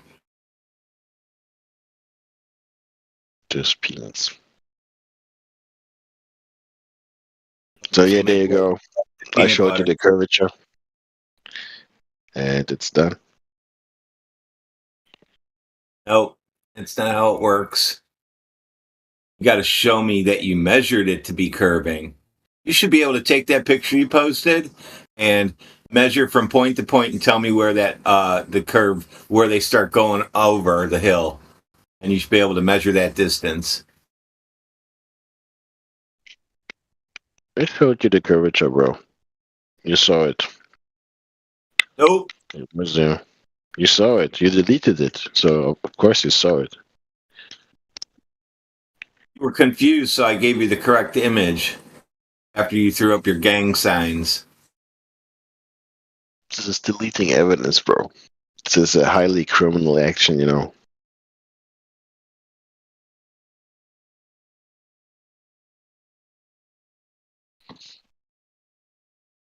I see Facebook is taking off fact checkers. No more fact checking. No? Oh, shit. What is back checking? What's fact checking? It's when they put little banners up. And oh, okay. Yeah. Yeah. Oh, this is not true, or they moderate it and get rid of it because it's not a fact. So they announced yesterday they're getting rid of that. But we'll see. Oh, shit. Maybe YouTube will follow next. They want to stay in the game. Yeah, but there will be a lot of misinformation then, you know. Define misinformation. False information. What's false information? Not true or incorrect. So if I measure something for 10 miles and there's no curve from me in 10 miles, and that's a fact, is that false information? If it's a fact, no. Got it. Oh, but you're talking shit, bro. That's the problem. Uh-oh. Got some action going on. A pump not pumping. Bro, I just came here to destroy DMOC. I don't know where he is, man. He's hiding from me, I think. Yeah, he's hiding from you. Don't worry about it. Oh, you're in the way now. Ah, shit. Did you see that? You ran? After I called him out? Probably getting ready for work. Getting ready for whatever. But he will never be ready. That's the problem. Because I will always be 5 steps ahead. Got it.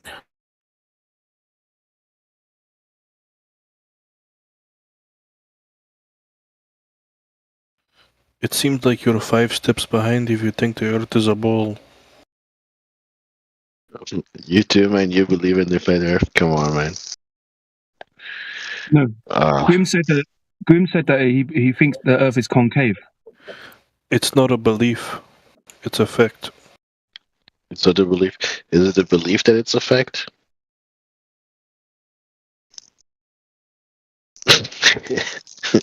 Bro, come on, bro. It's always a belief.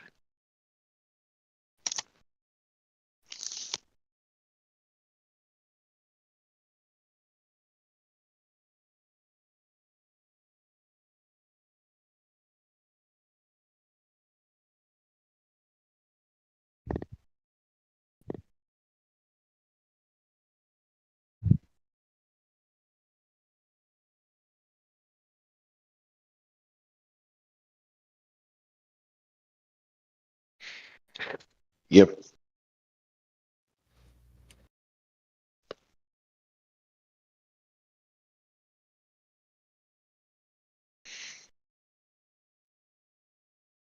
Because it's hard to find a job as a flat earther, or to just generally, socialize with people.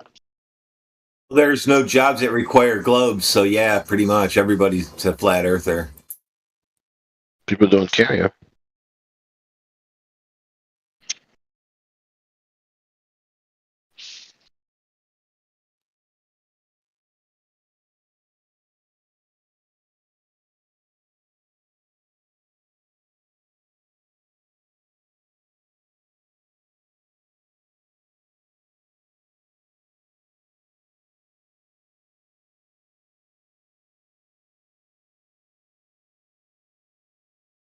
Yeah.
Yeah.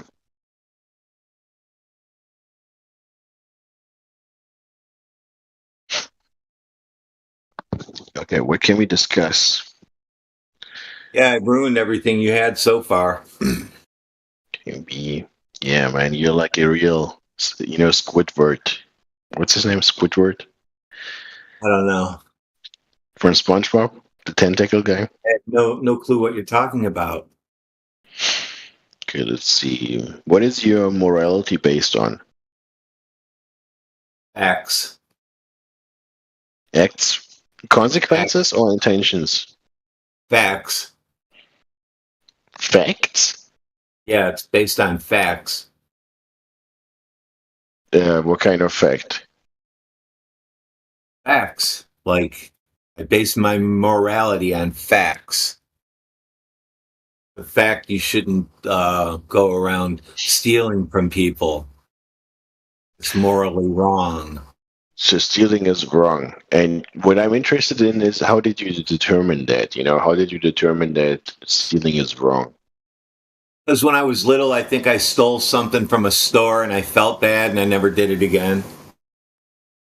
You felt bad. Okay. Yeah. So after that, I decided that, so it's feelings based. Yeah, I felt bad. So not doing that means that I don't have to feel that way anymore. What about murder? Have you ever killed someone and determined that's wrong because it felt bad? Nope. No desire to. Extortion? Nope. Oh, blackmail? That's more like people from other countries. They're really into extorting other people. Yeah. So, but Only way what's they like can- the general rule, with your moral decisions? We're talking about like humans and they're making some decisions, Yeah, so pretending to lying to people, that's wrong, right? Yeah, the idea is that why Is lying wrong? Why is all of that wrong? What does wrong mean? Hold on. Is it morally okay to lie to people? Just go around lying? To lie to people, to some people, yeah. Oh, it is? Okay. What about deceiving them, making them, think one thing when you're doing another? Yeah, some people. That's what psychologists will do, So it's okay to do that then. Okay, to lie and deceive. That's why you threw up that picture of a Freemason with a gang sign with his two fingers together in the middle. It was my grandpa, bro. Yeah. That's El Guanto. Look, bro. Fuck, man, you're fucking distracting me. Look, morality is, you could say something is good or bad, or let's say something is good if it increases well-being or happiness or something, Oh, then that means stealing a bunch of money is a good thing for you. It would be a good thing for me, but it would lower it the would, overall well-being, You're So totally. You someone actually who's believe that you live on a spinning ball in a vacuum, so a lot of things make sense to believe you. you live on a spinning pizza, bro, so that's not better.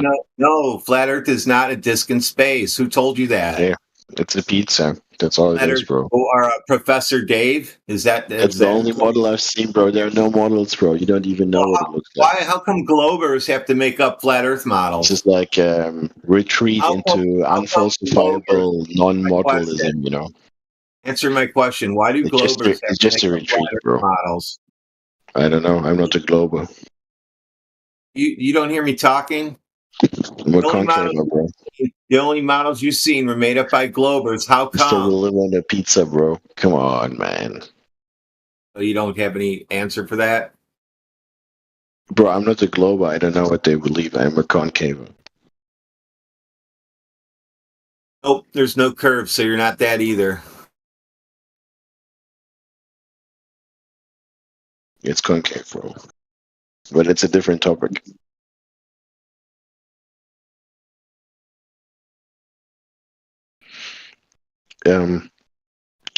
What's your view on... Fuck, can I ask that? I think it's too early to ask that.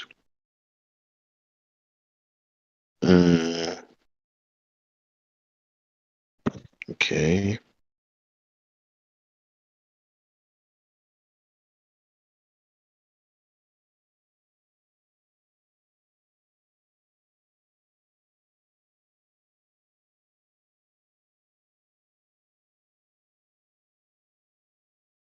What do you think, man? Why is there something rather than nothing? Wow.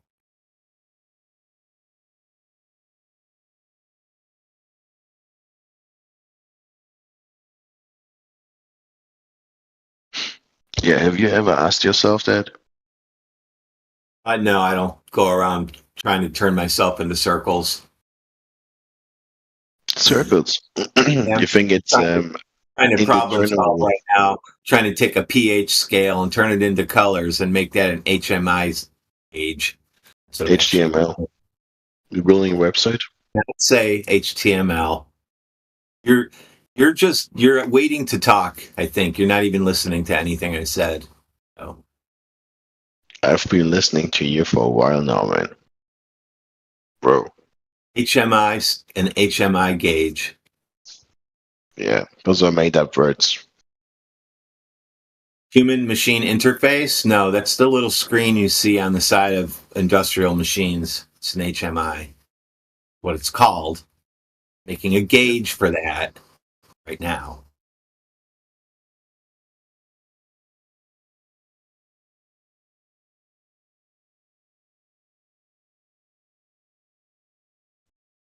Look, let's say you're driving a car, right? And your fuel gauge shows that your tank is half full. Would you trust the fuel gauge? No. No, why not, man? Because they're all calibrated different. You have to calibrate it for that specific one and then hope that you're okay. If your tank doesn't move, you're pretty good. You're in pretty good shape that you don't have to calibrate it all the time.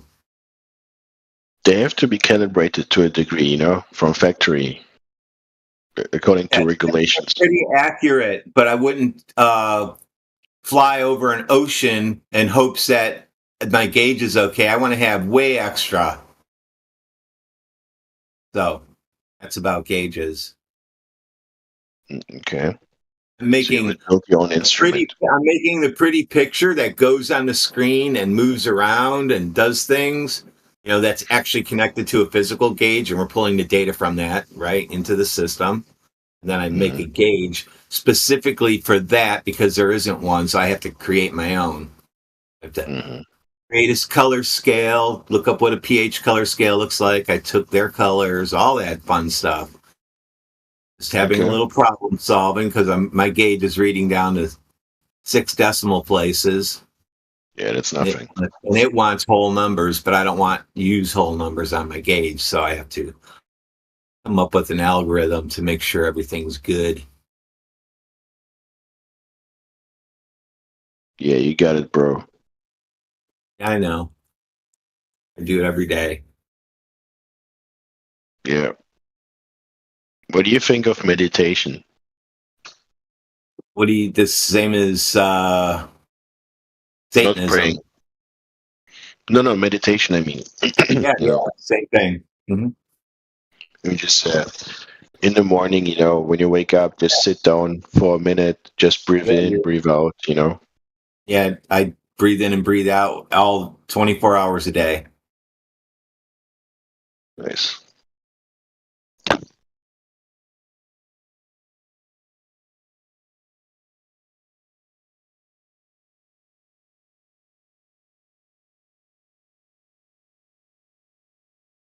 Do you breathe into your stomach or do you breathe into your chest? I breathe in through my mouth and my nose. Yeah, but does your chest expand or your stomach when you breathe in? Your lungs expand. Your lungs, but what about your chest or your stomach? That's how you use your diaphragm.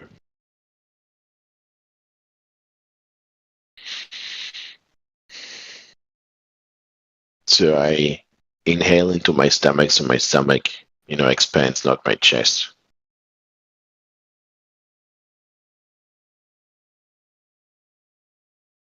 I posted my gauge I'm working on. Okay. Where? I took it off already.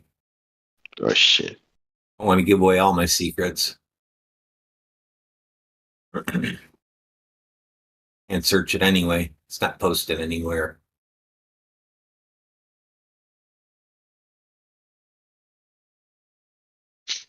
Well, it's posted it's locked now on the server for eternity. I don't care.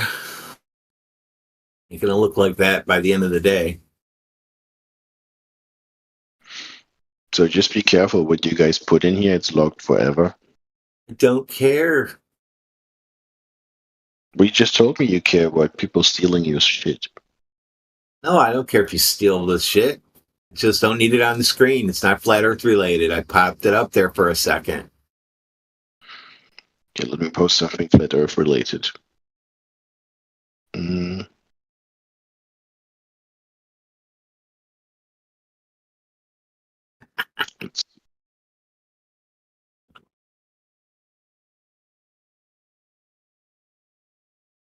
Oh no, shit, that's the wrong one. Oh, you just keep posting the wrong things? Here, let me get rid of that for you. Oh shit. Yeah. We don't want you to post the wrong things.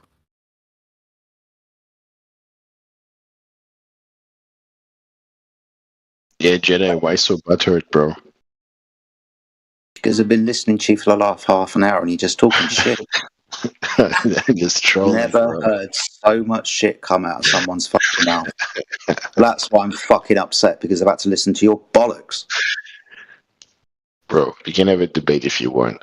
If you're ready. What with you? No, you're right. I'd rather argue with a piece of fucking toast. But you get destroyed by the other guy, man.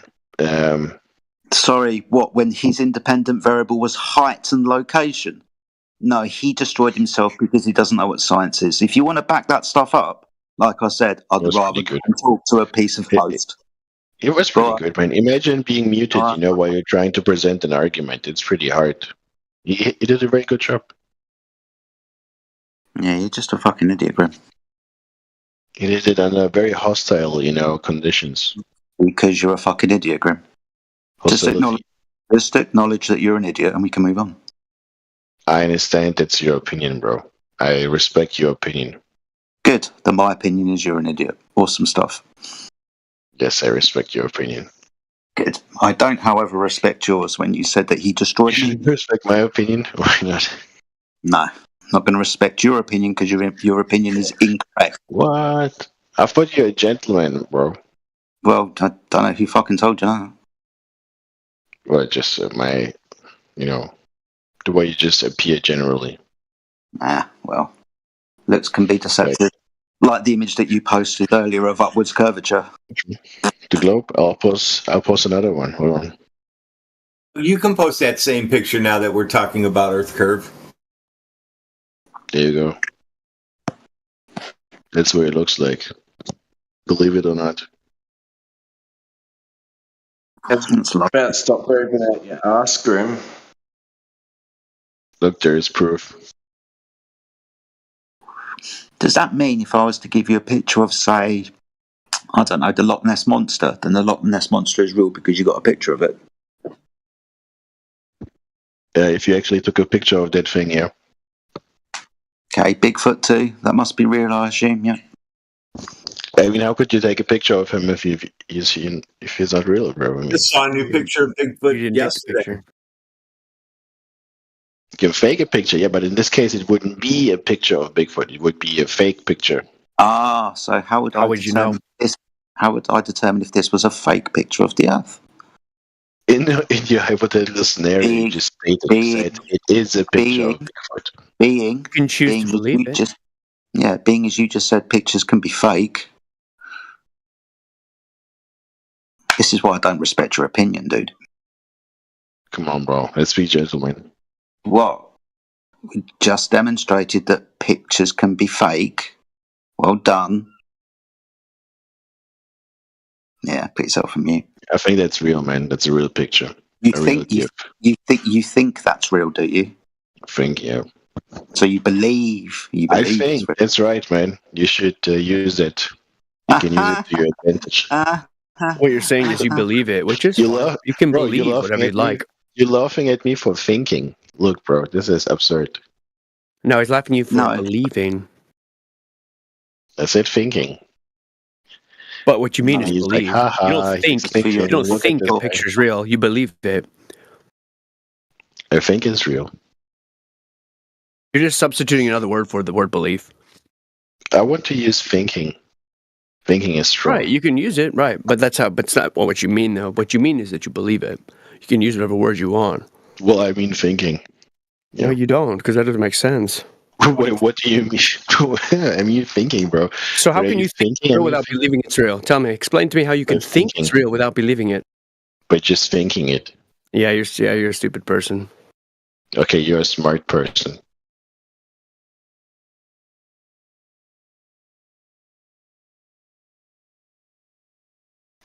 Yeah, well, it's pretty stupid to think it would look like that anyway. Like. It's a fucking easy to trick.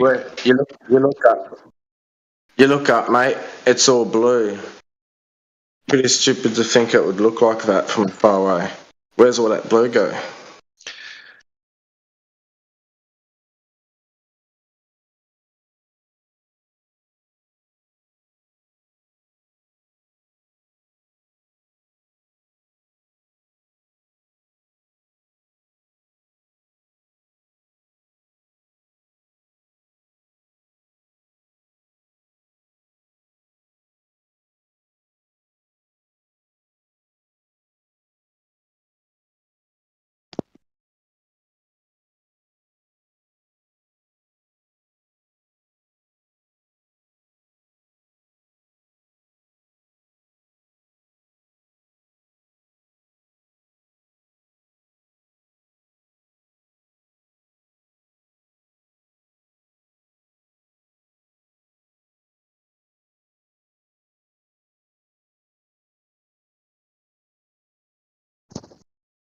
There's so much evidence for the Earth being a sphere. To deny, and that's fascinating, you know.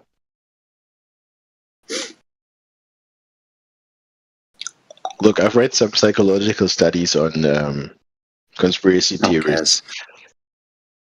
Look, bro, in most cases, this is related to my this is related to my globe proof. So the globe is a sphere because in most psychological studies about flat earthers or like conspiracy theories, they show that there is an existential crisis or like an epistemic crisis, like a crisis in knowledge. Like they have like a feeling of being betrayed, and then that's what the scientists call epistemic crisis, or they have an existential crisis when something really fucked up happens. They lose their money or their house burns down or whatever. They when your house burns down, you become a flat earther. Is that what you said? If you have an existential crisis, it could be your house burning down, for example. Oh, yeah. Most of the people in here, their house didn't burn down. Now what do you do? I know, but there are like other things, other existential things. Maybe your wife breaks up with you, or you lose your job, or I don't know, you find out that you are adopted or something.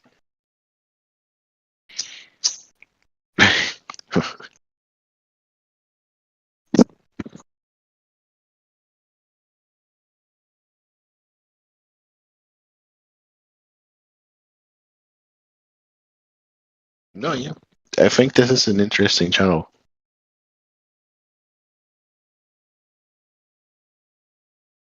And it has the highest voice activity as well, But this is only because you have like 10 guys idling at the time, 24/7 to get like some voice activity.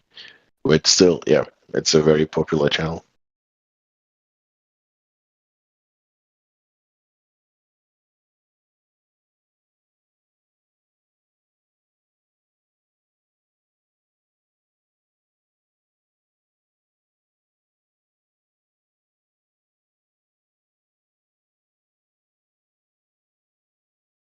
Yeah, I guess we do. We sort of idle like, cheetahs waiting for antelope to come along, I guess. Pounce on them. Yeah, bro. No, but they're really like good people in here. Every day, 24/7, just AFKing, It's usually a bunch of 10, whoever. Some people come there. People just come and go, dude, but... Yeah. No, that's okay, man. This is not a criticism. Just saying this is your guys' tactic, to keep the channel alive. Well, if you notice, most of them are muted. They don't count mute time in that either, so... I've never thought of that, like idling to somehow keep the channel going. No, I've never had that idea. I know where you get Voice that from. activity, man. Yeah, this is when you just have someone in a channel, the voice activity goes up, independent of them speaking, Yeah.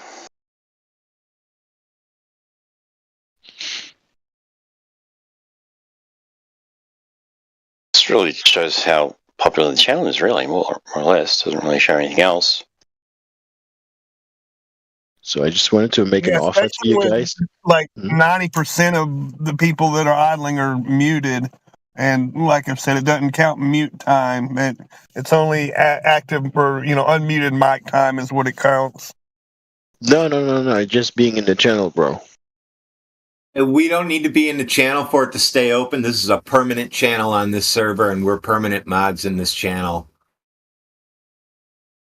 The idea is that if you have someone in the channel, staying in the channel, it can be muted or not. It doesn't matter. It still counts to you guys' voice activity. No, it doesn't. Yeah, it does. It does. It does, bro. No, it's unmuted time. That's what it is. No, it's not. Why would you say that? Because that's what it is. Because that's what it is. That's because that's what you believe it is, based on, I don't know, whatever. What's he complaining about? He complaining that people are in the room all the time. He's trying to make excuses why the Flat Earth channel is the most popular. He's complaining because our stats are too high. Just too high, man, yeah. There are like some irregularities, Dude, we are number one and have been since we opened. Maybe the election podcast is for a week. I told you why, bro.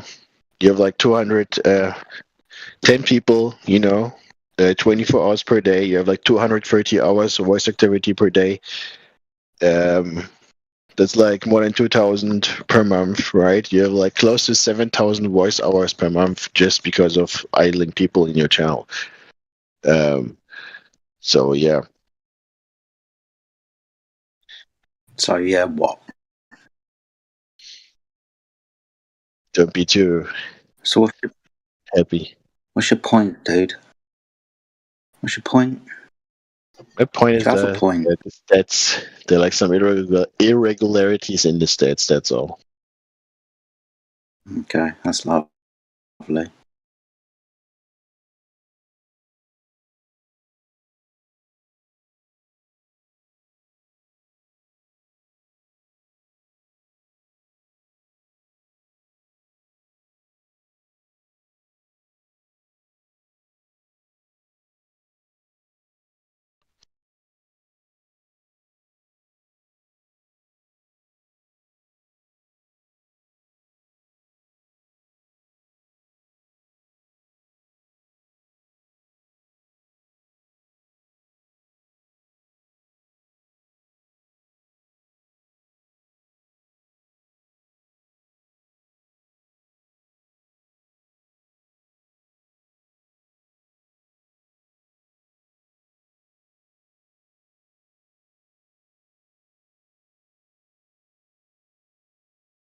Okay, I'll put something else inside chat. Okay.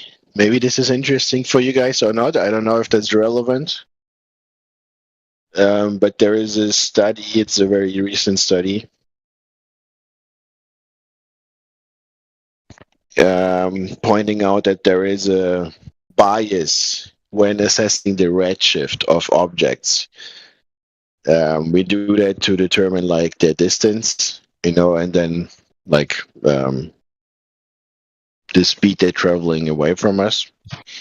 So yeah, according to that study, the universe is not really expanding. It's not necessary to believe that the universe is expanding. Look what we did in 1 year, guys.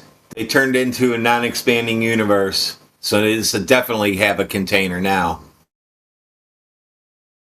Might not be expanding, yeah. So it's contained. Just not expanding, contained or not. Right, Just it's not expanding. contained. It doesn't have to be. Don't worry, you'll get a headache later because of the dumb things you say. Okay. Right, bro. Someone gonna server ban this guy, seriously.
So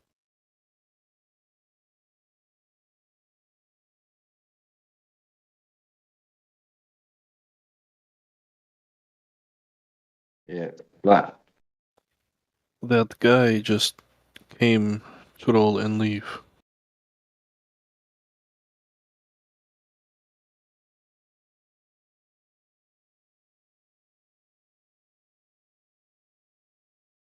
The guy Grim.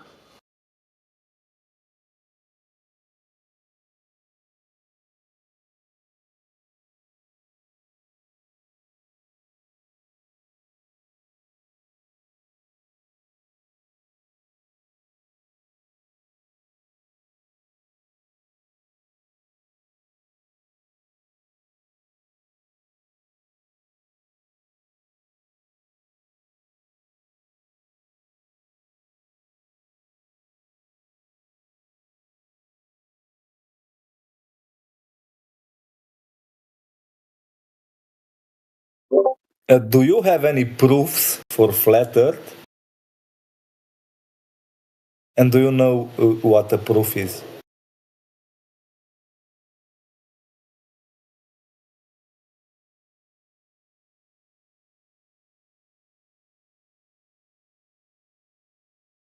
How's it going, dude?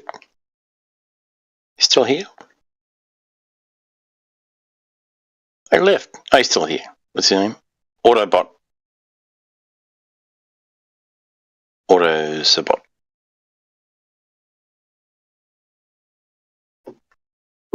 Go ahead. Yeah, it says measured flat. It's observably flat. And it's utilized as flat. Proof. Proof. So, not words. Proof. well, we've got, that's how we get our latitude lines. Is from elevation angle measurements to Polaris. So latitude lines are flat Earth measurements. So lights in the sky. What are you talking about? Polaris, it's a star. It's like the Northern Star, navigation star. So we use that to navigate. So depending on the angle to Polaris, you can calculate the distance where you are at sea. What about some proof? Some definite. So that's one method, which requires flat Earth. GPS requires flat Earth. It utilizes a horizontal plane.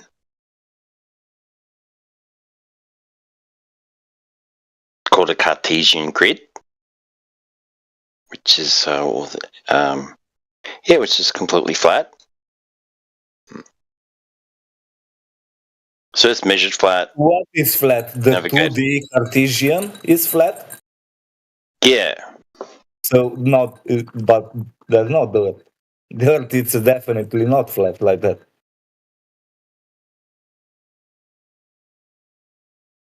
And the Earth is 3D on top of that. So yeah, so it's flat with mountains and stuff. So yeah, 3D.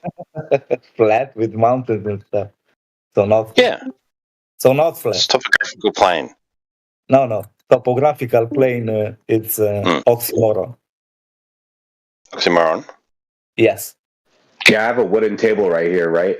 It has grooves, it has grain, but from my perspective, it still appears flat. Are you telling me that my table? Are you telling me my table's not flat because it has grooves and grain? I was talking to the other person. Just answer my question. Trying to educate him on his usage. I see. Now you're running away. Why can't you answer such a simple question? I don't need you right now. I was talking to the other guy, explaining him how topographical plane is a very silly thing to say. Because a plane is 2D, and then you're saying a plane with another dimension. So it's 3D plane. And then you're engaging in a discussion about geometry. That's not the plane. That's not the plane we're talking about, dude. That's not the plane we're talking about. that guy was talking about his topography. He's mentioning the horizontal reference plane that we reference whenever we're getting land topography. So if we're referencing a horizontal plane, that would be flat Earth. Do you understand how the Earth is measured, sir? Like elevation change? So no proof so far. I'm asking you a question. Do you know how elevation change is measured? Yes? No? It's funny you have very little answer. You can just either answer yes or no. You starting to talk about something else is showing how you're running away from me asking you the question and you're not answering. Empty claims and questions, but you don't have answers. Yes, I do. I have answers for you. So the horizontal reference, yes, I do. Yes, I do. I've been doing this for a long time. I know what I'm saying. I do have answers for you. I can debunk the globe and I can affirm the flat Earth. Both. I can do both. So right now I'm showing you that you're incorrect. The horizontal reference, you're just going to have to wait. The horizontal reference plane that we're talking about is the plane in which all elevation change is measured by. So mean sea level, right? The average rate of the rise and fall of tides, you're going to make a vertical point at that position. And then as you go inland, every position that rises above or below mean sea level will give you either elevation change or will be a depression. That plane that you create is flat Earth. That's the horizontal reference plane that's 2D and it's flat. That's how you know you're above or below mean sea level. The Earth is not flat, right? Your 2D line is horizontally referenced against flat Earth. So yes, it is flat. So it is referenced to the perfection which is flat, and it's not flat. So and it's not flat. Yes. You choose to reference it. Let me ask you this, right? So if I'm gonna lay up, just listen, dude. If I'm gonna lay a carpet on top of my flat floor, is my flat floor not flat now? Because I have carpet? Answer, please. I'm not the carpenter. I don't know. I was talking about Earth. Carpet. You know carpet like a rug? So I put a rug on top I'm not into that trade also. I don't... Yeah, listen. Just listen, dude. If I have a flat floor and I lay a rug on top of it, is my floor not flat anymore?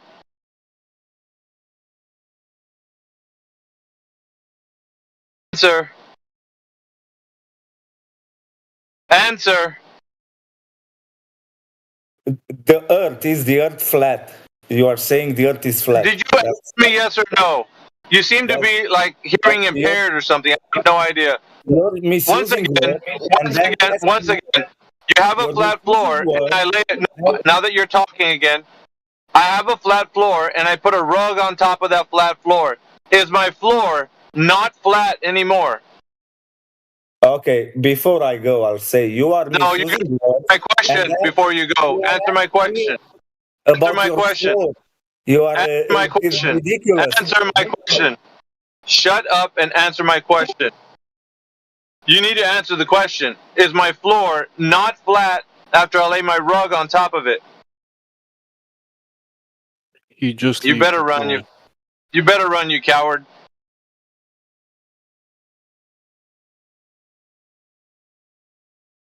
And we don't mess around here.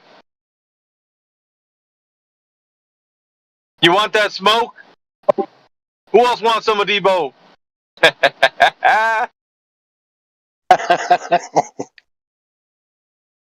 Nice one, Alpha. Got you, brother.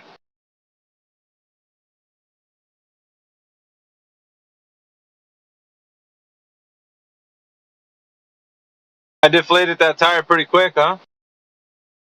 Making somebody just leave the room doesn't mean you won the argument, right? Like you didn't actually get a chance to engage. Yeah, you goddamn right I won the argument. You goddamn right I won the argument. You don't think I did? No, he didn't engage with your point. That's what I'm saying. You'd like me to put you through the ringer, Kelly? How about that? I can do that too. But I don't know what you think is going on right now. I don't know. I'll make an example out of you if that's what you'd like. Pick your poison. That's all you're good for. Yeah. Because I'm going to debunk every clown show that comes in here. You didn't debunk anything, though. Yes, I did. Can you answer the question? I mean, it seems like you're stuck in this mode. All right, let me ask you the question. You don't think I did. You didn't engage I didn't win. So you doubt that I won. Let's see if I didn't win. So if I have a flat floor and I put a rug on top of it, is my floor not flat anymore? In this case, you're saying that the horizontal plane is the floor and the rug is the topography of the plane. That's very astute of you. Yes. Okay, so he didn't engage with that point at all. Like, he just chose to not engage. Why? But, like, if somebody's not engaging with your argument, I don't think they're competing. So you're not really winning. Oh, Jesse, this is embarrassing. Why? Because he was going to be wrong once he answered, so he didn't open his incoherent pie hole to show how wrong he was. Callie. So yeah, I fucking won. Okay, dude, if you want to like start shouting and like, I gotta take control of the room, like, okay, do that if you want. But I didn't do all that. I didn't do all that. I just said I fucking won. That's all. I know you're just so loud, dude. It's like 6 a.m. You're being super loud. Aww. Am I waking up the neighbors where you live? No, it's just the only point I'm really trying to make you. Yeah, I already made my point. Yeah, so did I. I fucking won. It's just a little bit try hard right now, dude. No, I ain't trying hard, man. It's fucking easy. I can do it again. Bring another Glober in here. I'll show you. Well, you can try to go at me. You know what I'm into. Actually, they try hard. I don't.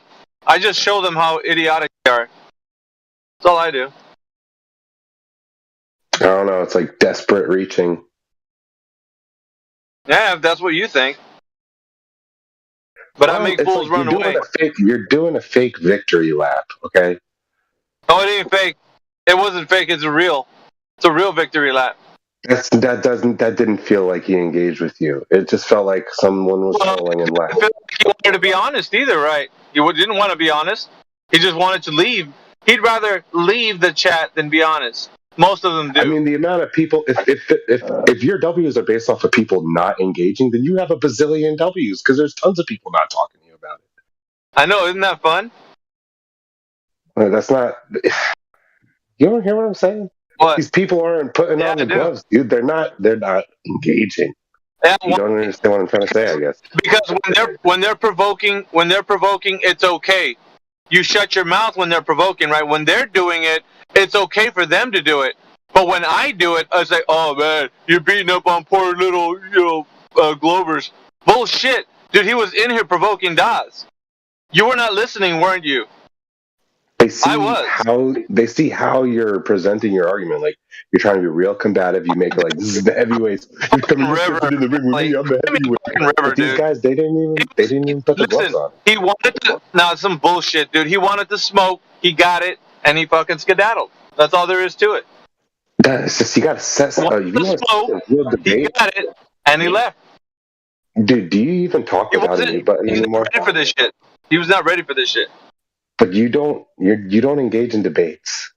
You have a mute button. You can't. It's not a debate. You can't debate and moderate at the same time. That's not a debate. Yeah. Well, thank you for micromanaging what goes on in this room, and thankfully you're not reality. A moderator. You don't like hearing an honest opinion about what's going on. That's too bad. I don't give a shit, dude. You can say whatever you want. It doesn't matter what I'm iota. not even coming after. I'm just telling you my perception. That's all this is, dude. It's just the truth. I'm just telling you how I see it. I'll put that in the suggestion box. I'm sure you have one of those.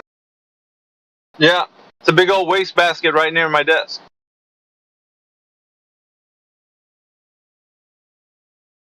Anyway, so what do you think? I know. So what do you think, Miggy? You think the final experiment actually happened? Yeah, they probably did what they said they did. I mean, I don't have any qualms of it, whether or not like there's a conspiracy about fucking Witsit vaping and there's footprints in the snow and all that kind of shit. I mean, people get wrapped up in the soap opera drama shit, but I don't give a fuck. It's like they said they did something. Okay, you did something, but at the end of the day, you have to face the final proposition, which is the retort from 24/7 to anybody that wants to say that they proved something. And I would have had the same retort if the sun would have set, because on the one hand, the sun didn't set, right? That means the guys that think that the Earth is a globe say, "Oh, it's a globe." Okay, but if the sun would have set, for example, then the flat earthers would have been like, "Oh, the Earth's flat." Right? Let's just say that was the case. It's not, right? But if it was, they would have had that. And I still would have given those guys the final proposition. It would have still been the same shit. Either flat earth or globe earth coming away from whatever they've done and said that they'd prove something, then they would have to put it in a logical syllogism. Whether or not they can put it premise, conclusion would be up to the person who thinks they proved something over there in Antarctica. I mean, obviously, nobody's off the hook.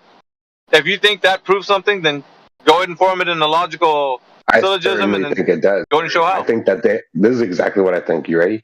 If they did, in fact, go to Antarctica and see a 24-hour sun, that makes Earth a globe. 100%. It's literally like there's no other way around it. Yeah, there is. Go ahead and form it. Tell me. You said there is. Tell me about it. Are you going to tell me about it? Listen, all right, yeah, I am. I just told you that anybody who claims, it doesn't matter, flat earth or globe earth, that something was achieved by what they've done, as in it proved whether or not the earth is flat or the earth is a globe, you'd have to put it in a logical syllogism. Either way. It doesn't matter, right? So you think that the earth is a globe by proxy of viewing the 24-hour sun. Okay. Now put that in a logical syllogism. Now, what I'm asking for is premise, conclusion. So by your two premises that are established, your conclusion will be thus that the earth is a globe.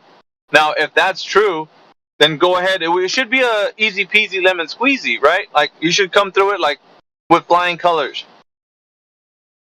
So, I mean, I don't know if you've ever done that before, but look up on the internet what a logical syllogism is and then get back to me. Take some time. And then you can formalize it properly. I don't want you to be hasty with this. Don't be too hasty. Like go out and do some research, and then come back and then formalize it, and then tell me how. Yeah, I don't know why you always try to find a way to make it like you don't have to engage with me. I know. I'm telling you, dude. I want you to some go random ass bullshit. And matter of fact, I have a syllogism for you right now. So are you gonna let me say, or are you trying to make me go away? Yeah, no, dude. I don't want you to leave, but obviously, if you don't know what it is, I want you to do research. A 24-hour period of sunlight can only occur in regions where the curvature of the Earth and its axial tilt result in continuous exposure to the sun during specific times of the year. That's the summer solstice in Antarctica. During the Antarctica summer solstice, the sun remains above the horizon for full 24 hours, observable from specific locations in Antarctica. Therefore, the continuous sunlight observed in Antarctica during its summer solstice is... Jeez, then how does he account for the lack of curvature measurement? Yeah. Oh, hold on, man. Callie, pay attention real quick. You're muted, right? But the only reason I'm doing it... Did he leave? Fucking left. Are you serious? He just dropped his bomb and left? Yeah, because every time he gets muted, he leaves. That's what his condition is. He's a little princess, dude. I don't know if anybody noticed, but Jeranism popped into the chat for a couple of minutes, then fucked off. Really? Right now? Yeah, just a moment ago, yeah. I mean, it looked like him. He had his name in the PFP. Whether it was actually him or not, I don't know. He didn't open his mic, but he definitely popped in. Oh, man. We need to... I would have stayed up for that. Well, his username was Jeranism1, so I assume that his 2019... aged account is not the actual Jeranism. Yeah, it's not him. He wouldn't be in here, dude. There's no way. No. No way. It's a shame, though. I know, right, Jedi? Mm-hmm. I would ask him to formalize in a logical syllogism what that proved going over there to Antarctica, watching the sun for 24 hours. I would ask him that. Yeah, they should have thought about that before they left. Seriously, save some money. Yeah, I know. Means another paywall. He's a clown show, man. That guy. We've had a lot of clown shows in this morning. All wearing their nice red noses, or wearing the shoes. I heard you had your hands full, man. I was listening.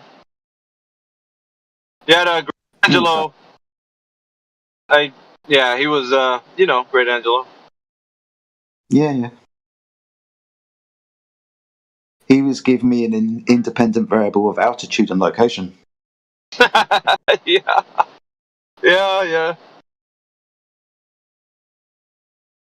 How the Aussies were wrecking him too. T-Dub and AJ. Yeah, that was good, guys. Yeah. Good job.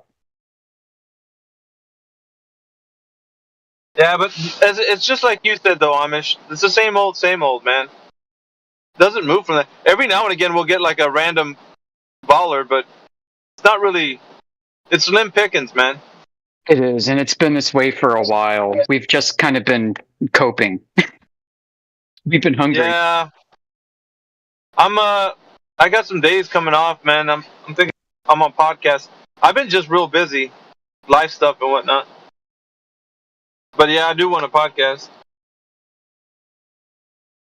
That's it. You do it when you can. I got a nice little bump from Nathan Oakley. He promoted me a little bit. Oh, good. So That's that was kind of nice. When was that? I don't know, his show that aired when he was on, the last show on X. He promoted it on his channel. Awesome stuff. Yep. That should prompt you to start doing some more X spaces, then, right? Yeah, I really do want him to come back because, pretty cool guy, man. If you just, give him the floor when he's in there.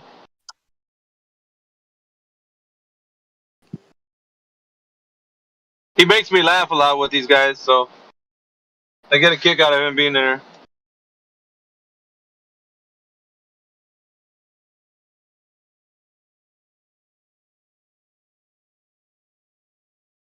You guys still deny the 24-hour time? Is that what's going on? No. No one's denying a 24-hour cycle. For the audience That's not like listening, James our Richard. community has boldly accepted the celestial data for years. Yeah. Was that James Richard? Dude, I thought you were a flat earther. What are you doing asking that question? Huh? You know what I'm doing. I know. You're just you're goofing off. You're goofing off, No man. idea what you're doing. James Richards goofing off. That's what. What, you guys deny that shit or what?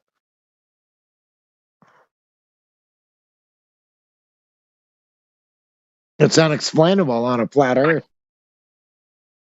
Yeah, it's unexplainable. Yeah. Apart from it being explainable, it's unexplainable. Okay. Come on, man. You're ruining my devil's advocate here. Yeah. Yeah, devil's advocate. Yeah.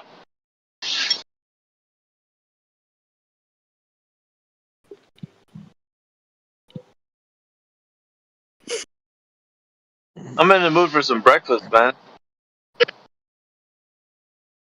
You mean globe breakfast? If you got a village, if you got a village in, That's my favorite, dude. village in your area, go for the ultimate skillet. Which one? Denny's? Village Inn. Oh, I do. Get the ultimate skillet. We get it with 4 eggs over easy, so you got great gravy on your potato. Yolk? It's so good, dude. So good. Dude, I'm talking. I'm gonna take it. Yeah, dude. Yeah, peppers, meat, I feel like eating. potatoes, onions, yolk. I mean, is it bad to eat a juicy steak like in the morning? What do you guys think? No, hell no. Hell no. Probably one of the best things for you. Like steak and eggs? That's what I feel like Yeah, right now. steak and eggs, man. That sounds That's good. proper. Too. Now I'm hungry all of a sudden. Whoever said that is a genius. Yeah. I don't care if you're a Glober. Dude, if you never had the ultimate skillet at Village Inn, just get the ultimate skillet, but ask for 4 eggs over easy instead of 2. Yeah, I'm gonna tell him James Richard sent me. Yeah. Oh, dude, yeah. Even if you can't eat it all, you're gonna try. You're gonna be like, oh, I got more. Right now, I'm so hungry I can eat the side of a horse. Right. Where's Hey, let's do a head count. Who's in here?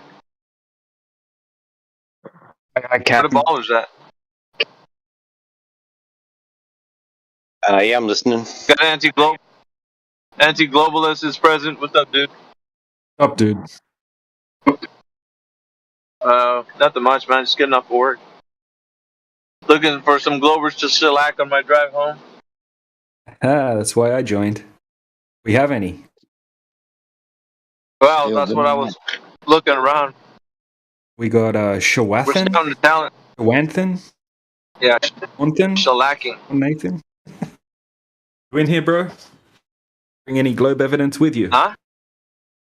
I'm talking to Sean Athan. Sean Athan. Sean Nathan, Possibly a globe. Possibly a globe earther. That'll brighten my morning. Maybe. It's that 24-hour sun, man. That's gonna get you every time, dude. Can you guys hear me now? Yeah, bro. Yeah, you're coming in the McDonald's drive-thru, man. Say again. 1 second. Yeah, you need to get closer to your mic and then remove the pillow from in front of it or something.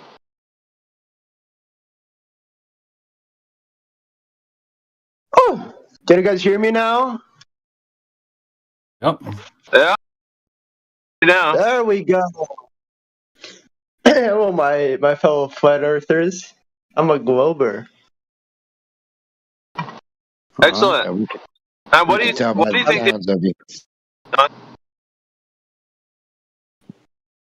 What do I think about what?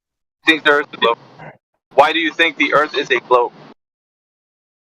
Because day and night cycles, maybe. Can that happen in a flat Earth? I don't think so. Yeah, it's happening right now. It's happening right now. The Earth is flat, so the answer is yes. Do you got a porch light? Do you got a porch light there, bud? I got a what? Yeah, I believe that, James. Let me handle this.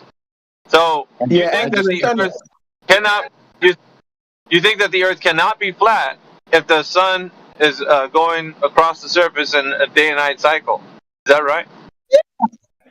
Yeah. Doesn't make any sense. Okay. What is the Earth spinning around the Earth? Maybe it doesn't make sense. Yeah, you know, let's put it this way. You know, like if you have a flat floor, you know, like the floor of your room, you just get a light and just bring it close to the ground, and you know, move that light across the surface. Yeah, this is the way it works. Same way.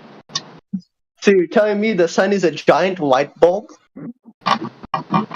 Well, you can think of it like that just for your mind to. You can think of it like that just for your mind to grasp the concept of what I'm saying. But essentially, it's just a light source that. Well, I mean, you're not going to know if you interrupt me. Can I? Oh, sorry. I'm so sorry. Go ahead. So I think there's some lag between us, but go ahead.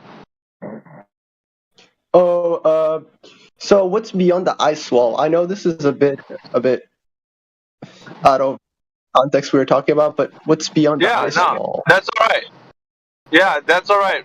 You got questions, we got answers. Allegedly, there's like lizard people over there. They're half human, half lizards, and of course, they're accompanied by their pets. They have pets. The penguins that are over there actually are outfitted with lasers, right?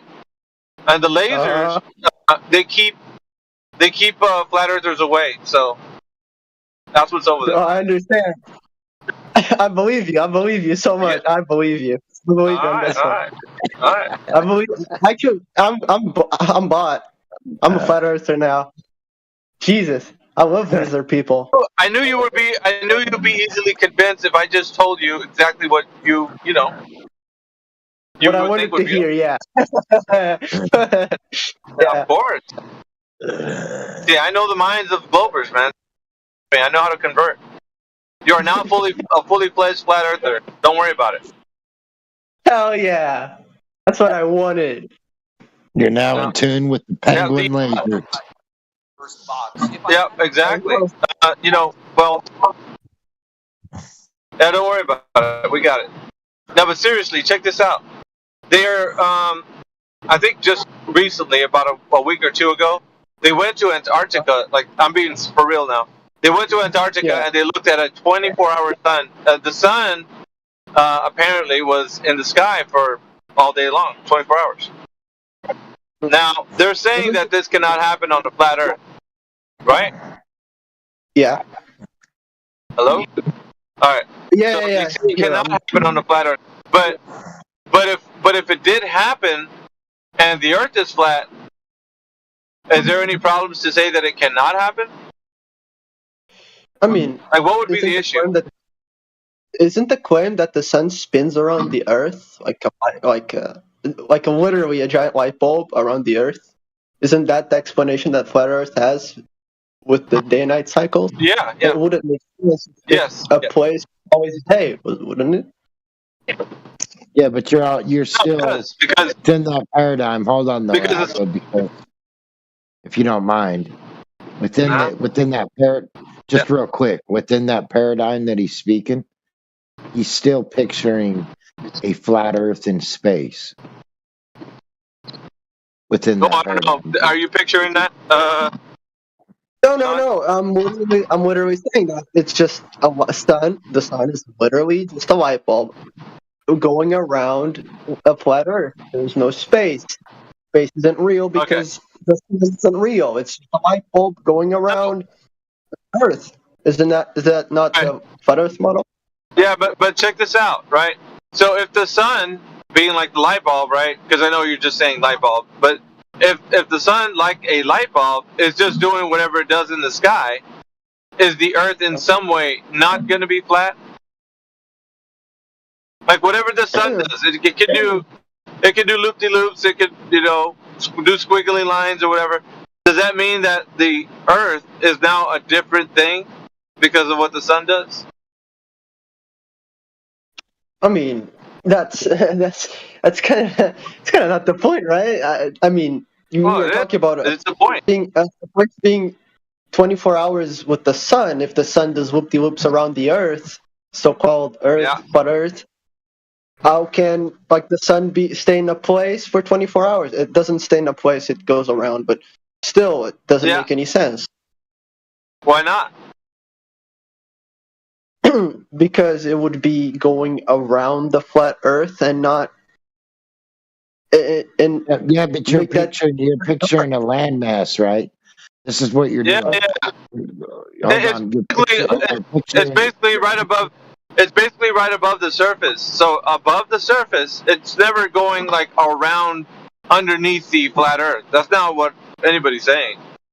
If you get what I mean, it's just moving straight across the surface horizontally on top of it. Yeah, let's say that there's even a landmass you can get onto and witness a 24-hour sun, right? Let's just say that there is one and the Earth is flat, right? The Earth is flat, but there's also this one landmass, one particular point in which you can witness, and it's not even a 24-hour sun. If you go by the video, it shows darkness, but yet still light from the sun. So it's like the sun did set, but you're still getting light from it as opposed to it on completely darkness as it does in other places. So what you're trying to do is compare this one landmass that you can get to and witness this with all the other landmasses that you cannot witness this. Like why would it be the case that because you can get to this one specific point on the Earth, you can witness light in the sky, not even a 24. If you watch the video, it's not even a 24-hour sun because it does go into darkness. It stays lighter than anywhere else, but there is a point it goes into darkness and yet still holds its light. All right, James. Hey, James, I'm only gonna be on for like another 5 to 10, so then I'll be out of your hair and you can have the PC. But let me just work my magic on this guy. So if the sun in no relation does anything specific to detail whether or not the thing that you're standing on is of any specific kind of shape. Like if it does something in the sky, moves around, it does something, whatever it's doing, 24 hours, just rotates around your head or whatever. Can you in any way be able to detail what shape of the thing you're standing on is based on that?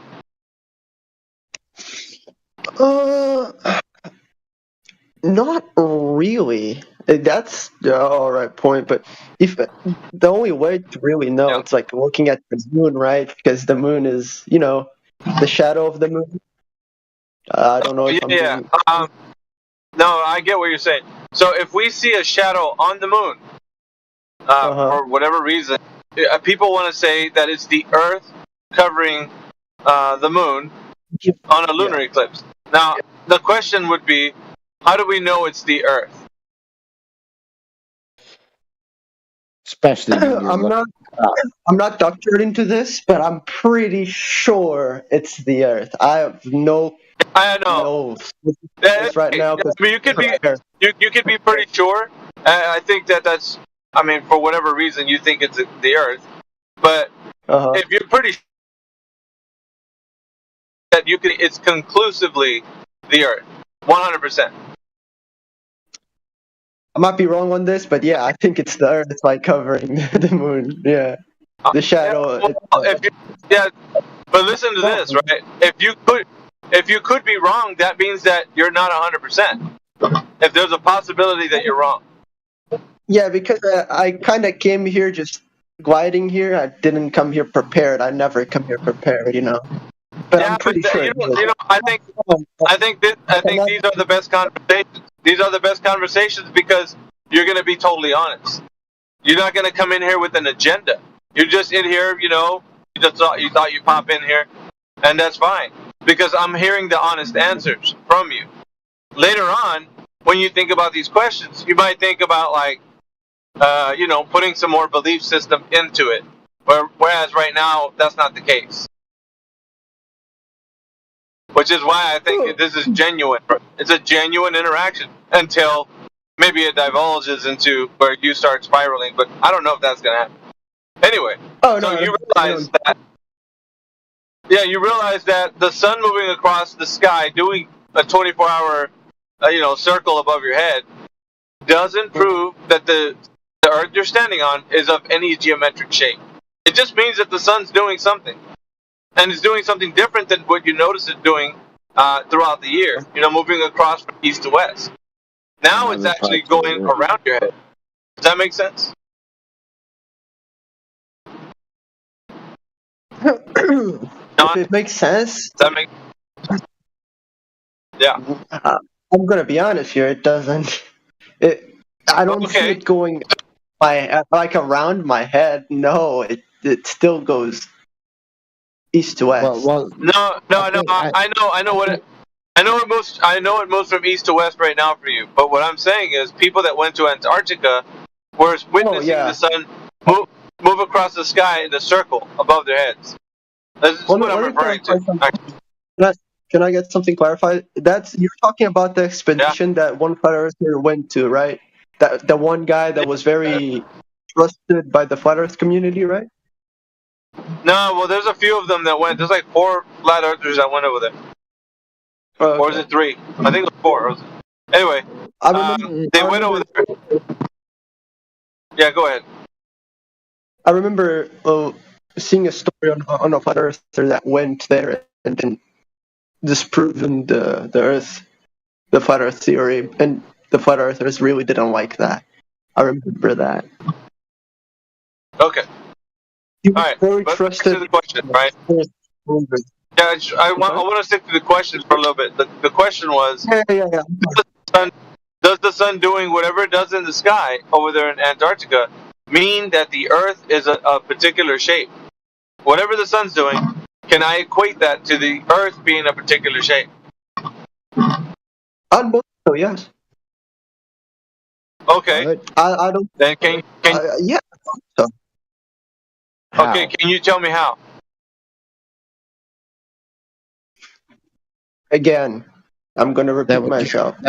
That would get rid of variables if you could say how. It's a good question he's asking. Yeah. It would get rid of other variables if you could say how. Yeah, how? How does that equate that the Earth is a geometric shape? In the flat Earth model, the sun wouldn't be in the same place for 24 hours. Would it be? Right. Well, no, the reason why I'm asking you is you're asking another question, and I'll engage with that question. But for now, I want you to think about what I asked you, right? And you said yes, definitely. Yeah, but you said definitely it would tell you that the Earth is a specific shape because you see it going around in a circle above your head. Is that true? Yeah. Okay. I'm a bit confused here, but I think Can you tell me how that makes sense to you? In what way is the Earth a geometric shape because the sun goes around your head? Because basic physics, right? The sun is in a set place, and we are going around the sun in a globe. Yeah. I'm a glober. I believe this. So yeah, the sun goes around, Earth goes around the sun, and the moon goes around us, tidally locked. Yeah, but let's say this that is a claim, right? That's something that you believe. What I'm getting to right now is how do you know? Education. I got education for that. No, I mean, yeah, I know. They told you that's education. That's what I was taught. Alright, yeah, well, you weren't taught, you were told. So if they told you that this is what's happening with the sun, right? What I'm asking, though, is how can you check or verify that the truth of that is the way it is? There's a lot of images, even though no flat earthers will say mostly that they are doctorate, and I understand that. I understand why they think that, because you can't believe anything these days. Understand completely, but there's a lot of pictures, a lot of them. Even if you don't believe the moon landing, it's okay. Some people don't. The moon landing footage, pretty sure shows that it's round. NASA, and we also have a station. But hold on, because you can appeal to those things. But what I'm asking for is, let's say you went to Antarctica. You did, right?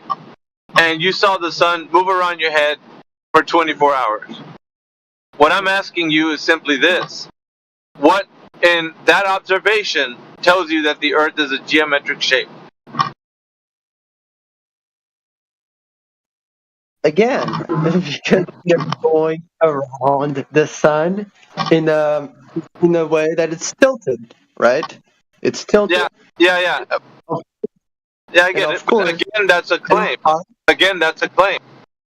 Yeah, but I don't have any. I don't have the. Yeah, dude, I'm asking for the proof right now. Well, this is what's required. If you say that it does prove that the Earth is a globe, then you're going to have to bring some evidence forward. What evidence do you have that the sun 24 hours proves that the Earth is an oblate spheroid or a sphere. I know what I'm gonna say is kind of a dick move, but would you present proof that of the contrary? I know this is like very dickish. I know I shouldn't come here and ask for proof. You're reversing the burden of proof. Yeah, I understand. Yeah, you kind of are doing that. You kind of are doing it. Yes, So what? you a question. Do you guys have any evidence that it's the contrary? I know I'm the one with the burden of proof. Yes, we do. But and the reason why I'm asking you, because if you're honest, right, and the reason why your mind does this, it's classic. To us, we understand because I've seen it 1,000 times. It's a classic move. You don't want to be right now with yourself. It's yourself that's getting in the way. You are getting in your own way right now, where you could be honest and say, I don't know. But you don't want to say that. So your mind thinks of, what can I ask that will obfuscate from this particular point, because I don't know the answer. That's literally what I'm trying to say. I just wanted evidence for that. You guys are asking. I know I have the burden of proof on me, but you guys are also making the claim that the Earth is flat. So you guys can also why won't you present the information though? What's stopping you from telling me that you don't know? Versus you say now that you because you said you did. You said that the sun moving around your head for 24 hours would prove that the Earth is an oblate spheroid, a globe. Now I'm asking for how does it prove that? And you're kind of running away from it, and you don't tell me I don't know. No, which is what you should do if you're intellectually honest. The evidence for that at the moment I can gather it, but right now I don't have the evidence. I came here gliding. Yeah. I don't want to. Let's say this. Let's just say this. For the moment, you don't know. How about that? Yeah. I mean, I don't mind. Is that fair? Not knowing is normal. It's normal not knowing. It's not a big deal. I'm not telling you to concede for all time. I'm just saying for this particular moment, you don't know. Yeah. Okay. All right. So apparently, the sun moving around your head for 24 hours in Antarctica, you think that there's an answer how it shows that the Earth is a globe, but right now you don't have the evidence to back it up. Currently, right now.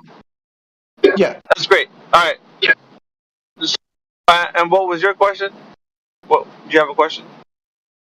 Oh no! I don't have anything right now. But I just wanted proof, quote unquote proof. If you guys could give me any proof that absolutely, we have evidence for days.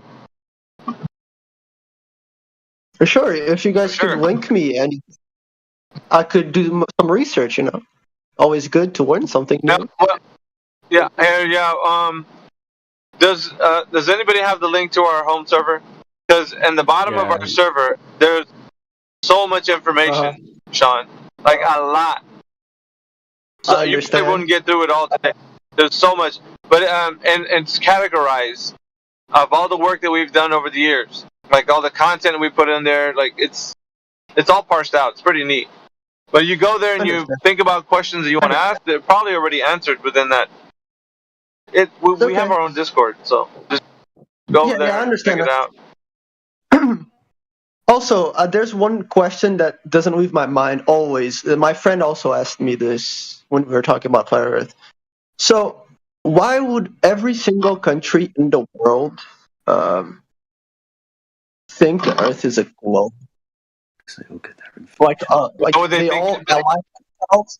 They all ally themselves into believing the Earth is a globe. It's a big conspiracy theory. I don't understand this. If you guys have any interest to that, oh yeah. It's real simple, man.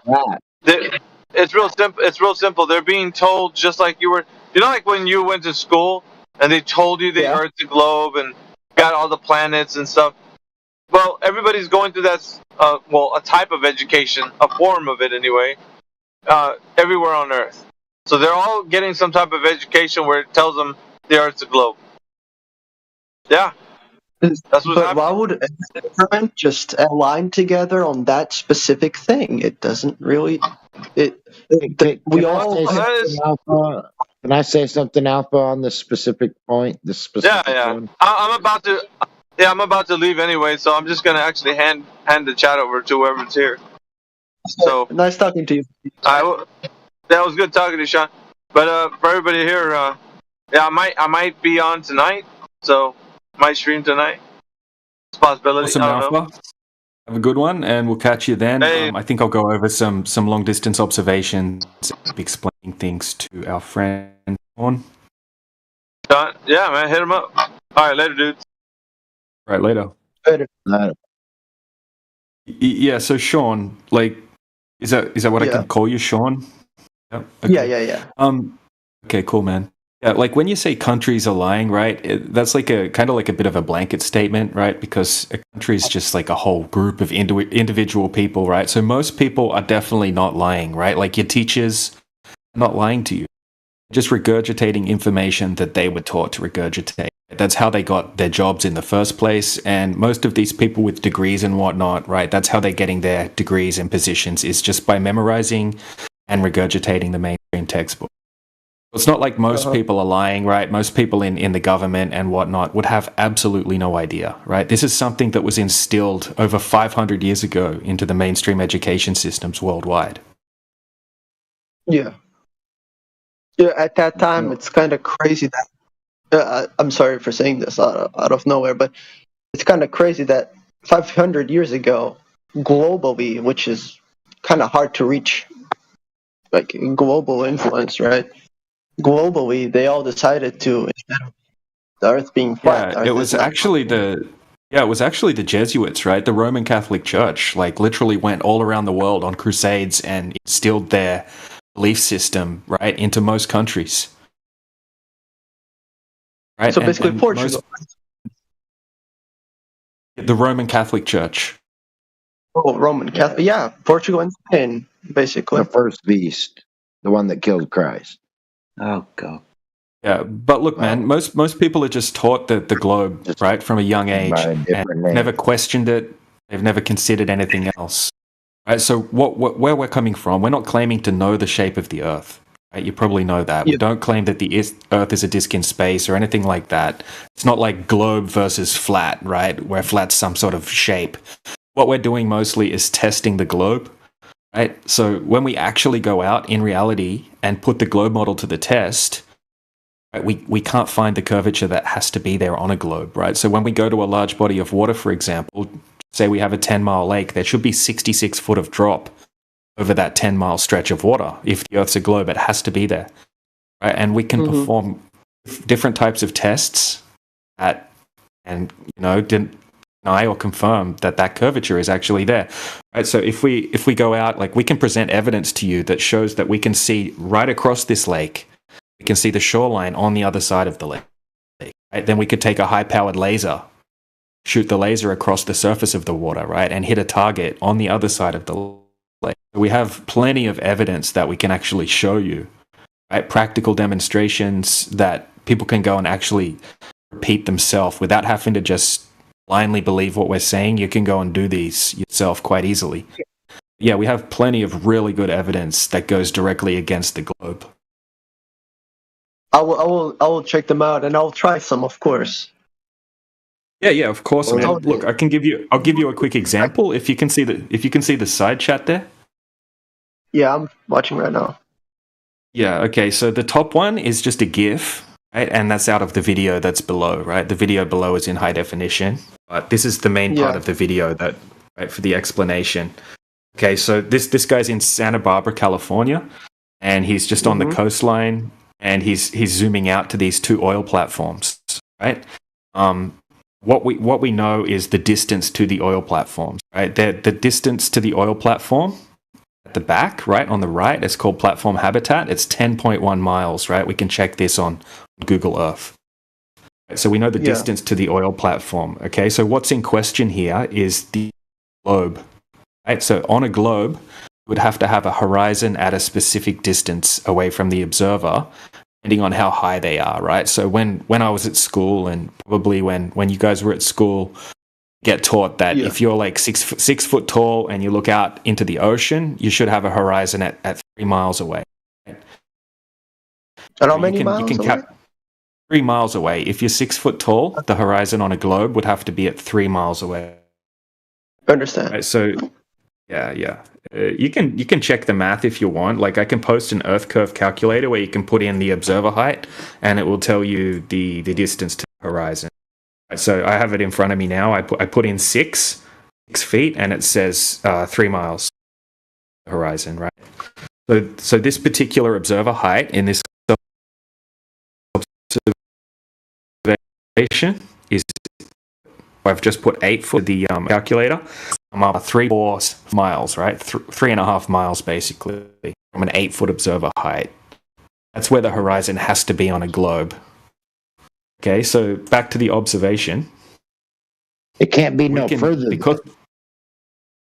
Yeah, exactly. So, well, hold on. I'm almost finished with the explanation. Right. So, in this observation, we have the oil platforms, because if they weren't there, we wouldn't know how far away that horizon was. But because we have the distance markers, we can confirm that horizon that we clearly see in this observation is way past the 10.1 mile platform, right? There's something that's kind of tinkling my ear right now. Is how high is the person filming? Like in terms of 8 foot high. So if you have a look at the original video there, he shows the entire observation start to finish. So where he's standing, he's just like he's walked up the beach, just a couple of meters up the beach. So his height, right, plus a couple of feet that he's just moved up the beach a little bit. Right, we do have different ones from different heights that he's done, right, from 1 foot, and another one from a much higher height. But this one's very good because it's late in the afternoon, and there's not much like temperature, heat, and stuff like that, right? We can see everything very clearly. We can even see the lights on the oil platform glistening on the water. If you have a look at the original video, you can see birds landing and taking off from the platforms, that sort of thing. So it's nice and clear. That's why I showed this one first. But yeah, he's 8 foot off. Yeah, it's a really good observation, right? We got tons of these as well. This is just a good example, and it's good because we have those distance markers. Because if they weren't there, we would have no idea how far away that horizon would be. So we can clearly confirm that the horizon is way beyond the oil platforms. Okay, that's fair. I'm gonna do some more research on this one. Seems interesting. Yeah. Do some more research, right? So I'll also give you the rebuttal from the Globe side, right? So what the Globe side is saying is that really the horizon really is there at 3.46 miles. Okay, really there, but obviously we can't see it, we can't detect it, and somehow there's another horizon beyond it. But what the Globe side says, right? There is a horizon there at 3.46 miles, but everything behind it isn't really there, right? It's just an illusion, and it's just refracting up. They say it's just the light, right? They'll just use the word refraction without really knowing what it means, and they'll just say everything beyond the horizon is just perfectly refracting up and making it like it's flat. Well, right? Should be a mirror image. Yeah, because on the globe, that second oil platform, right? The second oil platform should be hidden by 30 foot behind the horizon. We know that's not the case, right? Because the horizon's behind the oil platform, not hidden behind anything. And then have a look into it, man. To add to his point, another thing that the Globers will say is look at the water on the platform, bottom of the platforms, right? When really the argument is it doesn't matter where the water is there. They're just distance markers, and the horizon should not be beyond them, according to the model. All they are is distance markers. A lot of Globers will be like, well, look how much water's walking the bottom of it. That has nothing to do with the argument. Nothing at all. The horizon should not be beyond them, because if the Earth was 39.59, certain mathematical, Yeah. well, Yeah, I then understand. you only have so far to the horizon before that physicalness starts to drop below you. That physicality of it. Yeah.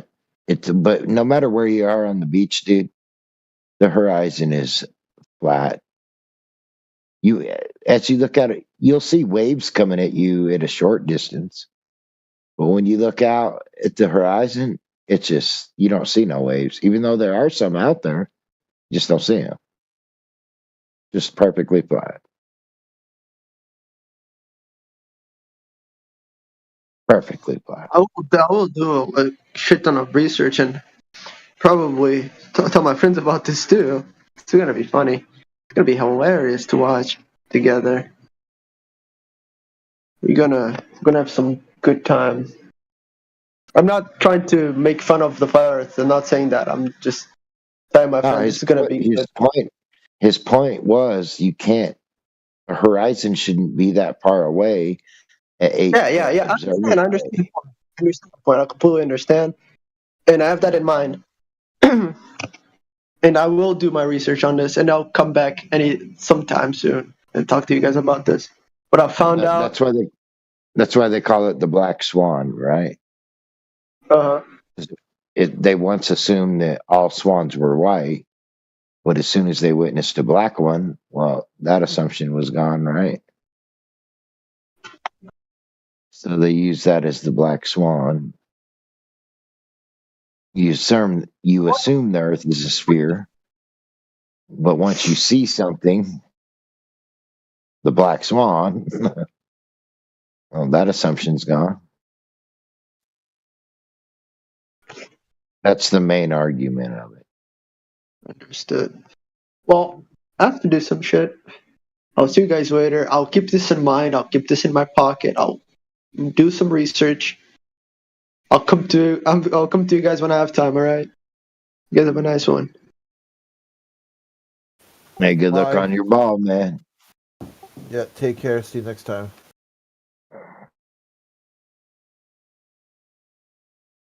I see too far.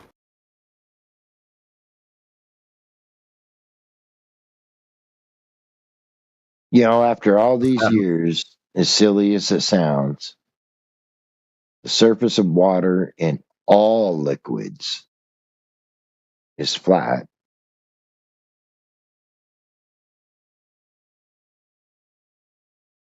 All liquids. Doesn't matter. Every single liquid. If it's considered a liquid, the surface thereof will be flat. Is it? Without Can you any prove without any outside influence. Yeah. Not just water, but all liquids.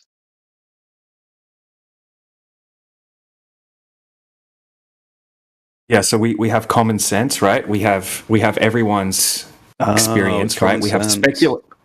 Oh, how about don't interrupt, man, when someone's mid-sentence. The common sense when you see a boat drop when it goes away. Is that common sense? Whoa, that would be sinking. What does common sense tell you about that? Could be behind it. Oh, it's sinking refraction. Oh.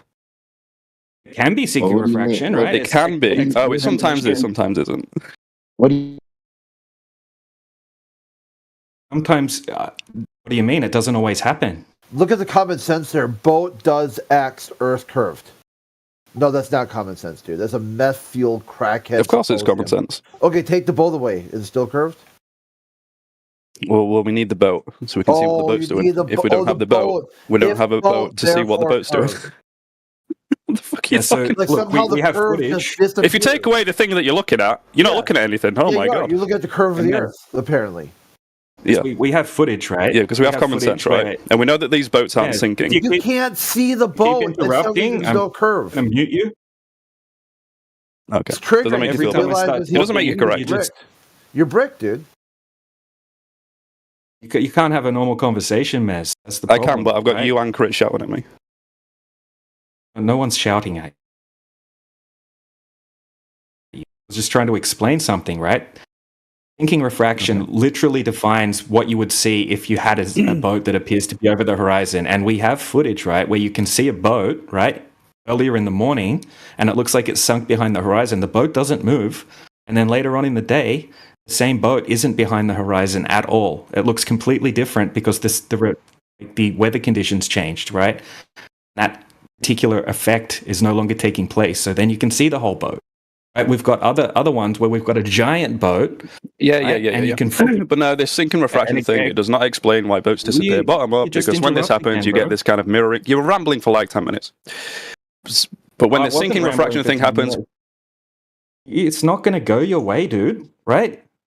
I'm happy to finish talking and then allow you to say whatever you need to say. Okay, if you want to go on mute like that, I'm just going to ban you.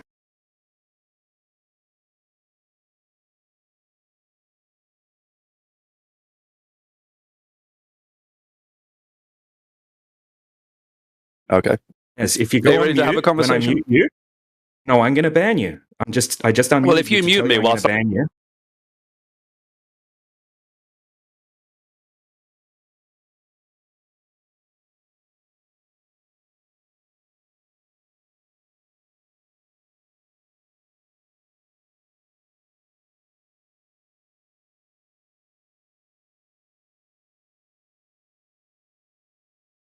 What is sinking refraction?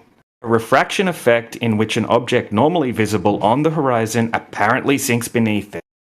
Wow. Could that possibly be a boat? Possibly be, couldn't it? That's why he can't talk about it without invoking something else. The curve of the Earth would still be there, even if the boat wasn't there.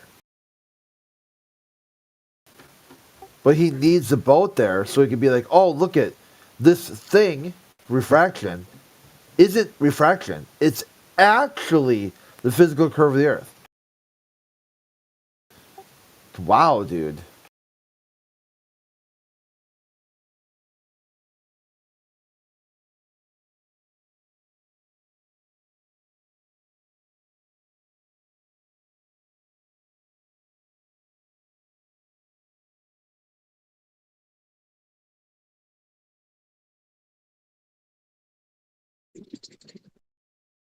Yeah, it's like in some instances, the curvature itself is refracted. And in other instances, the curvature itself is not refracted, but the objects are refracted. Just depends. Yeah. The globe is weird like that. Yeah, it changes size and shape depending on what you're looking at. This is why it's hard for these guys to form any kind of logical idea, because when they try to, it just runs into this complete weird shit. Boat disappears bottom up, therefore Earth curve. Okay, what about when boat doesn't disappear bottom up, or boat disappear bottom up, different location? Then not Earth curve. Huh. Yeah, if they see something higher than it should be, which would be looming, and they'll say, oh, that's refraction, right? But then sinking is literally just the opposite, right? Opposite, like an inverted temperature gradient, and then you'll have looming, and then all of a sudden that's Earth curve.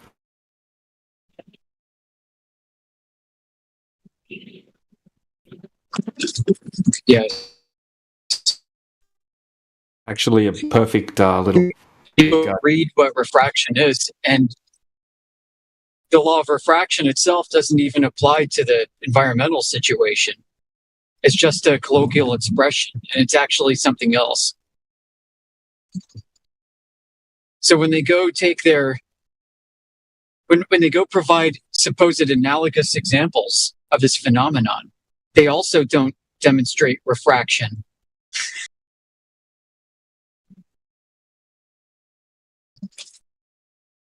And then they call it refraction.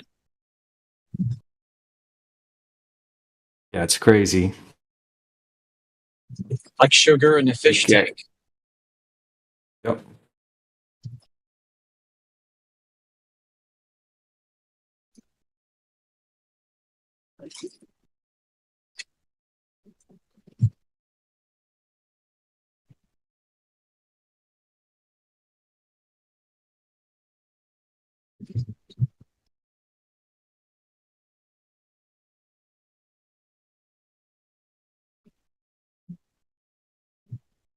Meanwhile, the honest way out of this for them, for everyone really, is to admit that we don't fully understand optical phenomena. We don't.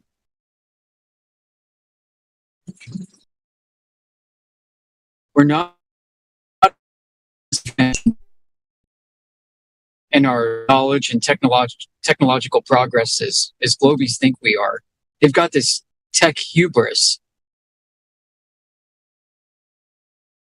And it's been bolstered by all these bold claims that people make about progress of discovery and other things like that. You know, they hear about Mars rovers and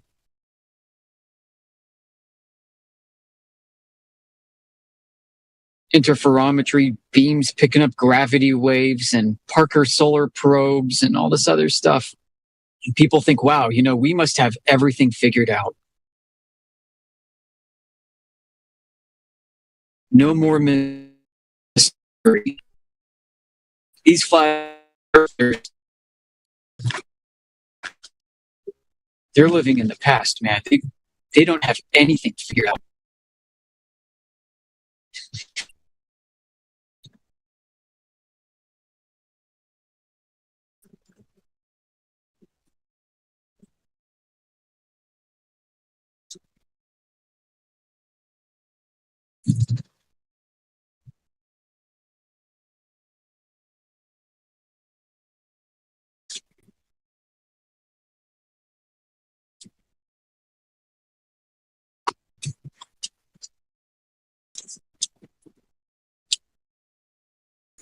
Which is interesting because they'll start from that claim. The one on another server I was talking, the starting claim was, you gotta lie to Flurf. And I'm like, okay, let's start with that. That's the baseline understanding. The truth, the objective truth is you gotta lie to Flurf. And anyone who says the earth is flat, they're not who they are. They're actually a Flurf. Okay, so why are you asking me back-to-back questions looking for answers, which at best, you'll just go back and say, gotta lie to Flurf. At worst, you'll say not an answer, and the answer was gotta lie to Flurf. So let's break this down now. Let's figure out what the fuck happened to your mind, to your thinking process, that drove you down these deeply illogical, contradictory ways of thinking. Because that is where we'll find the answers. You're not going to find any answers out past that. This is where the answers are. How did this happen? Why did it happen? Like, they've got all these explanations, correct? Yeah, it would make sense if somebody says, hey, I know you got to lie to Flurf, and I'm going to test that by asking you some basic questions and see if they're lies or not. You're like, okay, sure. It's like, does pineapple belong on pizza? No. Oh, I guess you don't have to lie to Flurf. I challenged my assumptions, and I found out exactly. It's not, okay, guy to lie to Flurf was debunked. I asked them a few questions. They didn't lie. So, gotta lie to Flurf is out the window. Or they could be like, hey, I'm going to ask someone who's not a quote-unquote Flurf, hey, does pineapple belong on pizza? Huh, they said yes. You gotta not lie to Flurf. I think their hubris, their tech hubris, is also why they have this dichotomy that you're either telling the truth knowingly or you're lying knowingly. And there's no room for being ignorant and mistaken on both sides. Yeah, that's the best part for me, because I can follow that, which is why I will hardly ever ask a globalist anything. It's worthless. It's literally worthless. Because at best, it'll be a complete meltdown. Just a complete freak show meltdown. At worst, it'll just be a very poor read of whatever they typed in Google it. Whatever they thought they heard, you ask them, they'll pick out whatever keyword, slam that into their Google text box, page down until they see something that they like what it looks like, and then give a very poor read of that.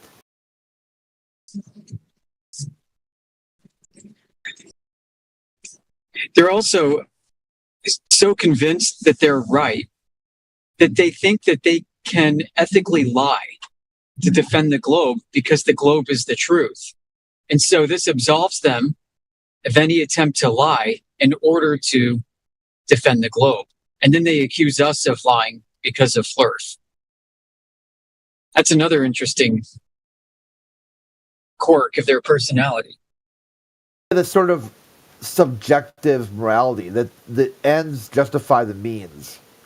Yeah. So as long as you get the truth, it doesn't matter how you got there. You can literally lie your way all the way to the truth. We see this all the time in how they close ranks with each other. We saw it earlier in this chat when Tibbs made a comment that there's no limit to how far you can see. And I said, yes, there is. Everything that you use to see, every optic has a range limitation. And he said, nuh-uh. And then Daza came in and white knighted. And Daza started offering red herrings. He moved the goalposts from being able to see forever to being able to sense that there's a distant object with a light source. When we were talking about specifically resolvability, being able to identify objects with your sight.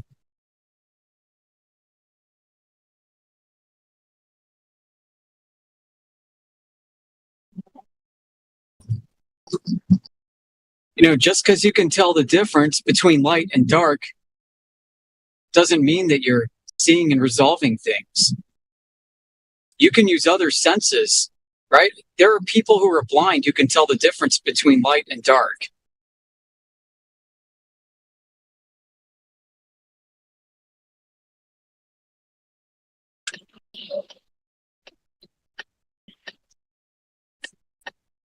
Well, how do they do that?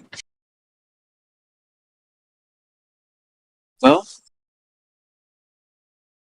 turns out you can sense light and dark through your forehead.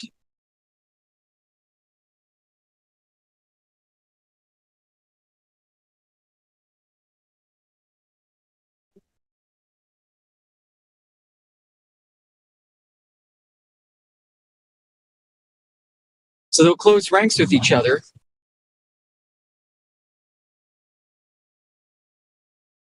And engage in deceptive comments and tactics like this, and then accuse us of being deceptive and lying.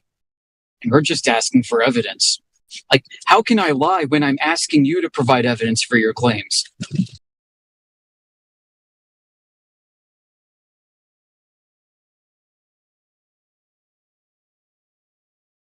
Is it a lie for us to say that you've not provided or substantiated evidence for your beliefs yet?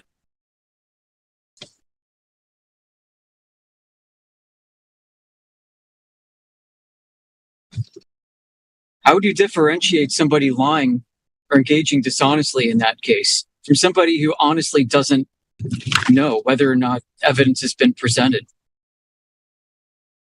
and thinks that evidence hasn't been presented?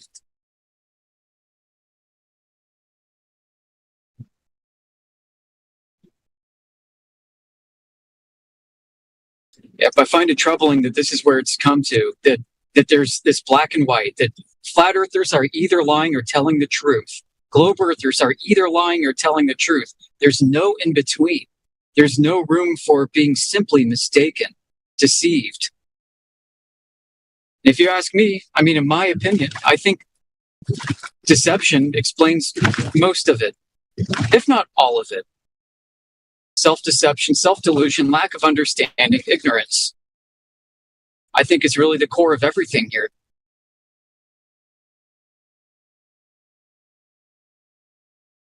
You don't have to actively deceive somebody in order to tell them that, in your opinion, you think that something is wrong.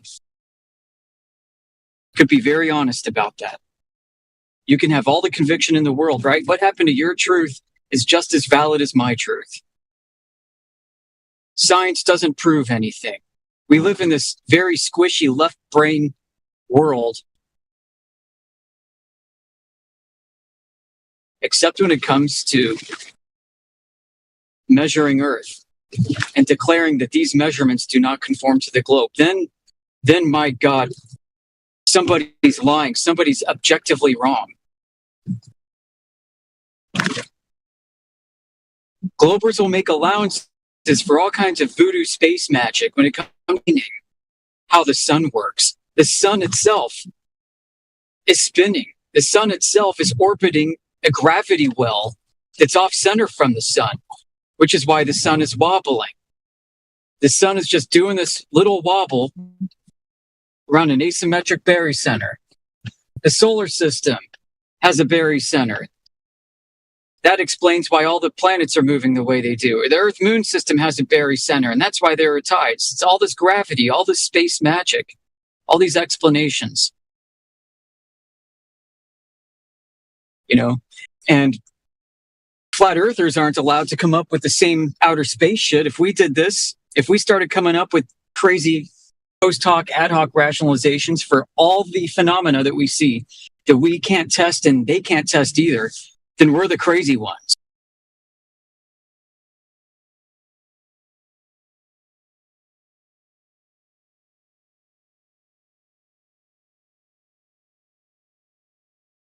Why can't we come up with an explanation for the 24-hour Antarctic sun that involves space gravity? Or something else that is objectively unverifiable and untestable? Why do they get to have that explanation for explaining the motion of the heavenly bodies, but we don't? I'll tell you the answer is, we're not the ones that are trying to provide explanations in place of actual evidence. You are, they are, Globers are. We're trying to have objective, truthful discussions about what we know and what we can know and what we don't. And we're differentiating the two. We don't have a demarcation problem when it comes to scientific discovery. We don't have a demarcation problem in delineating pseudoscience from science. It's because we accept classical definitions of things that work great for all of humanity until humanity reached this postmodern age of subjective truthism.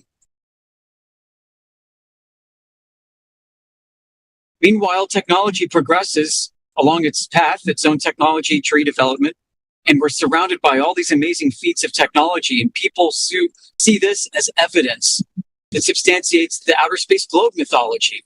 And meanwhile, all this technology doesn't necessarily have anything to do with the globe in the first place. It's like a package deal. If you accept microwaves exist, therefore Earth is a globe.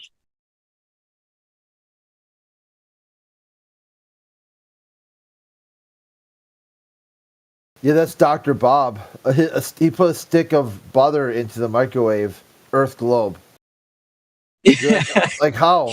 How, Bob? Well, you see, as the butter was warmed by the microwaves, the Earth was spinning, and that created different waves of melting across the surface of the butter. The Sagnac effect on a stick of butter in the microwave. Yeah, you're like, doesn't the table of doesn't the microwave have something that spins it? Oh, Coriolis. Yeah. Yeah, you're like, oh, oops. Oh, doesn't matter. That's the okay. So, what if you have a microwave where it doesn't spin? That doesn't matter either.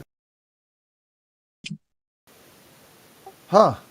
If you're on the plate in the microwave, how do you differentiate between your plate spinning and the microwave spinning around you? Yeah, I guess if globe, then you can't tell, but you can tell. Dude, you just got to leave the microwave. Look back at it.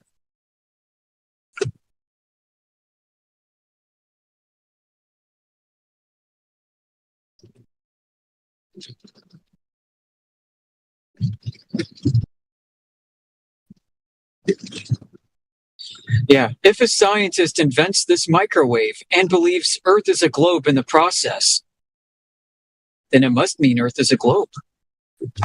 We have the technology. Are you denying science? All the scientists agree that it's a globe. I mean, really, we're talking about engineering here, but... And so are they, and they're in a category error 99% of the time. Substituting calculations for measurement, substituting claims of science for pseudoscience, substituting science for measurements, and science for this and science for that. Math for science. Mathematical models are science. Statistics is science.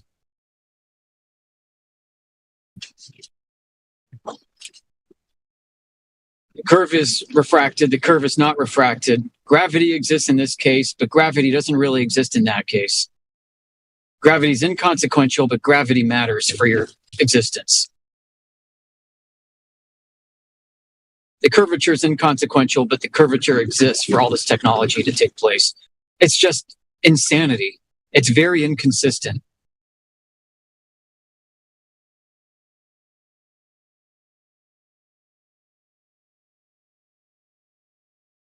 And if you're somehow confused about any of this, and you're a glober, then you might be lying.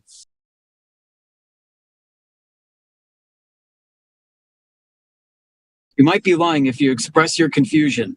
If you're curious about flat Earth, you're lying to yourself.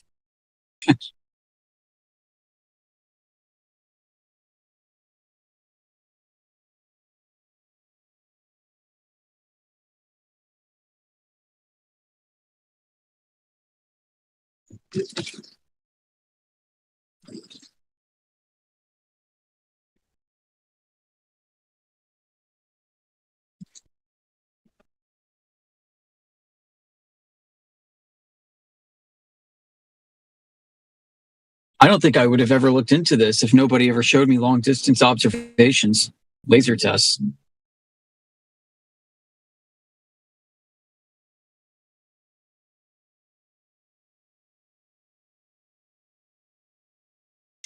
Or had me think about the air we breathe requiring containment.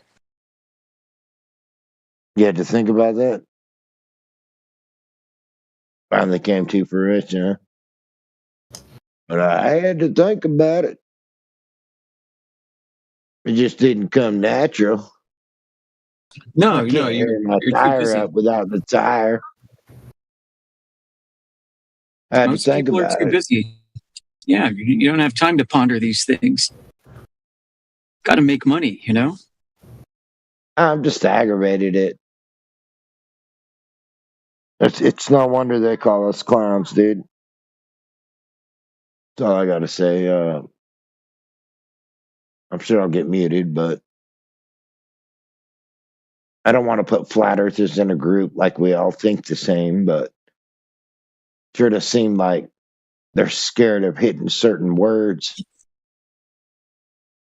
They might get banned. TOS might get rid of them.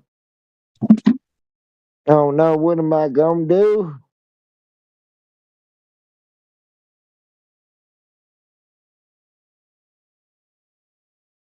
When Glovers ask questions like, well, why would they lie? And then flat earthers are like, well, who cares about the motive? It's like, yeah. We can figure that out later. That's obvious right now. That's the most obvious. But people are afraid to say it because they get banned or muted.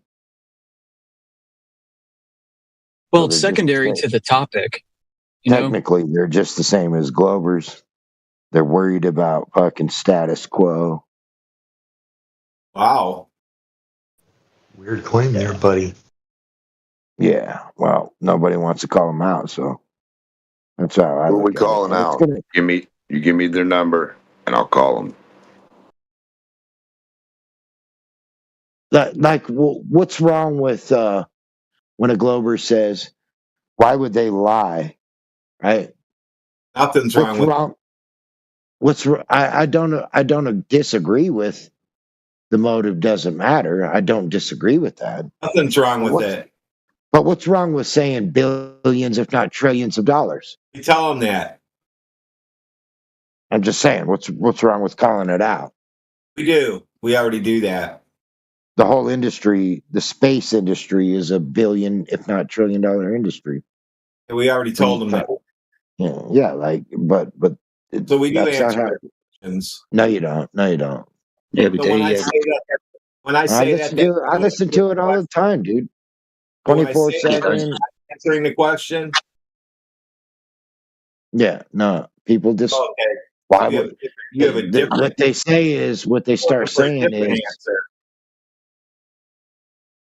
What they start saying is, who cares about the motive? Yeah, I think motive is secondary, man, and the reason why is it's hard to prove motives in court, right? It's hard to establish motive as a fact of the matter. Unless it's like a court of law. Proving intent in court is extremely difficult. But this ain't a court of law, dude. And it kind of is. We're asking the Globies for evidence. This is a big, gigantic evidentiary hearing. Oh, is that what you think of it that way? You want to put flat Earth in the court of law? You're going to lose every time, bud. Oh, we won twice. Yeah. Well, who'd you put in? I heard about it, but who'd you put in? This is a court of public opinion, so let's have this evidentiary hearing and bring your best globe evidence. We can sort out motive and all that shit later. Because you know what? People do things without even a motive at all, James. Yeah, exactly. People don't need a motive to do crazy, stupid fucking shit. We got called psychos. They're called psychos. Psychos, there is no rhyme or reason. And there you have it. So looking for the rhyme or reason would make you in their category. No. Motive is the most important thing. No, it's not. No, it's not. Not at all. No, someone has like deception in their heart doesn't mean because he loves grape juice. There was no motive. First, so James, you find a dead body on the floor, somebody murdered this person, and then uncovering their motive doesn't change that fact. You know, just because they had hate in their heart doesn't mean that they got murdered any worse. I understand. Still loved him to death. I understand the analogy, but this isn't murder. No, but we have to figure out if a crime has been committed first, and then we can talk about motive. But crime first. What's the crime? That the Earth is not a ball. So it's a crime to convince people that it's. You're not listening, James. You do this quite often. So the first thing is figure out if a crime's been committed, i.e., what is the Earth. The motive comes after that. We're all familiar with cults, right? Oh, not listening, just on to something else. Okay. Yeah, no, I'm like a fucking Glober, James. Bullshit. You guys just cut me off right there and pretend like you know what's coming next. Well, I never know what's coming. What you said next. You told us what was coming next. What was coming next was an off-topic issue. No, it's not. You guys. Can you address what I said, maybe? Go ahead, say it again. Right. So first we have to establish whether a crime has been committed, and then we I can asked talk. you, what's the crime? Yeah, and then I went on to explain the Earth shape, curvature of the Earth. So that's the crime that's in contention, i.e., have they lied? And then we can talk about why they've lied. But first of all, we have to figure out if they've lied. Well, I would agree with your analysis that a lie is a crime, but according to the court of law, it's not, unless you can find motive. You can't just charge somebody, hey, they lied about this. Yeah, you can. You can charge someone without a motive. Yeah, you can charge them. And you convict them. Yeah, and they could be found guilty without a motive. All the time. Watch the first 48. They only need the weapon, the actual person. I guess I'm not articulating my point. I think you guys are still. People can lie about their motive, James, and you'll never know if they're telling the truth or not, for real. You've been listening to 24/7 Flat Earth Discord 2.0. We hope you're having a fantastic day on this flat and stationary plane. If you too would like to join the debate, please click the link below. We'll see you there.